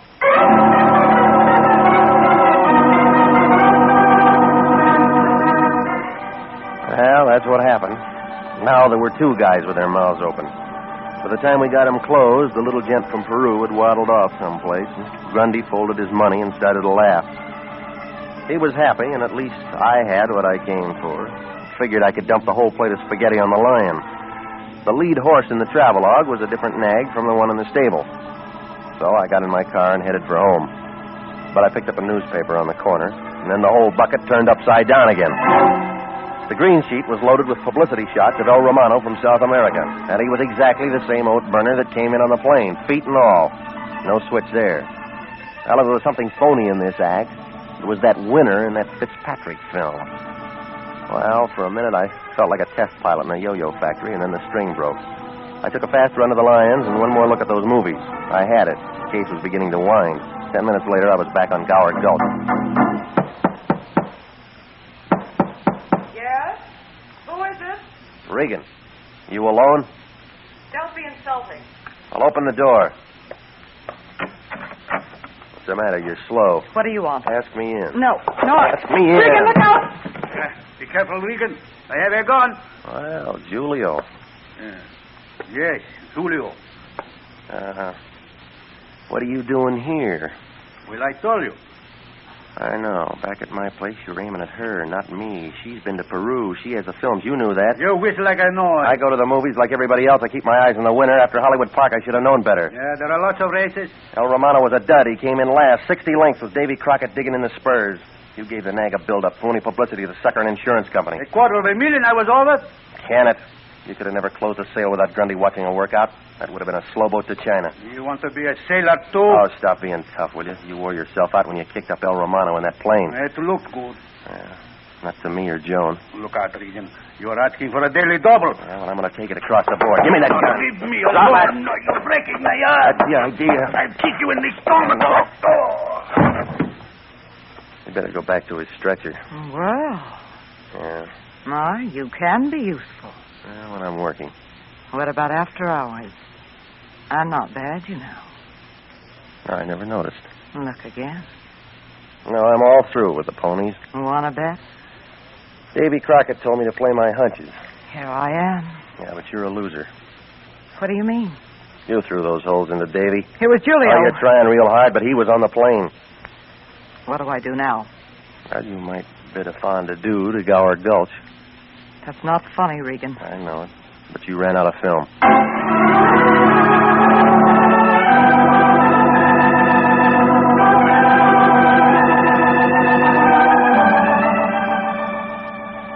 Well, the whole thing blew up like a hoop skirt in a high wind. Julio had a real good thing until he ran into the little man with a good memory and a dame with a fast trigger finger.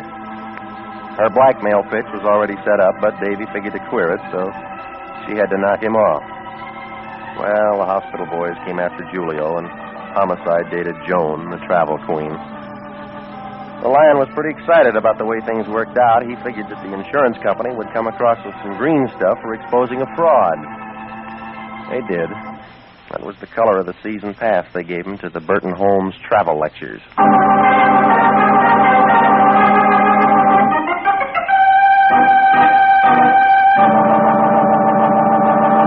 Jack Webb is featured as Jeff Regan with Herb Butterfield as Anthony J. Lyon. It's CBS at the same time next week for more hard-boiled action and mystery with Jeff Regan, Investigator. Written by Larry Roman and Jackson Gillis, produced by Sterling Tracy. Included in tonight's cast were Leo Clary, Clayton Post, Yvonne Patey, Ed Begley, and Herb Ellis.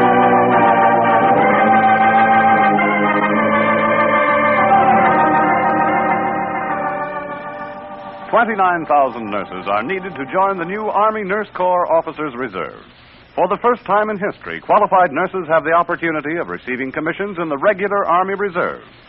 These nurses will remain on inactive status, ready to serve their country in time of emergency. 4,000 of them, if they wish, may choose active duty.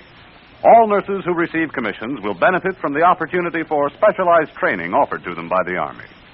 Inactive reserve status will not interfere with the nurse's civilian life, but the educational opportunities offered her by the Army Medical Department will be of a great advantage in her work. Don't wait. If you're a registered graduate nurse between the ages of 21 and 45, drop a card for complete information to the Adjutant General, Washington, D.C. Original music for this program is by Milton Charles, Bob Stevenson speaking. This is CBS, the Columbia Broadcasting System.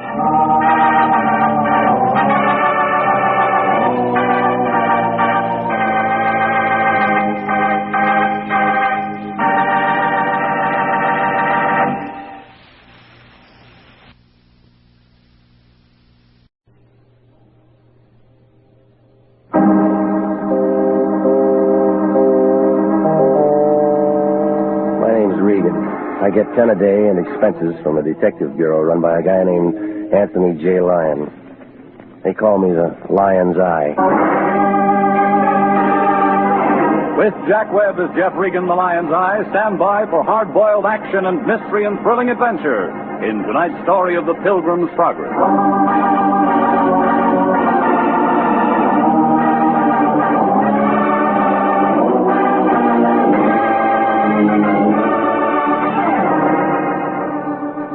The Cosmopolitan Building, 7th Street near Olive, downtown L.A.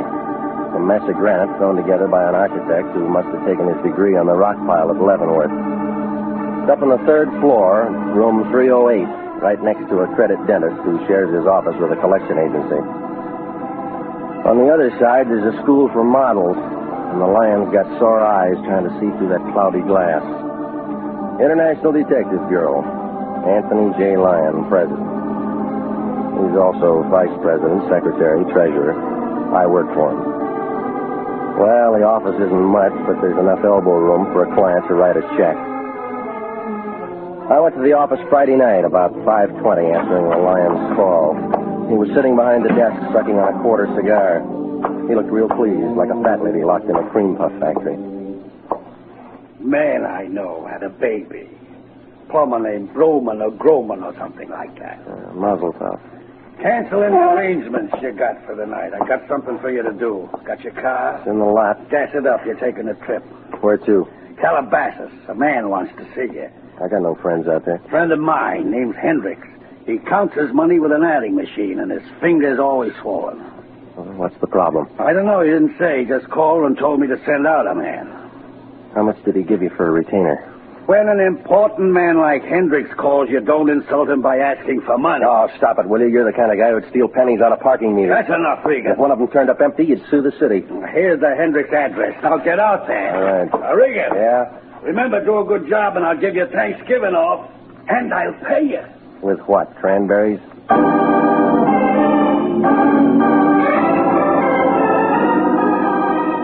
Well, I headed out Beverly and then up through Hollywood. You know, it's only November, but Santa Claus is breaking out all over the boulevard. I fought my way over Cahuenga Pass, and by the time I was dodging station wagons on Ventura, it was dark. Calabasas is a place with a couple of service stations, a hot dog stand, and a few road signs full of buckshot. The Hendricks place turned out to be about 5 miles down a road that the Indians built for hauling firewater. I guess they couldn't keep the cork in. But the house itself was strictly prohibition stuff. Big pile of slate roof and leaded windows. It was dark and lonesome. I figured somebody had their holidays mixed. Hiya, Pilgrim! It was a big fat guy. He was holding a 6-foot gun the shape of a straightened-out tuba. He came closer, and I could see his hat. It was a high one with a buckle on it. He was dressed in black, and he had buckles all over him. I figured that I'd been eating too much Quaker oats. What's the matter, Pilgrim? A little shooting make you nervous? That's a big gun there. Shoots musket balls. Good for Indians. Well, I'm no Indian. Oh, I wasn't aiming at you. Well, that gun wouldn't know the difference. It's a blunderbuss. Great weapon. Is it? I'll show you. So you prop her up on a crutch. You keep fooling with that thing, and we'll both need one. Now, let's be quiet there. Load the barrel. Lots of powder. Look, why don't you give that thing back to the museum? He does it. It's more powder. Gotta use lots of this black powder. Buster, you need black coffee. Come on, give me that thing before it blows up in your face. You broke a window. Oh, it's all right. It was only the attic. You live here? Of course not, Pilgrim. I'm Miles Standish. Well, where's the rest of the party? All inside, talking to John Olden. Yeah, sure. Oh, you just think I'm kidding, don't you? Pilgrim, you just haven't got the Mayflower spirit. No, you drank it all. It's just cider. Nothing better on a cold New England night. Thanksgiving's not for a week. Come on, get off it. Hark. What's the matter? Put that down. I'm not going to shoot him. He's a friendly type. Brother Regan. Yeah? If thou wilt follow me, please. Oh, you too, huh? I beg your pardon. Okay. Well, so long, Pilgrim. Yeah, keep your powder dry, Sandy. I'll see you on Plymouth Rock. Okay, this way, Brother Regan. Now, look, Sunshine, you work here. My name is Phelps. Why don't you lock that guy up? I'd be outnumbered, sir. 21, Pilgrim. Bad winter. They make you wear those corduroy knickers? Knee breeches, sir. It was Priscilla's idea. You need a union. Need more shapely legs. Through here. Now, it's quite a place you got. Well, it's better without the decorations, sir. Yeah. How do you keep from stepping on these pumpkins? It's only when they use them for bowling that it's difficult. Come on, fill me in. What's this all about? Thanksgiving, sir. 1621. Okay, this room here, sir. Go right in. Okay. Shut the door. Shut it. Mr. Hendricks around? He's not here. Come over, sit down. Who are you, Priscilla? Please don't say another word of that silly rigmarole or I'll start screaming. Yeah, well, I could use a little yell myself. I'm Agnes. I'm Mrs. Hendricks. Or Agnes. It doesn't make any difference. Does to my friends. Didn't I say sit down? Yes, you did, and I didn't. So you don't like the party, huh? I'm not much of a Puritan, Mr. Regan. Well, that Great Dane says the masquerade was your idea. Phelps is stupid. This goes on all weekend, Mr. Regan. It's called a turkey shoot. Oh, so that's it. Who gets the bird? The Pilgrim fathers. My husband's friends. They ought to be shot, every one of them. Yeah, well, I'm not from the SPCA. Oh, wait a minute, Mr. Regan. I like you. That's not the point. I won't bore you. Your husband might. Him. He's crazy, Mr. Regan. Crazy as the things he does. Shooting, drinking, spending money. It's a hard life. I don't know how I stood it for as long as I have. My lawyer says I'm the most patient woman in the world. Yeah. Well, thanks for the conversation, Miss Hendricks. Why did my husband send for you? I don't know. Yes, you do. You do know. Tell me. I don't know. Please. You don't realize what kind of a man my husband can be. I never met him. You don't know how much I need help. How lonely I am. Well, where is he? I'll tell you if you promise to come back to me. No, I'll write you a letter. He's out in the shed, other side of the patio. Thanks. I wouldn't act this way if I weren't so frightened. You don't know what it is to be frightened all the time. No, but I'm learning. I wish you'd stick around, Mr. Regan. Well, thanks, Miss Hendricks, but the pin feathers are a little sharp.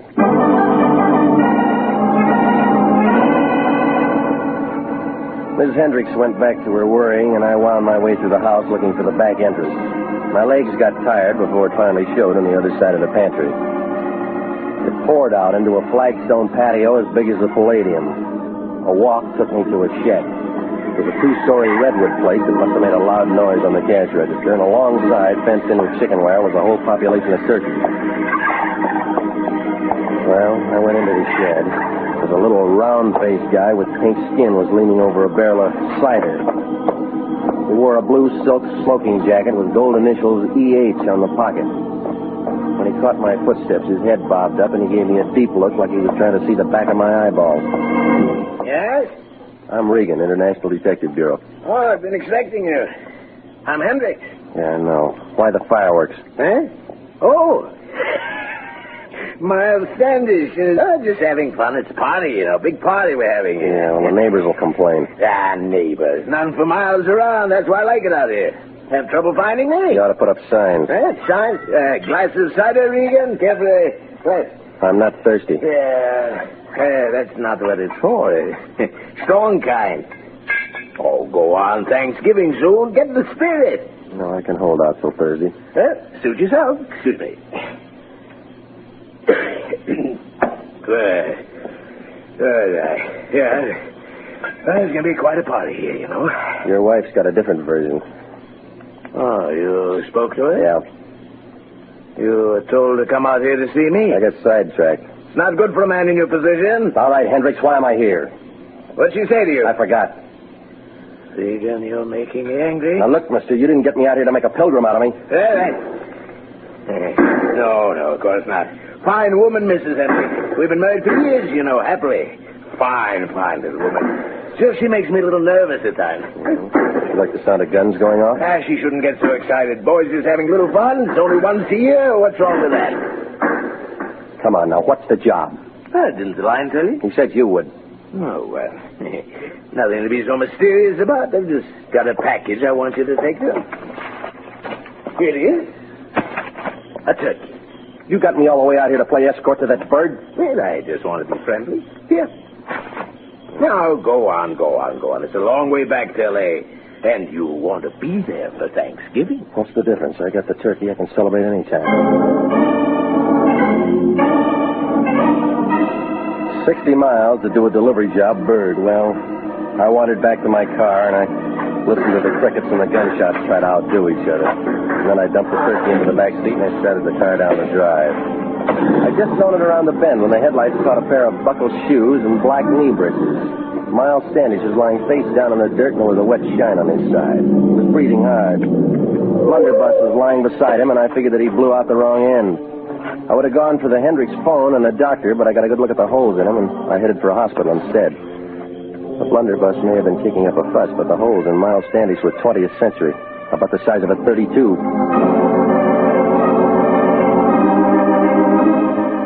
Well, I turned him over to an emergency hospital. I put a call into the sheriff's office. I gave the story to Lieutenant Robinson, and then I headed back toward town. At the Lyon's place, the lights were still on, so I figured he didn't have company. I rapped on the door, and he flung it open before the echo could die away. He had a carving knife in one hand, and he was wearing an apron. His eyes were big, and he had an eager look like a college couple on Mulholland Drive. Regan, you're back. Well, now, that takes a big brain. I've been waiting for you. You know, I had a chance to go to a classy party tonight. Russian caviar and champagne and favors to all the guests. Know why I didn't go?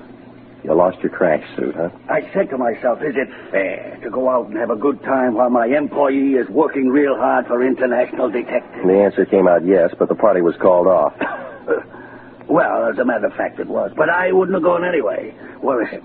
Where's what? The package from Hendricks. Now, you can change your plans, big shot. You're getting a bundle of trouble instead. What do you mean? Turkeys aren't the only thing they're knocking off out on that ranch. Huh? Somebody's handy with a .32, and he's found a target. You've been drinking? Check the county emergency hospital. They'll show you the holes. I send you out on a simple little job, and you come back with a crazy story about a shooting. You're out of your mind. Now, listen, you. There's a big smell out in Calabasas. What about my turkey? The sheriff's office are going to have a lot of questions. You got the answers? I don't know anything. I was miles away. Well, then find out something. Check into the guy who shot. Find out who he is, what he does, and what he was doing out at Hendricks. Where you going? To scratch around in the Hendricks closet. They tell different stories about their wedded bliss. Hey, Regan. Yeah? Where's my turkey? It's too rich for your blood, Fatso. Stick to chicken.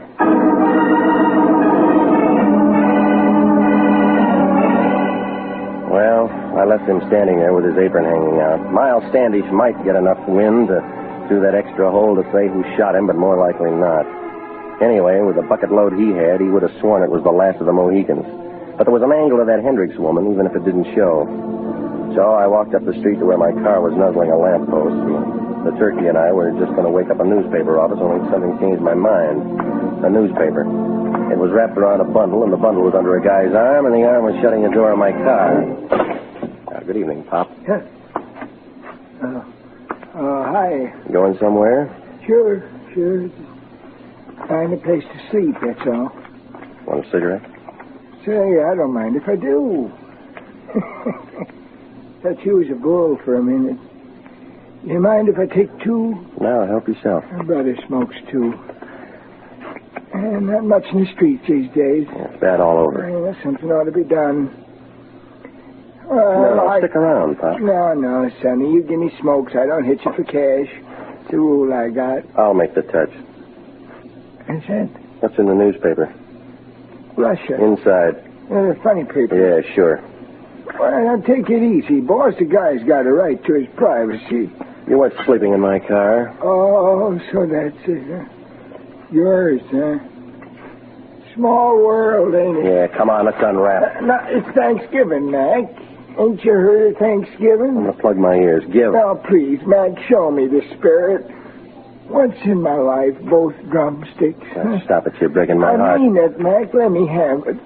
I'll break the wishbone for you, Sonny. I will. You ain't got no use for all that meat, have you? Oh, you have, What's so long, man? Hey, wait a minute. Hold it. No, let go of my arm. That was a pretty dance, but you should have changed your shoes. What's that? You didn't get those buckles in the bread line. Oh. Now, come on, change the record. Who are you? That's none of your business. Let go. I said talk. I will not. You're from the Hendricks place, aren't you? You're from the... Thank you, Phelps.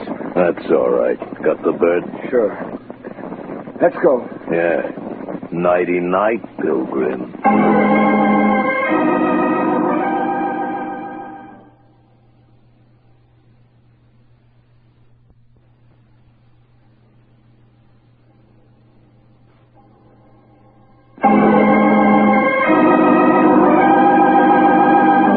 You are listening to the story of the Pilgrim's Progress, tonight's adventure with Jeff Regan, Investigator. Commissions are still available in the Army Nurse Corps. Graduate registered nurses between the ages of 21 and 45 may qualify for service with this fine organization. If you are interested in joining the Army Nurse Corps and believe you qualify for a commission, apply to the Adjutant General, Washington, D.C. And now, back to Jeff Regan, Investigator, and the story of the Pilgrim's Progress.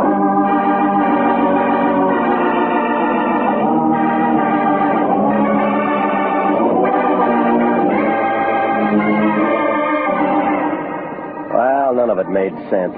The Lion sent me out to pick up a turkey on the Hendricks Ranch in Calabasas, and the Mr. and Mrs. were having an old-fashioned turkey shoot, and all the guests carried blunderbusses and dressed like pilgrims. Only it wasn't just the turkeys who were acting as targets. One of the pilgrims ended up with some .32 caliber holes in him. And then the Hendricks lackey and a buddy shoved a gun at me and stole the Lion's bird. Well, I picked myself up and I went home. A heavy man was doing a heist job on my icebox. He was pouring himself a glass of milk to wash down a sandwich he was munching on. Hi, Regan. Go right ahead. Help yourself. Yeah, thanks. I didn't know how long I was going to have to wait, and I was getting hungry. There's a restaurant just up the block. I like it better this way, homemade. Fix you a sandwich? Pretty good deviled ham. Come on, let's close the box and open your mouth, buddy. Why not? We had a date, remember? Robinson, sheriff's office. That's what I figured. You don't mind me coming in like this, do you? What if I did? I'd leave. Sanctity of the home, you know. You can throw me out even though I got a badge. Let's cut away the fat, mister. What do you want? Answers to a couple of questions. What were you doing at the Hendricks place? Picking up a turkey? Well, that's a new one. Now, look, you ask him. I'll answer him. Never mind the feature page. How long have you known the Hendricks? Never met him before. Wrong answer. What do you mean? We found this out at the Hendricks house. A page torn out of the yellow directory with a red circle around international detective. Now, that doesn't say a thing. Maybe yes, maybe no. I'm still scratching around. It'll ruin your manicure. You know, Regan, you don't seem to realize the seriousness of this. That pilgrim you dragged in died. Well, I figured. We don't like unsolved murders messing up our record books. Well, then you're wasting your time here. I got lots of it. I don't come up for pension for 12 more years. What was that pilgrim's name? He gave me Miles Standish. Sounds like a fake. Well, don't count on it. I once knew a John Smith. Give me the real name. I don't have it. All right. He's an out-of-town boy, but we'll track him down. Now, straighten out something for me, Regan. How long did you say you knew the Hendricks? Now, look, I gave this to you once. Nothing's changed. How come we find a $5,000 check in that joker's pocket made out of cash and signed by Hendricks? Go ahead, answer. Just don't make a date. You may not be available.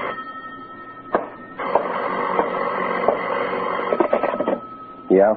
Mr. Regan, this is Mrs. Hendricks. I must see you right away. Who did you say? Mrs. Hendricks, you remember? Charlie? No, there's no Charlie here. You must have the wrong number. Sort of annoying, isn't it, Regan, when you get a wrong number late at night? Well, it happens. Sure it does. Happened to me once. Anything else you want? Another deviled ham sandwich? Kitchen's closed. Pretty rotten hospitality. Well, you weren't asked. Okay, I gotta move anyway. See you later, Regan. Keep the mud off your shoes.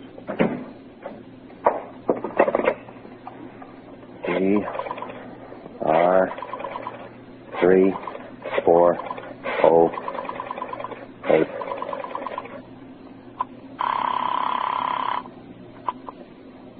Hello? Mrs. Hendricks, this is Regan. I just called you. Well, I couldn't talk. What do you want? Can you come out, Mr. Regan? Right away. You still lonely? Things aren't going well. Murder's like that. I've got to talk to somebody. Won't you please come? Give me a reason. I can tell you some things now I couldn't mention before. Like why your husband wrote a $5,000 check to the dead man? Check? But there must be some mistake. What do you mean? My husband couldn't write a check that large. He doesn't have any money of his own. It's all in my name. All right. Put a lantern in the window, lady. I'll need some light. Well, I headed out there fast. But when I raised a racket with a brass knocker, nothing happened. I tried a window, and a couple of scratches later, I was in the hall. The place looked empty, like the Rose Bowl on January 2nd. I found Miss Hendricks' room, where I talked to her, and stepped inside. The decorations were different.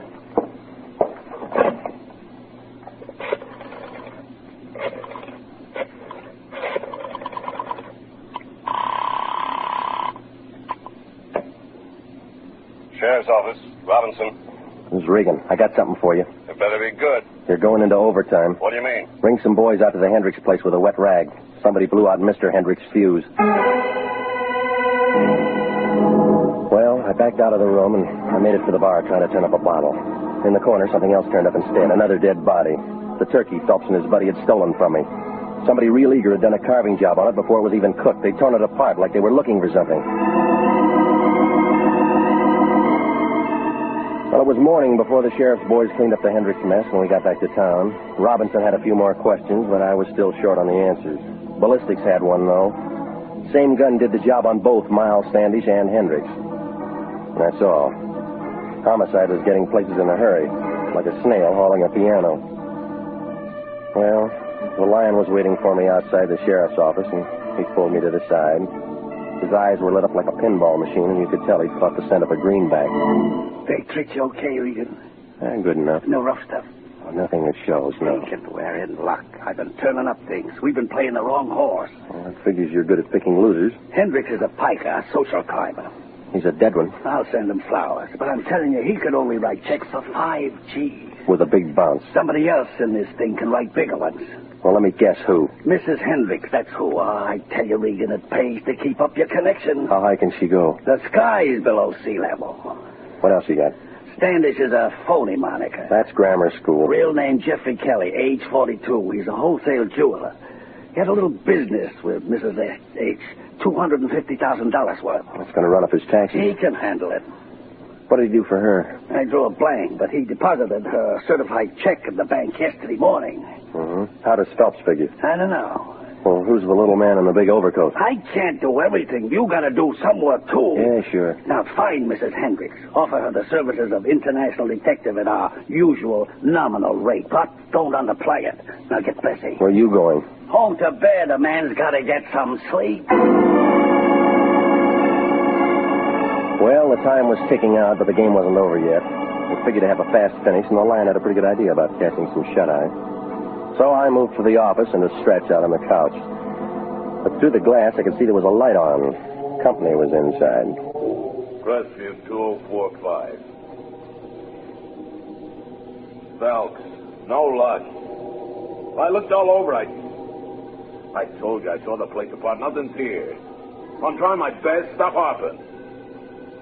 Oh, well, it must be someplace else. Okay, right away. Leave a nickel, Buster. Huh? Oh, Regan. You looking for something? You, Pilgrim. What else? Plymouth Rock. Come on, punk, level it. It coax me. All right, Nick, you've been trying for this. Now, what now? Well, it felt good to watch the big guy fall. He folded in like a steeple in an earthquake. When his head bounced on the Lion's carpet, it figured he was due for a long sleep, so I went through his pockets. Ticket stubs from the prize fights, the gun, and a pocket knife I dumped into the safe. It was a pass to the Dons game on November 25th. He must have swiped that from his boss, so I filed that in the Lion's desk for future reference. But this guy Phelps had taken orders from somebody besides Hendricks. I just heard him do it on the phone. So when I turned up an old envelope with 832 North Palm scratched in the back, I crossed my fingers. He'd been calling a Crestview number, and the phone book said that I had a lead. North Palm was in the Crestview exchange area. So I called for the cops to sweep up Brother Phelps, and I climbed back onto my broomstick. I drove out through Beverly Hills. I wound up in front of a big Spanish house with potted $10 bills on the driveway. There was a new Nash sticking out of the garage, and I walked around to take a look. But honest John had beat me to it. Who's there? Now, stick around. I want to talk to you. Stand back. Stand back. You like cars, don't you? Maybe you want a hot rod. No, you don't. Get away from me. Hey. Well, it was the little turkey fan that I'd last seen in an overcoat. Phelps' buddy.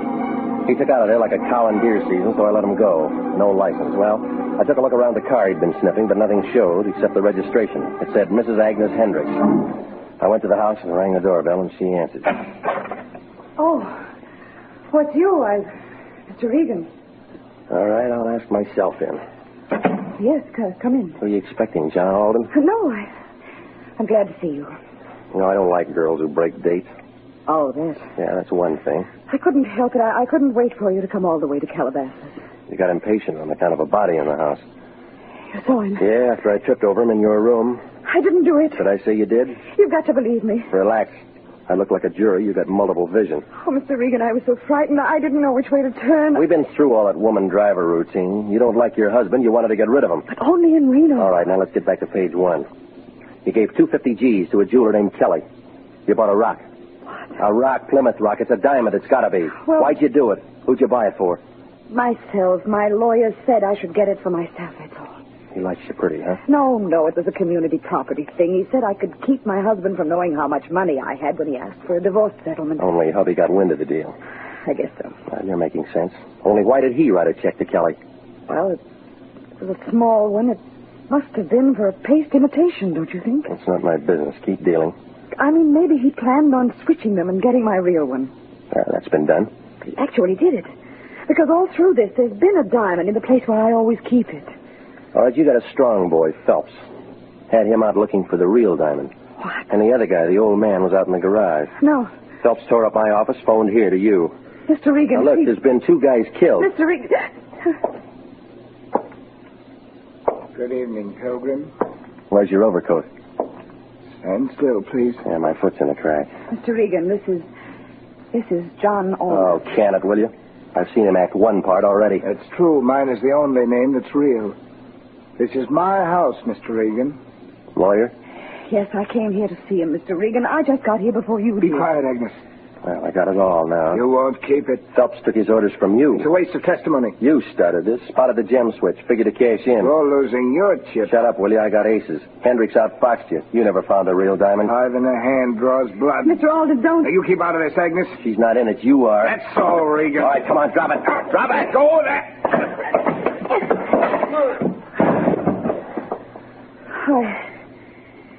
I guess I hit him with the paste one. Huh? Look, the diamond, it broke. Yeah. It was just luck. I have the other one, too. I thought Alden was honest. I came to tell him I found it in my husband's cider. Well, that tears it. Come on, Priscilla. That docks the Mayflower.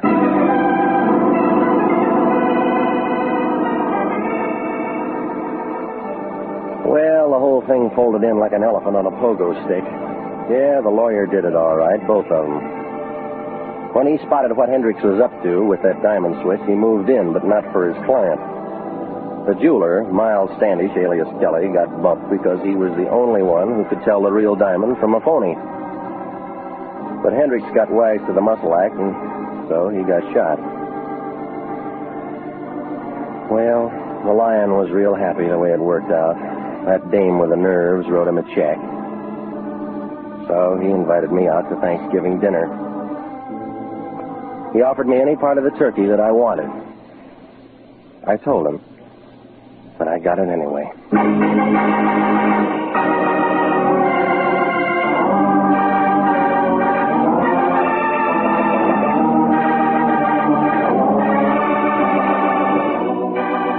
Jack Webb is featured as Jeff Regan with Herb Butterfield as Anthony J. Lyon. It's CBS at the same time next week for more hard-boiled action and mystery with Jeff Regan, Investigator. Written by Larry Roman and Jackson Gillis, produced by Sterling Tracy. Featured in tonight's story were Mary Lansing, Marvin Miller, Paul Frees, and Paul DeBove. Original music for this program is by Milton Charles. Bob Stevenson speaking. This is CBS, the Columbia Broadcasting System.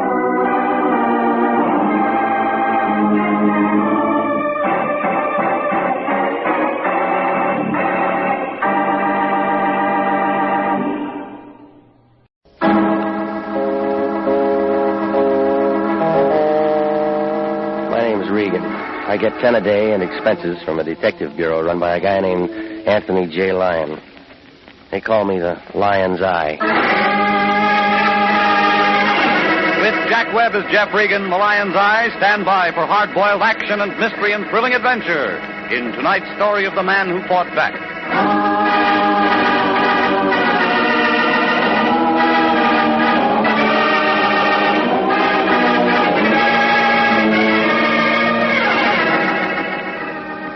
There's a street crammed in between Wilton and Van Ness in Hollywood. It's called Taft Avenue.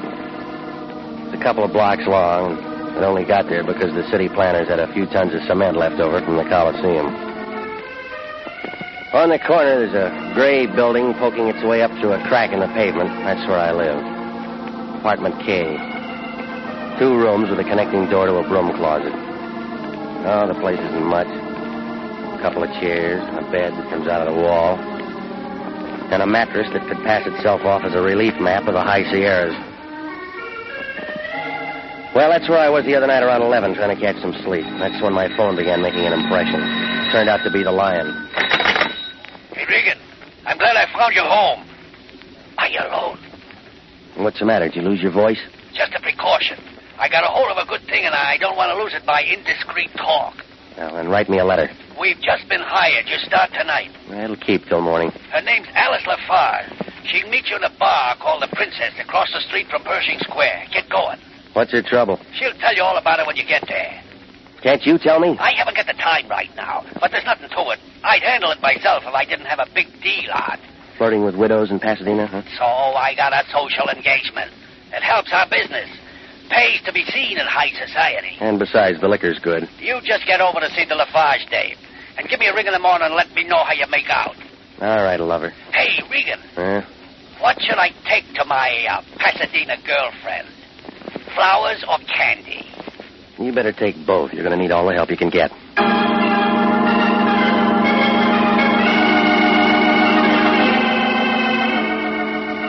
I threw on some clothes and I headed for town.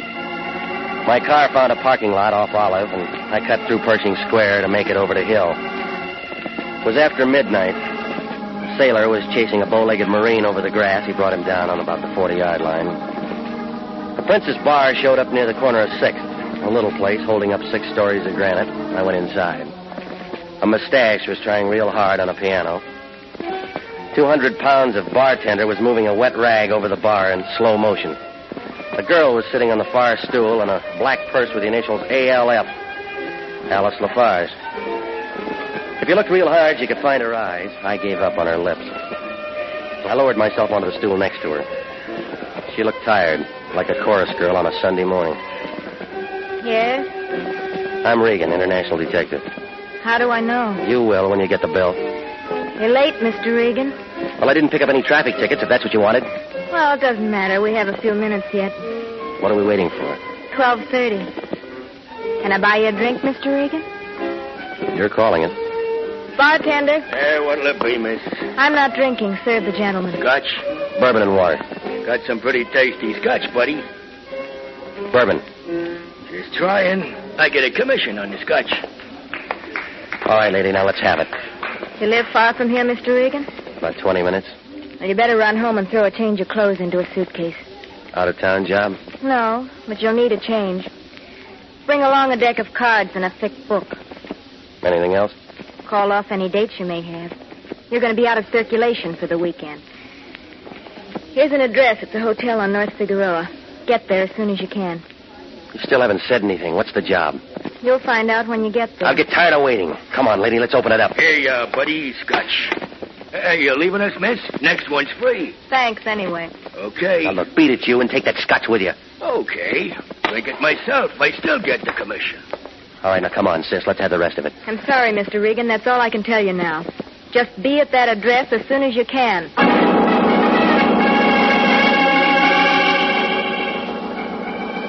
She slid off the stool and moved for the front door. I caught a view of her in the mirror. There was nothing there to make a guy want an encore. Sandy hair, short, thin body that you could have slipped into a mailbox. Well, she threw the door shut behind her. A couple of seconds ticked by, and I moved out after her. I made the street just in time to see her climb into a cab and start up 6th. That's when I spotted the red Austin with an Illinois license. There was a Glen plaid sleeve sticking out of the left side, and that's all I got of the driver, except that he was doing a real bad tag job on the Lafarge girl.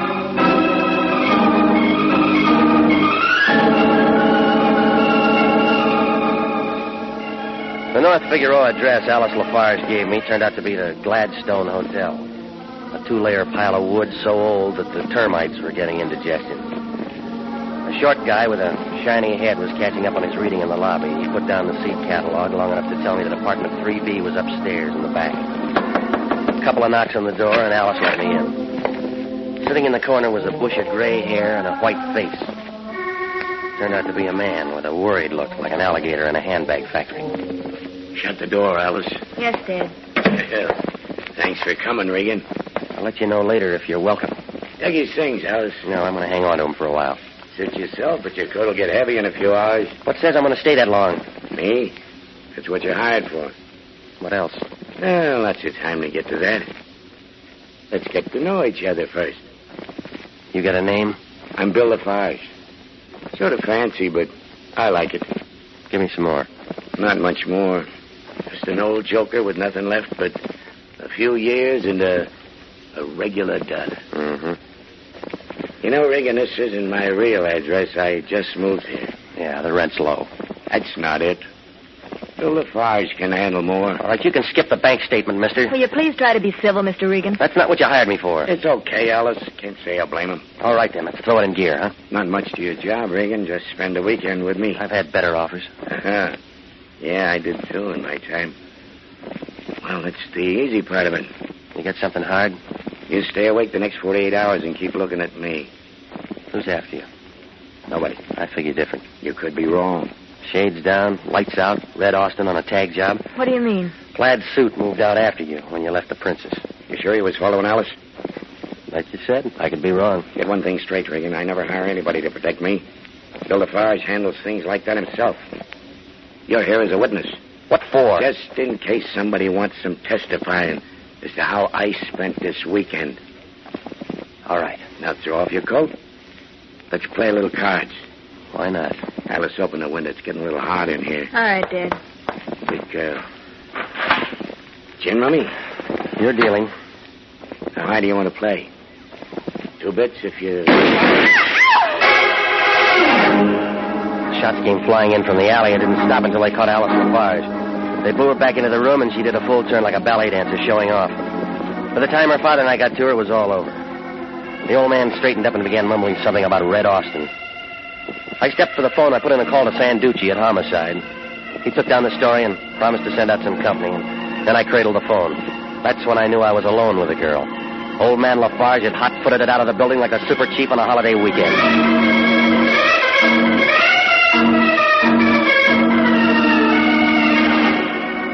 Well, the boys from Homicide showed in a couple of minutes, and they had a few questions. I gave them what I had, and Sanduci tabled the rest until the next day.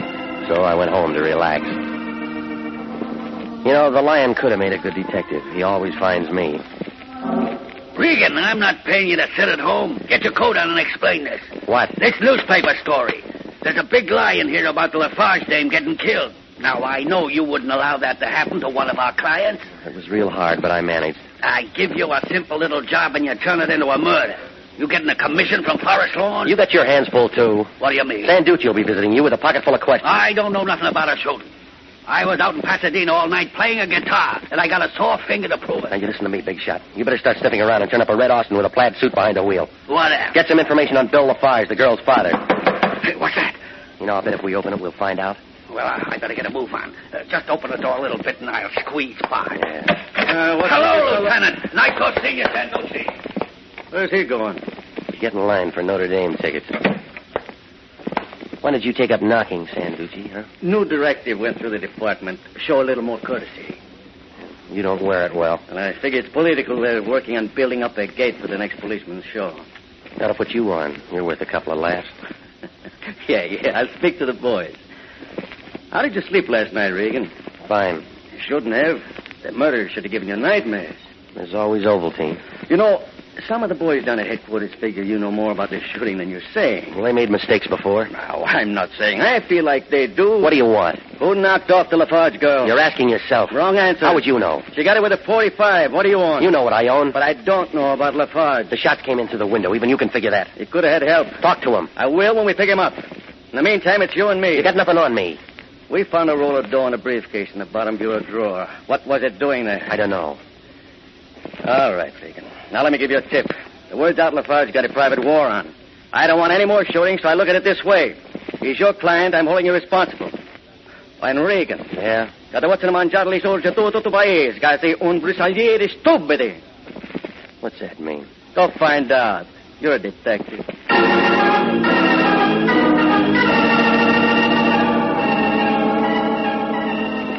Well, I don't suppose I'll ever find out. He slid out of the room, and I washed up and had a short breakfast at the corner drugstore and went through the morning paper. The Lafarge murder rated a lot of big type, and there was a picture of Alice right next to the weather report, slightly cooler. After the bottom showed in my coffee cup, I went over to the Hollywood Library. The city directory gave William Lafarge an Orange Drive home address and occupation printer. The yellow phone book turned up a Lafarge Preston print shop on Santa Monica near La Brea. It was a small place, the color of stale peanut butter, and it was tucked in between a pet store and a beauty parlor. When I stepped inside the front door, the bell rang, and a couple of pair of tortoise-shell glasses covering a couple of deep blue eyes looked at me. She was a brunette with light skin and a voice that sounded like it was diving for sponges. The print shop smell got lost in all that taboo. Morning, sir. May I help you? I'm looking for Mr. Lafarge. There's no Mr. Lafarge here.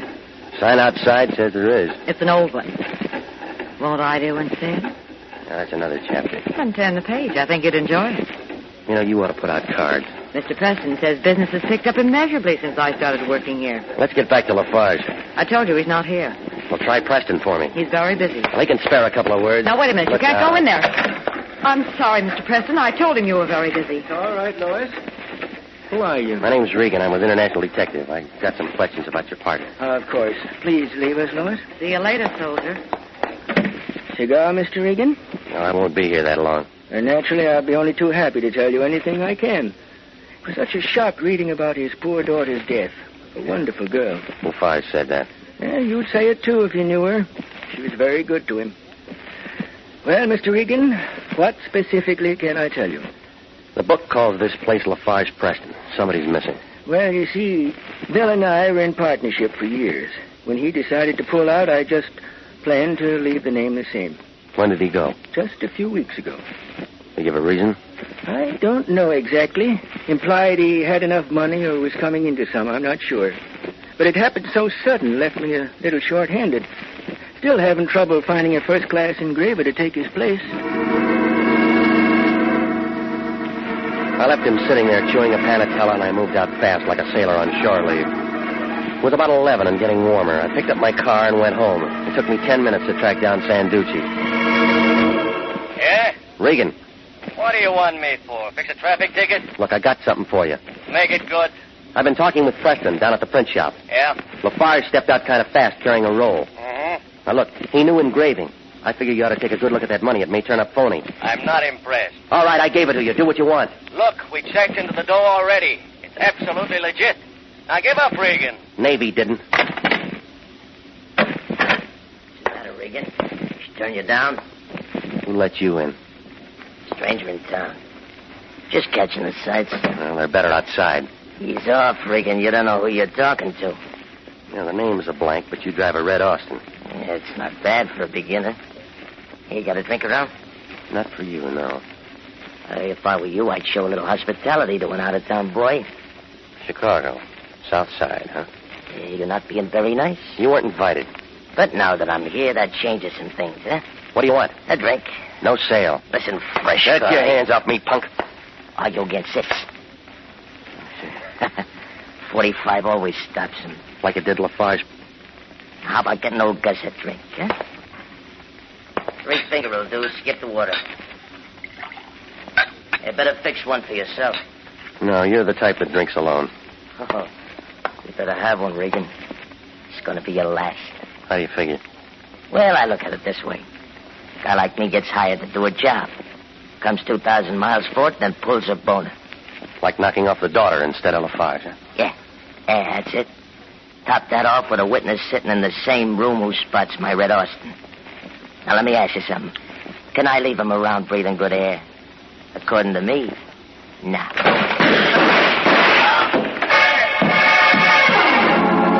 Knees knocked together and he caved in like arches on a fat man. 4 quick steps took me to the door and I looked down the hall.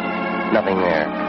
So I made it for the stairway and I looked down the spiral. An old guy was taking the steps 2 at a time and stuffing a gun into his overcoat pocket. It was Bill Lafarge. You were listening to the story of the man who fought back. Tonight's adventure with Jeff Regan, Investigator.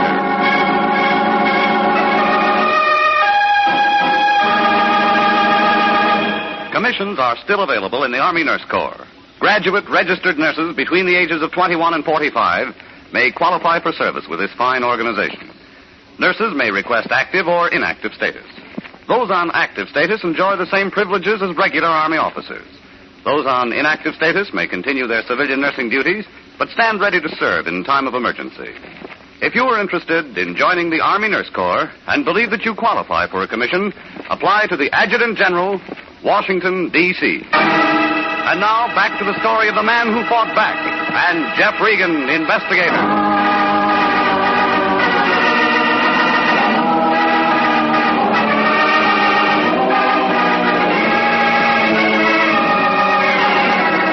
Well, things were moving kind of fast. The Lion sent me out to meet a girl named Alice Lafarge. She took me to her father, who wanted a bonded witness to be able to testify to his whereabouts that weekend. That's when a couple of shots came through the window and cut down the daughter. Before homicide put in an appearance, Bill Lafarge was gone, and he didn't show again until Gus killed Alice and then came to see me. And then there was a big roll of money and a print shop in the picture, but it was all out of focus.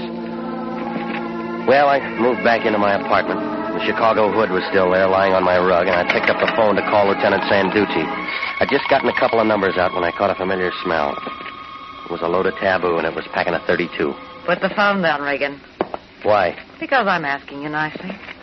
Put it down. Homicide can wait. Gus isn't going anyplace. You got a plan, lady? Mm-hmm.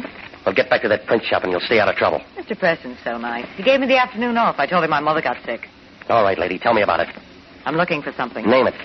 The ignition key to Gus's Austin. Now move over there and get it for me. What's wrong with your car? I ran out of gas. Move. Okay. Kick his gun away. Now try the overcoat pockets. Throw him. All right. Good catch. So they tell me. So long, Regan.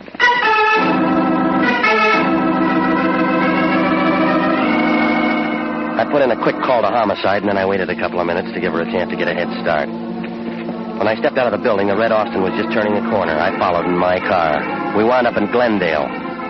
She pulled into a duplex driveway next to an empty lot, and I pulled in under a pepper tree up the street a ways. And then she got out and unlocked the trunk. She looked inside, ripped up the floor matting and then the boards. When she slammed the trunk shut, it figured that she didn't find what she was looking for.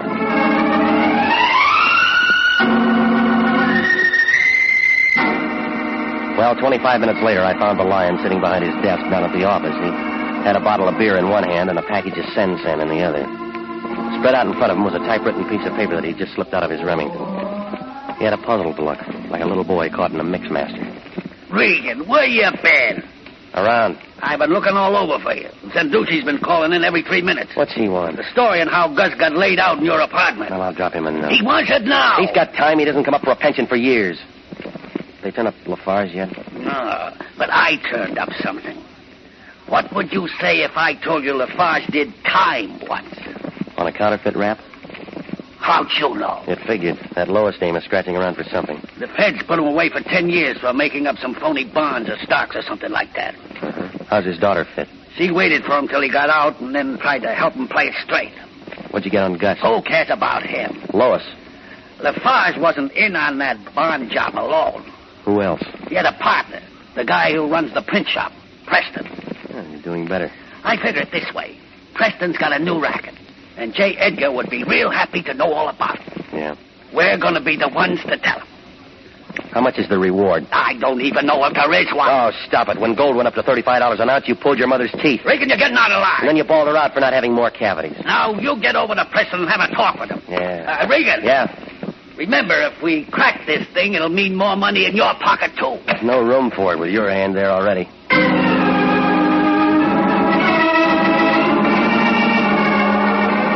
I left him sitting there doodling dollar signs, and I went out into the street. It was turning evening.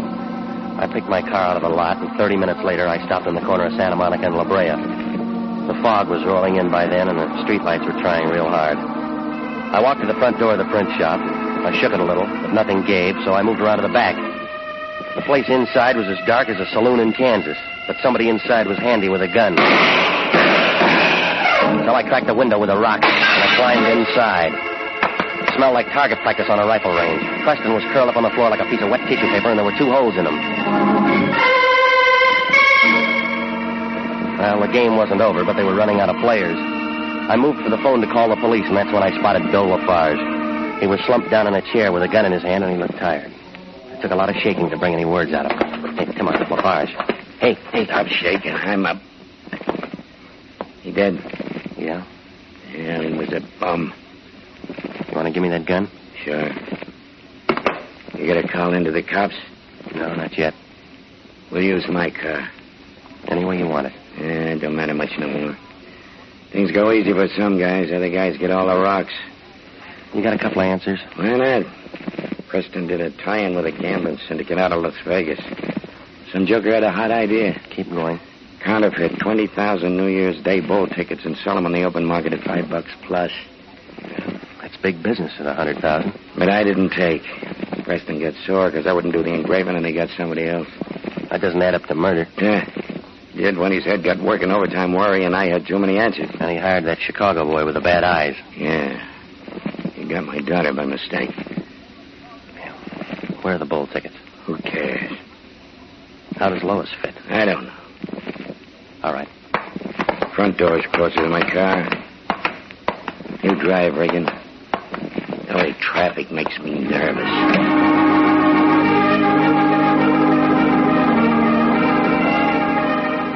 Well, Lafarge was driving a Nash, and it was parked at a filling station. We fought the night traffic downtown to police headquarters and tore Sanduci away from his pinochle game. He sent a couple of boys out to clean up the print shop and then moved Lafarge into a room with a secretary to get the story on paper. I'd heard it before, so I started for home, but Sanduci had other ideas.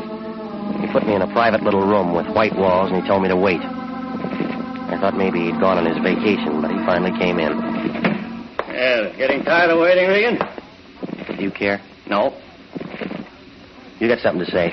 Maybe. Well, then spit it out, because I got a date. It'll keep. Why are you holding me? I had to do some checking. You got all you need? I didn't think so. Well, you got it now. Sit still, Regan. I'm not ready to let you go. Now, listen, Power. Just because you're wearing a badge inside that coat... Shut up and listen to me.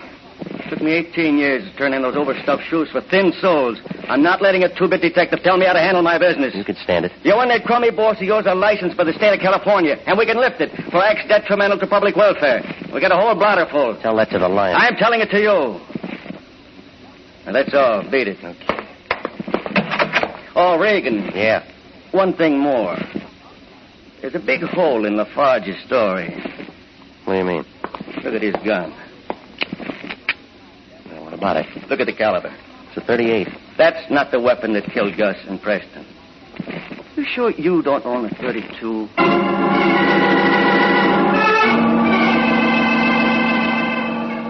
Well, Lafarge was more used up than he figured. He couldn't tell where the dream left off and the murders began. Oh, the whole thing was a screwy picture, but the artist had a woman's touch. 25 minutes later, I pulled my car to a stop in front of a lemon-colored duplex out in Glendale. A high school boy, breathing hard, told me that the good-looking girl lived upstairs. I just hit the top of the landing when the door of her apartment opened and a couple of pieces of airplane luggage moved out. Her ticket didn't show, but it figured to be marked for Las Vegas. When Lois saw me, she looked kind of confused, like a penguin in Death Valley. Regan. Hey, your memory's good. I wish you'd told me you were coming. I'd have dressed for it. Oh, it's better this way. You're fixed for traveling. What do you mean? We talk about it inside, huh? I'd like to, you know that, but I have a few things... Come on, move it, lady. Well, what's come over you? What's inside the suitcase? You can work that out yourself, Regan. You've been by a woman's shop. Throw it open. It'll embarrass you. I'll take a chance. All right, now dump it over. Come on, sis, your time's running out. Oh, yeah, sure. Preston had the tickets in an asbestos box hidden in the furnace. I finally turned them up. Regan, they're worth over $100,000. Yeah, that's what Lafarge said. I know where to unload them. It won't do you any good. What do you mean? There's no P exit to Hatchetby. Come on, don't scramble for that 32. It's out of reach. Let go of me. You threw those holes into Gus and Preston, figuring homicide would stick Lafarge with a rap, knowing he was out for revenge. Let me go. Even the old guy didn't know what was going on. No, he didn't. No, but ballistics did. Regan. Yeah. This could mean a lot of dough to us, you and me. We form a partnership. Yeah, your forehead's getting damp. Don't be a piker. Here's your chance to really turn into something. Well, now you can check with me when you get out, lady, to see if I made it.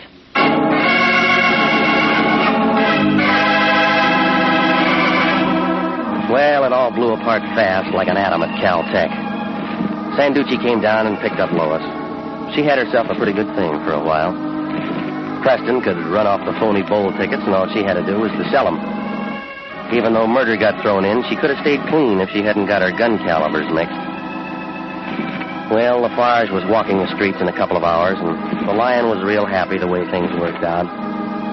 He got his picture in the Police Gazette and picked up 2 bona fide passes to the Rose Bowl game. He promised to take me to the game with him. He did. He let me have the ticket at the regular price.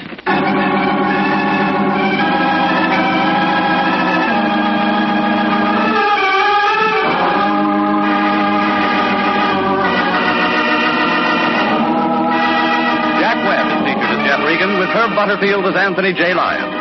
It's CBS at the same time next week for more hard-boiled action and mystery with Jeff Regan, Investigator. Written by Larry Roman, produced by Sterling Tracy. Alice was played by Lorette Philbrandt. Charles Seal was Preston. Ken Christie was Lafarge. Jack Petruzzi was Sanduci. Yvonne Patey was Lois. And Sidney Miller was Gus. 29,000 nurses are needed now to join the new Army Nurse Corps Officers Reserve. For the first time in history, qualified nurses have the opportunity of receiving commissions in the regular Army Reserve. These nurses will remain on inactive status, ready to serve their country in time of emergency. 4,000 of them, if they wish, may choose active duty. All nurses who receive commissions will benefit from the opportunity for specialized training offered to them by the Army.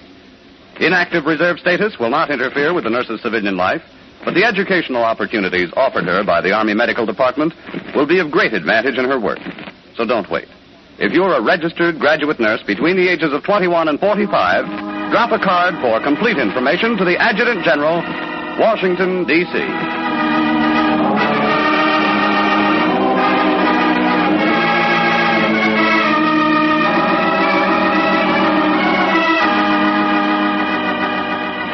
Original music for this program is by Milton Charles. Bob Stevenson speaking. This is CBS, the Columbia Broadcasting System.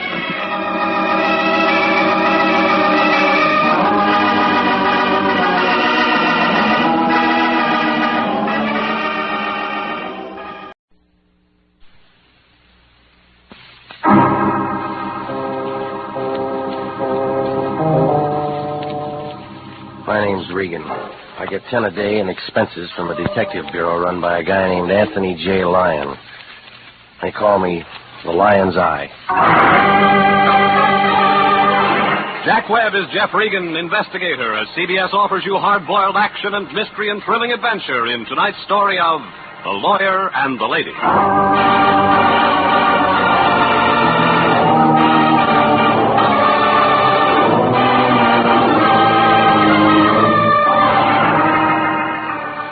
The Cosmopolitan building is on 7th Street near Olive, downtown L.A.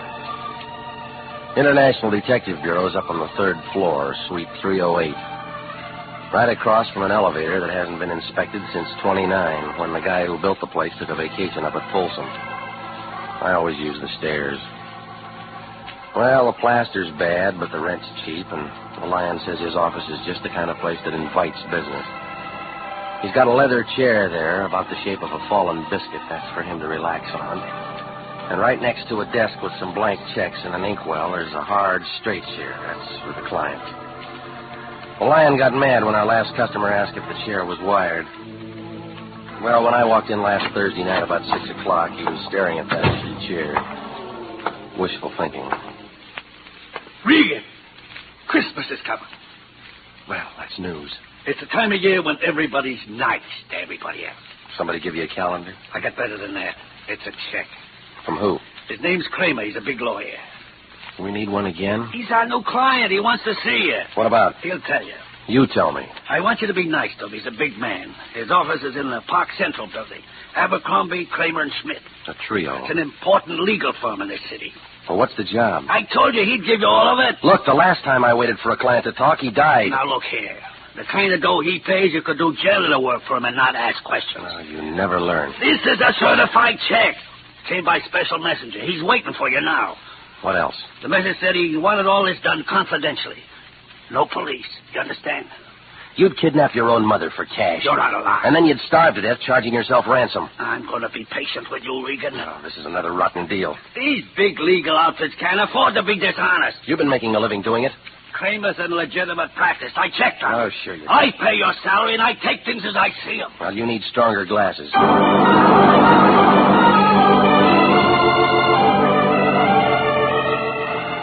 Well, I left him sitting there, holding the check up to the light. He had both arms above his head. He reminded me of a two-armed slot machine.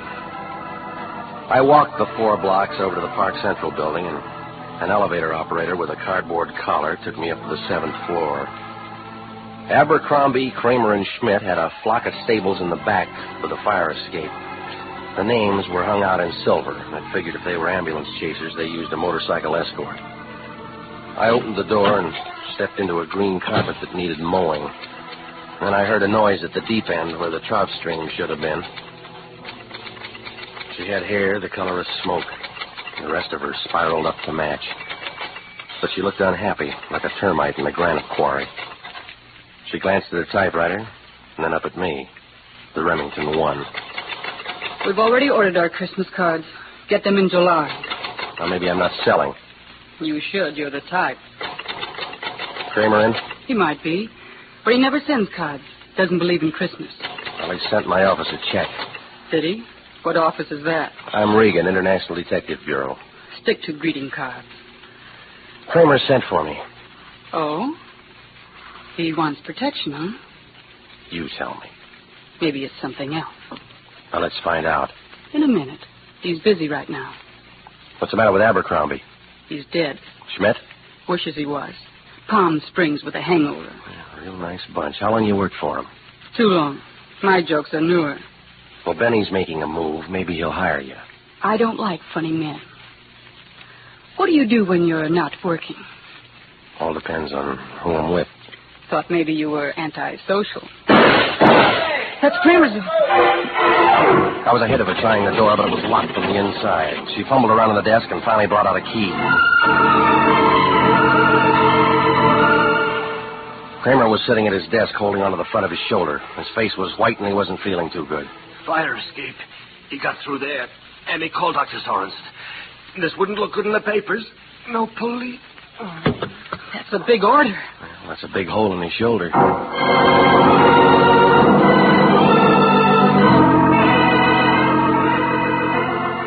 Well, it was too late to start looking around the fire escape, and when Dr. Sorensen showed up, he called a private ambulance and had Kramer taken to a private hospital. The doc said he wouldn't be able to talk until morning, and, well, if they wanted it quiet, there was no sense getting homicide all excited. Emmy went to the hospital with him, and I hung around the office for a little while. Everything was locked up tight. The files, his desk, and the liquor cabinet. So I figured it was time to give the Lion the nod. I doused the lights and went downstairs. Outside, the street was kind of vacant except for a steamroller with whiskers washing down the gutters. It dodged around a big green car parked by the curb, and then it swivel-hipped around my car, where a little guy in a trench coat was leaning in looking at my registration tag. When I tapped him on the shoulder, he looked confused, like he was trying to catch a cyclone in a paper bag. Huh? You looking for something? Oh, no. No, just, Looking. Yeah, that's right. Looking. Come on, blow your nose. A little cold, that's all. Tell me about it before your throat gets sore. I told you, just looking. The car belongs to the finance company in case you got extra keys. No, Pilgrim. Never borrowed a buggy in my life. You can't drive. How'd you guess? Come on, you. Let's pour it out. Sure. You the guy? What guy? Guy says that. Regan. I might be. Don't want to make a mistake. Deal, will you? Somebody wants to see you. Who? Guy. Well, I don't know him. Yeah. Guy says please. Reads Emily Post. That's right. Friend of mine. Weighs 285 pounds. He's across the street in the ice cream parlor. Last stool on the end. Well, I tell you, somebody else is carrying my books home today. Oh, we wouldn't care. Big man. Gonna see him? Can't he walk? Says if you argue, mention the name Kramer. Now you gonna see him? How can I miss? He weighs 285 pounds.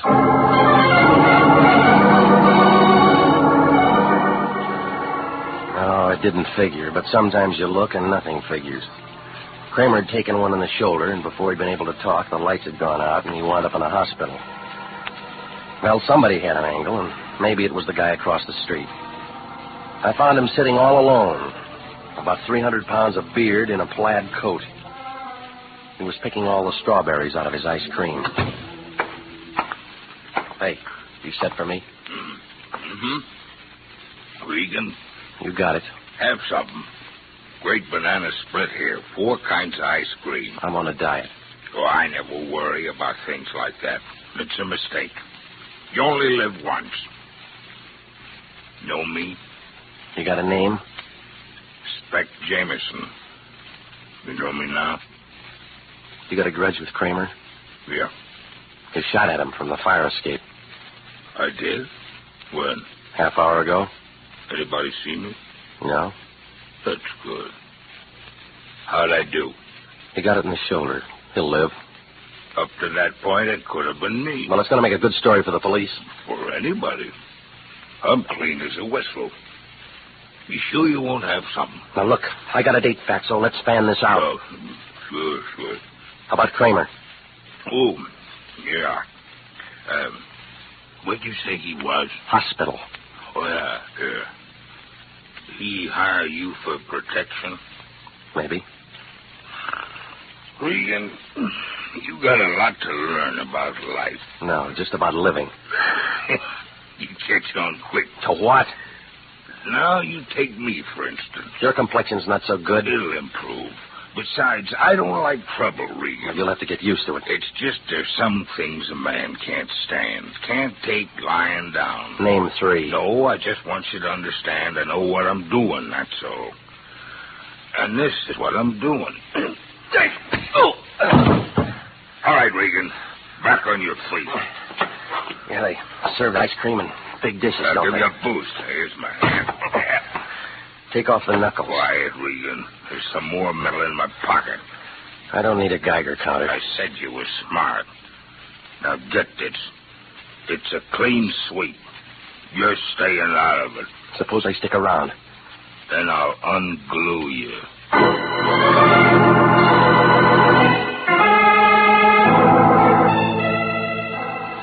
I left him sitting there with his ice cream. Wouldn't have done any good to trade fists with him.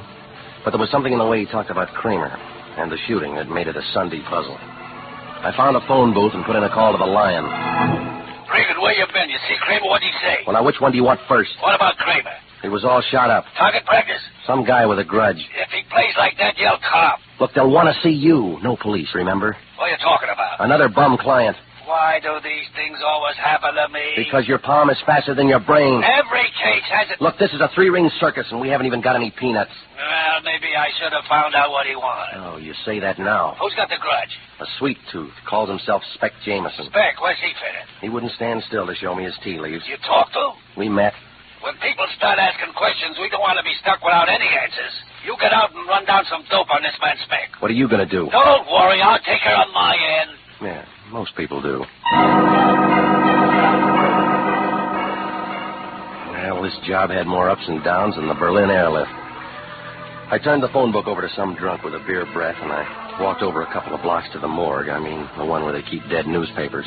I got a friend who works in the file room of the L.A. Times.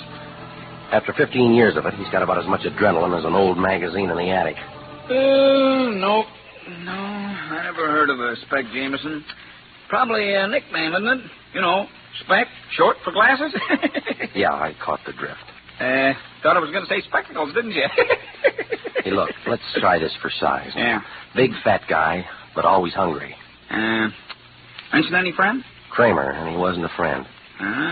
Spec Adams in last Thursday's paper. What'd he do? Executed the same day in Sing Sing. Inspector Jameson. Uh-huh. Released from Quentin day before yesterday. Let me see. That's all it says. Serve full 10-year sentence, continuous on 4 counts. Somebody threw a book at him. Yeah, maybe. Tell you in a minute. Try December 38. This case would have come up in November. Yeah, there we are. Yeah. You take these. Yeah. Hey, look at the funny skirts. Short, weren't they? Hey, here's one. War impossible, says Look, Bennett. let's stick to the subject. November 17th, Jameson appeal denied. Read it, man. A lot of stuff. He was in the rackets. Go on. Judge said unusual completeness of prosecution's case made retrial impossible. Continuous sentence upheld. Who was the judge? Govern, he's dead. Here's what you want. Special Prosecutor Joseph W. Kramer. Yeah. Excuse me. Joseph W. Kramer was brilliant relentless work for the forces of good in Los Angeles. It's for you. Okay, thanks. Yeah? Mr. Regan? Yeah. This is Emmy, Mr. Kramer's secretary. Are you always this hard to find? Well, that depends on where you look. Mr. Kramer wants to see you. You talking now? He's feeling much better. The doctor said it was just a flesh wound. What kind? 38. All right. Where's the hospital? It's a little place on Hawthorne. Mrs. Kramer will show you. If you don't mind going by the Biltmore and picking her up. I haven't got my car. Use Mr. Kramer's. It's in the garage there. Is she expecting me? I phoned. 15 minutes. Good. He wants to thank you for what you did. Well, what'd I do? Kept the police out of it. Well, it's his show, but it may close. What do you mean? I ran into Spec Jameson. Oh? Now, you still want the police out of it? I don't know. Mr. Kramer will tell you when he sees you. You sound like you're changing jobs.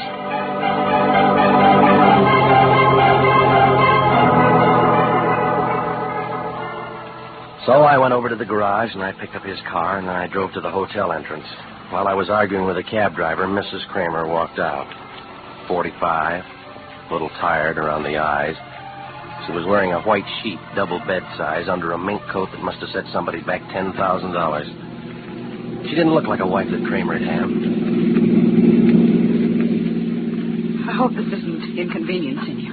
No, it's not. Are you sure my husband's all right? He's talking, according to Emmy. Emmy. She's there with him. She's his secretary. Funny, isn't it? I'm his wife, yet she spends more time with him than I do. Well, that's business. Even now. When he's been hurt, she's there first. She was there when it happened. Of course. I guess I... Oh, never mind. You're a detective, aren't you? Yeah, that's right. Mr. Kramer hired you to protect him from that Jameson. I never found out. Maybe. I've been so worried about him. At the trial, Jameson said he'd kill him if it was the last thing he ever did. You know, I always thought he was taking an awful... Hey, take it easy, lady. You know the story. Emmy? She's young, pretty. I have to spend my time at bridge parties. Does it help? No. How long you been married to him? Next month, 18 years. I don't look the same way anymore. Neither does he. It's funny what life does to you, isn't it? I was his secretary. Once. That's how I met him. Look, how far to the hospital? It's only a few more blocks. You go straight Hang down. Who do you know that drives a big green Nash? No one. Well, he knows us. Been following us since we left the hotel. What do you say? Is he still with us? Yes. I can't understand a thing like this happening. Why would anybody want to follow us? Maybe it's a friend of your husband's. Jameson? He tried once tonight. Maybe it'd be better to get you. I'm scared. Come on, get out. Mr. Regan! The green Nash had been tailing me. I shook it on the last corner. There are lots of them, but it might have been the same one that was parked by my car downtown earlier. Oh, it made no sense, but I wasn't taking any chances. Only before I could get the door open, the Nash came sliding around the other side of the block. I shoved Mrs. Kramer into the floorboards and slid into the room. A lot of glass got broken fast. By the time I could separate my teeth from the clutch pedal, the car had gone. I shook Mrs. Kramer, but she didn't shake. She was dead. You are listening to the story of The Lawyer and the Lady, tonight's adventure with Jeff Regan, Investigator.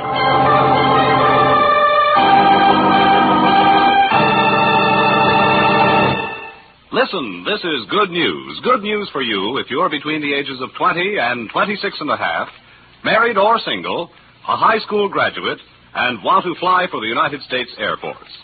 Yes, the Air Force Aviation Cadet Program is offering you the opportunity to become a pilot officer in the mightiest Air Force in history. You can be one of the Air Force's men of renown. And there's more offered than the pride you feel in being a member of America's flying team. For after your 52 weeks of training, you'll graduate as a second lieutenant in the Air Force with an income of more than $300 per month. Remember, the Air Force offers you what it offered General Jimmy Doolittle, General Carl Spaatz, and General Hoyt Vandenberg. Now, at 42, the Air Force Chief of Staff. Call at your local Army and Air Force recruiting station tomorrow. Apply to become an aviation cadet. And now, back to the story of the lawyer and the lady and Jeff Regan, Investigator.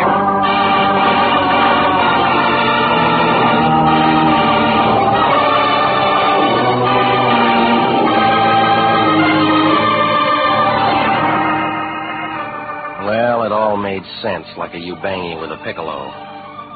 It started when the Lion sent me over to see a lawyer named Kramer. I got there just in time to meet Emmy, his receptionist, and find Kramer with a bullet in his shoulder. The hospital took over, and I left. That's when I ran into Spec Jameson, an ex-con who Kramer put away some 10 years ago. He turned out to have a lot of stomach and a big hate for the lawyer. And then I got a call from Emmy to pick up Mrs. Kramer. I did, and the shots began, and she ended up a candidate for the city morgue. Well, I called homicide, and I sent out some boys to clean up. I gave them what I knew, and I moved on out to see Kramer.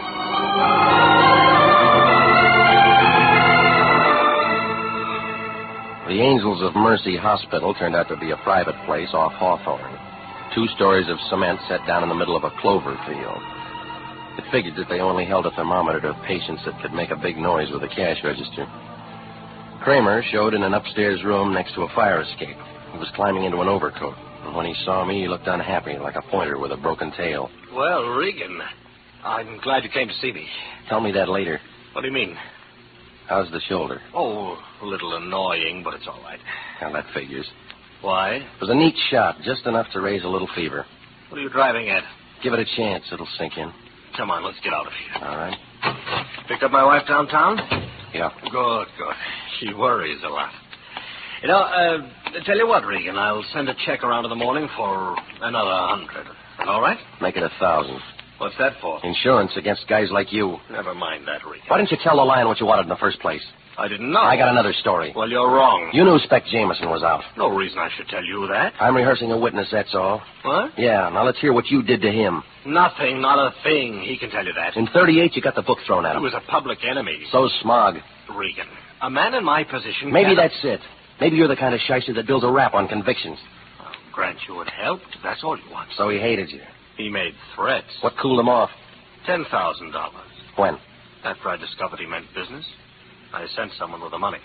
Figured Jameson'd forget everything for cash. Men of his stripe always will. You made a mistake. Everybody does sometimes. I guess Jameson is still using his gun. Oh. But my shoulder will mend. Your wife won't. What do you mean? She's dead. No. Homicide will tell you different. I'd better go down to see them. Yeah. That bullet was meant for me. Yeah, like you said, everybody makes mistakes.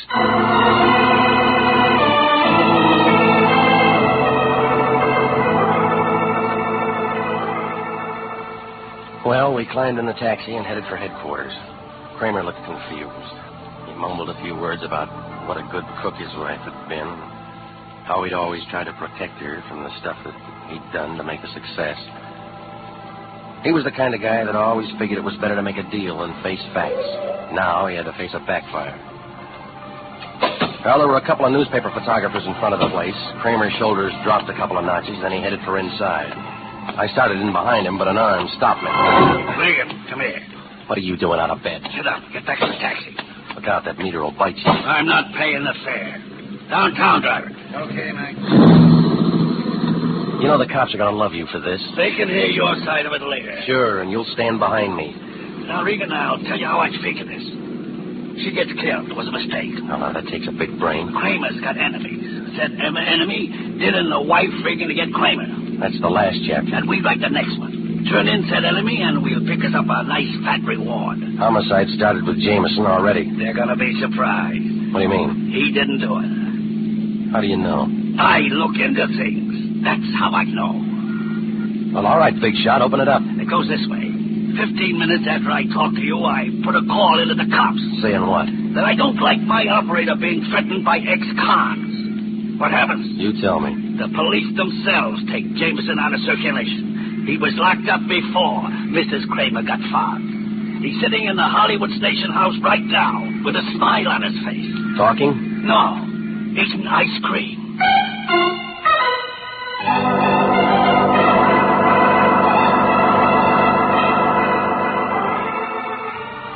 Well, now it really made sense, like a mermaid on a bicycle. If Jameson didn't throw the lead, I had to find out who did. The taxi dropped me off downtown across from the Park Central building, and I started up the elevator to Kramer's office. It figured to be the time to get a look inside that locked desk.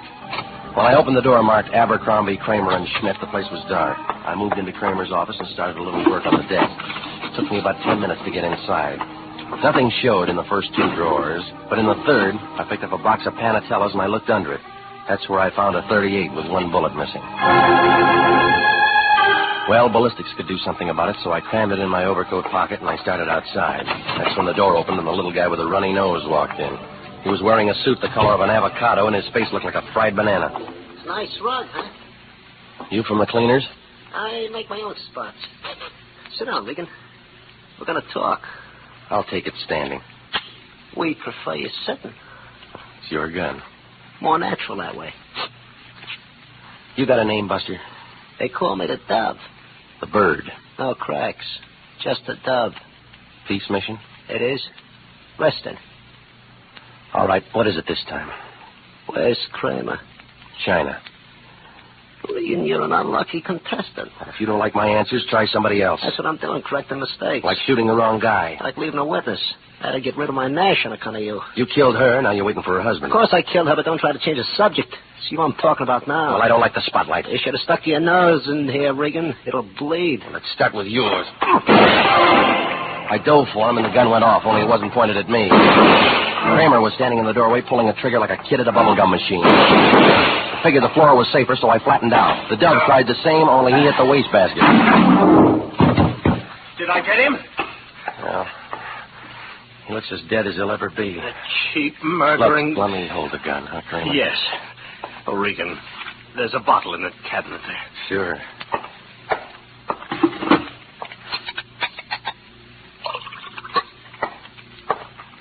Here you are. Thank you. Now, what are you going to do now? I don't know. Call the police, I guess. I thought you were with them. I came down in their car to get some of my files. On the old Jameson case? Yes. You want to tell me? Oh, it's about as you know. He was a small-time grifter. I gave myself a big name by prosecuting him, built my business and the reputation it gave me. You told the police why he hates you? Oh, yes. I intend to stand trial for killing this man. You're growing up, Kramer. Who was he, anyway? The Dove.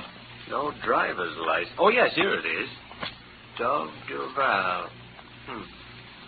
Regan, look at this. That's a lot of money. It's $10,000. Same amount of money I sent to Jameson to stay away from me. Looks like the chickens came home to roost, doesn't it? Mm-hmm. Yeah, it does.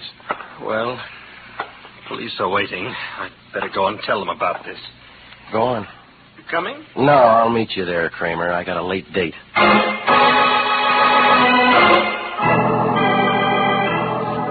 I gave the boys downstairs the high sign, then I moved out of there fast. I found Emmy's place just off Normandy.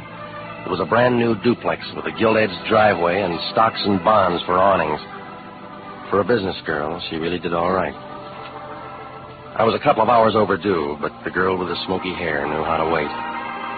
There was a candle burning in her window and 2 more in her eyes. It took me a little time. But now you're here. Uh-huh. Well, aren't you going to do something about it? Yeah. Talk. Mr. Regan, what's the matter with you? I've been working hard. Oh, is that all? Now, listen, lady. This is just too packed, too neat. The ends tied together like Siamese twins. I'm alone. Yeah, but you don't want to be. Your boss just rubbed out a killer named Dove. What? It was self-defense. I'm a witness, and he'll be out of it inside a week. Well, then what are we bothering about? A guy named Jameson. Nobody will believe him. Why should they? Because they didn't hire the Dove. Who did? You. Oh, Mr. Regan. All right, maybe it was your boss. He primed me with a story about giving Jameson 10 G's. Only one ever saw that dough was the Dove. Well? That was his price for killing Mrs. Kramer. You're out in left field, Mr. Regan. I was working. You were keeping me outside till Kramer could throw a small bullet into his shoulder. Why would he do that? To point up that Jameson was still after him. But he was. I figure different. And homicide's going to like my way. I don't even know what you're talking about. Well, this gun has a different version. Where'd you get it? Kramer's bottom drawer. And the caliber is going to fit the hole in your boss's shoulder. Well, that's it. You've got it all now. Yeah. You know, you got a real nice hair. Yeah? That San Quentin water's going to ruin it.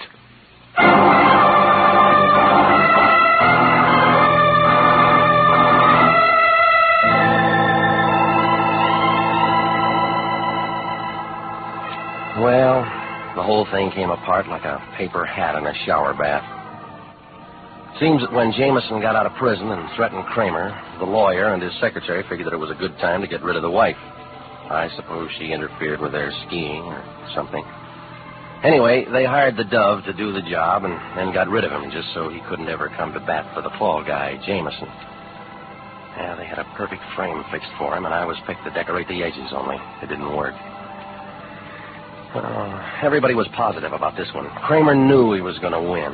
Emmy knew she was in for a big cut. And the Lion knew he was going to collect a fat fee. They should have all figured it. This is the year for upsets.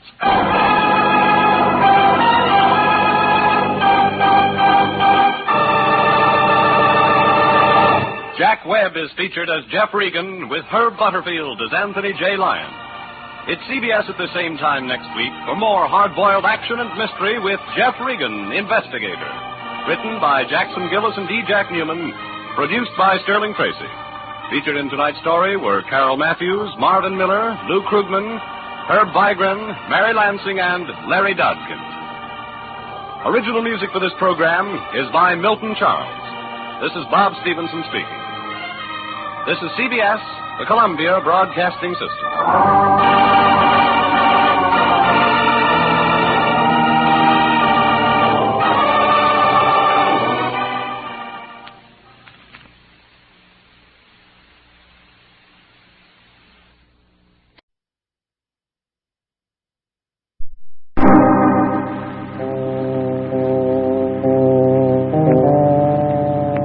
My name's Regan. I get 10 a day in expenses from a detective bureau run by a guy named Anthony J. Lyon.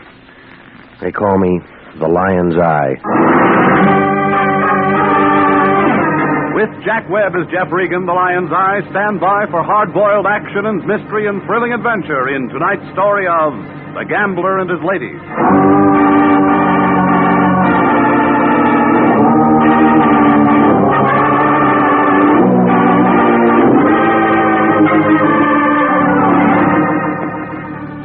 You find it in Hollywood, on Taft Avenue. 4-story apartment building, the color of a rainy afternoon. They call it the Havenwood. It sags in the middle like a tired frankfurter. That's where I live. Apartment 3K. 2 rooms with a pull-down bed and a pair of windows that stick when it's hot. Oh, the view isn't much. 6 strands of telephone wire and the head of a shaved-off palm tree. Beyond is the city, L.A., spread out on the map like a raw egg with a broken yolk. Oh, the town's all right, I guess, if you can afford the sedatives. The Lion likes it. He set himself up as a receiving clerk for trouble, and I worked for him. It was about 11:15 Tuesday night when my phone began making itself felt. Turned out to be the Lion breathing hard. It figured he was running his fingers over a greenback. Want to hear the sound of a brand new $50 bill? Send me a record. What's the matter? You sound like you're flat on your back. How do you sleep? Who's sleeping? I'm working, and that's what you're going to be doing. Try me tomorrow. Throw on some clothes. You're going down to Venice Boulevard to see a lady. She's got daughter trouble. Well, marry her off. She didn't pay a cent $50 for that. The problem goes deeper. How much? She'll tell you. I want it from you. I don't know it all for sure. Don't you ever check into things? I do the general work. You get the details. Yeah, you drag a wet rag over the 50, and if the ink stays on, we got a client. That's insulting. How would you know? Regan, you don't want to keep a lady waiting. Now get a move on. Give me the name. Mrs. Eleanor Bascom, Pier Hotel. Yeah? And phone me after you talk to her. What for? I want to be sure it's legit. Do you care? Better make that call to me tomorrow after 10. I'm sort of going to be tied up till then. Doing what? Sleeping.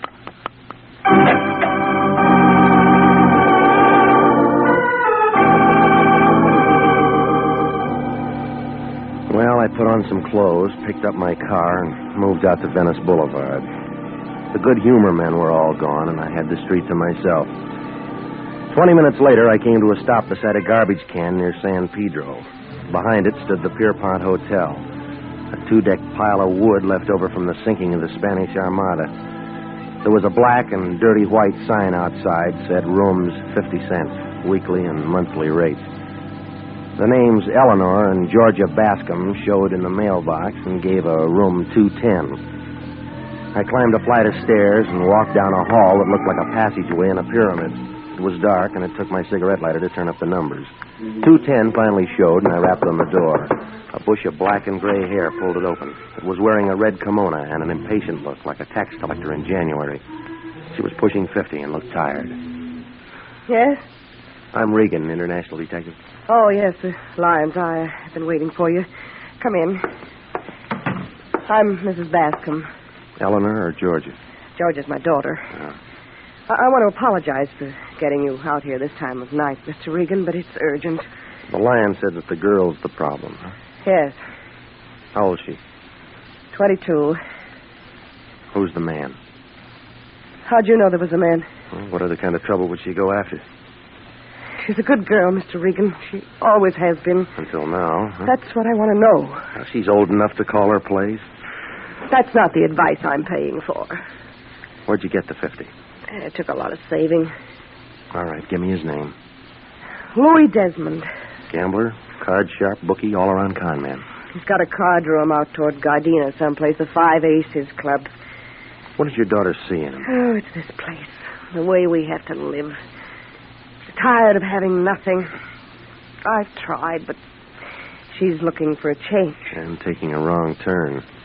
I'm not sure yet. Yeah, other girls have it real tough. They go to work. Well, we had a little trouble in the family once. It shows up if someone starts looking. When can I talk to Georgia? Well, you'll have to work that out yourself, Mr. Regan. What does that mean? She put some clothes in a suitcase and left earlier this evening. That's why I had to call you so suddenly. Mm-hmm. Where'd she go? Louis is a real bum, Mr. Regan. You talk like you know him. We've met. I want to know just what's going on. If Louis is forcing her into anything crooked. She force easy? A fur coat makes a young girl do a lot of things. Yeah. Oh, here's a picture of her. You may need it. Mm-hmm. It's not very good, but the only one I've got. I'll make it work. That's about all, Mr. Regan. Get in touch with me as soon as you get something. Okay. Oh, Mr. Regan. Yeah. As you can tell, I'm the kind of person who sometimes gets hysterical over things, but I'm also the kind who demands results. You sound like a radio commercial.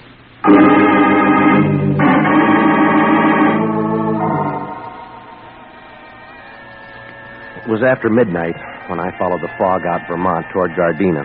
The yellow lights were pressing, but they were doing about as much good as a pint of bourbon at a Shriners convention. I wound around the flatland for a while before the 5 Aces Club turned up by a bend in the road. It looked like a blue wart with a neon sign. There was a front door and a back one, and a couple of pairs of shoulders standing at each. A little guy in a pinstriped gray was figuring the size of the wallets going in. Louis Desmond's office showed at the top of the stairway, and I moved for it. But a muscle looking down on 6 feet was playing frontman. He put a knotted hand on my arm, and when he spoke, it sounded like a gear factory doing double time. Slow down, Pilgrim. The room you're looking for is the other way. Yeah, well, this one says office. That's the trouble with you guys who read. Can't take hints. Spell it out. Beat it. Not until I see Louis Desmond. What's your business? I'll tell it to him. You owe him some dough? No, I don't. Then he ain't interested. He will be. Listen, Junior, Come on, get him off of me, punk. What's all the noise, Patsy?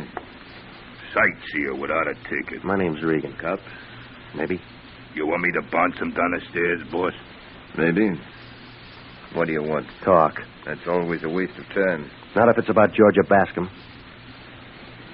Come on in. Never saw you around here before, Regan. No, I can't afford it. Oh, don't say that. Some people go out of here with more than they come in with. Yeah, you. Guess you're right at that. Cigar? No, thanks.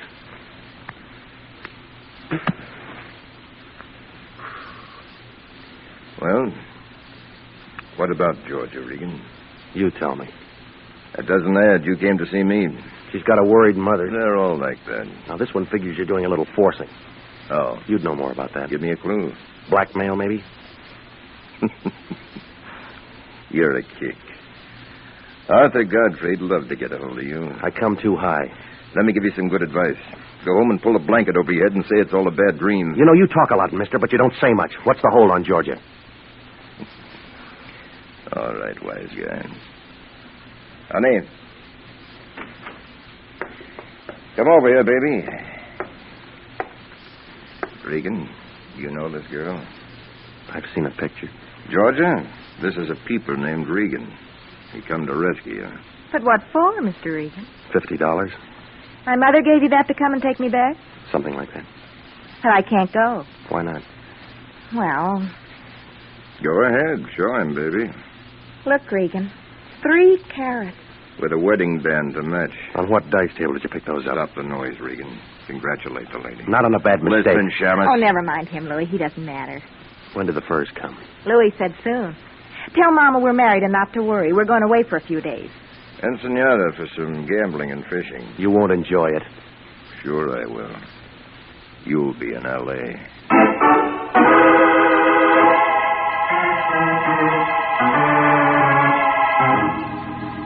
The alley behind the Five Aces Club hadn't been dusted in a week. My brown flannel suit fixed that. Well, I picked myself up and made it for the car. Moving north on Vermont, I tried to add a couple of things. There was a funny smell in Louis's office when I first walked in, like rope on fire. Somebody'd been there before me who smoked cubebs. Desmond worked on cigars. Georgia held a king-size Pall Mall. Well, whoever it was still played it coy.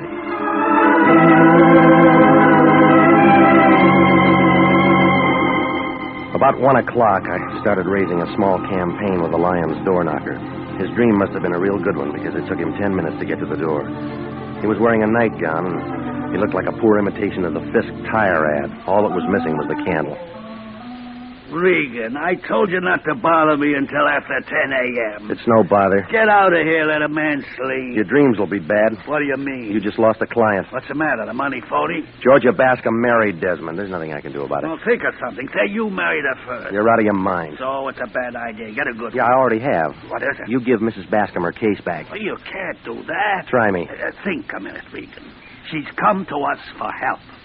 A lonely woman with no place to turn entrusts her trouble to International. You got that 50 spent? It's not the money, it's the moral obligation. Oh, stop it, will you? You don't give blood anymore since you found out somebody'd pay for it. You're getting out of line. You're the only guy in town who can turn a shaving cut into a bankroll. That's enough. Well, let's do it this way. You go over to Mrs. Bascom and give her the lowdown. Let her decide if she wants you to carry on or not. You sure go to a lot of trouble for a 50. I need a lot of new stuff around the place. Well, it's close to Christmas. Right to Santa Claus.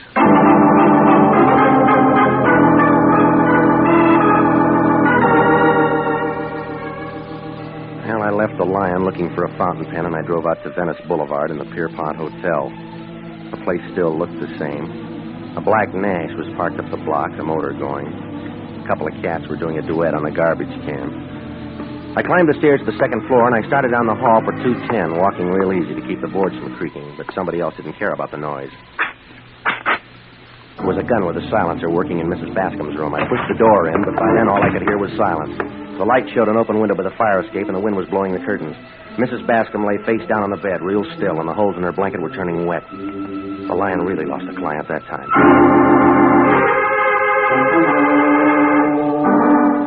Well, it didn't take Sanduci and the boys long to get there. The fingerprint men and the photographers went to work in the room. Sanduci picked me.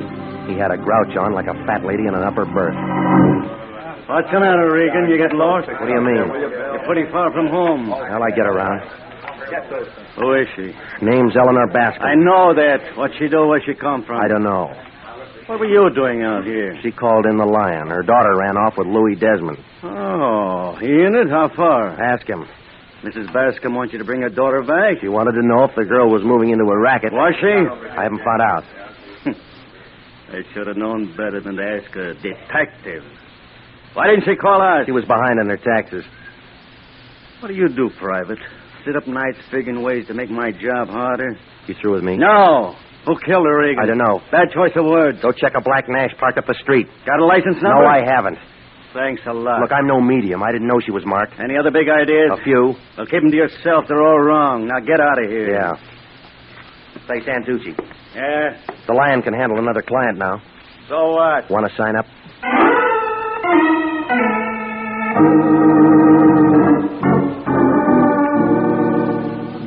Well, I went home and slept. Coffee and warmed-over biscuits at the drugstore took care of breakfast the next morning. Then I checked the phone book. Louis Desmond's home address turned up on Rodeo Drive in Beverly Hills, and so I drove out there. It was on a corner. Two-story colonial place with white colors and green shutters. The doorbell sounded like a second chorus of the Hollywood Bowl. A Japanese maid let me in, and I waited in the anteroom. That's when I caught that peculiar smell again. Somebody had just been there who smoked those Q-Beb cigarettes. Well, a couple of minutes later, a tall blonde fighting 30 stepped up to me. She smelled like she just crawled out of a bottle of Platine. It was a bright morning, but she had the kind of look that had you wishing for an eclipse. Well, what do you want? Louis Desmond. Census taker? No. What's he done? I don't know yet. Where is he? I don't know where he is. He didn't come home last night. Lots of work at the office? Card room out in Gardena. Lots of work out there? He didn't say. He doesn't tell me everything. Should he? Depends on what you think of your marriage vows. Who are you? His wife. Want a drink, mister? Sure. What'll it be? Yours? Bourbon. You pour. I don't know when to stop. All right.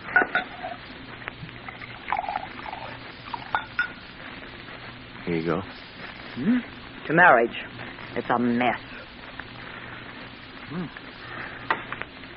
Cigarette? Never touch him. Interferes with my drinking. Who smokes the Q-Bebs? Is that what that stuff is? Yeah. The little guy walked in here looking for Louis and smelled up the place. Hiya, Stella. Oh, hello, Patsy. Just in time for a drink. Company? Yeah. What's your name, fella? He knows. You learn hard, don't you, Regan? What's going on? He's an eye. So what? So he gets a bounce. He's my friend. Beat it, Seamus, or I'll split you. Stay right where you are. This is my house, and I'll entertain who I want. With the boss's liquor? I've got some rights. Well, figure out what they are and try 'em on the boss. I don't like you, Patsy. Beat it, Peeper. Get your paws off of me. Come on, get him off. Stop it, Patsy. Stop it, I said.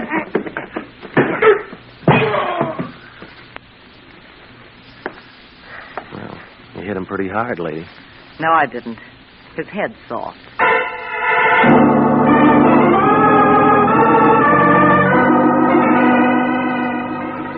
Well, I left her picking up pieces of glass, and I drove back toward Hollywood. I was moving east on Sunset, trying to make some sense out of Desmond's domestic life, when I spotted that black sedan again. It was doing a real bad tag job on me.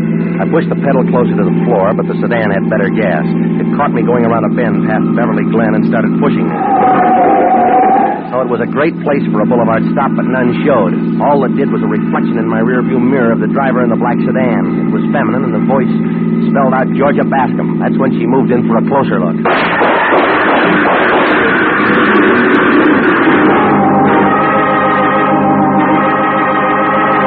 You are listening to the story of the gambler and his ladies. Tonight's adventure with Jeff Regan, Investigator.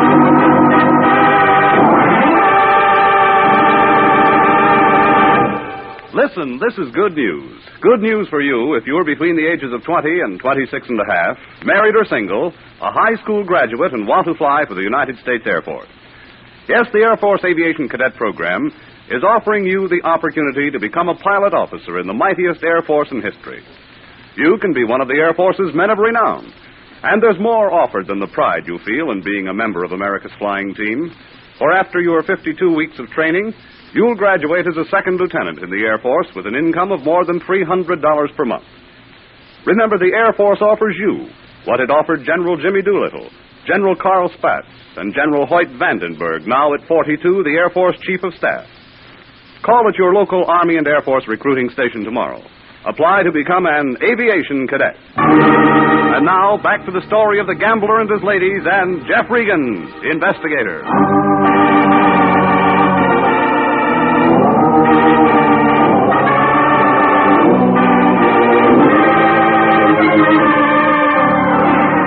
Well, things were moving as fast as the last reel in a Western movie.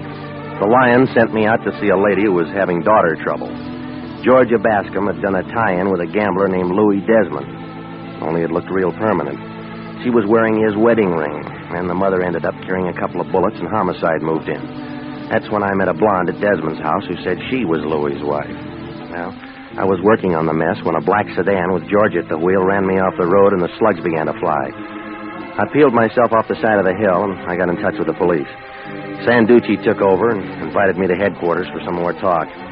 He put me in a little room with pale green walls and sat behind a big desk chewing a dead cigar. It was taking me all in like a Hoover vacuum cleaner on a dirty rug.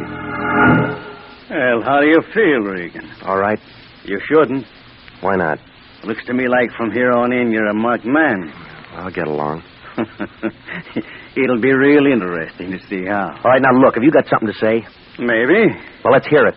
Relax, Regan. You're not going anyplace. You can't hold me. I was the one who got shot at. Well, that's enough.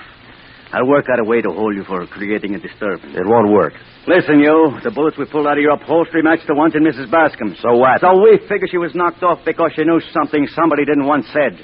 We also figure that applies to you. Yeah, well, that gets you nothing.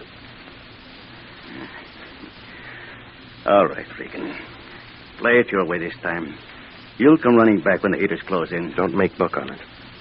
Well, if you've got to get yourself knocked off, don't mess up our city street. Yeah, I'll be real careful. Oh, and wear a dark suit that save our morticians a little trouble. That all? Yeah, go on, beat it, sure. Oh, Regan. Yeah. Hey, Buffy de tu padre. What's that mean? Your father's mustache.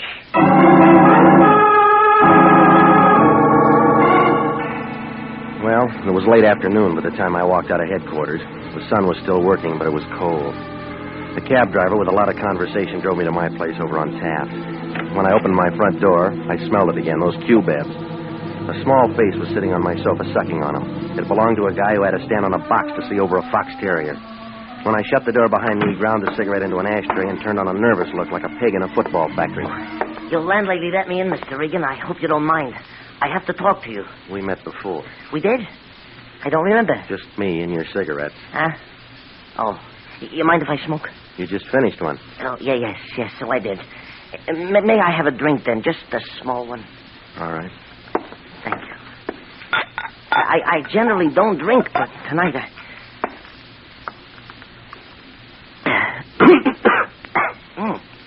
Yeah, thank you. Now, I barely know where to begin. Well, you better figure it out. You haven't got much time. Yes. Well... Start with a name. Is that necessary? Yeah, it is. Loper, Max Loper. I'm a businessman. What kind? What kind? Furrier. Yeah, I'm a furrier, Mr. Regan. All sorts of furs. Ermine's nice. Generally, I prefer sable, but it depends on the woman, you know. What does Georgia get? You beg pardon? Let it go. Yeah. I'm not the man I used to be, Mr. Regan. My fortunes have changed. Yeah, it changed. I think I better have that cigarette. Save it for later and start making sense. Well, I need help. Why come to me? Well, Mrs. Bascom thought enough of you to ask you to help her. You see, I know Mrs. Bascom. That is, I knew Mrs. Bascom. Her death was so sudden. It was forced. Yeah, so the papers say. But, Mr. Regan, I want you to know I didn't do it. Who said you did?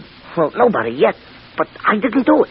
Look, why tell me? There's nobody else I can tell. Try the police. No, that's what I can't do.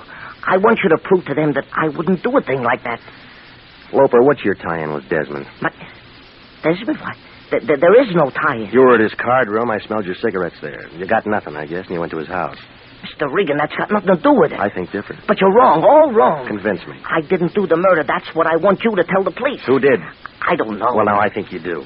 Come on. Who killed George's mother? It was her stepmother who was killed. Give me some more. Oh, you got me all confused. I guess coming to you for help was a bad idea. Something was. I'll find somebody else who doesn't ask so many questions. I better go. No, not yet, little man. You got too many answers. Take your hands off me. Mr. Regan, I never used one of these, but the theory is simple. Just pull the trigger. If you can find it. Don't urge me. Open the door. Go on. Sure. Now step away. See you later, Mr. Regan. Hey, look. He made it to the staircase, and then the noise came. A couple of bullets flew up the spiral and caught him in the chest. He stopped in midair for a second like a yo-yo on a string, and then he toppled over and rolled down. By the time I got to him, he was all used up.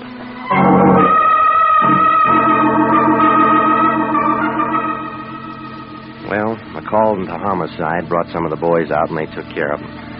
A fat guy with a head like a plunger took some pictures for a paper, and a girl with a leaky fountain pen got the story. It took about an hour and a half to clear my place.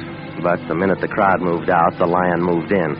He had a sheet of paper in one hand, and his face was lit up like an old maid at a cocktail party. This concerns Louis Desmond and Georgia Bascom. You interested? Yeah? Desmond's got a wife, and her name's not Georgia. No, it's Stella, and she's a ripe candidate for a drunk tank. What else do you know about her? She's jealous. Well, there's no record any place of a divorce or of a marriage between Georgia and Desmond. That whole setup's a phony. Tell me why. Georgia's father, named Peter Bascom, was a furrier. And he was once in on a fur job with the same Louis Desmond. Go on. The old Bascom ended up with a bullet in him, and Louis with a pile of dough. How did it work? I can't find out everything. You got to do something. You know a Max Loper? Never heard of him. You got an address on this Georgia? The Arena Hotel, room 406, in Catalina, off Wilshire. All right. The way I figured, an insurance company might be real interested to get hold of her. No, the gas chamber's got priority. We figured the swindle first. Collect the fat bonus, then let the city handle her any way it wants. Call me when you get it all sewed up. What are you going to be doing? Resting at home. I'm all worn out. Yeah, well, that figures. You've been doing a little thinking.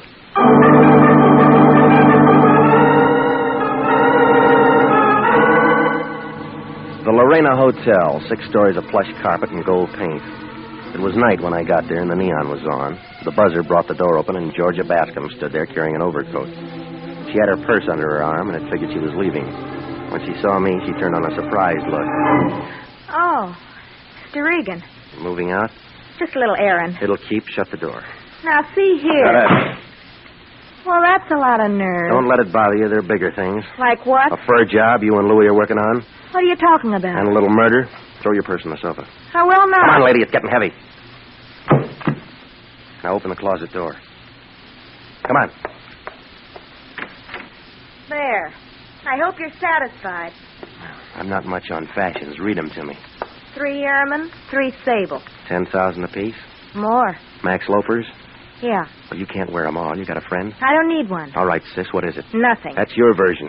You could be wrong. When'd you marry Desmond? Last week. Bad answer. He's got a wife named Stella. Bigamy will get him in trouble. Well, that's his problem. No, it's yours, too, if the courts can prove you knew. All right, I didn't marry him. Then why the wedding ring? Hey, you ask a lot of questions. Yeah, I do. Why don't you get out of here? Louie's not new on fur jobs. He knows how much work it is to palm him off. You're talking to yourself. Loper never got to outlive a double cross.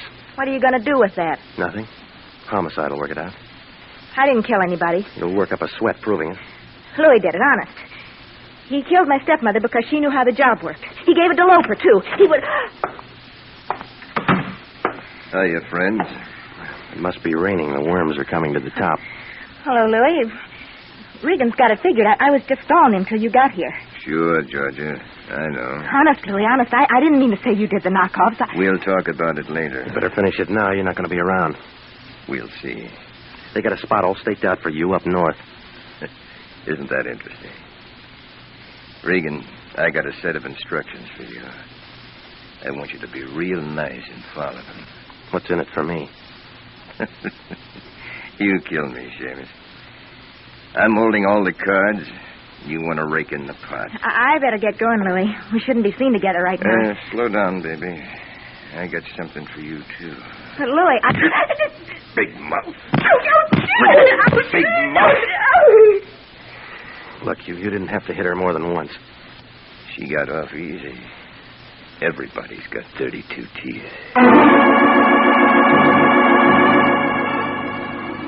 Desmond moved us out of the apartment and down the hall. Georgia was beginning to sob, but Desmond wasn't impressed. He held the gun under his coat and walked behind us careful, like an elephant on a crate of eggs. The button brought the elevator, and the three of us went in, and then it started down. When the door swung open on the first floor, a whiff of bourbon came floating in, packing a .32. Louis turned white. Stella!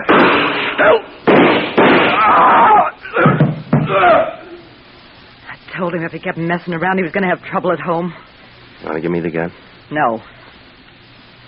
What's your name, girlie? Georgia. Were you in love with Louis? I don't know. Well, go find out. You want it now, Regan? It's empty. You know, lady, you fixed nothing. What do you mean? Where you're going, you'll all be together again.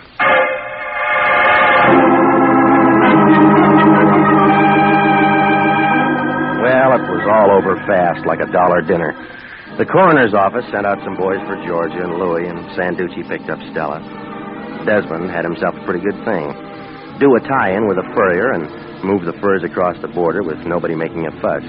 Oh, it was slow work, but $10,000 a week's pretty good pay, and it was real safe. Loper wasn't going to say the furs were even stolen until they were turned into money. Of course, he never got to say it at all. Everything would have been all right if Stella didn't see green every time Louis saw blonde. Well, the insurance company thanked us for what we did to expose the fraud. The Lion was unhappy. He said they should have shown their gratitude with something more lasting. They gave it to him, a 1949 pocket calendar.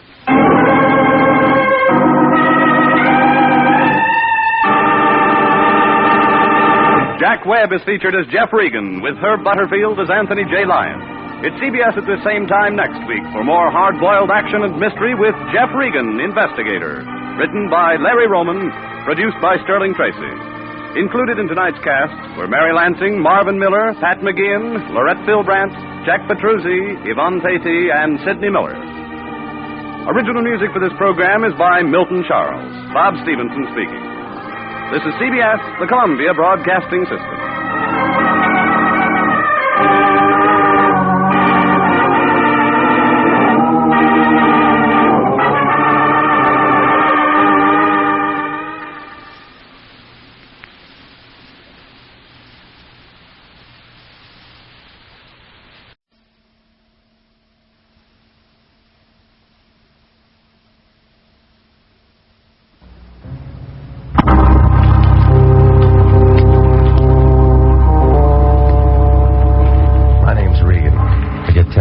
Expenses from a detective bureau run by a guy named Anthony J. Lyon.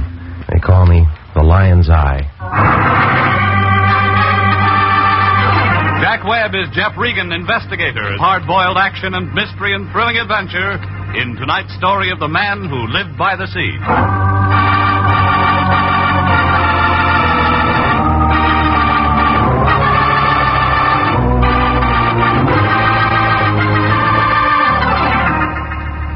The next time you're out for a drive, pick up Olive Street along about the 700 block.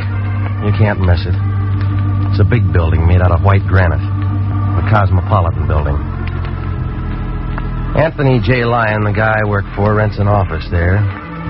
International Detective Bureau, Suite 308. A couple of rooms with a connecting wastebasket. The Lion has the only desk in the office and the typewriter that Remington dropped from their catalog back in 1915. I walked in about 11 o'clock last Tuesday morning. The room was loaded with taboo. She was a tall girl with a flock of black hair and a mink coat. The kind you see driving a Nash convertible down Sunset Boulevard on warm Sunday afternoons. No wonder the Lion's cigar was out. It was wet on both ends. He had one arm around her shoulders. He knew by this time that coat was the real article. There wasn't any music, but he didn't seem to mind. Come on in, Regan. Not much room to dance. We got business. She's your date. This is Mr. Regan, Miss Kara. How do you do, Mr. Regan? Mr. Lyon tells me you're just the man I want. Well, he said the same thing to a mortician last week. Miss Kara is associated with the famous psychic consultant, Prince Nemo. I help the prince look into people's minds. Well, now, that ought to be fun if all your customers are under 6. You don't believe in thought transference, Mr. Regan? Do you? Prince Nemo sent Miss Kara to retain an operator. Why didn't he come himself? Prince Nemo never appears in public. He misses some good ball games. He has television. Yeah. The prince prefers to spend his time in meditation and thought. I handle all of his outside contacts. Regan, I want you to drive out to Prince Nemo's home in Ocean Town with Miss Kara and speak to the prince. What kind of a retainer did he send you? We don't discuss finances in front of clients. Oh, this is another blind spot. You don't know what this guy wants? He said it's a very delicate matter, and he wants to explain it to you himself. Oh, sure. She waltzed in here with a check, and you'd sell your grandmother to a glue factory for $2. Is there any way I can reassure you, Mr. Regan? Buy me a battleship. You got a license and a contract with International. You want to tell me about it, lady? Prince Nemo was very excited this morning. He called me in and told me to make the arrangements. It's not enough script. He never tells me anything. I just work for him. Will you please? Yeah, all right. Here's a nickel. Call me and tell me what's up. Suppose I can't. Then you got something for your piggy bank.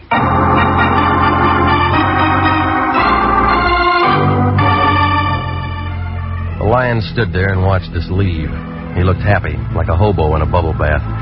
Well, we went downstairs. We climbed into her convertible. The guy in the parking lot had to take a walk around the block when she flashed him a smile.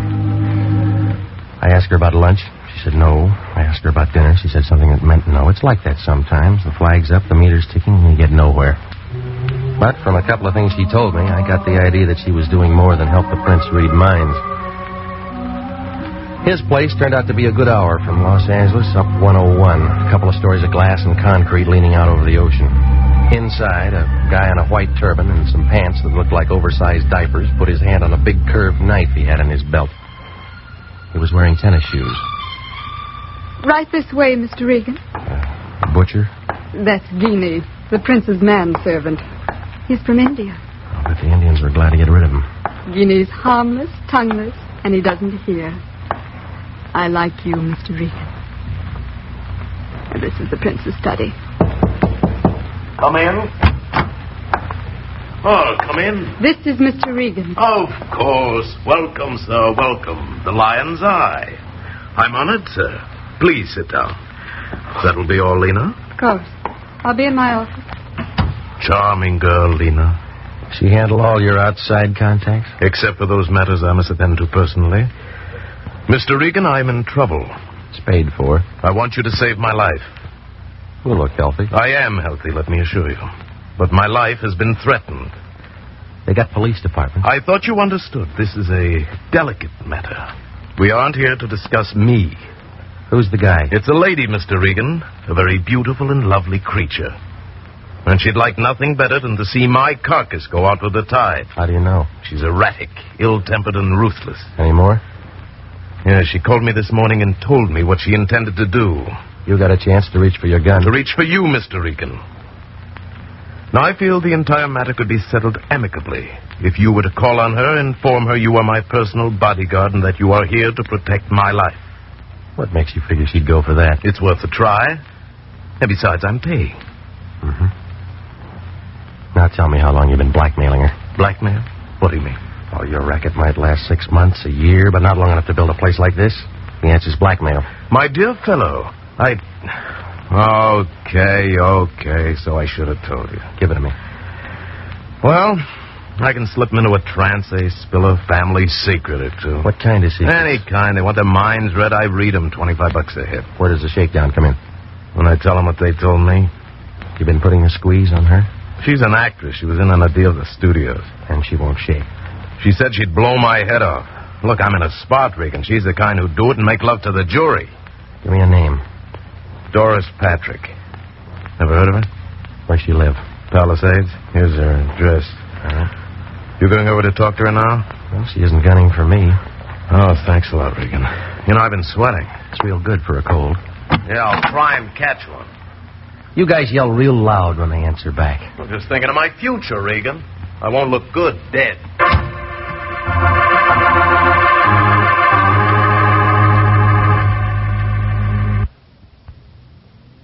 I left him sitting there scratching his bald head under his turban. He looked unhappy, like somebody'd fed him a Vaseline sandwich. Well, I climbed in my car, and I followed the highway to the turnoff back to Sunset. The Malibu fog was coming in for the winter, and by the time I got to the address Nemo had given me, I was looking around for my hands. Doris Patrick's place was too big for a marble game and too small for football. There was a wire fence all around it and a sign every 15 or 20 feet or so that said, not to trespass. I parked in the boulevard and walked up the driveway. It was about then that a guy in a blue suit showed up. He was tall and heavy, and he thought a lot of his hat. He pulled down on the brim, blew smoke in my face, and kind of nudged me with his shoulder. Well, go on, Pilgrim. We don't want any. How do you know? We're waiting for the 49s. Scram, huh? You aren't even on the list. All right, we'll wait for the 50s. Blow. I came to see Doris Patrick. Yeah, what for? You, her? Sure. What do you want? Business. Shop closed. You always like this, or you missed lunch today? Look, I don't know who you are, Pilgrim, but you don't understand English. Well, I know you. There's something about a guy in a lineup. Yeah? He memorizes easy. Cop? Private. Private or city, you all smell the same to me. Hunting season's over. You always carry a .38, do you? Oh, that's showing? Well, maybe you got a broken rib. Well, I met all kinds of funny guys. I said I wanted to see her. Ain't in. Watchdog? Now you're getting smart. Well, you aren't. What kind of crack is that? Just this. I'm going in. Trick I learned a long time ago. You shoot a guy in the knee and he don't ever walk straight again. Ever done it, punk? Oh, sure. That's how I learned. Mm-hmm. That's when I learned, baby. He slumped against the side of the wall, and he looked tired, like he'd been running from Compton. Well, I left him there, and I went up the driveway to the porch. Coming around a blind corner, I bumped into something that kind of relaxed and rolled into me. It was a blonde girl, about 25, in a white polo coat. Well, I was willing to try it again, but she began talking with a voice that was deep enough to go in the oil business. Oh, I thought you might be running interference, but you look like the whole team. Whose side are you on, lady? I keep score. Doris Patrick? You're on the right field. Where's the locker room? Maybe I like you. Where do you come from? Right here. Didn't know we raised your kind anymore. Or did you grow wild? Do I pass? What'd you say your name was? Regan. Welcome. Mm-hmm. Which highway? Straight ahead. To the den. Nice place you got. When's harvest time? I said welcome. That isn't what the tall boy said. Tall boy? A blue suit with a .38 and a hat. That'd be Jesse. I was married to him once. What about now? Oh, he hangs around like that sometimes. I never see much of him. Trouble? No, not much. You got a lot of size, mister. Must have been good. Do that kind of thing often? Only when I have to. Sit down. How do you like it? Soda or water? Your way. There now. Isn't that better? I don't know. This is my first drink. You'll get another. It's a cold day. Nothing here. You're quick. Must have a good straight man. His name's Prince Nemo. Must we talk about him? He thinks you're dangerous stuff. What do you think? Right now or when I'm a couple of feet away? Now. Hey, now look. Remember me? I just got here. Your name's Regan, and we're going to get along. Yeah. It's in the cards. You got a fast deck. Go ahead. Deal. All right.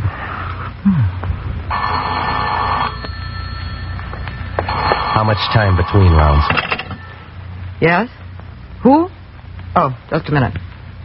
You know somebody named Lyon? Yeah. He has quite a roar. Here. Yeah. Who's the name? Where's the phone? Nemo's friend. Sounds like he's a friend of yours. All right, you got something to say? It's all off. Check bounce? It was certified. Nemo called 10 minutes ago and canceled the contract. Well, what happens now? Finish, come back to Auburn. Who told you I was here? The Prince. It was a quick change. We got paid. Well, I already started something. I don't care what you started. You finish it on your own time and expense sheet. Bad news? Well, I'm through working for the day.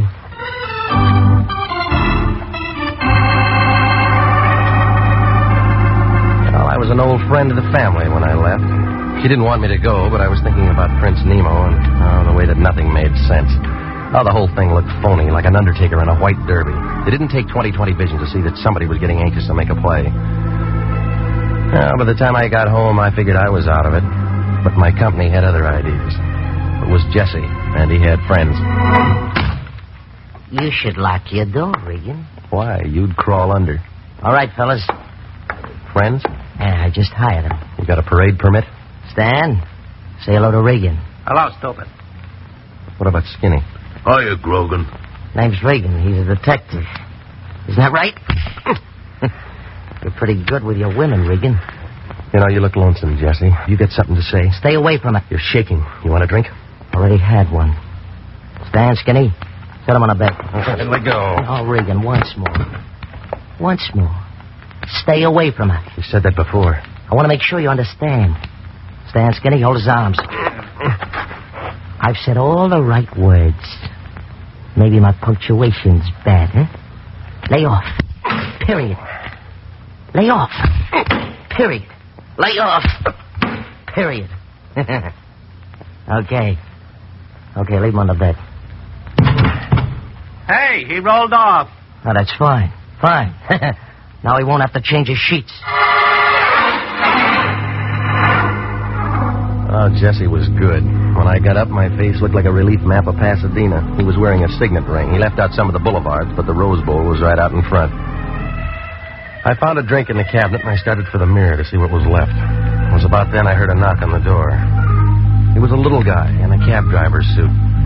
It figured that he got the job because they ran out of big uniforms. They double-crossed him on that cap. If it wasn't for his ears, he'd have been wearing a snood. Hiya. Yeah? Football? What do you want? Your name, Regan. That's what it says in the mailbox. I met a friend of yours today. Get to the point, will you? A dame named Lima Cara. Yeah, Lima Cara. Some dish. All right. You're in the register. Wait, that ain't all. She wants to see you. What about? Didn't say. Just said to see if you was home. You home?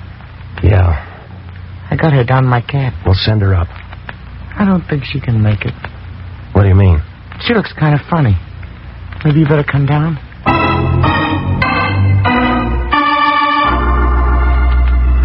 She was sitting on the edge of the seat, staring out at nothing. Her back was as stiff as a filing cabinet, and there was a little ring of white around her lips. I paid off the cabbie, and I took her back up to my place without a word. When we closed the door, she was sitting on my sofa the same way. Only this time she had a .25 automatic in her hand. Well? Where'd you get the gun, lady? Gun? Oh, this? I bought it for $30. Can I see it? Oh, yes, Mr. Regan. I brought it so I could show it to you. Mm-hmm. I paid $30 for it. Paid $30 for it. Yep. It's brand new, isn't it? Oh, yes, of course. Did you know Prince Nemo was my husband? Since when? Long time now. Not many people know that. Did you come here to tell me that? No. No, I came to tell you that you don't have to worry anymore. About what? About what my husband hired you for? Well, I've already been called off. Oh, I didn't know that. Did you meet Doris Patrick? Yeah. And it was about her. What do you want, lady? Nothing. Nothing at all. Just that we don't have to worry anymore, do we?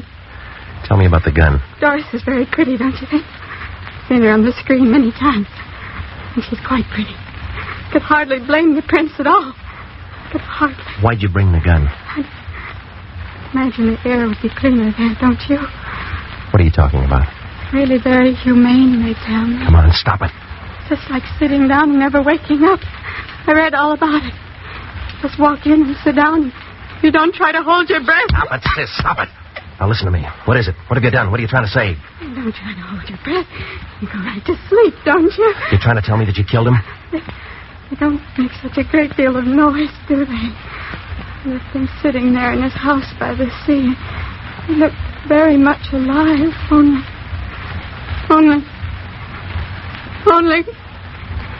He isn't alive at all. Tell me, Mr. Regan, tell me. Do I make a good murderer? Do I?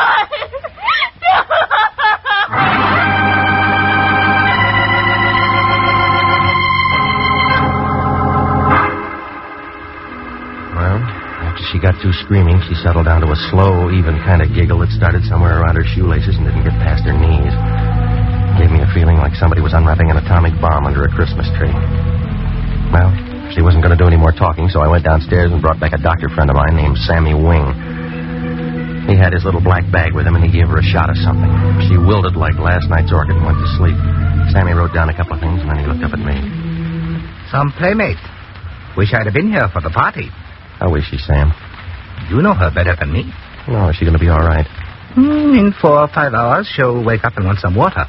And then what? She might ask you what happened, or it might start all over again. By the way, what was it? I don't know. She came over to see me. I should have visitors like this. I've been working too hard. She said she killed a guy who was a client of mine. Maybe I'm lucky at that. Why the past tense? The Lyon called me off the case. Official, huh? Yeah. You've got nobody to protect. Where's the corpse? At a house in Ocean Town. Here, call the police. And you and me can go out and do our Christmas shopping. Oh, she said she used this gun. A .25, it killed people. No, Sammy, there's a bullet jammed in the chamber. James don't know how to reload. It hasn't been fired. Ballistics got better ways of telling. She's pretty and she's nice, and I'll bet she looks like $1 million in a bathing suit. But if I'd have met her within the last 3 hours, I'd have run for help. Was that professional? Acute hysteria. The kind that pops off guns and people and does a lot of things they can't remember later on. Call Sanduci. Look, it doesn't figure she'd do it with this. Maybe she had another one. While you're at it, call the coroner. Tell him to go out there with some DOA forms. No, I'm going first. Corpse hunt? Just an idea. Labrucherie had an idea. Yeah. This dame's bipped somebody, and she's told you her story. Well, I don't like it.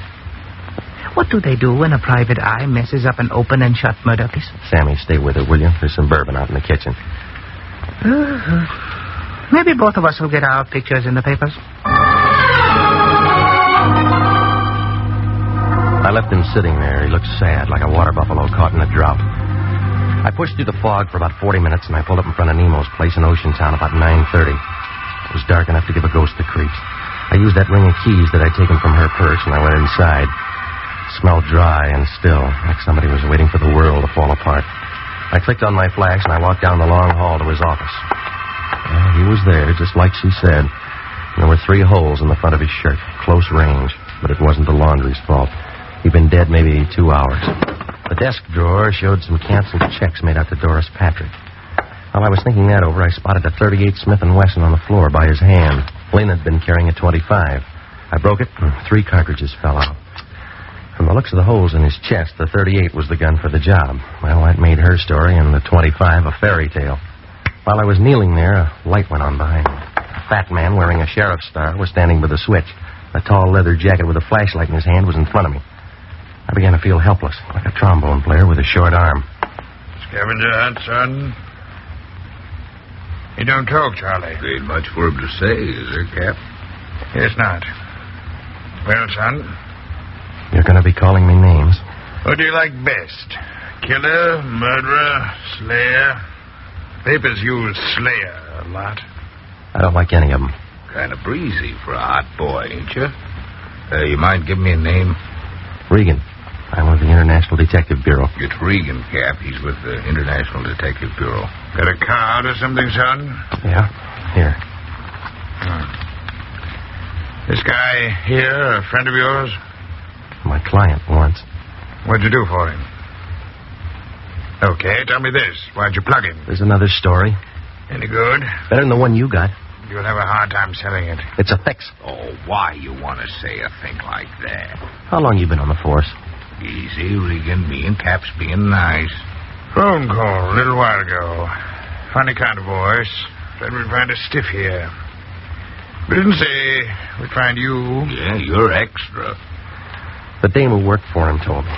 You tell homicide? No. That was a mistake. Where's this girl now? Name? Charlie, call a coroner. Ocean Town is just a small place. Only me and Charlie around. We borrow from the county when we get something like this. Well, I can find you a real answer in an hour. You got ideas? Lots of them. You can tell me all about them later. We got a corpse, we got a suspect. You know that's good. Even a weapon. I'll have an alibi when you check the time of death. We'll worry about that later on. All right, son, let's go. Well, I had about as much chance as an elephant in a tea room if those 2 locked me and booked me. I leaned back into his gun, spun around, knocked his wrist down. He pulled the trigger. But I'd already hit the light switch, and he was making rockets in the dark. I left my car there and cut across the highway and doubled back up the hill. They spread out in the wrong direction.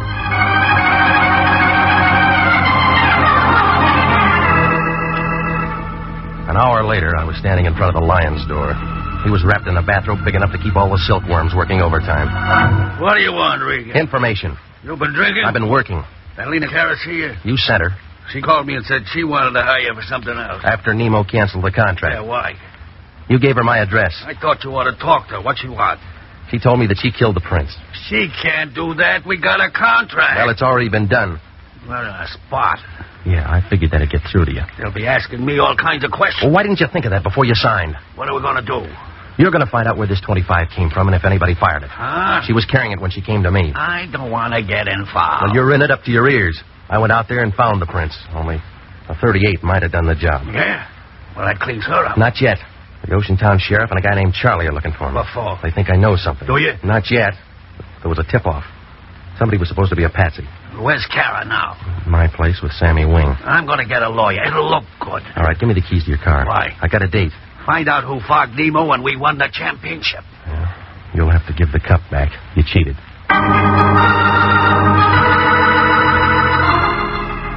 I drove back out to Doris Patrick's place in the Palisades, and I rang the bell and waited. Took her a while, but she showed. She was wearing a filmy kind of a thing that made a spider's web look like canvas. I began to feel warm, like a sun lamp on a picture set. We had a date at 9 o'clock. I broke my watch. Come in, I'll see if I can fix it. I'm great with a swift movement. Yeah, it shows. We were going to look at the stars together. How long you been here? I gave you up at 10. Tell me, how do you like my new dress? It's the right color, but the wrong cut for a funeral. I haven't read the obituaries today. No, it'll be in tomorrow's paper. Have a drink and let's wait for tomorrow. Your friend Nemo was killed tonight. He was no friend of mine. I told you that. So did he. He fall off his house? Murdered. We've been having fun up to now. You know, you'll be first guess. I don't think I like that. He tried to blackmail you. The story's backwards. Well, that's the way it comes out. Not quite. You got another way? He never tried to blackmail me. Mm-hmm. I blackmailed him. How? I went to him one day and put him in a trance. Only I used scotch.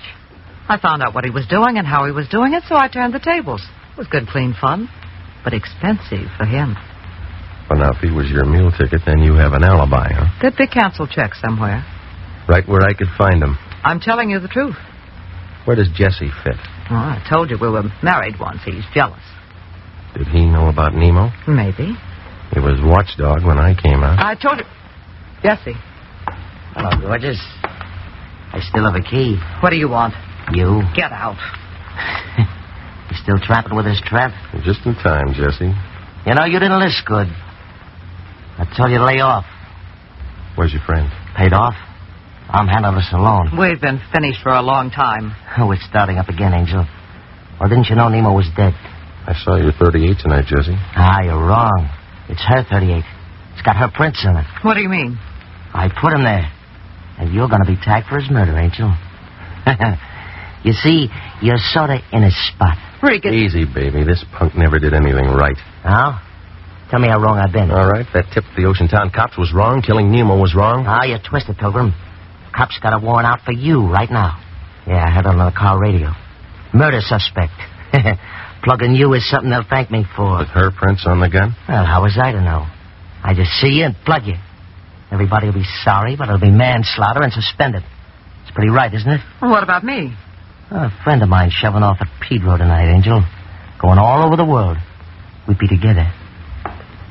Well, Angel, do I plug it and meet you somewhere in 2 weeks, huh? Move over, Regan. The lady's making up her mind.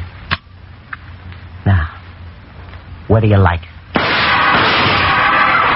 Oh, it was a real photo finish. Just as Jesse set the gun up against my head, Doris pulled a gun from the desk drawer and threw a couple of fast ones into him. Jesse tried for her. I'd call it a dead heat, but you'd have to give Doris the edge. Her first slug cut him down like a blade of grass, but she didn't give up. Angel!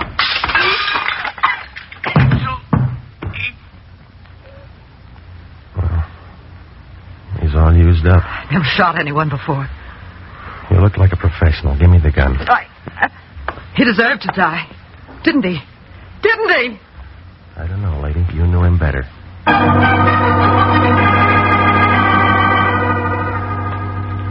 Well, it all unwound like red thread in a Levi factory. Nemo told me his phony story so he'd have a good self-defense angle when he finally got around to killing Doris Patrick some afternoon. Jesse worked for him to keep me out, but I bounced him and got inside. When Jesse phoned Nemo about it, Nemo called the Lion and had me jerked before we could compare notes. I guess Jesse went kind of crazy when he saw how well we got along. He got an idea and killed Nemo and made Doris a patsy with those fingerprints. Lena Cara? Well, she went kind of crazy, too. She found Nemo dead and got the idea she did it. It took 3 doctors a couple of days to tell her what really happened. And the Lion was mad when he found out there wasn't any money in it. But then when he saw Doris Patrick's picture in the paper, he got kind of curious. He asked just one question. What did I do all that afternoon I was out in her house? Well, I didn't even bother to answer him.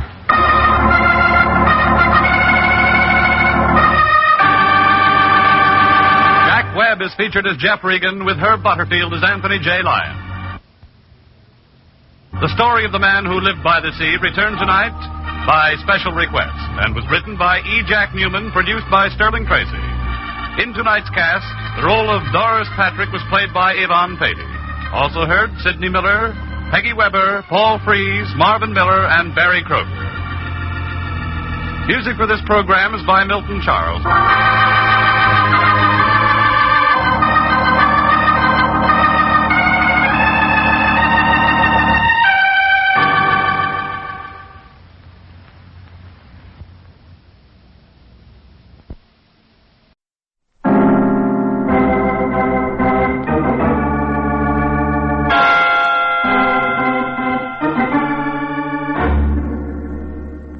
Regan.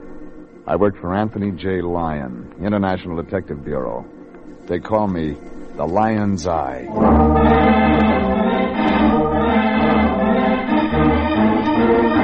CBS brings you Jeff Regan, Investigator, starring Frank Graham as Regan with Frank Nelson as Anthony J. Lyon. So stand by for mystery, suspense, and adventure in tonight's Jeff Regan story of The Lady by the Fountain.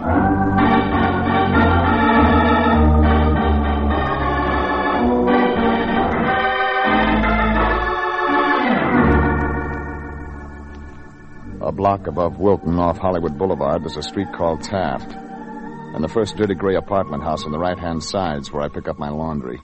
428. I'm finishing out the lease for a guy who's up at San Quentin waiting for the second week in December. That's where the state's going to help him forget a blonde he never should have remembered. Well, it's a place to live. I've got a leaky faucet and a bed that comes out of the wall. And that's where I was last Monday morning about 6 o'clock when somebody began pounding on the door. I figured the place was burning down, but it turned out worse. My boss. A couple of 100 pounds of black cigars stuffed into a blue suit. Regan, it's me. The Lion. It's a nice morning. The sun's up. The birds are up. What are you doing? Just hoping somebody'd drop in.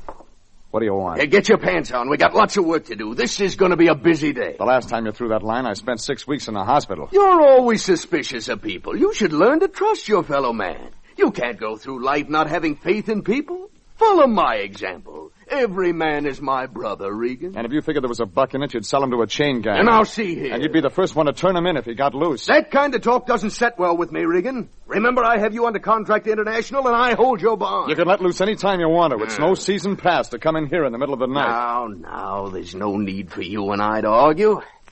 I guess I'm a bit edgy. Been up all night long. Mind? Yes, I do. As I said, I've been up all night long. Thanks. Regan, somebody got Tim Vickers, vice president of American Casualty Company, out of bed at 3 o'clock this morning. He was at the same party with you? They don't get old Tim out of bed unless there's dough involved. I looked into it. Headquarters tells me that a guy named Albert Colby made the call. Lives out in Bel Air. Fine family. Oil. Put it on the road. I wish you'd buy better stuff. Well, last night Colby got himself married to a tomato named Frances Shaner.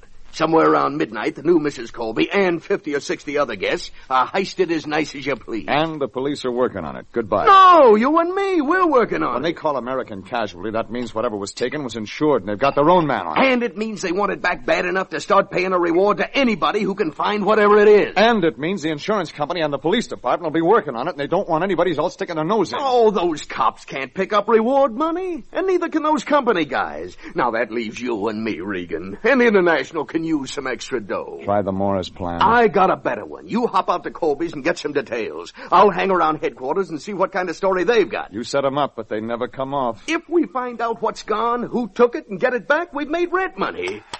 Yeah, I haven't had my breakfast yet. Hey, what's the matter, Regan? You look worried. I am. That's my only bottle. Oh, you got nothing to worry about anymore? Here, it's empty.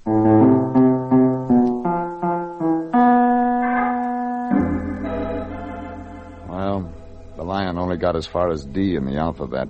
That's when they showed him how to spell dollar. And this Colby thing had a dollar sign in front of it as far as the Lion was concerned. And that means it's no use arguing. So I threw on some clothes and drove out to the Colby place. It turned out to be a lot of brick and grill work on top of one of those canyon roads right after you turn off Sunset into Bel Air. When I drove in the gate, I got a feeling somebody better check with London to see if Buckingham was still there. 2 guys in uniform stopped me. I showed them my license. They let me through. I parked in the driveway behind 3 police cars and started looking around for the ladies' entrance. That's when I spotted a tall guy in a brown sport coat sitting on a cement bench right by a fountain. Up close, he looked sad, like an umpire on a rainy day.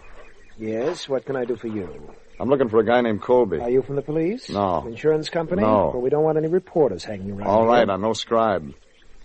Now, can you tell me where I can find Colby? What do you want to see him about? You're him. Yes, I'm Albert Colby. My name's Regan, International Detective Bureau. Oh. What does that mean? Look, I've been through a very hard night, Mr. Regan. I learned a lot of things I didn't know before. What kind of things? The police tell me that when a group of jewelry is stolen, that it's more or less kidnapping. It's held in ransom until it's brought back. And that the procedure is to wait to be contacted by one of the thieves. That's one way. Yes, so I understand. It also can be broken up, disassembled, and sold on the market. Yeah. Very interesting and very sound economic structure. I'm surprised at the ingenuity of criminals. A lot of people are. You want to tell me how it happened? A man from my insurance office also told me there'd be uninvited private investigators around. And he told you to keep quiet until he went to work. In a word, yes. You want the stuff back, don't you? I do. But I believe the police and insurance company to be reasonably capable. Just a minute. You're wasting your time, Mr. Regan. Good morning. He was right. I was wasting my time.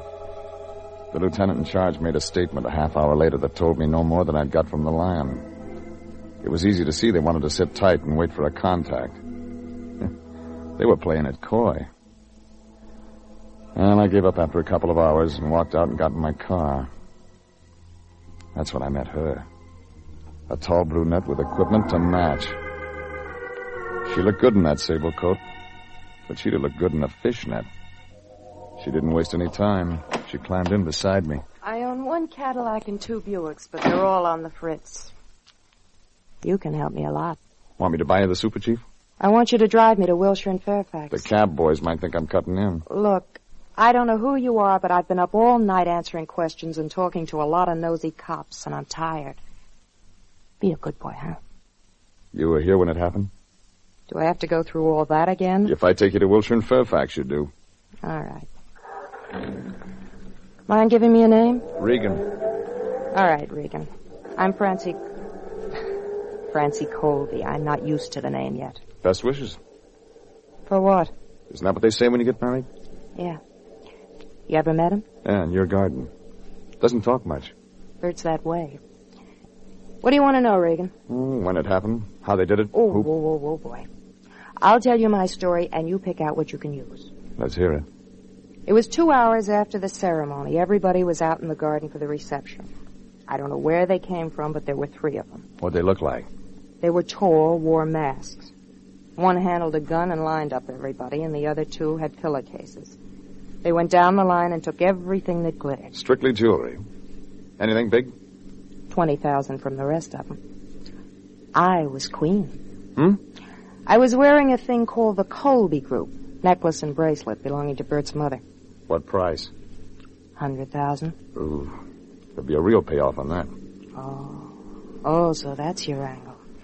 What else? How'd these guys get away? They backed out, tipped hats, and left. Fourth man in their car? No, one of them went ahead of the other two. Anybody go after him? That's why I couldn't drive myself. All the cars were jimmied. Phone lines cut. Neat. I suppose so. That all you wanted to know? Enough. Tell me, what kind of friend have you got who drives a green coupe? What? I haven't got any friend who drives a green coupe. Neither have I, but he's been following us ever since we left your place. What? Now, look, I'll stop at this next corner, jump out, and run into the drugstore. You'll have to follow me. You're a nice guy, Regan. I hope you make the grade on this. Now. So long. She made it to the drugstore, and he stuck with me.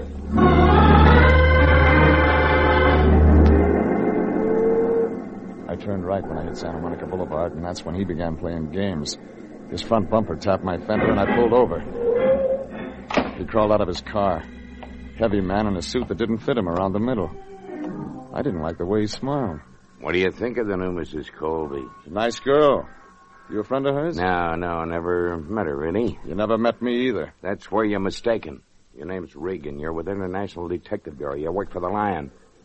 Sent you out on a job. What did I have for breakfast? A lot of talk from the Lion about the Colby case, right? You follow me just to tell me that? I wanted to make sure you heard it. Real sure. Well, you can unwrap your bumpers and get moving, Buster. I don't listen easy. That's what they tell me, Regan. Yeah. My name's Winters. I got that badge 4 years ago. It says American Casualty Company on it, and right next to it there's a license that makes me one of their investigators. Right now, I'm working on one of their cases. You're wasting a lot of time. No, you're wasting the time, Regan. This is a one-man show. I'm handling it, and I don't want any private peepers snooping around trying to fall in the cracks. You talk like you got it all figured. I got so much of it, there isn't any left for you and the Lion. You really know that much? I really know that much. Name me 3 hoods in black masks. I'll have their files by 6 o'clock tonight. Show me some important stuff called the Colby Group. I'll have that, too. Are they going to close it on talk? Regan, I went to a lot of trouble to make sure you understood that you're not wanted. There's nothing in this for you with the Lion. No reward. Nothing. You're not wanted. Clear? Yeah. So clear, I'm taking your license number right now. From here, I go to 3500 Hope Street, City License Bureau. They're going to tell me if you're what you say you are. But no matter what you are, if you get in my way, Buster, I'm going to look you up. And if you want to keep your arm, get it off of my car.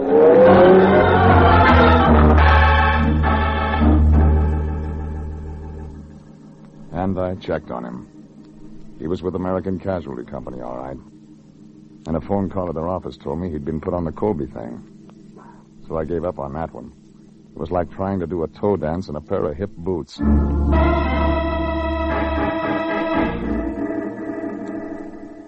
It was about 6 o'clock when I got to the office. The Lion was there. He looked unhappy. Like somebody'd fed him a wax sandwich. Where you been? I've been phoning all over town for you. I went to a double feature. I met a guy named Colby and a girl named Colby. They're husband and wife. Well, that's dandy. That's just great. You can forget them all. It's finished. We struck out. What do you mean? Know what happened in Chicago this afternoon? Want me to guess? A cop threw a couple of slugs into a bimbo named Mickey McIntyre. The other guy, Swede Swanson, gave up right away. Tie it up. Mickey and Swede were carrying some of the ice they heisted from the Colby place last night. They talked. And the guy Chicago's looking for now is named Pete Florio. Some gumshoe around Chicago's going to tag him, and there goes our reward. Where'd you get all this? Robbery detail here was in on it. So it was over for us 3 hours ago. Any expenses after that are your own. And in the future, Regan, don't spend all day on a thing. Check with me. Shut up. What did you say? He was looking at the same thing I was looking at. The 3 bullet holes across the front of the man who was standing just inside the door. A heavy-set man with a bad smile. He wasn't smiling this time. He was trying to talk. Regan, I got it all, but you'll like it better than me if you... Who is it, Regan? What's he Ed doing? Winters, investigator for American Casualty. He in on this? He was. What do you mean? He's dead.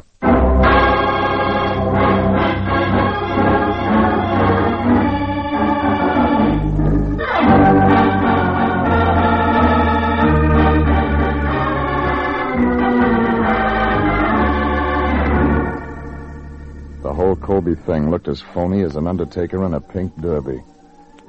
Colby and his wife, Francie, had a lot of conversation, but they didn't say anything. But the insurance investigator, Ed Winters, talked like he had something. Only didn't get a chance to tell his story. He fell in our front door loaded down with slugs. And it didn't take 20/20 vision to see that all the action wasn't going to be around Chicago, where they picked up 2 of the 3 hoods. The Lion didn't waste any time. He locked the door and pulled the shades. Then he turned around to me. His eyes looked like dollar signs. Regan, this is a stroke of luck. We're in business again. You got it wrong. The coroner's office got something to do now. Look, we aren't calling up any office until we find out who killed Winters and why. You're out of your mind. Remember, there's a reward for that Colby stuff, and we can still collect with this insurance company guy out of the way. This is homicide now. Call him. And let some rookie walk into the answer? Not on your life. Regan, somebody here in town's in on this. Big. And you're going to find out who. What about him? He isn't going anywhere. Listen, we're the only ones who know about him. We can keep a secret for a while, and that gives us an advantage. He had a secret. He didn't play it smart. You realize what this can mean to us? About 5 years at Folsom. Let me worry about that. Don't you ever give up. Find out who bumped Winters, Regan, and we've won the cup. You'll have to give it back. You cheated. Once the Lion smells a loose dollar, there's no sense arguing with him. It's like trying to teach ballet to a herd of elephants. Well, I went through Winters' pockets, found a billfold and a driver's license, some keys. Nothing that'd help. But downstairs, his green coupe was parked by the curb. The front seat was wet and sticky, but there was a notebook lying there. The single name, Frank Kilmer, was scrawled on the top page, and below it, Pink Lady. That didn't mean anything either. But I took it with me when I went back out to Bel Air. I found Colby out by the fountain again. He read the opening line. Hello, Mr. Regan. What do you want now? Information? All right, here's something up to date. They caught 2 of the 3 men in Chicago this afternoon. I know that much. And the Chicago police expect to arrest the third one, Pete Florio, any minute. And when they arrest Mr. Florio, that will be the end of it. You make it sound easy. Facts are facts, Mr. Regan. There's another version. What is that? Inside work. I don't know what you're looking for, and I don't think I particularly care. I'll just ask you to leave these premises and not bother me nor my wife anymore. Hello, darling. I didn't know we had company. Francis, sweetheart, this is Mr. Regan. I was just telling him I didn't like him. Hello, Mr. Regan. Have you heard the news? I'm going to get my jewelry back, so things aren't so bad after all. That's what Brooklyn thought today. My, you sound vicious. I've met him twice, darling. He always sounds this way. He doesn't think the police will apprehend Pete Florio. Do you, Mr. Regan? You're a long way from the end, Colby. Well, if he feels that way, Bert, and it does happen to work out that way, you'll buy me another bracelet and necklace, won't you? Of course, sweetheart. Now, Regan, you can see how worried we both are about this whole thing. I'm certain there's nothing more for you to do. You're wrong. I got 2 things to do. Yes? Find out who Frank Kilmer is, and look up the Pink Lady. Good night. Just a minute. You have to swing wild in the preliminaries. Colby and his wife figured to be in on the main event. I started with the phone book. It didn't turn up a Frank Kilmer, but it did show a Pink Lady nightclub in San Marino. It wasn't much. There was a little pale guy playing piano in one corner. Figured he'd never been out for a music lesson. I put the question to the bartender. Nope, never heard of a guy named Frank Kilmer. Just got here from Cheyenne myself. Worked at the frontier for 4 years. Nice place. Yeah, sure. Anybody else might know? I don't know, Pilgrim. Why don't you ask somebody? Oh, ask her. She's the cigarette lady. Kitty. Oh, Kitty. Yes, Mom, what is it? Oh. This is Mr. Regan. Yes, Mr. Regan. He wants to ask if you ever seen a guy named Frank Kilmer. He don't know what he looks like. Oh. See? She don't Tom, know. why don't you go crack some ice? We got plenty of ice, Kitty. Enough ice to last all... It's going to be a hot night. Beat it. Oh, all right, Kitty, all right. And the music ready. You know the other guy, Mr. Regan? Maybe. What'd he look like? He had a name, and he paid for his information. Yeah. His name was Winters. He was around this morning, knocking on my door. What do you want to know? What you want to know? About Frank Kilmer. Oh. Go ahead. I'm listening. Wait a minute. Is Frank in trouble? He's a name on a scratch pad to me, lady. I don't want to get anybody in any trouble. Just tell me what you told Winters, okay? I met Frank 2 years ago. We used to go out once in a while. Then, a little over a year ago, we didn't. What happened? He met somebody else. Yeah. He met somebody else. Who? A singer named Francie Shaner. Uh-huh. They picked up together, Frank and Francie. They were lousy, Regan. I hated her. Then what? They went over to Las Vegas one night and got married. When was this? Over a year ago. I haven't seen them since. But I saw Francie in the paper last week. All about her marrying some guy named Colby. What'd Kilmer do for money? Funny, I don't know. He had money sometimes. Sometimes he didn't. I lent him some.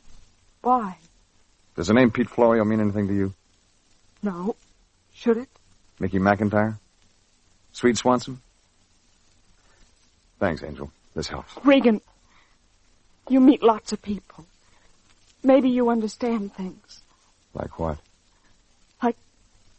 Like why she'd take him away from me and then not use him. Why would a girl do a thing like that? I don't know. Maybe she did use him.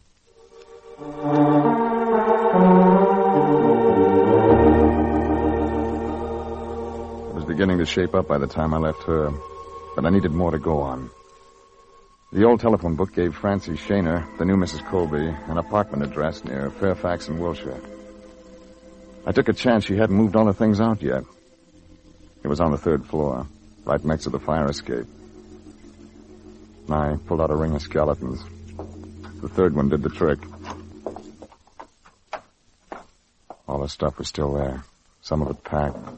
Some of it just spread around. In a desk drawer, I found a copy of a Nevada divorce action separating Francie and Kilmer. And in the bedroom, a picture. Tall, dark-looking guy I'd never seen before. It said, "Love, Frank." I was still looking for things when I heard the front door open. I clicked off the light and waited. He was a tall black shadow to me, and I couldn't see his face. But that .45 stood out like a wart on an egg. This didn't come near me, but I had better luck. I spun him around enough to start him back down the hall toward the fire escape. I had to take cover. I got to the fire escape in time to see him run out of the alley and jump in a car. Whoever it was, he was carrying one of my slugs in him.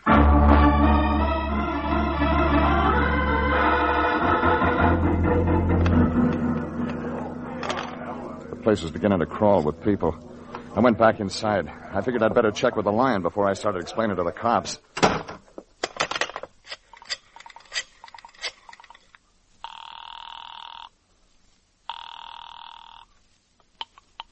Yeah? I'm calling from her old apartment.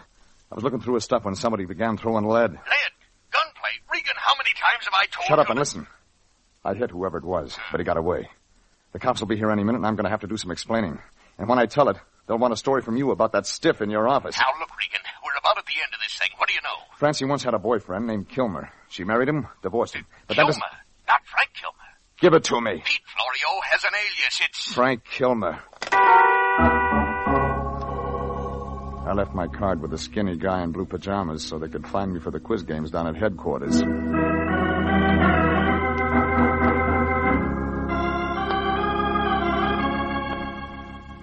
It took me 10 minutes to get out to that house in Bel Air. I parked outside the gate, walked through the garden to the back. Somebody had drained the fountain. Somebody was sitting there. And it wasn't Colby. Regan. It was Francie. And she had a big hurt. Regan. I'll have to get a doctor. Too late for that. Who did it? Pete Florio. He thought I tipped Chicago. But you don't know him. I know you were married to him and his name was Frank Kilmer. I know you worked this thing out with him. You killed Winters? Who's that? This is no time to lie. All I know is Pete and I worked out the heist. I wore the jewels that night so he could get it. Only he didn't take it. He hid it in the fountain here. Yeah, so Pete could come back for it after he straightened out with those other guys in Chicago, huh? Yes. But it didn't work that way. Regan. Where is it? Did Pete...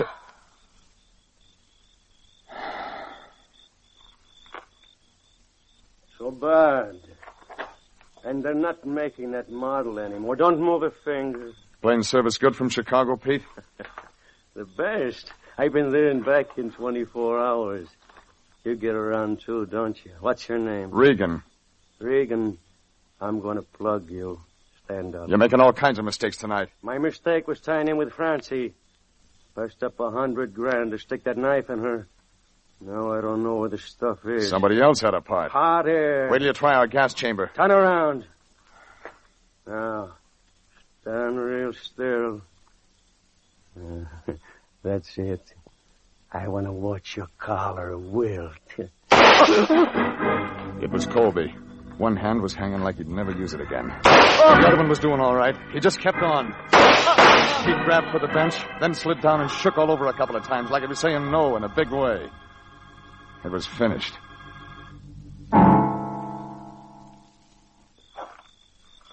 He was going to shoot you, Regan. He was going to kill you. I did right, didn't I? I did right? Yeah, you did fine. You saved the state some expenses. Give me that gun. Yeah, here. Same one you used on Winters? Yes. He came to me for money. He found out the same thing I caught you finding out. That my own wife had planned to steal from me. How did you tip to it? A week before we were married, I saw Florio, or Kilmer, whatever you call him, watching the house. I'd seen his picture in Francie's apartment. I found what they were planning. I listened in on the phone. And you wanted him to get away with it. So you could get the stuff out of the fountain before Florio got back. So you could stick the insurance company for the payment. I didn't think you needed dough that bad. Regan, it wasn't for me. It was for her. All she wanted was money. Now look at her. Regan, all I wanted was her. I didn't care if she stole from me. All I wanted was her.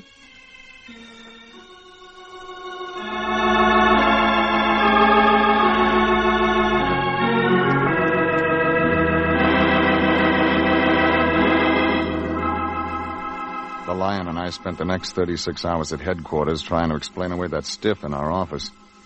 It didn't explain easy. But they began to listen better after Colby showed them where he hid that necklace and bracelet after he took it out of the fountain. Chicago police told us their tip-off had been on a long-distance call. That straightened that part out. Colby tipped him. He'd been hoping that Pete and all of them would get shot up in the pinch. Well, it didn't work that way. When I got back to the office, the Lion was sitting there.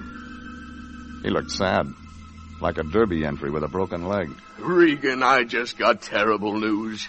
We aren't going to get a reward. I knew that when I turned in Colby. The stuff never left the premises. Oh, we fouled out on a technicality. And I worked so hard. Sitting here with that stiff must have kept you real busy. It's your fault. You should have let Florio or Colby or somebody walk out of there with that stuff and then nab them. Is money all you ever think about? What else is there to think about? If you got it, you're okay. If you haven't got it, you're a bum. Well, you can find somebody else to go around trying to make a gentleman out of you. I quit. You what? Oh, now, just a minute, Jeffrey, please. Let's not fly off the handle. I'm just upset, that's all. I'm not myself. Yeah. Why, International couldn't get along without you. I couldn't get along without you. You're like my own son. I'm an old man, Jeffrey. You sure are. The rigors of the business, the scars of the battle are heavy with me. Jeffrey, I need you. Oh, sure. You'll stay? Yeah. Good. Here, stop by American Casualty on your way home. Give this to Tim Vickers. What for? For 2 days' work. Even if we can't collect a reward, we got something coming. You never learn, do you? That's a legitimate bill. Didn't I stand guard over the body of one of their agents all day long? I charged them union rate. What? The pallbearers are organized. It's a branch. What's the matter, Regan? You look worried. I am. I'm just wondering how they're going to explain you in the time capsule.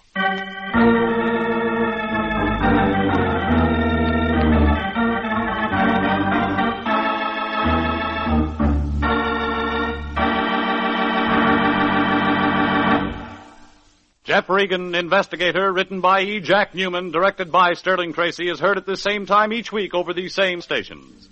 Frank Graham plays the title role. Frank Nelson is Anthony J. Lyon. Original music is by Richard Arant.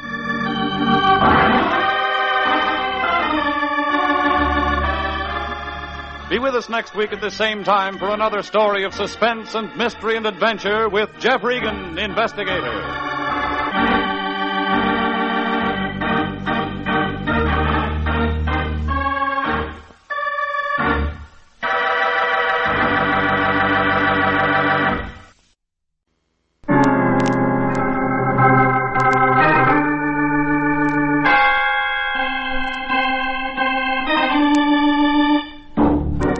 My name's Regan.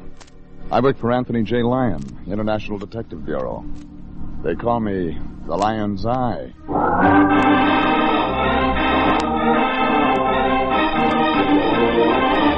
Jeff Regan, Investigator, starring Frank Graham as Regan with Frank Nelson as Anthony J. Lyon. So stand by for mystery and suspense and adventure in tonight's story of The Man in the Church.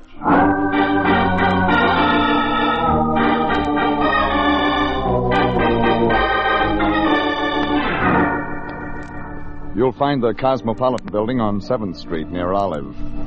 A pile of white granite holding up a brass clock that hasn't kept time since 1932. That's the year Anthony J. Lyon, the guy I work for, took out a 30-year lease on Suite 308. You can't miss it. Right after you get off the elevator, the International Detective Bureau. Good bargain counter if you want to buy your trouble wholesale. Right after the SC game last Saturday, I walked in. The Lion was at his desk. He had a sparkle in one eye and a jeweler's glass in the other. And even though he tried to cover up, I could tell he was looking at a $50 bill. Oh, you, Regan. I was just noticing the engraving on this bill. Intricate, fascinating, work of art, really. Grant took a good picture. Yeah, didn't he, though? Ulysses Simpson Grant was one of our greatest presidents, Regan. So you're starting a collection? I've already started one. This is my first showing. All right. Who's the new client? Client? Oh, I didn't get this from a client, really. Rather an old friend.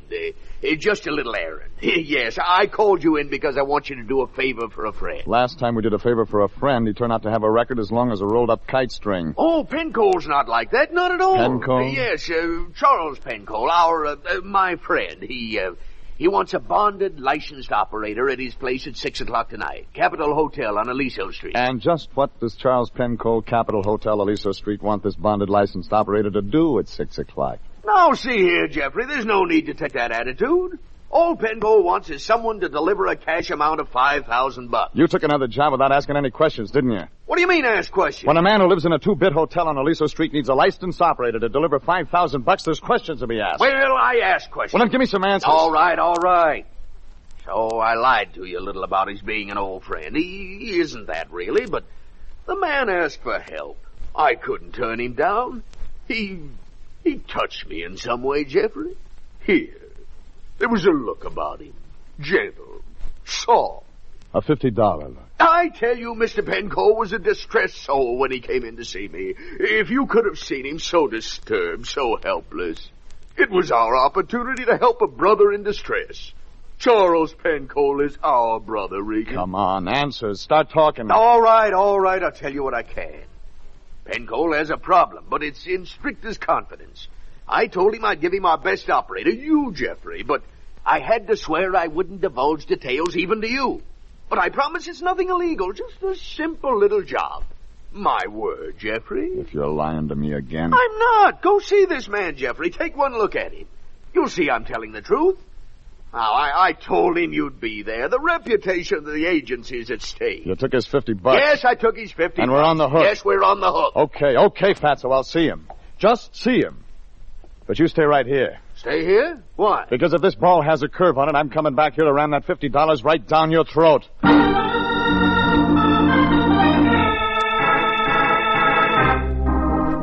Well, the Lion had put on a good act, and I went for it again. Maybe it was because I figured he lied so much he'd accidentally have to tell the truth once in a while. Or maybe it was because he looked different when he was describing Charlie Pencole. Anyhow, it was dark on Aliso Street, and it was trying to rain when I found a white blister over the sidewalk that blinked out Capitol Hotel, rooms $1 and up. I walked through a lobby that smelled like last year's laundry. Nobody was behind the desk, but I spun the register around and picked up a Charles A. Pencoal in room H. It was upstairs, in between a broom closet and a fire escape. But I didn't have to knock. A tall, big-boned man with a lot of gray hair had the shorter one by the lapels. Right, you shouldn't do things this way. You've been out of touch. Yeah, Johnny, I've been out of touch, but I know how to handle a punk like you. Now listen to me. Get in my way once again, and I'll break you in half. Look, I'm warning you, kid. Shut up! All right, big shut up. Don't try a gun, you Drop crazy the heater, Buster. What? I said drop it.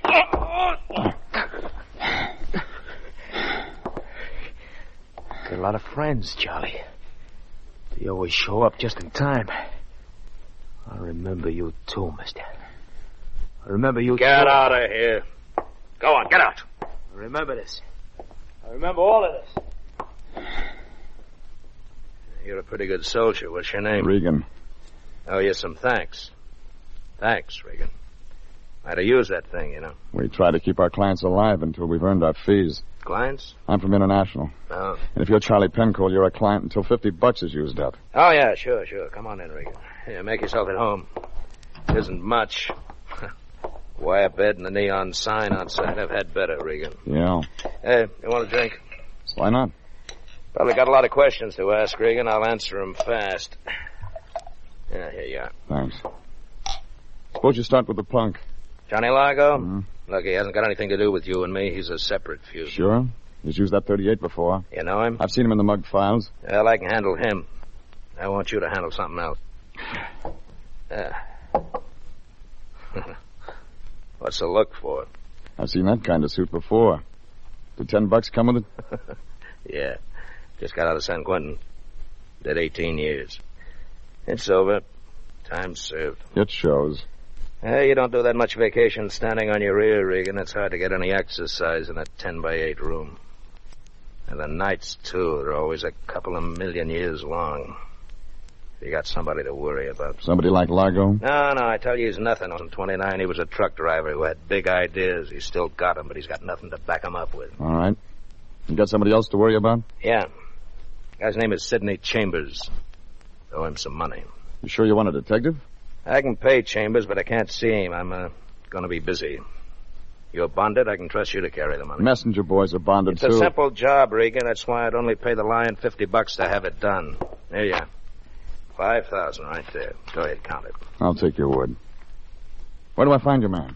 Sidney Chambers will be at the planetarium in front of the entrance. He'll be in a black suit wearing a white carnation in the briefcase. And just like that, I walk up and hand him $5,000. Just like that? How do you know I won't feel like taking a trip? I don't. But then I still haven't got anything to worry about. You got that much money? No, Regan, I got me. And Charlie Pencoal never let anybody put anything over on him. What about the state of California? It was a bum rap. Oh, sure it was. Good night.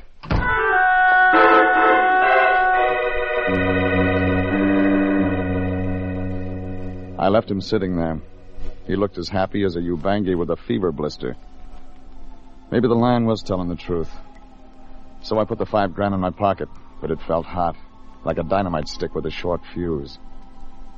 It was 10 minutes to 8 when I parked in front of the planetarium. A little guy in a black suit was standing at the entrance looking at his watch. I was afraid he was going to get trampled, but the briefcase and white carnation saved him. Doors will be closed at 8 o'clock. All those wishing to listen to the nice lecture in the auditorium. Going to the lecture? It's all about a trip to the moon tonight. Oh, is it? Well, I don't think I'll go in. I'm expecting a friend. Friend named Charlie Pencoal? What? Pencoal. You going to meet him here? Yes, but you can't be Pencoal. You're much too young. That's right, I'm not Pencoal. I don't understand, Mr. Regan. Oh. Mr. Pencoal promised me faithfully he'd meet me here tonight. You had parents, didn't you? Name? No. I'm Sidney Chambers, but You got the briefcase to collect some money in? Did you bring it? Did you really bring it? How much expecting? Why, $5,000 and not a penny less. All right. There you are. Well, say now. Say it's now. All there. It certainly is. It certainly is. It most certainly is. Yes, indeed. Thank you, Mr. Regan. I hadn't seen him pat his bulged pocket, I'd have gone on home and played canasta with my landlady. But when I saw him drive away, I began to get a slow feeling. Like all my troubles were already started. So I crawled in my car and followed him. I was still following when he pulled up in Palos Verdes and parked in front of a little house stuck up on a hill all by itself. I had that same feeling when I cut my engine, coasted to a stop, and sat there thinking about nothing. I watched the light go on somewhere in the back of the house. I was just putting my cigarette out when the place lit up like a cop. I pulled my gun and started for the door. But I wasn't fast enough to stop that black coupe that was in the alley.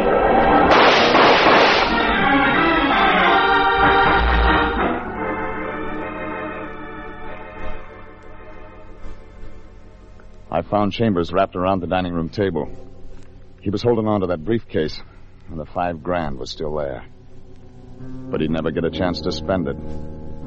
He was all used up.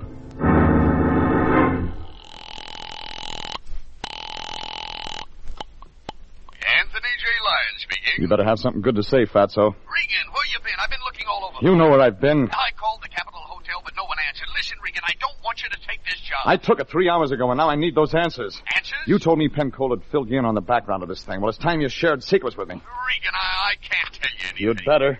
But I didn't get anything from him, Regan. I made up that stuff about a personal problem just to get you to take the job. All for $50? There's no time for that now. You said it. After you left, I got worried, so I looked up Pencold. He's really good-time Charlie Pencold, an old-time racketeer. And he just got out of San Quentin.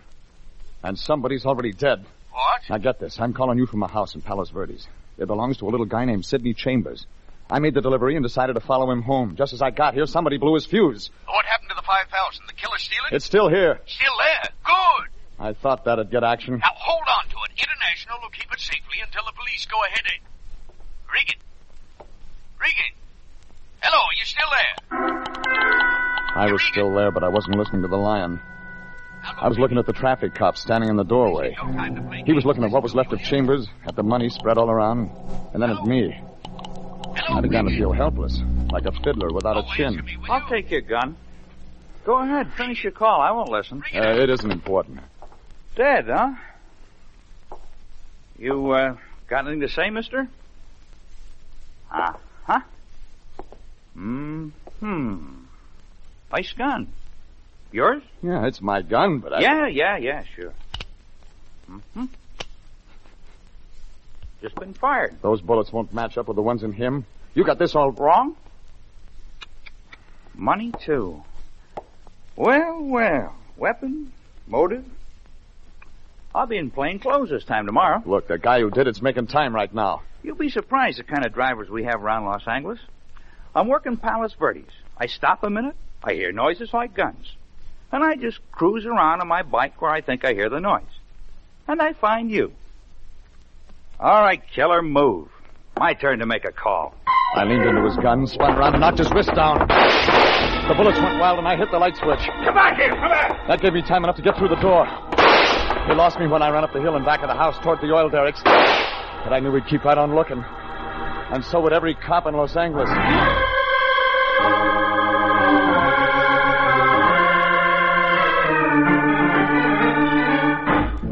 I had as much chance as a snowball in a Turkish bath.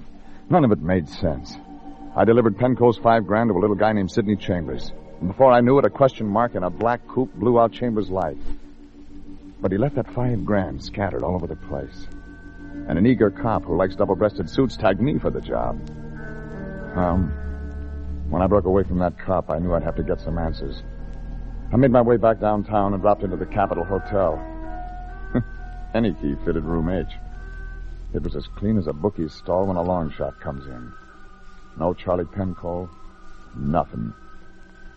The newspaper clipping on the dresser with an ad on how to handle your muscles on one side and part of a society column on the other meant nothing. But the knock on the door had possibilities. Charles, are you in there? Are you asleep? Charles, She was a tall, gray-haired woman in a fur coat. She didn't look like Pencold's kind of company. Oh, I'm so sorry. I thought this was Mr. Pencold's room. He's left town. Maybe I can be of help. No, I'm sure you can't. I just made a mistake, that's all. I'm sorry I bothered you. I'm terribly sorry. Please forgive me. Well, just a minute. Relax. You can see her later. Inside. Wait a minute. Come on in, boys. Come in. I wanted Charlie, but you'll do for now. You got a parade permit, Largo? I don't need one. This is going to be a quiet little party. You and me and my friends this time. Don't they talk? Sure. Sure they talk. Boys, there's a friend of Charlie Penco. Hello. Hi. You see? All right, friend of Charlie Penco's. We had all the introductions. Now let's have a party. You took my gun away tonight. I told you I'd remember you. This is going to be fun. Hold him. Now, here we go with feeling. Hey, boy, he's getting heavy. Nah, don't let him fall, Sam. We're just getting a good start.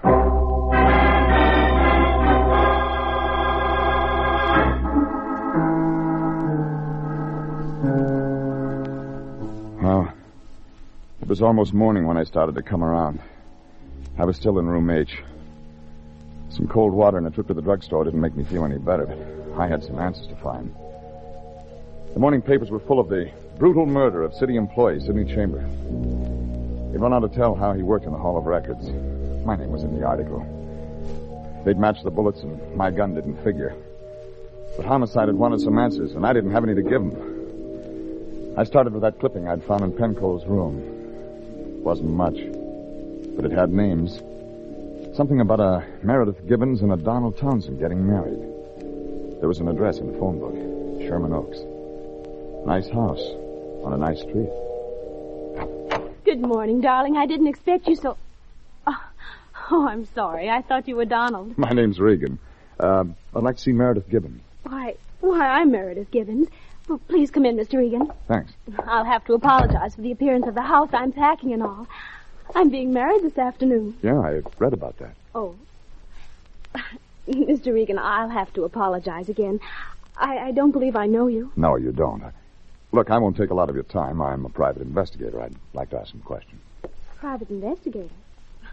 Well, certainly, Mr. Regan, but I don't know... Hey, darling, I'd like to... Donald, you're here. Oh, morning, sweetie. Donald, this is Mr. Regan. He's a private detective. He wants to ask me some questions. Oh? Well, glad to meet you, Regan. What's this all about? Probably nothing. Just a lead.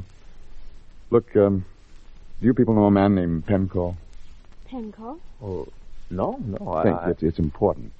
His name's Charles Penco.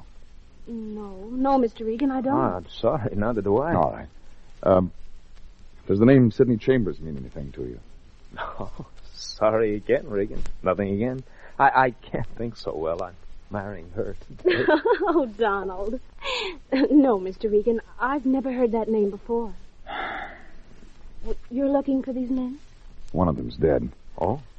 Which one? Chambers. He was shot last night. Oh, dear. I've got to find Penco. Well, sure wish we could help you more, but... tell me, Regan, why did you come here? I found this clipping about your marriage in Penco's room. Well, that's funny. Truly, Mr. Regan, I never heard the name before. Donald, you have so many things to do today. Oh, Mother, I want you to meet Mr. Regan. He's a detective. This is my mother. How do you do, Mr. Regan? It was the same gray-haired woman I'd met the night before in Charlie's room. Had to hand it to her. She didn't raise an eyelash. She looked right through me like she was meeting me for the first time. I didn't give her away. There was something in her eyes that said, don't. Mr. Regan, I know you'll excuse us. We have so many things to do. Well, perhaps Mother can help you. Sure. Bye, Regan. I hope you find your man, Mr. Regan. They look like a real nice pair, Mrs. Gibbons. They're wonderful children, Mr. Regan. Wonderful. You know what I have to ask you. Yes, I know. Man's been killed. Sit down, Mr. Regan, please. Thanks. That lovely girl who just walked out of the door is Charles Penco's daughter. Oh. Yes. Charles married my younger sister in 1929. She never knew what Charles did for a living. She was in the hospital, Mr. Regan, dying while Charles was in court. And when his sentence was pronounced, his daughter was born at a hospital in Glendale. That'd be Meredith. Yes. Go on. Before Charles began his life sentence, he took what money he had left and established an irrevocable trust fund for her and for me. It was his plan. I adopted her legally. He promised that he'd never write or bother in any way, and he hasn't. Oh, after so much heartache for her real mother, he was trying to do one decent thing. It worked out? Oh, yes. Yes, he kept his word. He was paroled last week. I read it in the papers. And you went to see him at his hotel. I met you there. Yes. Yes, I went to see him last night. The parole officer gave me his address. A little man had been here last week on some pretext or another, and I was worried. I thought he was a friend of Charles who might want to make trouble. Nobody else knows about this adoption? No one, Mr. Regan. No one at all. Just Charles and I. My sister, well, she had the baby under my name. I see. I read the morning papers. The little man, the one who called on me last week and acted strangely, was murdered last night. His name was Chambers. I read about it in the paper. Yeah, that's right. And the police are looking for you, Mr. Regan. Mm-hmm. Oh, please, I can't ask you to continue being a fugitive. I know you didn't kill him, but if there's any way at all, Mr. Regan. Oh, listen to me. Meredith can't become involved in something like this. If there's any way to keep her out of it, Mrs. Gibbons, I'll do it. Oh, thank you, Mr. Regan. Thank you.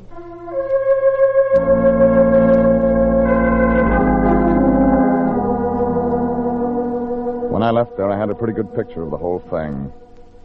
A check with the Civil Service Commission did the rest as far as Chambers' part fitted in. Besides working at the Hall of Records from 1932 on, he'd worked at the city morgue before. And before that, the county hospital as an orderly. And before that, a private hospital in Glendale. But that still left Johnny Largo on stage. The Lion had part of it when I found him at the office. Regan. Who'd you expect? Never mind. Anybody see you? You're hot, boy. You know how I got that way. I know, but those things will happen. Where's that $5,000? A cop on the Palos Verdes division is looking at it. Huh? Don't you read the papers? They're looking for me. They want to talk to me about a murder. Oh, and I wanted to see how that much money looked all at once. What have you been telling Homicide? That I don't know anything about it. Well, maybe I better make a call. Now, look, Jeffrey. We've got to find out who tagged Chambers. It's the only way we can square ourselves with Homicide. You afraid of that jailhouse coffee? Please. I had another one of my attacks today. Knowing you were out there somewhere in this vast city, hunted, because of my indiscreetness. Jeffrey, I've done you wrong. You're going to drown in those tears. Oh, now, please, find out who killed that poor man Chambers. Square yourself with the police. Make a clean breast of everything. Well, then you start giving me more answers. I'll help you in every way I can, Jeffrey. All right, where does Johnny Largo tie in with Charlie Penco? Largo? Oh, it's an old-time feud. I went through the 1929 morgue files. Largo tried to kill Penco over some money or something. He claimed Penco held out on him. Nothing else? Nothing else. Why, you got a lead? What does Largo do now? He runs a joint in Gardena that fronts for a roulette wheel. Hey, where you going? To try my luck. By the way, what happened to your face? It got stepped on. Somebody had big feet. Yeah, 6 of them. Bye. I knew I was coming into the home stretch. I made Largo's place about 3 o'clock that afternoon, but I was too late. 3 squad cars were piled up in front, and the morgue wagon was there. I checked with the driver, looked inside, and saw that their customer was Largo. He was extremely dead. It was easy to see Penco was making the rounds. First, Chambers. Second, Largo. He figured to have one more stop, and I found it. That black coupe was in front of St. Anne's Church in Sherman Oaks. Inside, Meredith Gibbons and Townsend were kneeling at the altar. There were a lot of people watching. But the one I was interested in was the guy in the dark suit. He was standing in the back. Hello, Regan. I came to get you, Charlie. Yeah, I figured you would. They don't like murder in this state, no matter what it's for. And the state doesn't know Chambers was trying to buy that kid up there out of her life. So to keep your daughter from knowing who her old man was, you hired me. So you could get a line on Chambers, follow him, kill him. He was just a name on a phone to me. You had to tag him for me. It's the only way to treat him. Somehow he knew she was my kid. He had all the facts for blackmail. He waited 18 years to trap me. Largo was just a sideline. He was until he found out I'd killed Chambers. You see, he was following me that night in Palos Verdes. So you traded one blackmail for another. Yeah. And no way out. We'd better go, Penco. No. Now, just a minute, Regan. I want to see you walk.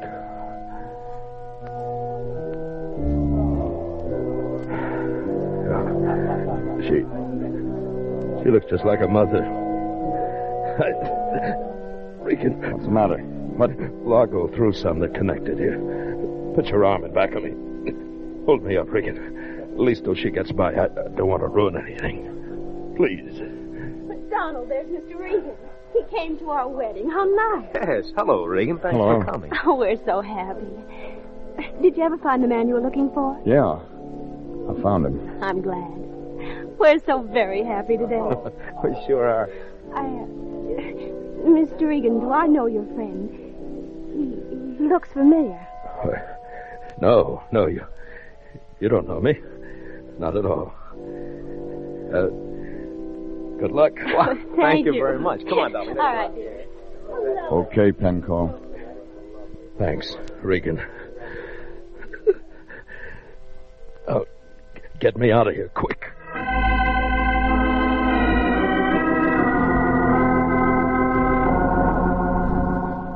There were 4 of Largo's slugs in him. He died in the ambulance. Homicide knew about the old feud, and that satisfied them why Penco killed Johnny Largo and those 2 hoods. But they were bending their eyebrows trying to figure out why Penco killed Chambers. I didn't figure it was up to me to explain it.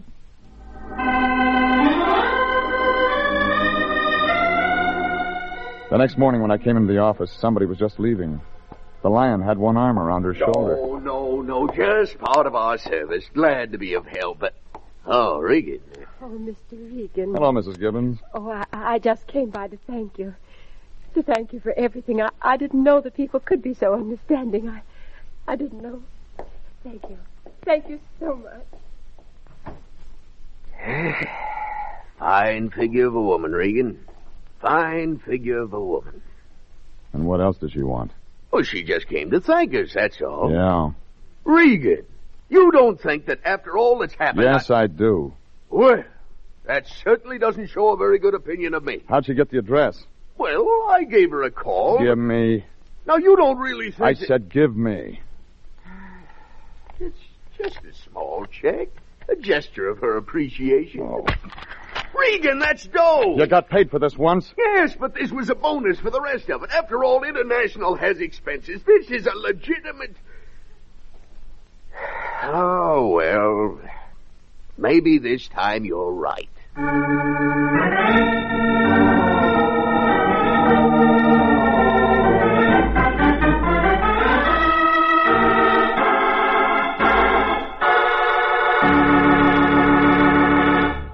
Jeff Regan, Investigator, is written by E. Jack Newman, directed by Sterling Tracy, and stars Frank Graham as Regan with Frank Nelson as Anthony J. Lyon. Original music is by Dick Arant.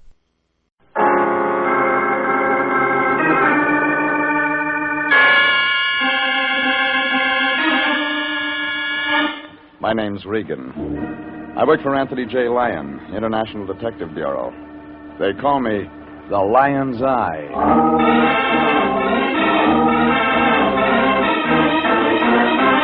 Wednesday at 9, and CBS brings you Jeff Regan, Investigator, starring Frank Graham as Regan with Frank Nelson as Anthony J. Lyon.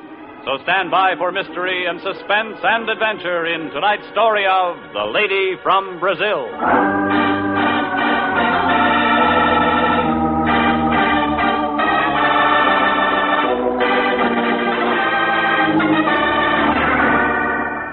Her name was Irene Centino. The lady from Brazil, the Lion called her. He figured it for an easy trace job. Something for missing persons, only when we do them, the Lion gets paid. Yeah. The program said it was simple. Except before we wound it up, there were a couple of added attractions. A doctor who didn't do any doctoring, a nurse with a built-in temperature, and a couple of blackouts that were meant to be permanent. And guess what? In that last part, I was supposed to be the star. Anyhow, it all began late last Monday. I was home. My boss, Anthony J. Lyon, knocked on my door. And that's when I made my first mistake. I let him in. Regan, I'm glad I found you in. I'm just on my way home from the office. You could have kept on going. I'm out of Johnny Walker. Oh, now, Regan, I didn't come by just for that. You got anything else? No. All right. As a matter of fact, I want your advice, Regan. Cut out starches and get some exercise. What else? What would you do if you traveled 10,000 miles just to see your sister and then couldn't find her? I'd give up the search. You would? Why? I haven't got a sister. Oh, that's not what I'm talking about. You'd go to missing persons, wouldn't you? Sure you would. But if you knew your family in a foreign country would become greatly alarmed at this sort of notoriety, you'd look for your sister in another way. You'd hire a good private detective. Now, isn't that right? Come on, Fatso, put it on the road. What do you mean? I'm just posing a simple problem. And you've got an angle somewhere. All right, we have a new client. Her name's Irene Centino. She's from Brazil, Rio. Fine family, Regan. Coffee. She's engaged international to locate her younger sister, Carmen. I'm no St. Bernard. You'll do till I can feed one. Oh, now, I know you've been working hard lately, but, Regan, this is one of those occasions when I'm proud to be a part of our profession. We have an opportunity to help a young lady in desperate straits and at the same time secure goodwill from South America. Ever hear of the State Department? Of course I have, but they can't do it all alone. It's up to individual citizens to take responsibility, too. And that's the only reason you want me to find a sister? Absolutely. Now, Miss Centino is taking an apartment at this address. Here, go see her, comfort her, let her know International and the United States of America will do everything possible to locate her lost sister. Yeah. That all? That's enough. What'd she pay you? $200.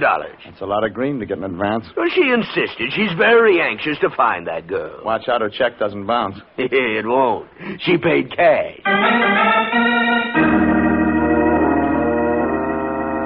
That $200 was already making a lump in the Lion's coat. And I knew the next spot for it was his mattress. Well, maybe that's the reason he's a bachelor. I left him in my place and drove over to the address he'd given me. It was one of those Beverly Hills apartments with a long, glassy look. Like a greyhound with a sore stomach. Irene Centino's apartment was on the second floor. She was a tall, brown-haired girl without a smile. She wore glasses. And when she talked, she sounded sad. Like a banjo player with a paper pick. Thank you so much for coming over, Mr. Regan. I've been very upset all day. I just had to do something about Carmen. Your sister? Yes. She's the one I came to California to see. I heard. It's an awful vacant feeling. I thought she'd meet me at the airport, and then she wasn't there. And when I went to her address, we were very close. She's from Rio, too? Yes. How's her English? Well, the same as mine. We were both educated in the United States. You older than Carmen? Yes, 2 years. She's 25 now. Carmen left home a year ago. She's always been very independent. And, I received this letter from her a few days ago. It was the first word since she left home. It came this way? Yes. No envelope? Oh, I threw that away. She wrote her address there at the end, and I didn't see any need for keeping the envelope. And she wasn't at this address? There isn't any such address. What does Carmen look like? Well, I gave her a snapshot to Mr. Lyon. Didn't he give it to you? He forgets things. Well, no matter. I have another. Of course, it's old and not very good. I think it's right here in the suitcase. You'll pardon things strewn all over. I haven't had time. Oh, here. Here you are. See. She's blonde? A little lighter than mine. The same height, too. We used to wear each other's clothes. Oh, Mr. Regan, you will be able to find her, won't you? I don't think you want me to. Mr. Regan, are you trying to be funny? You hand me a snapshot so old it could be anybody, and a letter that says nothing, and you want me to turn up a blonde. But I thought those would be leads. She mentions the name of her doctor. Is he the man? Man? She left home a year ago. She wasn't following the crops. There was a man in it. I've got to have it all, lady. All right. There was a man. His name was Frank Martin. Carmen met him once in Mexico City. She thought she was in love with him. He lives out on Laurel Avenue. You talked to him? No. But I asked questions around. I'm completely satisfied he knows nothing about it. Perhaps if you'd see the doctor, my sister mentioned... You want me to find your sister? Yes. But you don't want me to see this Frank Martin. I didn't say that. You didn't have to, lady. Okay. You'll get a report when I've got something. Oh, just one more thing. What's that? How long did you stop off on the way to shop in New York? Well, What makes you think I'd do that? When you leave your clothes strewn around, the labels show. There's no Saks Fifth Avenue in Rio. When I walked out, her mouth was wide open like she was trying to scream. Only nothing came out. I hung around outside the door for a minute to see if she'd use the phone, but nothing happened. I looked up Frank Martin in the city directory and drove over to Laurel. A 2-story apartment building the color of a bride's blush. It was wrapped around a swimming pool. Too small for people and too big for birds.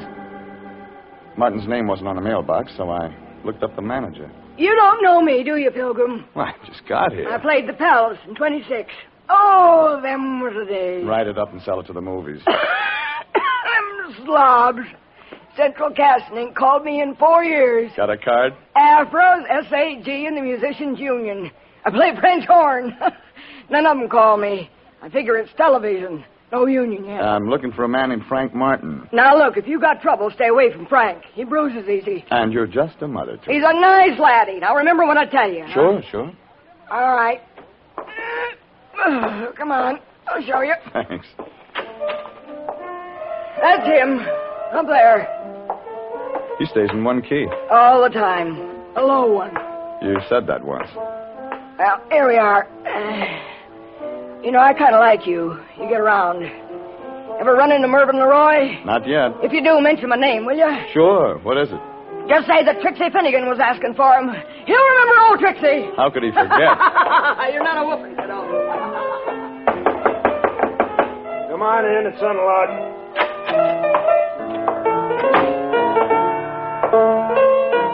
Your name Frank Martin? Yeah, who wants to know? My name's Regan. I'm a private investigator with International Detective Bureau. Wrong steer, Gumshoe. I don't need one. I'm not looking for work. I'm looking for you. What'd you say it was? Regan? Yeah. R-E-G-A-N? Regan. Regan. Just wrote that one. Pretty cute, eh? I'm looking for a friend of yours, Carmen Santino. Oh. How is Carmen these days? I don't know. But you said you were a detective. I did. You sound like an amateur to me. You sound like a guy with a chip on his shoulder. You sound like a lot of things. You're trying to get tough, baby. It figures out when your name isn't on the mailbox. Yeah? Nobody would ever write you. I'll just skip that, Regan. Well, who hired you to do what? Her sister's in town. She's looking for Carmen. I know Carmen had a sister. What else? You're the boyfriend. Boyfriend. It's real good. Let me tell you what she's like, Regan. Eyes just right. Hair just right. Everything just right. Wait till you see her in a bathing suit. That's something, brother. She isn't wearing one in this picture. Let's see. No, it's a bad picture, Regan. Hardly looks like her, like she is. Ever met him like that? Well, we're going to be married, Regan. Only she decided all of a sudden she didn't want him. Just like that. It was her idea. Haven't seen her since. You try? Once.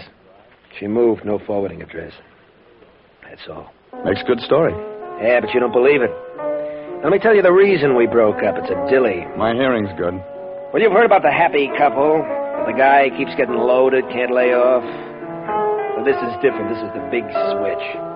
Carmen. Yeah, Carmen. And why she was seeing a doctor? Carmen, seeing a doctor? Look, why don't you get out of here? We don't like each other. Sister thinks something might have happened to Carmen. She's scared. Yeah, some of us are scared part of the time. When somebody makes a lot of noise looking for somebody, then everybody gets scared. You scared, Regan? Yeah. What about? Carmen Santino. I might be looking too late.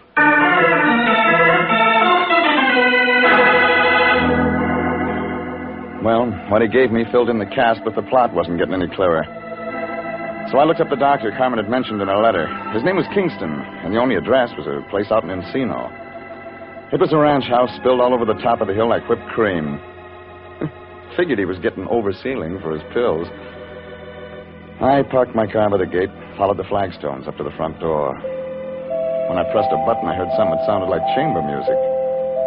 And then a blonde girl wearing a red dress that must have been riveted on opened the door about the middle of the second chorus. I like blue serge. Has an effect on me. It's the only thing in the closet. You fill it out nice. But you don't look sick. I want to see the doctor anyway. Come on in. We'll talk about it. You are tall, Mr. Regan. Regan. Who are you, Florence Nightingale? I hold the doctor's stethoscope. My name's Vivian Lytell. Mind telling him I'm here? He's busy. He just opened another bottle. Well, I'm right on time. Oh, Rex isn't sociable like me. He drinks alone. He gets more that way. Let me entertain you. Easy, Angel. I don't know how to fix a fracture. I've already got a man who can do that. I want one with brains. What's the matter with the doctor? Keeps his in a bottle. Hasn't used them for a long time now. He's done all right. This? He'd be selling papers if his wife hadn't left him a good insurance policy. Don't you like his money? Oh, don't get me wrong. It's just that a girl has feelings, too. Yeah, they show. I'm glad I met you. We're going to have some nice afternoons. I thought you worked for a living. Got lots of free time. Besides, I should have at least one outside interest. Keep looking. You'll find one. You smile good, but you talk nasty. I only came to see Kingston. Well, there's always the phone. Call and make an appointment. Now, get out. Oh, Vivian, Oh, I didn't know you had company. I'll talk to you another time. Just a minute, Doctor. This is Mr. Regan. Huh? He's your company, but he doesn't have a business card. Oh. Well, look, Mr. Regan. I'm no longer in practice, just doing research on my own. I have all the medical equipment I can use. I turned all my patients over to another doctor. I know one you forgot. Well, tell me who. Carmen Santino. Carmen. Go ahead, Vivian. I'll speak to Mr. Regan. Watch yourself, Rex. He doesn't know how to be nice. Will it take a minute? I'll crack some ice. You'll need a drink. She's a very fine nurse. Yeah. It's a nice uniform. Well, working on my own, very casual. You said I had a patient named Carmen... What was it? Carmen Santino. I'm afraid you're mistaken, Mr. Regan. Who told you that? Well, I read about you in a letter. That must have been another Kingston. There's only one with a license. You're a relative of the girl's? Friend. You're a detective, aren't you? Yeah. Want to show me your files someday? Why not today? This way, I keep them right here in my lab. Help yourself, Mr. Regan. Oh, you want a drink? Too early. You don't mind if I have one? Your house.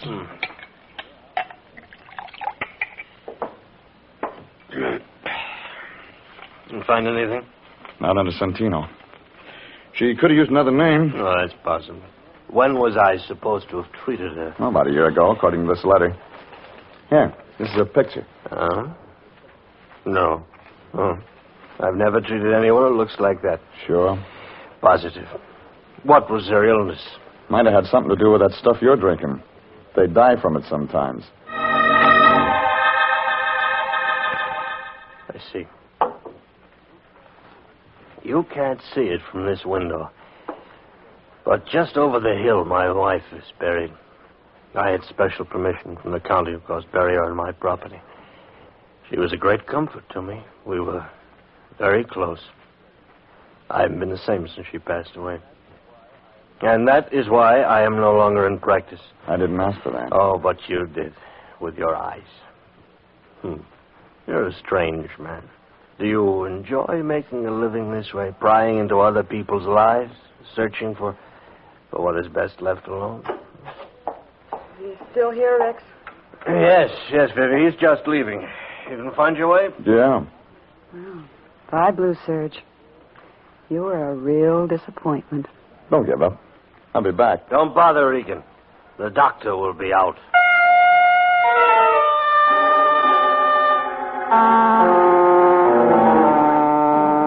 The whole thing looked phony, like a fan dancer in long underwear. But when I left the two of them, I was beginning to get an idea, just beginning. I walked over the side of the hill to look at that grave.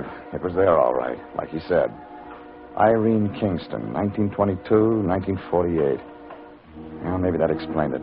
Maybe it didn't. I was remembering those New York labels I'd seen on my clients' clothes.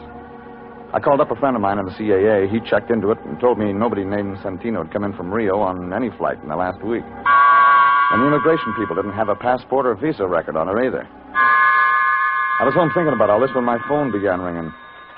It was Irene Santino, and she did all the talking. I tried to get you at your office, Mr. Regan, but no one answered. I had to speak to you. Well, what about? I found Carmen. Say that again. I found Carmen. Or rather, Carmen found me. I feel foolish now, calling you people in and all that.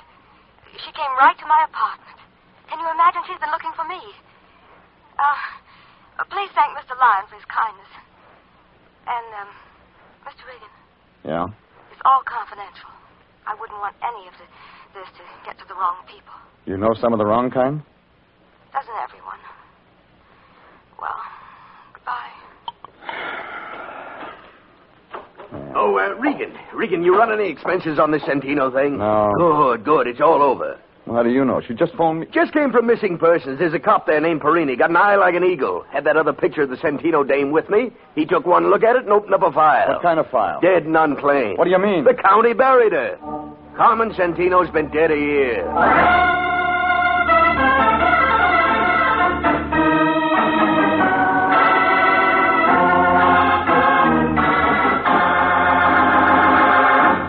This is CBS, and you are listening to The Story of the Lady from Brazil, tonight's adventure with Jeff Regan, Investigator.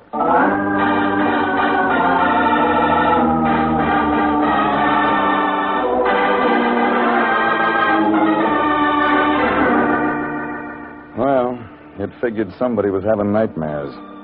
I didn't say anything to the Lion and went down to the Hall of Records. There was a little guy sitting at the desk in Vital Statistics. His fingernails were dirty, and that wasn't a Harry Drucker haircut he was wearing. He was reading a dictionary, and he must have been at a good part, because he looked mad when I nudged him. No, we're not in a bus, buddy, so just quit shoving. I want some information. Public servant, that's what I'm here for. What kind of information Death do you want? files. You're such a morbid guy.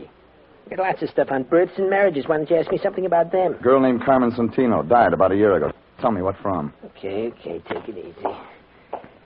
How do you spell it? Just like it sounds. Santino, huh? Yeah, Santino. What's this? Sabatini, Sailor, Sanaki, Sanford. That's what happened to old Sandy. No wonder I ain't seen him around lately. Just a Santino. Oh, yes, Santino, yeah.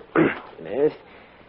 Santino. Date of death, 15 October 1948. Cause of death? Alcoholic poisoning. Yeah, that's right. How'd you get it? Never mind. Who signed the certificate?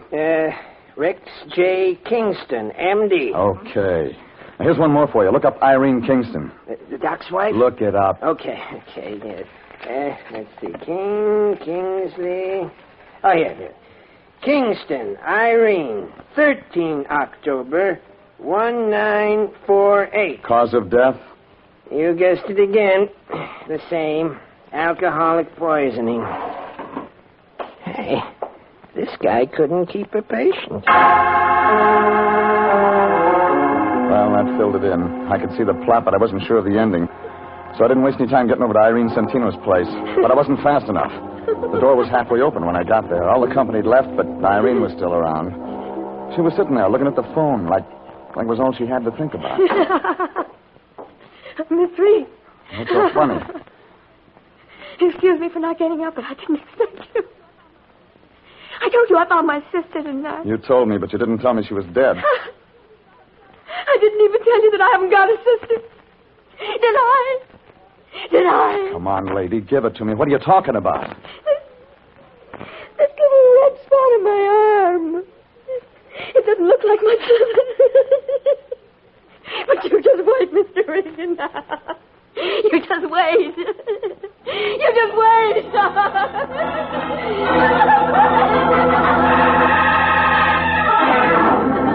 I found a doctor on the floor below.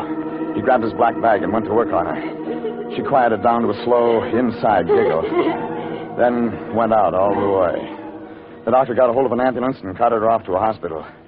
They just wheeled her out the door when the Lion showed up. Regan, did I see an ambulance out in front? That's right. Your client was in it. Huh? Somebody stuffed her full of something and made her giggle. I don't understand all this at all. I stopped by home to change to my dark suit so I could come by and bring Miss Santino the news of her sister's death. And what do I walk You can save your tears, Fatso. She didn't come from Brazil and she wasn't rich. That woman gave me $200 cash. There was nothing unreliable about her. We had a contract. Well, New Year's coming up. You can use it for confession. Now, see here, Regan. Look at this picture.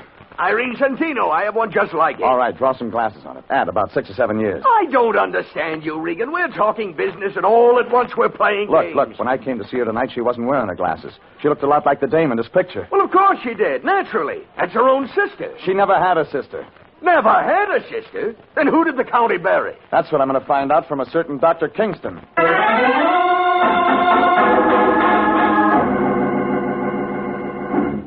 I had a feeling you'd be back.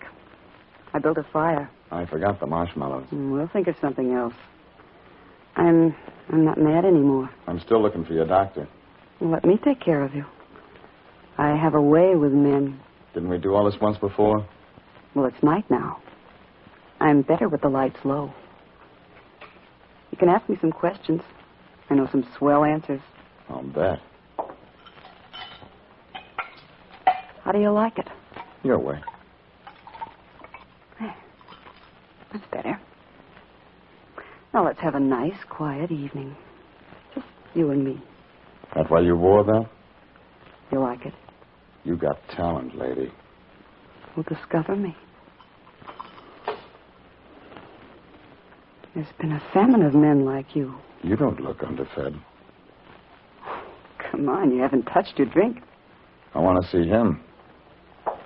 Oh, all right. We could have had such a nice evening. Rex. What is it? Mr. Regan's here again. Oh, yeah. Hello, Regan. Didn't I tell you I'd be out? You told me that, but you didn't tell me what I wanted to know. Had to go to Vital Statistics to get it. What?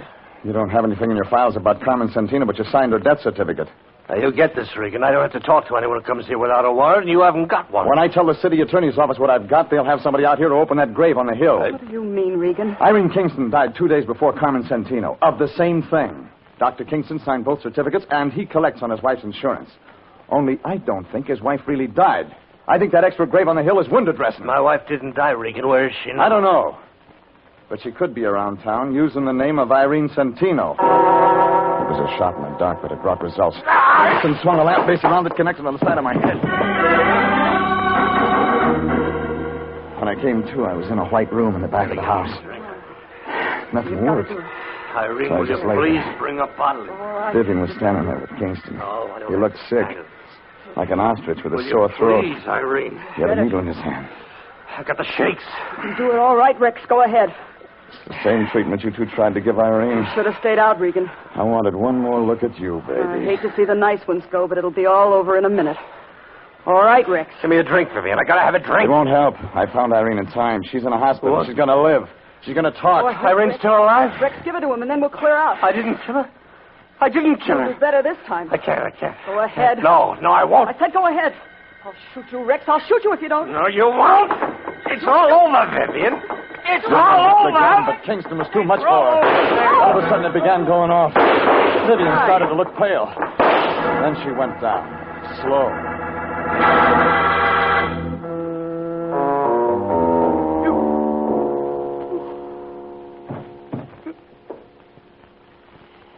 Oh, she deserved that. But you're going to tell the state?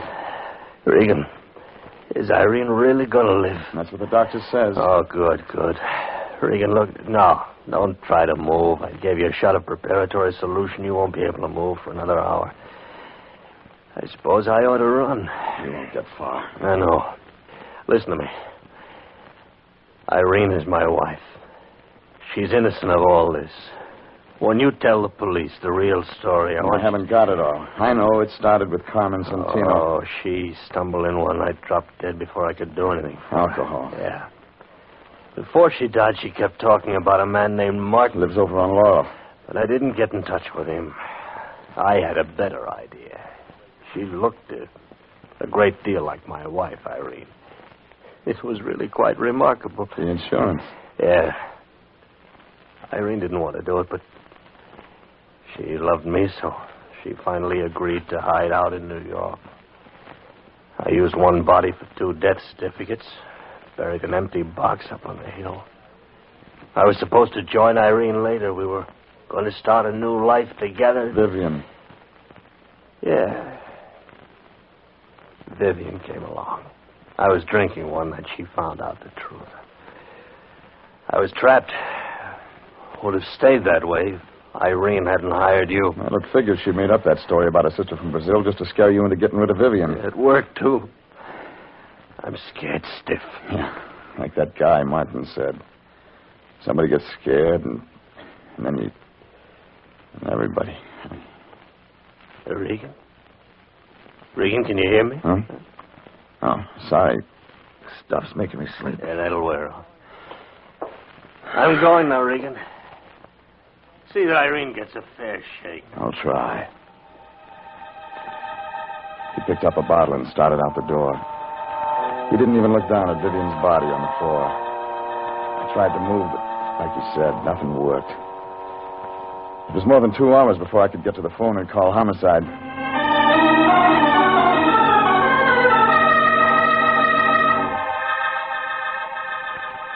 And it was more than 2 days before I talked to the Lion. Jeffrey, my boy, how you feeling? Better? Well, the fog's gone out of my head, if that's what you mean. Otherwise, I feel lousy. Oh, don't take it so hard, my boy. All in a day's work. Besides, there's the brighter side. Yes, indeed. Like what? Well, for one thing, they got that Dr. Kingston. He only got as far as Las Vegas. Crime doesn't pay, Jeffrey. Crime just does not pay. Doesn't, huh? What's this? Now, wait a minute. Give me that. Application, Consolidated Insurance. It's nothing, I tell you. You mean to tell me you're going to try to collect rewards? Well, we did expose an insurance fraud, and there's nothing in the world that stinks like a fraud. I'll say. Hey, wait a minute, Regan. Where are you going? Out to buy an Airwick.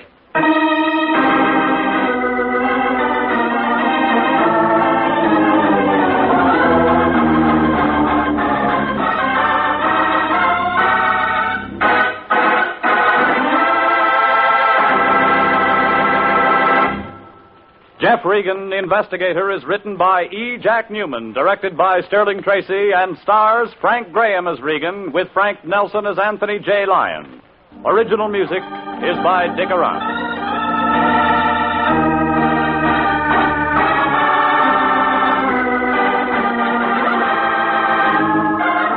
Jeff Regan, Investigator, is heard each week at the same time over CBS. Bob Stevenson speaking, and inviting you to be with us again next Wednesday at 9 for more suspense and mystery and adventure with Jeff Regan, Investigator. This is CBS, the Columbia Broadcasting System.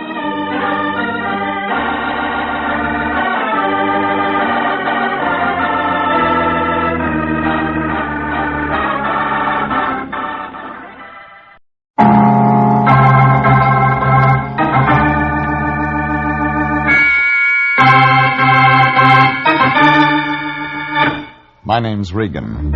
I work for Anthony J. Lyon, International Detective Bureau. They call me the Lion's Eye.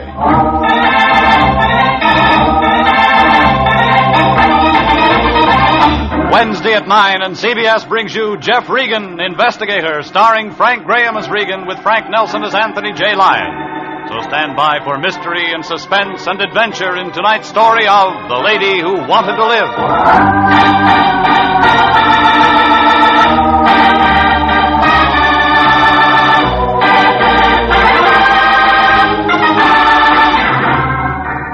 Trouble comes cheap in this town. There's one item that's always on the market. You don't even have to go shopping for it. Somebody knocks on your door or dials your number, and you've got all you can handle. I found that out when I met Amy Goodrich, a long, low blonde with lots of speed. One look at her, and you knew you'd been friends too long. We met last Friday afternoon. I'd been out of town 2 days looking for a guy who turned up in jail in Reno. I was home counting the lumps in my mattress, trying to catch up on some sleep, when the phone began jumping around on the hook. I thought it might be somebody with Rose Bowl tickets. I was wrong. It was the Lion. Hello? Regan, is that you? What do you want? Oh, it's a beautiful afternoon. The sun's shining. There's a tang in the air. How'd you like to take a nice drive out to the beach? The season's over. Oh, but this is a new season. Fall, Regan. Light suntan, wild ocean. Doesn't it excite you? I haven't had any sleep in 2 days. I know, and I hate myself for disturbing you. I just hate myself. Get to the point, Fatso. Well, something very important's come up. Jeffrey. I wouldn't trust anybody but you to handle it. Besides, the sea air will do you good. Give you a lift. This isn't Berlin. Say something. Well, I want you to call on our new client. She's a nightclub singer. Has a beach cottage at Santa Monica, 18106 Coast Road. Her name's Amy Goodrich. You still there, Jeffrey? Still here. Up, my boy, to the colors, on the firing line. Drop dead. Oh, now that's not being a good soldier. Why, if I didn't know you, I hung up, stuck my head under the pillow again, and waited for him to call back. He didn't. He was playing it coy. Well, I tossed around for another half hour. The mattress got worse, and then a fly started buzzing against the window shade. About that time, the blonde next door decided to leave her husband, and it got real noisy. So I rolled out of bed, threw on some clothes, and climbed in my car. I drove over to Sunset Boulevard and headed for Santa Monica.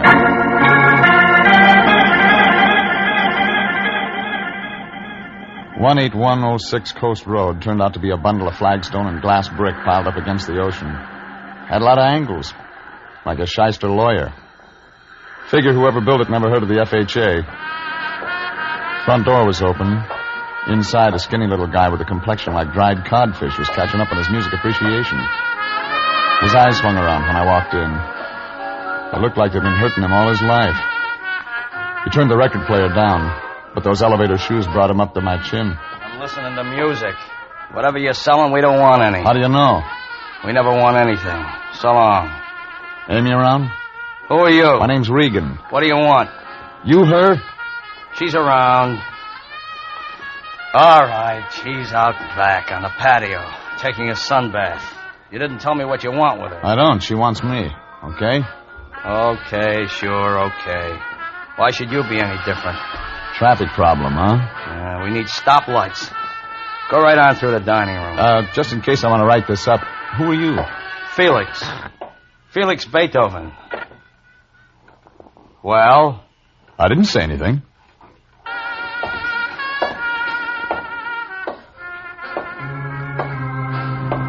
When I saw her on the patio by the beach, I knew why Felix was hurting.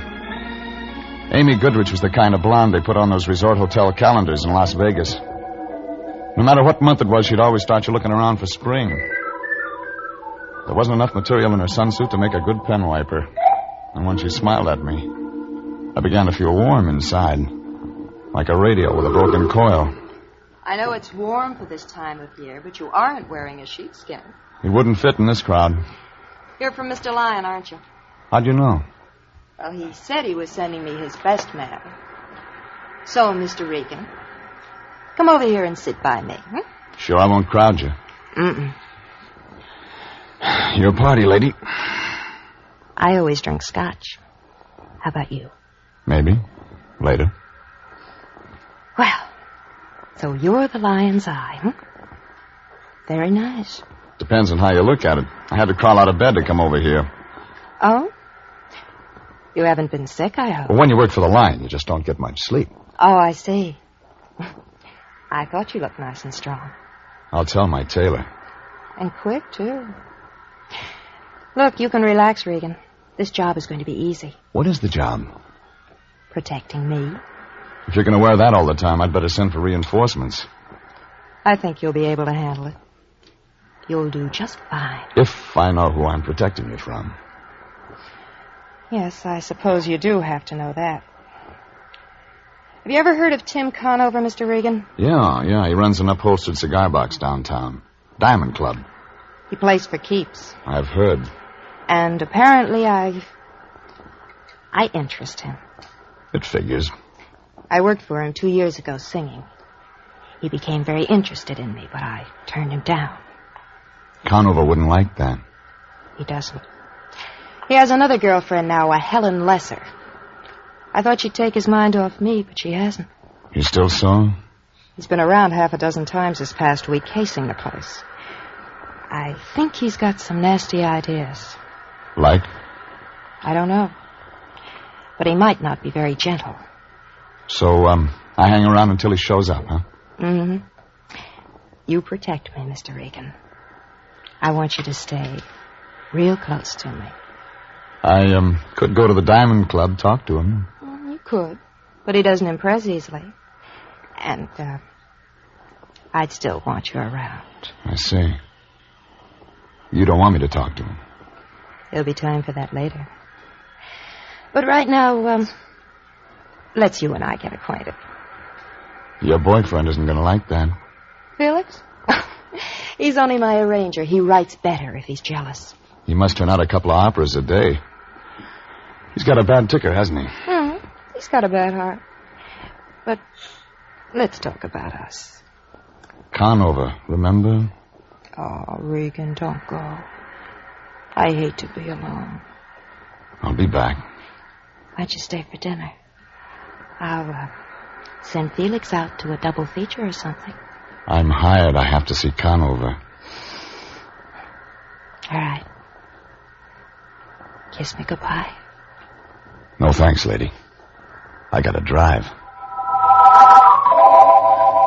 But it figured Amy never read the vehicle code. I didn't mind when her arms went around me, but I could feel something else on the back of my neck. Eyes.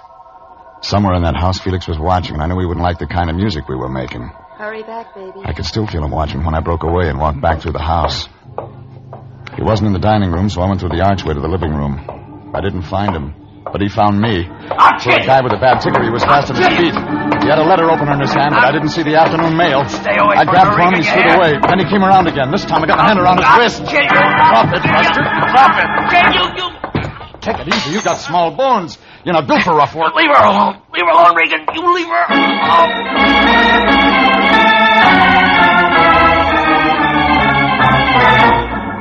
Felix got his idea across all right, but he had a one-track mind. I tried some questions, but got no answers. I figured Conover might do better, so I got in my car and drove back into town. It was just getting dark when I parked in Figueroa near Olympic, in front of the Diamond Club. Things were slow when I walked in, too early for the jingle you spin crowd. When I asked for Conover, the bartender blinked a couple of wet stones at me. In back, bud. Jerked his head toward the rear. I got as far as the shuffleboard table when a brunette eased out of the shadows. She wasn't wearing a coat, and it figured she was there to stay. May I help you? I'm looking for Tim Conover. I'm expecting him. Come on in. Sit down, Mr. Regan. Oh, so you're Jeff Regan. Ring a bell? I've heard the name before. It fits you. You're a private investigator. Yes, of course. Tim's not in any trouble, is he? Not yet. What do you mean? Maybe I better talk to him about it. Huh? Well, if it's that important, I better find him. Make yourself at home, Mr. Regan. If you like scotch... Thanks. I helped myself to that, waited around for about 10 minutes. The phone rang once, and I let it go. A guy in a blue suit stuck his head in the door, said something about getting the wrong room, backed out. I was just catching up on my music when the door opened. Through the mirror, I saw Conover. A gray suit with a bulge in the front of his coat. There he is, Tim. Thanks, baby. I didn't know you played, Regan. Hello, Conover. I was having dinner. Helen tells me you've got something on your mind. That's right. Do I unload it now? In front of her? Why not? She's my baby. This is about another baby of yours. Do I go on? It's your show, Regan. Amy Goodrich wants you to know she's got protection. Oh? Well, all right, Regan. You did your job. You told me Amy's got protection. See you somewhere. She wants to be left alone. All right, she wants to be left alone. Anybody bothering her? You are, according to her. This guy's working in a weed field, Angel. I got over her a long time ago. I haven't seen her in 2 years. I believe you, Tim. All right, Regan. She believes me. This is where you get off. Amy says she's seen you hanging around her place lately. Makes her nervous. Wrong guy, Regan. You made a big mistake. Sure. So did the guy who picked Michigan. Look, I don't know what your pitch is, or Amy's, but I'm not buying any. You may change your mind. You know, you've been in business too long, taking too many rabbit punches. You ought to start taking care of yourself. You ring, boss? Yeah. Get rid of this bum. They were a real pretty pair of muscles. One of them had a nose that looked like he'd been dipping it in an ink bottle all his life. The other one had an ear that could have passed for a golf ball. Well, they walked me out a door that opened onto an alley in back of the club. That's when the one with all the nose frisked me. Hey, just in case, Pally, just in case. Get your hands off me, punk. Easy. We're just... Gussie says take it easy. Hey, look. State of California. Gun and all. This guy's a gumboots. Max. What? I don't like no gumboots. Gumboots worse than a bum. You hear that, gumboots? Gussie says a gumboots is worse than a bum. You don't talk. Gumboots, how tough are you? Still don't talk. Hey, Gussie asked you, how tough you are, huh? Are you tough? Tough? Not so tough. My turn. Hold it. All right. Now, gumboots, here's where we get an answer.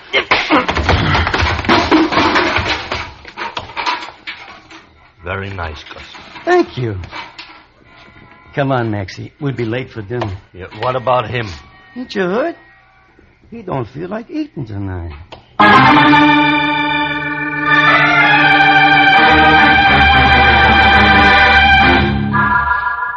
I don't know how long I was away, but when I came back, I felt like I'd been sleeping on the wrong side of the world. I was still in that alley, and it was still dark. My head was rattling like it was full of broken glass. A yellow cat with an inferiority complex was sitting there looking at me. All over once, he started running. Regan. I didn't try to catch him. Regan! Regan! Oh. Can you hear me? Wake up! Yeah. Have you been drinking? Oh, shut up. I send you out on a simple little job. I put all my faith and trust in you, and what do? Wind up in an alley drunk. Get out of here. Nuzzled up to a garbage pail, bleary-eyed, with melon seeds in your hair. Stop How blowing can you steam, Fatso. You're not a locomotive. Now, don't get so excited. You're getting seeds all over. Give me a hand, will you? Here. How'd you get here? Amy Goodrich called. She was getting worried about you. Said you went over to see Conover. She wanted me to stop you. I figured she would, but she's too late. A couple of his boys played beanbag with my skull. Well, who does Conover think he is, anyway, pushing my boy around? Just who does he think There's the door. Go in and ask him. Well, now, I couldn't do that. Well, tell me, what's this all about? That's what you're going to tell me. But I don't know anything. Amy Goodrich must have told you something when she hired me. If you're holding out on me, But Lyon... I'm not, Jeff. Well, then start checking. Find out about Conover. Conover? What do you want to know about him? Everything. Find out, for example, if there's anything Amy Goodrich could be blackmailing him with. Blackmail? Regan, what is going on? I told you I don't know. Well, then make a guess. Okay. It looks like everyone's in love with Amy. I left the Lion standing there. He looked worried, like an elephant with a skin rash. None of it made sense. I knew I'd have to get some answers before long. I drove over to my place and straightened myself out with a shower and some Johnny Walker. A half hour later, I was back out in Santa Monica. The fog was closing in over the house when I rang the bell. Nobody answered. But somewhere in the back there was a light, so I walked around on the sand. The patio was empty. Inside, Amy was sitting on a zebra-striped couch.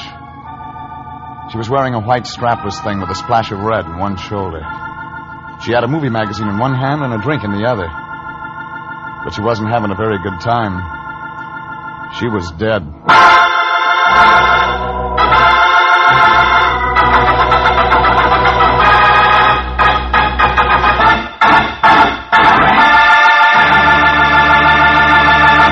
This is CBS, and you are listening to The Story of the Lady Who Wanted to Live. Tonight's adventure with Jeff Regan, Investigator.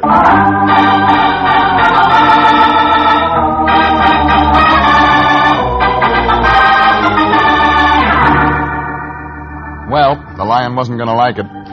His client, Amy Goodrich, was dead, and she wasn't in the market for protection anymore. I looked around for a gun, but didn't find it. Then I picked up the phone and put in a call to homicide. But I never talked to them. Out of the corner of my eye, I saw Felix standing out on the patio, and he saw me. I hit the floor and pulled her aft with me. Even after the gun was empty, he stood there pulling the trigger. Then he threw it down and began running toward the ocean. I went after him.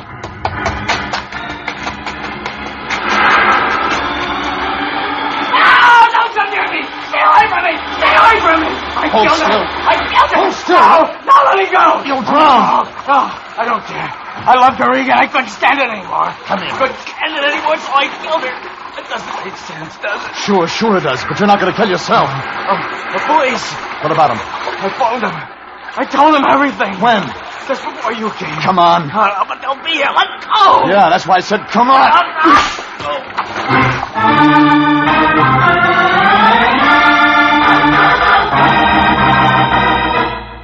I dragged him out of the surf and got him into my car. He kept mumbling all the way into town. It was 2 minutes after 10 when we got to my apartment. 3 phone calls turned up the Lion in a Turkish bath. He kicked, but when I told him what happened, he said he'd come right away. 20 minutes later, he walked in. He still had a towel wrapped around his head. He looked like Sitting Bull in an Easter bonnet. Where is he, Regan? Where is he? In there, asleep. Asleep? Just like that, he can drop off to sleep after what he's done? I gave him some pills. What about homicide? You already called him. But they'll be looking for him down at the beach. We've got to stay clean, Regan. I'm going to phone homicide. Pick up that phone and I'll ram it so far down your throat you'll get a busy signal out of your hip pocket. This is murder. What's gotten into you? You're not going to toss Felix to the wolves. Regan, you'll find the girl dead. Felix has the gun. He admits killing her. What are you saving him for? What are you going to do with him? Stuff him and put him on your mantle? He's a fall guy, a patsy. He didn't do it. He didn't kill her? He was carrying this gun. He took 6 shots at me tonight. That's all it holds. There's 1 bullet in her, and he didn't have any extra slugs. Now, what did you find out about Tim Conover? Oh, he's clean, Regan. Absolutely clean. Unless you want to count a court-martial. He celebrated V.E. Day by poking a major in the chops. What else? He kicked him, too. All right. Hey, where are you going? Out. Look, you stay here and keep Felix company. Oh, of course, Regan. I'll do that. Run along. You needn't worry. I'll watch over Felix like a father. You'd better. But the cops will be here. It won't take them more than an hour or 2 to find him. Yeah, and I've got just that long to find out who really killed Amy Goodrich. All right. I suppose I'll have to go along. After all, we're working hand in hand in this thing. In that case, I'll hide my ring. I didn't like the idea of leaving the Lion there with Felix, but there was nothing else I could do. Besides, I still had to do business with a guy named Conover. I was just getting into my car when I felt a gun in my back. And right away, I knew Conover had business with me. All right, Regan. We got things to talk over. Now just keep walking straight ahead. The black sedan. Now, Regan, you sit in front with Helen. I'll take the back seat.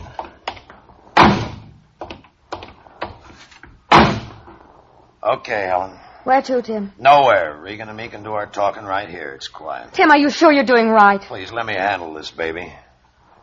All right, Regan, what's the play? I know Amy's dead. Now, let's just take it from there. Who told you? I was there tonight. Tim, you shouldn't. He'll involve you. He'll tell the police. I said I'll handle this, baby. So you were there. I know, don't tell me. She was already dead when you showed up. No, not quite. All I got out of her was the name of some guy, Dolan, and something about Lake Tahoe. She seemed to think I know what it was about. And you didn't? No. Kind of figured you'd tell me. All right. Blackmail. Amy? Blackmailing me?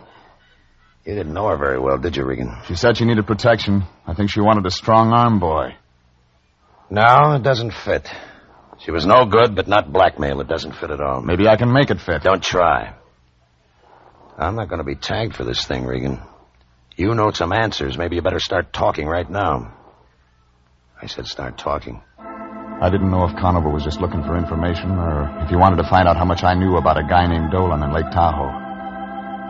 Well, I had a 50-50 chance. I could get the butt of that gun across my face, or I could try walking away and take a chance of getting a bullet in my back.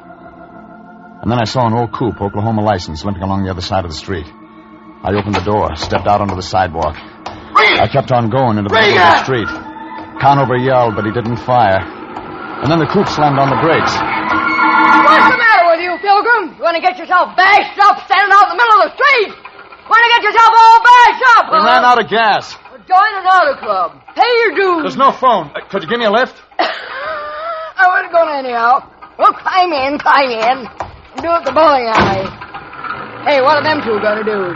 Sit there, Nick? I didn't answer that. But when we pulled away, Conover was just sitting there staring. But there was nothing to stare at. Helen was different. She registered one look. Fear.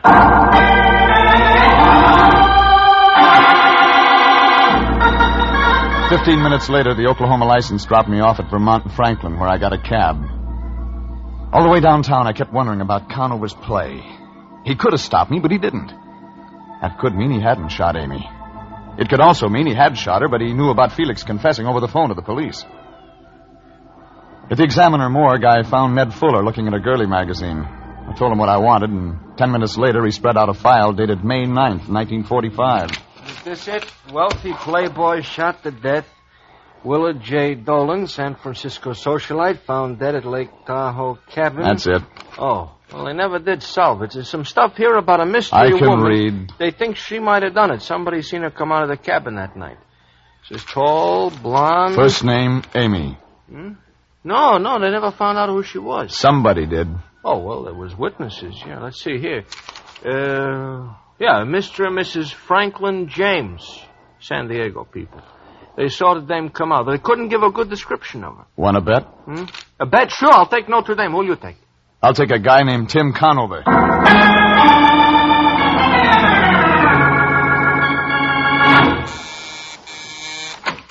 Regan. Hello, Conover. You're staying up late tonight.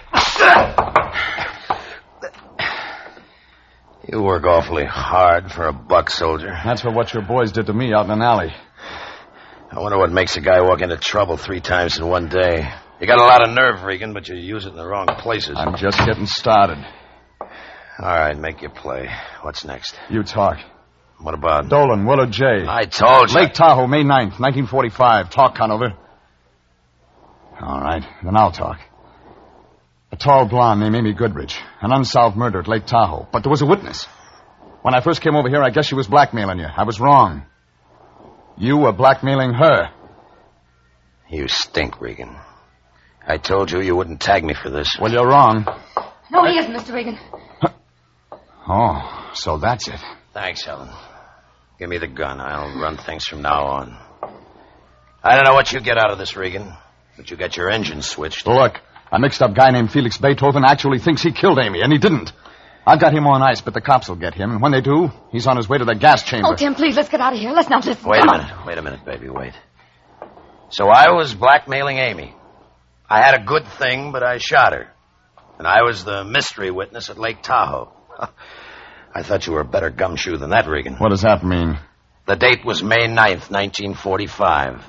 You mean you haven't looked me up? All of a sudden, it hit me. Something the Lion had said about V.E. Day and a major who got hit in the chops. And the whole thing came apart at the seams. Conover couldn't have been the witness. He was in a guardhouse in Germany.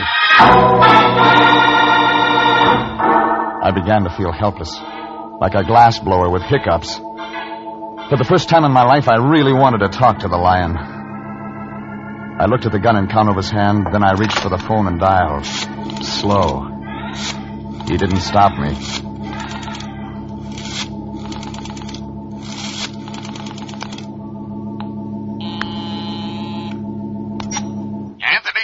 Lyon, the cops. Oh, Regan. They're not here yet. Felix? Still asleep. Well, get him out of there. Regan, I can't do that. Get him out of there. We broke our pick. What? I've been working the wrong angle. We got to have more time. But I can't get him out of here now. We'll be seen. You must have something. I have. A guy named Willard Dolan was killed at Lake Tahoe. A Mr. and Mrs. Franklin James were the witnesses. But Conover isn't... Regan. Hold it. Yeah? That name. Tim. Mr. and Mrs. Franklin James? Hang up. Regan, what's going on? Hang up. Jeffrey, are you... Helen's got something to tell you. Oh, Tim, please. Go ahead. Go ahead, baby. Tell him. Tim. Wait a minute. Mrs. Franklin James. Yeah, Mrs. Franklin James. All right. I was Mrs. Franklin James. I was a witness. I did blackmail Amy. And you figured me to be the fall guy. You've hung around just so you could use me if the heat ever came on. No, I swear, Tim.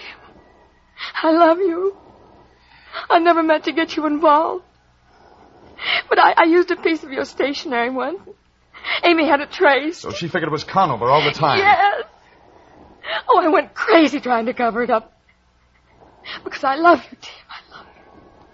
I couldn't let anything happen to you. No, but you set me up for a murder rap. No, I wasn't. I was trying to protect you.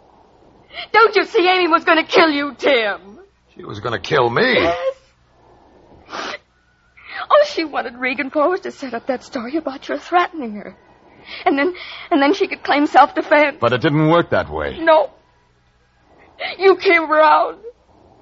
I couldn't let Tim find out. I couldn't let anybody find out. You killed her, didn't you? Yes, I killed her. For you, Tim. I killed her for you. We can get away, darling. Regan's the only one who knows. Sure, and the kid with the bum ticket takes the rap. Except that somebody might ask questions about what happened to me. We'll have to take that chance, Tim. Regan's the only one who can make trouble for us. Us, baby? What? I don't have any troubles. You have.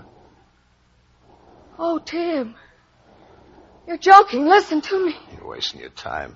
Tim. You won't help me? No. You won't help me? No. But if you let them arrest me, I'll die. They'll convict me. Oh, please, you have the gun, Tim. You can save me. I don't want to die. I love you. I want to live. I don't want to go. All right, Regan. You better get her out of here. Tim! Regan, I said get her out of here.